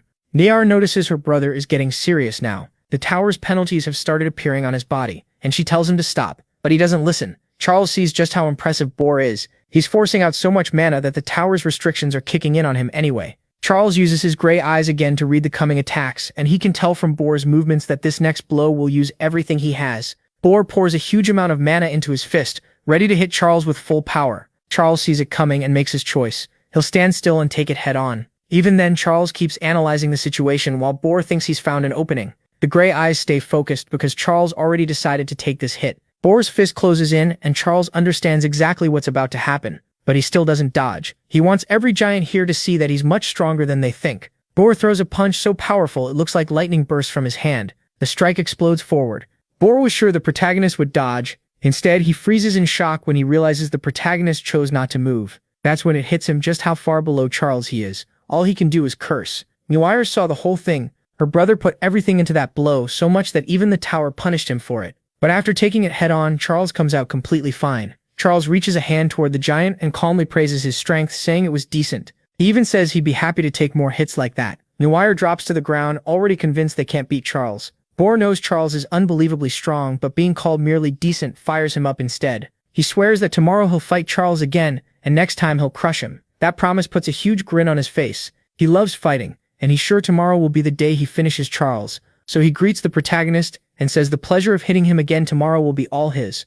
Boar knows Charles is absurdly strong. 10 days pass with the protagonist staying among the giants, and by now they're all fired up, waiting for their turn to fight him. One day they ask Charles if he's sick of meat yet, since giant meals are basically meat every single day. Then one giant slams the table and says that once they're done eating he wants a rematch, and this time he's sure he'll win. Boar tells everyone to hurry up and finish their food because he can't wait to fight Charles again. Another giant worries that battling right after lunch is terrible for your health. Charles cuts in and tells them to forget it. There's no fight today. Boar is stunned and asks why not. Charles says tomorrow is the test they've been preparing for, so he needs to stay focused, get proper rest, and be ready. Everyone at the table keeps acting like this is normal, but Noire can't let it go. When she and her brother first fought the Mick, they really believed they could win. Even now, part of her still thinks one more match might change everything. But deep down, she knows that's not true. The last few times it was 5 against 1, and they still couldn't do anything. They're all young giants, sure, but someone who can crush 5 giants in under a minute is on a whole different level. What scares her most is that Charlie still isn't even fighting seriously or using mana, and she can't stop wondering how strong he really is. Charlie notices she's lost in thought and asks Noire what's wrong. She brushes it off and says she was just thinking about their fights with him. She tells him he's way stronger now than he was 10 days ago. Charlie answers that he doesn't feel like he's changed that much. Then he says he still hasn't fully gotten used to the skill he's been training against them. That shocks her even more. She asks if that means he'll come back after the test before moving to the next floor. Charlie says no, before he moves on he's going to find the stone. Boar is stunned and asks how that's possible when the test is tomorrow. Another giant cuts in with a question. He asks if the sea stone is tied to the next floor's test, and whether the Elder Wolf knows that. Charlie says the Elder knows some of it, but he's sure the wolf isn't the only one. The giant gods probably know where the sea stone is too. Looking at Boar, Charlie reminds him that he said he comes from a giant god's bloodline. If that's true, then his father likely knows where the stone is and just never told him. Boar's face drops. He asks if that stone is really that important. Charlie says it is. Boar says that if it's so important people could use its power for themselves. Then why would the Elder ask Charlie for help? Charlie admits he doesn't know for sure. Maybe, he says, it's because I'm the strongest player he's ever met. Boar, who had been stuffing himself with meat, slams it down on the table. He can't believe the Elder stayed quiet while all this was happening. Another giant joins in and gets mad too, saying everyone kept silent while they suffered over some stupid legend. Noir tells Bor to stop, but he's too worked up. He says people have been coming after him his whole life because of that cursed stone, and he's nearly died because of it. Bor looks around at the others and asks if he's really the only one who's gone through that. Of course he isn't. They've all suffered for it. He keeps venting, asking how that stupid stone could matter more than his life. As long as he can remember, he's had to watch his back every time he stepped outside so he wouldn't get jumped over it. And the worst part is having to stay quiet and bow his head whenever someone comes after him. He's shaking with rage as he demands to know what could be so important that the elder would act this way. That's when Charlie finally speaks up and says the elder made the right call. Bor glares at him and asks how that could possibly be the right choice. Charlie tells him that if the people hunting for the stone had gotten it already, every giant would have been wiped out. Then he asks Bor if keeping quiet isn't better than seeing his whole race destroyed. Bor slams the table and curses at him. He storms up to Charlie, demanding to know what Charlie thinks he understands and who he is to say that to his face. But the moment passes fast. You already know what comes next. Charlie grabs him by the shoulder and flips him straight to the floor. Bor hits hard, then looks up and tells Charlie to let go. Still angry, he asks what Charlie even knows about the wolf. Charlie says not knowing isn't a crime, but refusing to admit it is. At the very least, Bor should recognize that and stay quiet. Then he lets him go and asks, "What do you think now?" Bor doesn't answer. He just gets up and brushes the dirt off himself. As Bor starts to leave, Noir sighs that it's a shame. Another giant grabs him and points out the obvious. He's been fighting Charlie for days and still doesn't get it. Charlie is far stronger than him. Bor is still furious and says none of that matters. He wants to talk to the old man right now and get answers. But another voice tells him to stop. They don't even know yet if Charlie is right, so they'll wait for the truth in tomorrow's test instead of causing more trouble. Bor sits back down, still cursing under his breath. But inside he's stuck on one thought. If this is true, then both the elder and his parents hid the truth from all of them. And that leaves one question: how much does Charlie really know? Later, the scene shifts to the place where Charlie is staying. He drops a hand onto the bed and thinks about only one thing now: rest. After joking about the tiny bed, he pulls off his boots, lies down, and lets out a long breath. His head is pounding. He's been using Gray Eyes together with his sensory field for 10 straight days, and now all he can do is recover before the test. Then Kenny suddenly reacts again, and Charlie notices something's off right away. He realizes Kenny is responding to the sea crystal, the weapon Poseidon once used to become the god of the sea. That crystal is also called the Trident Fragment. Charlie thinks Kenny has been reacting like this ever since he reached the 20th floor, but now it's stronger than ever. The Mix figures the Trident Fragment must be similar to Kenny's origin, the divine crystal of the stars. That leads to another thought. Maybe the fragments are responding to each other because they were once a single whole. If that's true, then Kenny's reaction could help him track the next fragment like a compass, and that could be the key to passing the next test. The Mikan closes his eyes and focuses. If he wants to use Kenny properly, he has to wake that power up on command instead of waiting for it to act on its own. Charlie believes that presence is Kenny itself. As a thick band of stars spreads through the room, he becomes more sure the fragment is trying to find the others. So he starts speaking to Kenny in his mind, telling him to open his eyes. He keeps repeating it over and over. Then the Mick wraps Kenny in sacred fire. He wants to wake that being no matter what. Finally, he stops thinking and says it out loud, "Wake up." At the same moment, an eye appears near him. So now we're moving into the next part. Kenny opens its eye, still looking half asleep like always. After that, the story shifts to the test site on Triton Island on the 20th floor. It's a rough island packed with monsters and wild creatures. When Charlie arrives with the giants, he notes that the island is small but dangerous. Bor says it reminds him of Tutorial Island and thinks that place may have been based on this one. Noir laughs and brings up how Bor almost died to a chimera there, saying he screamed the whole time. Bor is completely embarrassed. She said that in front of the Mick.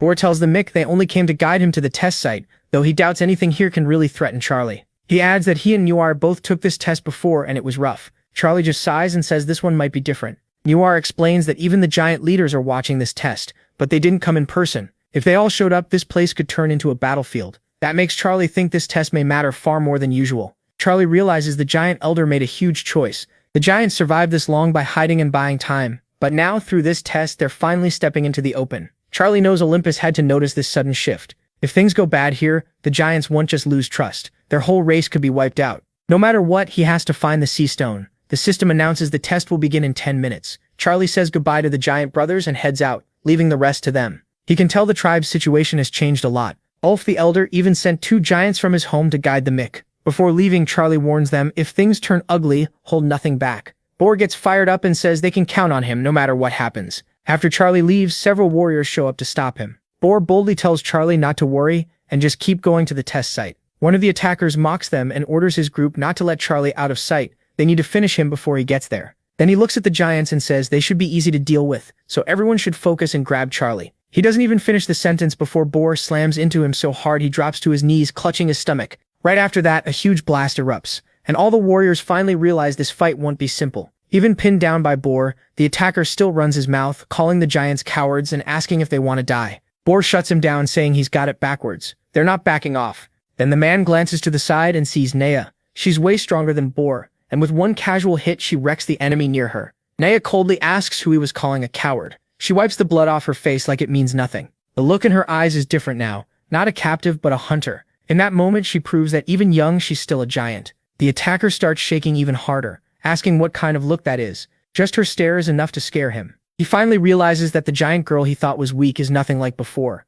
Bor tells him they're done talking, so he better get ready to be crushed. Then Bor yanks him back up and says they might as well have some fun before the beating starts. The scene shifts to another mountain farther away. News is spreading fast. A man with a 16 ball gets word that Charlie saved 2 giants earlier, and the one who brought that report is Rorog, an executive from the Wolf Guild. The system introduces the test examiner, Theseus, son of Poseidon. His assistant says that's true, but there's more. The same giants Charlie saved are now protecting him on the way to the test island. Theseus is sure that no matter how capable that wolf is, Charlie won't go down easily. He knows Charlie is both strong and clever. Standing atop a strange mountain, Theseus orders his assistant to send people from the examiner's office to keep Charlie busy and away from the test site. The assistant points out how strange this is. Giants helping a human. Most giants hate humans because of the giant's magic, so he wonders if Charlie saving one of them changed that. Theseus says he doesn't know. Still, he remembers something his father once told him. The giants are hiding on the beach. They're supposed to help him search for the stone while he works as the test examiner. In return, Poseidon promised to acknowledge him as a son, even if he was born a bastard. Theseus is convinced the giants are hiding the stone. He trusts his father's information network, and he knows Poseidon is obsessed with that stone, obsessed enough to defy even Zeus. He keeps thinking about how strange Charlie is, a human mixed up with giants who hate humans. And for the first time since the giants' magic, the giants have left the forest right when Charlie appeared. That makes Theseus wonder if Charlie is tied to the sea stone. No matter how he looks at it, he can't find any other reason the giants would move. Suddenly his communication device goes off. Someone reports that they failed. Charlie escaped and reached the test site. Hearing that, Theseus freezes in shock. Charlie made it just in time. The system announces that the test for the 21st floor has begun. Charlie thinks there were some problems on the way, but he still reached the site. He's sure Nea and Bor can handle themselves, and he bets they're actually enjoying the fight after holding back for so long. The system explains the test. Many sea monsters live around the small island of Triton, and for the next 12 hours he has to kill them and collect hearts of the sea. The more hearts someone gets, the more bonus points they earn. Charlie notices this test is a lot like Capture the Flag on the 11th floor, except there's no limit on how many people can pass. Anyone who gets a heart clears it. Most people probably think teaming up will make this easy. Charlie already knows they're wrong. With that, he jumps off the mountain, convinced that aside from him, no one is passing this test. He dives into the sea and sinks deeper and deeper. The mech keeps moving underwater without trouble. As he goes down, he remembers what Ufa told him. Aphels had contacted Ufa and said Charlie was searching for the sea stone. But Ufa said the rumors were wrong. They don't have it. What they do have is its location. Remembering that, Charlie activates his special eyes to search for the place Ufa mentioned. Ufa had told him that to wake her, he needs to look at her stomach, not her back. Deep under the sea, with strange creatures nearby in the dark, Charlie keeps heading for that spot. Ufa also warned him that the bottom of the sea is filled with monsters far worse than fish. Even if Charlie gets through them alive, that would only be the first obstacle to reaching the stone. Now surrounded by sea creatures, Charlie recalls Ufa asking if he really thought he could do it. Using his eyes, he spots a golden point in the distance. His vision stretches farther and farther until it closes in on that golden light. He remembers Ufa asking one last time if he could truly bring back the sea stone. After all that, Charlie finally reaches the place Ufa told him about. The scene cuts to a Triton with blue markings across his chest. The system says there are 6 hours and 18 minutes left in the test. One team has just taken that Triton down, and their leader checks if everyone's okay. Gerald says they're fine and happy because they now have 15 stones, one for each member, so everyone can pass. Holding a heart of the sea. The leader notes that half the test time is already gone. Still, if they keep this pace, each person might earn 2 hearts. He's thrilled, because that would mean bonus rewards for everyone. Then a strange fire-like signal appears in the sky. Theseus is using it to send a mental order, telling everyone to find Charlie and take him out. The team leader figures this only matters because Olympus ordered it. There are plenty of them here, and he's sure they'd have the numbers to deal with Charlie. He even smiles, thinking he got lucky because Charlie isn't here. Getting cursed out by his superiors later would be annoying, but fighting Charlie in person and getting crushed would be way worse. So he prays Charlie stays hidden until the end. That's exactly why Charlie doesn't like joining groups. People like this get dragged into things they never wanted. Soon after, the leader says they've rested enough and decides to split the team in 2 to gather more hearts. Then a huge column of water shoots up from the sea, and everyone there panics. Their leader has no idea what's happening as the ocean suddenly erupts. Some think it might be a sea monster, But whatever it is, it's heading straight for them. Something bursts from the water at high speed and lands behind them. It's Charlie. The group jumps in shock and starts trying to make sense of it. First they think it's just some player, but then they realize he came from underwater. Charlie rises from the sea and takes a breath. The group leader recognizes him at once and realizes exactly who just showed up. Charlie lifts his head, looks right at them, and asks if they're with Olympus. Everyone instantly tenses up. Their leader is rattled, wondering how Charlie figured them out and whether someone leaked information. The group leader realizes Charlie and Olympus are enemies. Since Charlie is insanely strong, he starts panicking about what happens next. Then the MC says, "Hey, I was only guessing, but looking at your face, I'm pretty sure I was right." He blurts out, "What? You were just guessing?" Charlie nods. Then he adds, "If that's true, why are you trying to run?" The MC tells them he's not here to fight them, so they don't need to panic. What they really should worry about isn't him. Right then, the whole island starts shaking.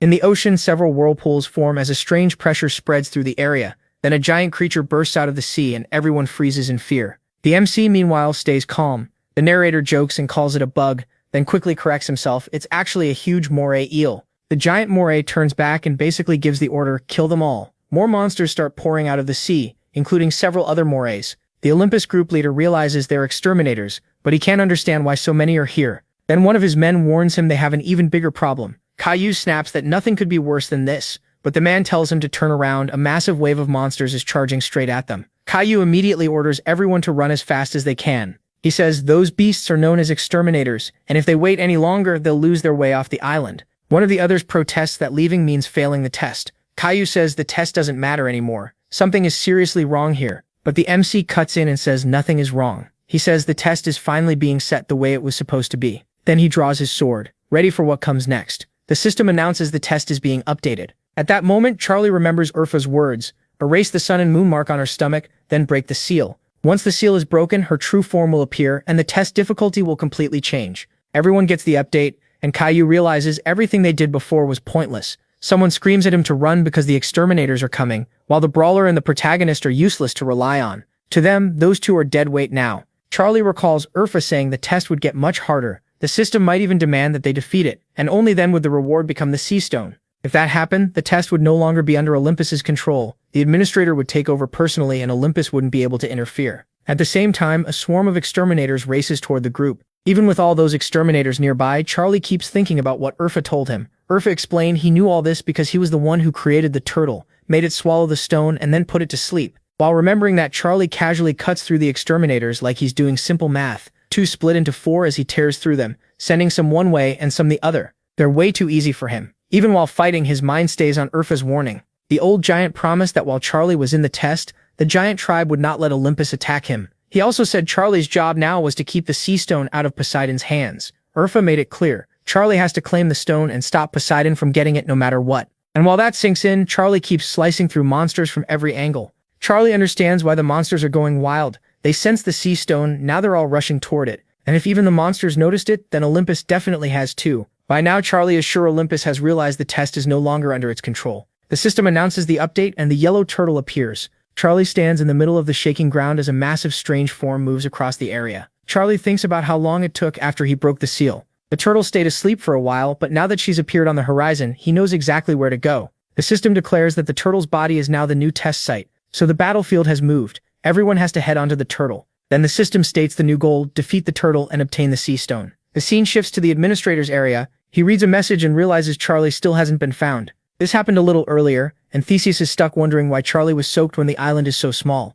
He knows Charlie couldn't have escaped the island, which makes the whole thing even stranger. The ground has been shaking for a long time now. There's been a full earthquake and the monsters are all agitated. Denisik grows more and more irritated, wondering if Charlie is behind this. Around that same time, the people at the beach also receive the update that the test is changing. Denisik gets the same message, and there's nothing he can do about it. He and his assistant are thrown out of the test site. A moment later, they're teleported far away, and Theseus is furious. From there, he watches the ground keep shaking and notices something massive rising in the distance. He can see part of the turtle, but he can't approach anymore. That's because the entire island is the turtle itself, and now she's waking up and moving. The system explains what happened from another angle at the same time. The turtle has appeared and her body has become the official test area. So the new rule is simple: beat the turtle and take the sea stone. Simple on paper maybe. The turtle is kilometers wide. The system identifies her as a sea turtle that failed to become a black turtle, the ruler of the 20th floor, and one of the strongest beings in the sea. Theseus realizes the test became so difficult that it rose to administrator level, which is why he got kicked out.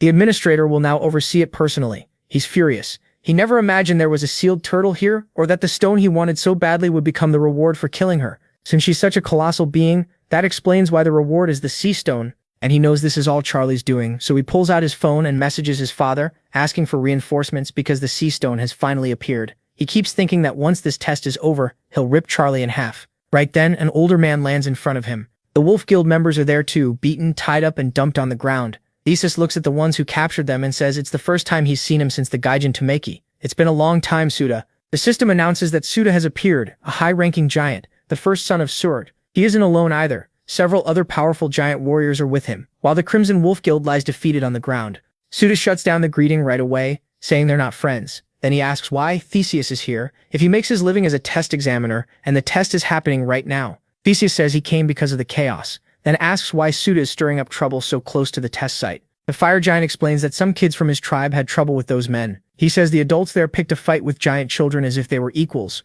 wanted a real battle, and still got beaten badly. Even the kids were overwhelming them. Then he asks Theseus if he has a problem with that. Theseus grits his teeth, realizing the situation just keeps getting worse. Still, he boldly tells Suda that if he wants a fight, he won't refuse. At that moment, the reinforcements Theseus called for arrive at full speed. He warns Suda that the giants will not interfere with this test, and everyone draws their swords. Theseus' side gets ready to fight. No matter who stands in his way, he says he'll stop anyone from interfering with the test. Suda just laughs. He finds it ridiculous that Theseus is throwing a tantrum over this, and asks if he really thinks the giants came here to ruin the test. Then he slams his swords into the ground and says, "Not a chance. We're here under Elder Urfa's orders. From this point on, they'll be backing player Charles." And Urfa didn't come alone. Other extremely powerful giants are on his side too. Meanwhile, someone is running away from the chaos. He leaps high into the air, and where there was one sea serpent, there are suddenly two. He keeps treating the fight like a math lesson. Then he jokes, asking what one blackberry divided by 4 equals right before slicing it apart. It's Charles causing all this. His sword cuts through everything in his path, spraying Fantayufa everywhere, and one huge slash wipes out the monsters at once. From high above, Charles only now notices it happened far away. He looks toward the island and spots those little green squares, figuring out Suda's on the continent. He can tell that Slash was insanely strong, and he knows Urfa is betting everything on him to claim the sea stone. Right then, Charles makes a massive jump. He can't let Urfa down, and he definitely can't fail the giants. More than that, he can't let Olympus take the sea stone. While flying through the air, Charles keeps thinking the sea stone will be his. Then the giant turtle Colossus tries to swallow him whole. The turtle's mouth is hundreds of meters wide. Compared to it, even the other giant creatures look like ants. Charles lands on the turtle's tongue, then leaps straight into its throat. He goes all the way inside the colossal beast, and the nearby sea creatures get swallowed too. Inside, it's pitch black, and the twilight mud effects kick in. Under the darkness effect, Crota's HP recovery goes up by 112%, his mana recovery by 56%, and his mana boost by 56% too. Charles starts cutting down every creature that got swallowed with him, and the Fantayufa festival keeps going. Nothing beats grilled fish. Charles pulls out his sacred fire and starts burning the creatures too. With sword slashes and sacred fire together, those sea monsters don't stand a chance against Crota. Then the system reminds Charles that killing Small Fry won't get him the sea stone. To claim it, he has to kill the sea turtle itself. Charles locks in on that goal and keeps tearing through anything in his way. The next chapter opens by saying, whoever finds the sea stone will become the god of the seas. Charles keeps pushing forward, cutting through the giant sea creatures inside the turtle. He knows this story has been passed down as a legend since the 20th floor. And he knows it isn't just a legend, it's completely real. Charles fights sea monsters in total darkness. He manages by using the eyes of Haki, and when he lights up the bodies with sacred fire, it helps him see even more. Good thing for the turtle that fire isn't burning her from the inside, because that would be a whole different problem. After chopping everything up, Charles jokes that this isn't sushi, it's grilled fish. Still, he knows this turtle is treated like the god of the seas, and that puts him deep in thought. Then he hears a huge scream. Crota lights up the area to get a better look ahead. Charles realizes some monsters followed him, drawn by the sea crystal, also called the divine crystal of the seas. He's puzzled by that scream coming from the entrance side, and after fighting so many creatures, this place doesn't even feel like a stomach anymore. It feels like a dungeon. Suddenly, Crota senses something coming, and activates the eyes of Haki. The turtle takes a giant gulp of water, and Charles immediately knows this is bad. That gulp brings in a flood of sea monsters too, all rushing toward him with shrieks and whistles. Charles decides he's not about to drink somebody else's water, so he runs. Now Crota has a giant wave behind him and a wall of monsters in front. The system says Crota coats his sword in sacred fire, and the Haki sword becomes wrapped in that flame. Crota shows off like a perfect teacher who still hasn't finished math class, jumping over a sea serpent in style. One slash cuts through both at once, sending Ketchup and Fantayufa flying everywhere. Charles is basically playing around now. Jump here, slash there, jump there, slash again, over and over. But the monsters keep coming, and Crota keeps cutting. Good thing he has that stolen sword. Charles tells us he's using Kane's invisibility. It's not as good as the supreme stealth Hades had, but it's still really strong. While hidden, his blade flashes through the crowd, dropping every monster around him. As some fall, the others look around, trying to find Crota. Then one snake crocodile creature finally tracks him down. It climbs onto Crota and attacks at crazy speed. Charles manages to hold it off and realizes they found him by smell. He's invisible, but his scent didn't vanish. That makes him wonder if these monsters see him like some kind of virus. Too bad for them, Charles is a very violent virus, and he cuts down every beast that comes at him. These monsters aren't weak either. Each one gives 0.01% progress toward the Star of Sky killing. Charles looks annoyed because he thought this test would let him finish the Star of Sky killing. But since the monsters give so little progress, he decides to focus only on the strong ones and ignore the weak so he won't get thrown off course. Still, he keeps wondering where the Divine Crystal of the Seas is. It probably wouldn't just be lying around somewhere, so he figures it has to be kept in the most important place. That place would be the core of this giant creature, the source of her mana, her heart. Charles is sure the crystal is there. He starts using Kenny like a compass and notices the vibration getting stronger the farther he goes. That tells him he's close. Whether it's the mana heart or the Divine Crystal of the Seas, he knows the turtle must have set up a defensive zone around it. The turtle has already fought plenty of monsters, but she has no way of knowing how many are still behind Charles. While thinking through all this, he keeps moving. Then he gets an idea. Since entering this dark place, he's been using the eyes of Haki to see, but if he stops relying on sight, his other senses should get even sharper. He decides that might help more than battle prediction right now. So he switches to his sensory field and uses Sacred Fire to check what's around him. That reveals countless monsters in the distance. Charles decides it's roasted fish time again and throws Sacred Fire at them to heat things up. Right after that, he hears screams of pain and says the place sounds like some cheap nest, because there are hundreds of monsters packed in there. Proto keeps pushing forward, killing one beast after another without wasting time on the weaker ones. The turtle has some truly bizarre creatures inside, and one of them looks like an even uglier version of something he's seen before. Proto gives it some brutal surgery with his blade,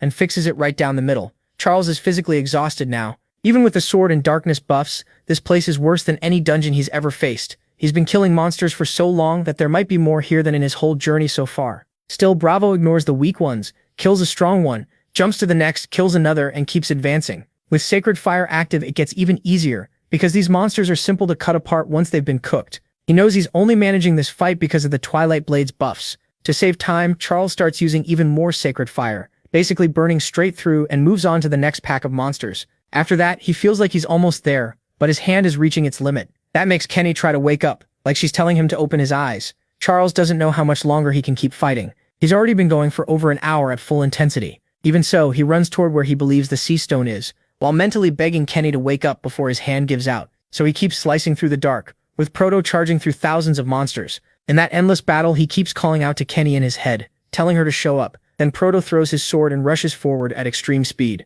Suddenly, after turning a corner, he sees something that nearly brings tears to his eyes. He stops at once because he finally found the place. Now he doesn't have to keep stumbling around anymore. There's a huge light in front of him, and that much light should not exist inside a turtle. Then he sees the boss's heart. It's colossal, like a mountain, and thousands of giant sea monsters are gathered around it. Next to that heart, they look like dirt. Proto realizes there are more monsters here than anywhere else he's been, and the smaller ones already sense him and turn his way. Staring them down, he straightens up and asks, "What is this? A party?" At the same time, Kenny starts giving off an intense dark mana.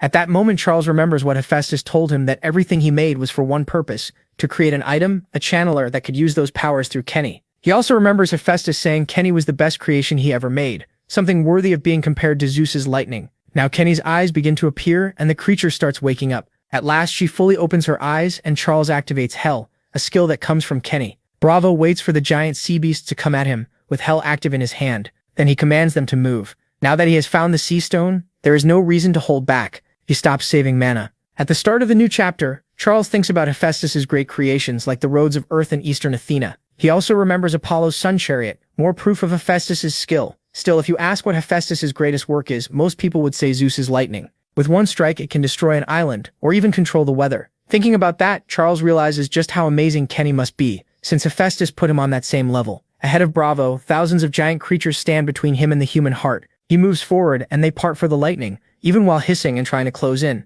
Charles recalls Hephaestus saying that adamantium can channel the power of the star, sea, and sky crystals almost perfectly. Kenny was once made for Ai by one of Hephaestus's disciples, but the version Charles is now was forged by Hephaestus himself. That makes Bravo even more confident, because he knows his Kenny is far better than Ai's. Just then, thousands of creatures rush in to block the protagonist's path. At that moment, the human heart lets out a sharp sound, and the creatures that had stopped change at once, opening their mouths toward the protagonist and charging together. Watching this, Charles realizes the human heart is controlling all of them, so he pushes through and calls on hell again. The spell he releases is so huge it looks like space itself is tearing open in front of him. Every monster in its path vanishes. They are completely swallowed by that wave of mana. Seeing that massive power, Charles wonders what it really is, since anything it touches disappears instantly. But then the backlash hits. The hand holding Kenny starts pouring blood, because that attack used far too much power, and the protagonist's body still cannot handle it. The pain feels like his hand is being ripped apart. Charles is shocked. It should not hurt this much with his arcane power over 100.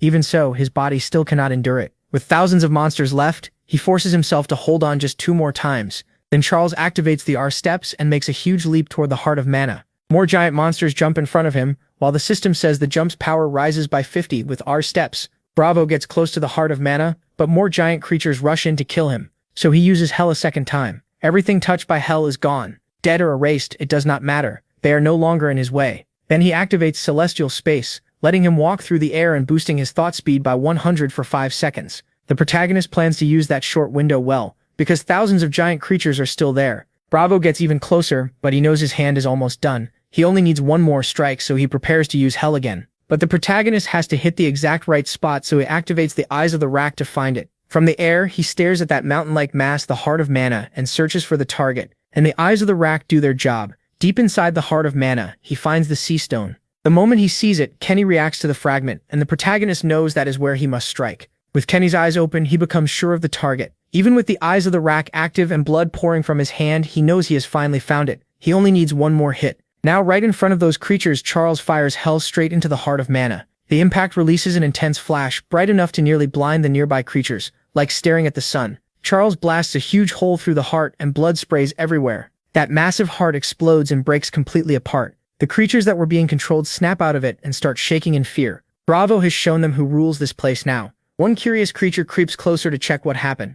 It moves in for a better look at the hole and the blood pouring out, still trying to understand what it is seeing. But then Hell cuts through again and slices the poor thing in 2 on the spot. Covered in rage, Bravo pretty much tells it nobody invited it. Charles stands there drenched in blood from the giant heart, wearing a furious expression. Then he grimaces in disgust at the mess all over him. The creatures farther away tremble even harder after seeing how easily he cut one of them down. Charles looks at his hand and knows it is badly damaged. One thing is clear. If he wants to use Kenny again without suffering like this, he will need to raise both his arcane power and vitality with genes. Only then will he be able to use Kenny properly. The protagonist starts walking out, passing the creature he split in 2, while the others shake in fear. Charles already knows his next goal: level up until his stats are high enough to use Kenny without wrecking himself. Then Charles warns the monsters to move out of his way because he is already exhausted. As the king of the seas, he calls forth the Sea Stone now under his control. The scene shifts nearby, where the groups of Theseus and Suda are waiting. Theseus calls one of the giants a fool, and asks if they really believe Charles will return with the Sea Stone.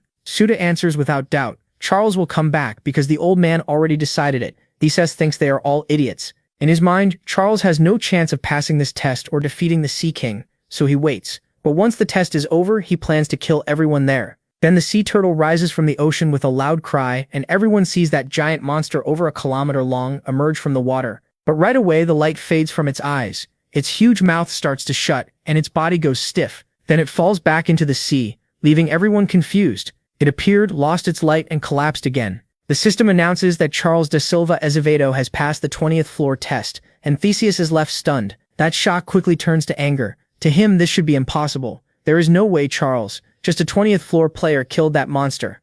So he orders his men to find Charles and bring him there at once. But Suda slams his sword to the ground and stops him, saying no one will touch even a single hair on Charles's head. Theseus threatens him, asking if he really wants to drag the giants into this and risk a second giant disaster. Suda fires back that Theseus is already preparing for that anyway, so he should drop the empty threats and get to the point. With a nasty look, Theseus calls Suda and the other giants fools, saying history always repeats itself. Then he grips his weapon and the tower's restriction starts shaking violently around them. Holding his water trident, Theseus summons Apollo's chariot of fire. The chariot doors open and warriors covered in flames step out. Theseus asks Suda if he remembers their third battle, when Suda did nothing but run. Then Theseus turns to face Suda and closes the distance. Suda sees Theseus coming at him with everything he has and curses him as a bastard. He asks if Theseus is not ashamed to fight so cowardly while being Poseidon's son. Theseus answers that his father was never truly honored anyway. The god of the seas never was. The warriors from Apollo's fire chariot look seriously strong, and they're ready to jump in. They attack at once, combining their power into one huge blast aimed at the giant.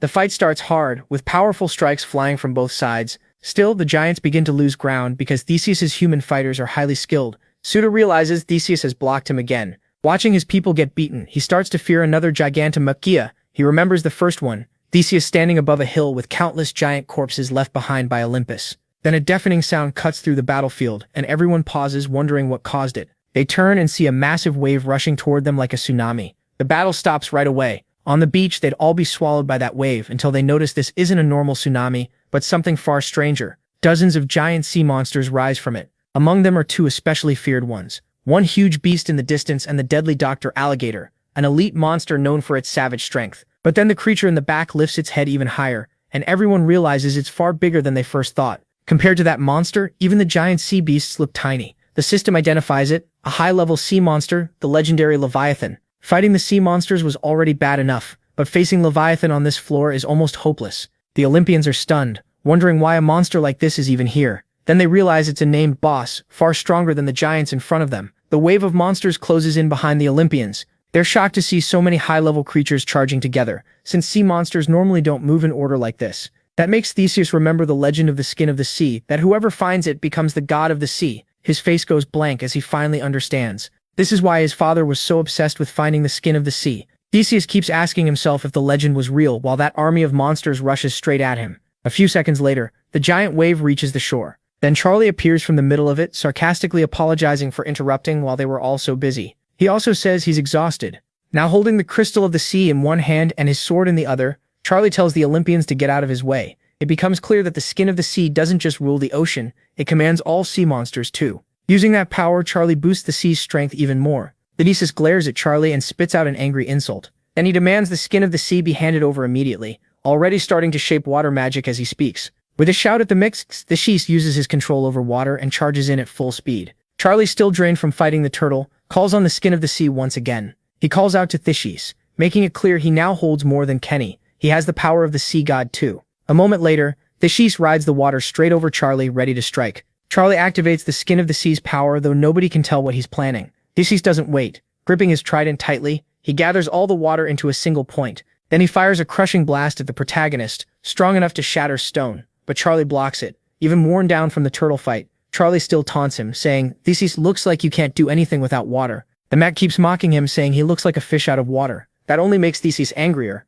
He snaps back that Charlie has no right to talk to him like that. Theseus is a powerful ranker, while Charlie is only a player who reached the 20th floor. But deep down, Theseus knows Charlie is right. Without water, his options are limited. That's when he notices something is wrong. Something is interfering with his control. Fear starts to creep in. The power of the sea stone is far greater than he imagined, enough to even shut down the water attribute itself. Theseus realizes it has to be the sea stone's effect. His hatred grows and the tower's restrictions tear through his body even harder. Charlie may not remember everything, but he stays alert. Seeing Theseus' pressure rising, he knows another full-force attack is coming, so he activates the eyes of the hacker. His gray eyes read the flow, and he pairs that with the dimensional field. Right now, Charlie's probably grateful for those 10 days of training with the giant children. Theseus rushes him at extreme speed. The protagonist barely manages to dodge because Theseus is no ordinary fighter. Still, the mech doesn't just evade, he fires back right away with a counterattack, and Theseus sees the hit coming. Theseus blocks Charlie's sword and the force of it tears into the ground nearby. But he's a veteran warrior, so he immediately answers with another attack at Charlie.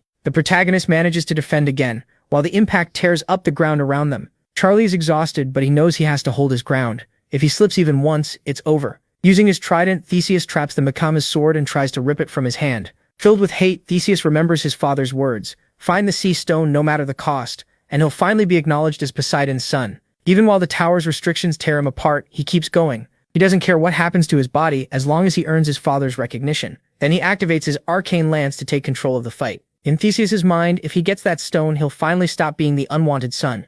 So he puts even more force into every strike while the tower's restrictions punish him harder and harder. With the protagonist's sword still pinned by the trident, Theseus drives the blade of his weapon toward the mixed leg. But when the strike lands, Charlie is already gone. He used Hermes' step and vanished. At this point, the only thing really taking a beating is the battlefield, because every exchange between these two carries insane destructive power. Theseus, badly worn down by the tower's restrictions, coughs up blood while Charlie stands at a distance. Thanks to Hermes' step, he escaped another deadly attack and is still hanging on. But then Charlie drops to his knees. After killing thousands of high-rank monsters, then the mythical turtle, he's nearly out of strength. He came out of that impossible battle only to face Theseus right away. For the first time, he falls from pure exhaustion. But this still isn't the end. Charlie has never been the type to give up. He had thought Theseus's weak point was his mind, but Theseus is still calm and careful in every move. Charlie understands what this fight means to him, and he knows one thing for sure. Theseus is giving everything he has. Even covered in blood, the Mix forces himself back up. Full of confidence, Theseus threatens Charlie, saying that once he beats him, he'll kill all the giants.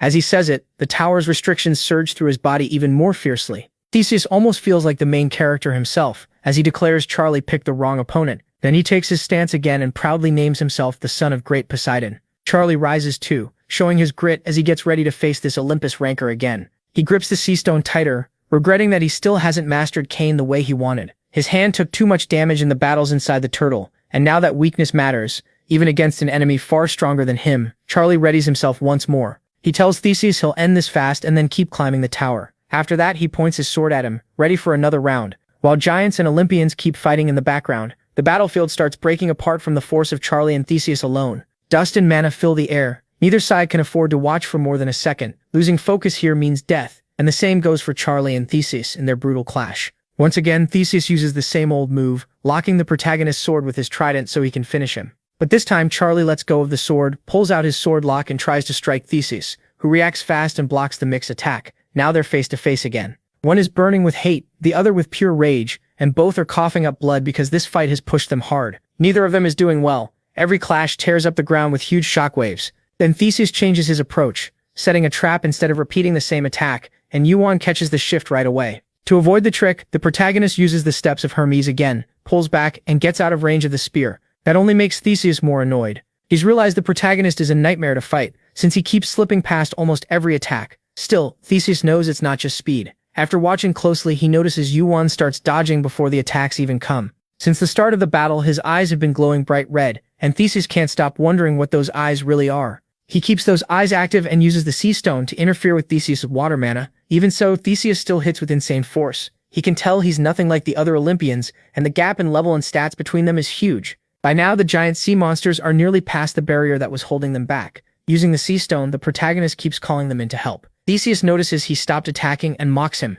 asking if he finally understands who's stronger. The protagonist just tells him to shut up and steps forward. Even exhausted and close to his limit, he keeps walking toward Theseus. Then he throws it back at him, saying Theseus should be the one worried, now that the sea monsters are almost here. Theseus snaps, calls him insolent, and threatens to cut him to pieces. Right then, someone grabs Theseus by the shoulders and calls out to him. Theseus gets angry and tells him not to interrupt an important fight, but the warrior warns that things have gone bad and they need to retreat. Theseus fires back, insisting he's beating Yuan and that the giants are the ones trapped. That Olympian doesn't get to argue much longer. Now it's clear why he was panicking. He was up against Sarotra, the strongest giant there. With the protagonist's arrival, Sarotra realized the Olympians could be beaten. He orders all the giants to charge, not let anyone escape, and cripple the enemy so they can be taken as trophies. At the same time, the sea monsters have already broken through. Theseus's allies beg him to think. With their current forces, they can't keep looking down on the giants anymore, and once those monsters arrive, winning will be impossible. Retreat is their only chance. Theseus just stands there, frozen with anger, saying nothing.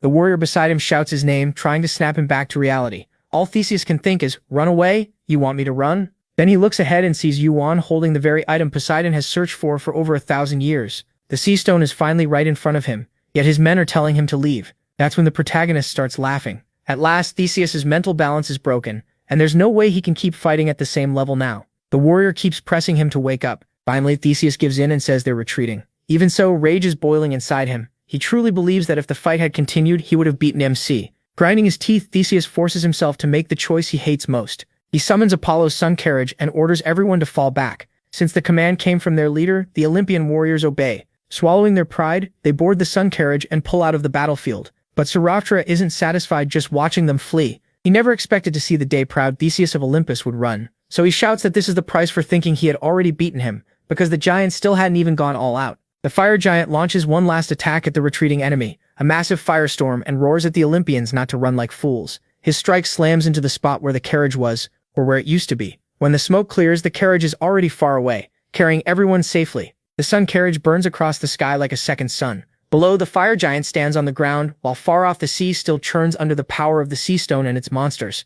After that, Siratra asks if they won. Yuan clenches his fist and says yes, they beat the Olympians in this battle. Then he adds, I think, because he knows Olympus is far stronger than what they faced here. Still, for now, a win is a win. Siratra says he gets it. Giants don't give up and they sure don't run. Then the fire giant shouts at the top of his lungs that the giants truly defeated Olympus. The next scene jumps to a celebration, cheers, drinks, and victory songs everywhere. They're back in the giants' village calling for more barrels because tonight they want to celebrate as hard as they can. Inside Adam's tree, the whole city is full of joy. For the outcasts, this is long-awaited revenge. Then the scene cuts to a glass of water. The person drinking it makes a face and says it tastes awful. It's Yuan. He says everyone started celebrating the second they got back, and honestly, he can't blame them. They've waited a long time for this victory. The giants are thrilled, but he isn't. He knows that if the battle had kept going, he would have lost, and without the sea stone, he wouldn't have lasted nearly that long. He goes over every hit and every choice in his head. He already knows their losses against the giants were small only because of a miracle. If the fight had continued, many giants would have died. They only pulled off that hard-earned win because of mistakes from the Olympians. Then the protagonist looks at his injured hand, wrecked from using cane, and realizes he still has a long way to go. One day he'll have to face the top Olympians, and Theseus doesn't even compare to the strongest enemies waiting ahead. He closes his fist. He's already reached this point much faster than he expected, since he originally thought it would take at least 5 years. Now with the divine sea crystal in his hands, he's sure he can move even faster. So the protagonist opens his inventory and pulls out his phone. He already knows what he has to do next. He starts smiling because he's about to call someone. Far away, Hephaestus suddenly takes a deep breath and shivers. He wonders why a chill just ran down his spine when he's standing in front of a blazing furnace. The old man starts asking himself if he's coming down with something, or if this is a bad sign. Then his phone rings. Startled, he blurts out asking who could possibly be calling him at a time like this. On the other end, Yuan cheerfully says he'll be visiting soon and that he got his hands on something amazing. Something Hephaestus is going to love. After spamming him with cute emojis, he leaves the old man thinking one thing. This feels even worse than a cold. The next chapter opens with the sea stone, won by the protagonist through blood and sweat. Hephaestus tells MC he honestly has no idea how he keeps getting his hands on things like this. Then he points out that Poseidon has been searching for that stone for over 1,000 years. So how did he get it? He just smiles and says it was probably luck. But Hephaestus isn't buying that at all. To him, this doesn't look like luck. Not even close. With that sea stone gone and the giants defeating Olympus, Hephaestus warns Yuan that Olympus will definitely make a move against him. Hephaestus says he must be fired up after hearing that, but the protagonist stays pretty calm and just smiles.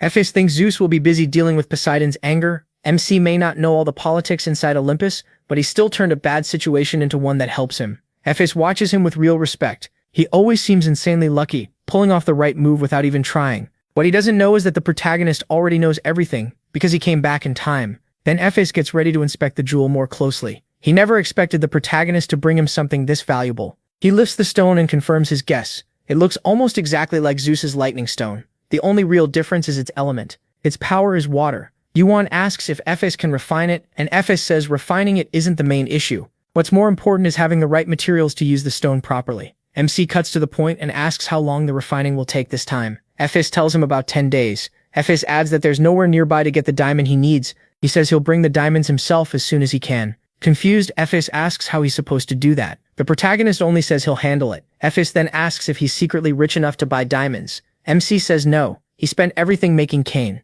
Hearing that, Hephaestus asks how he'll get them with no money. MC just smiles and says he'll find a way, even if it takes time. Hephaestus knows that's not empty talk. When MC says he'll bring something, he brings it. After that, Hephaestus asks where he plans to go next. He says he'll keep leveling up. Since Olympus won't mess with him for a while, he'll take Radii with him to train. As the protagonist gets ready to leave, Hephaestus asks if he really plans to stand against Olympus head-on. The protagonist says that might be exactly what he needs to do. That answer makes Hephaestus break into a sweat. He asks what MC means. Does he really not plan to do anything else first? He doesn't stop. As he heads out, he tells Hephaestus to take care of the refinement and not worry about payment. The money will be in his account soon, and then he leaves. That's it for today's video, guys. Hope you enjoyed it. Leave a like.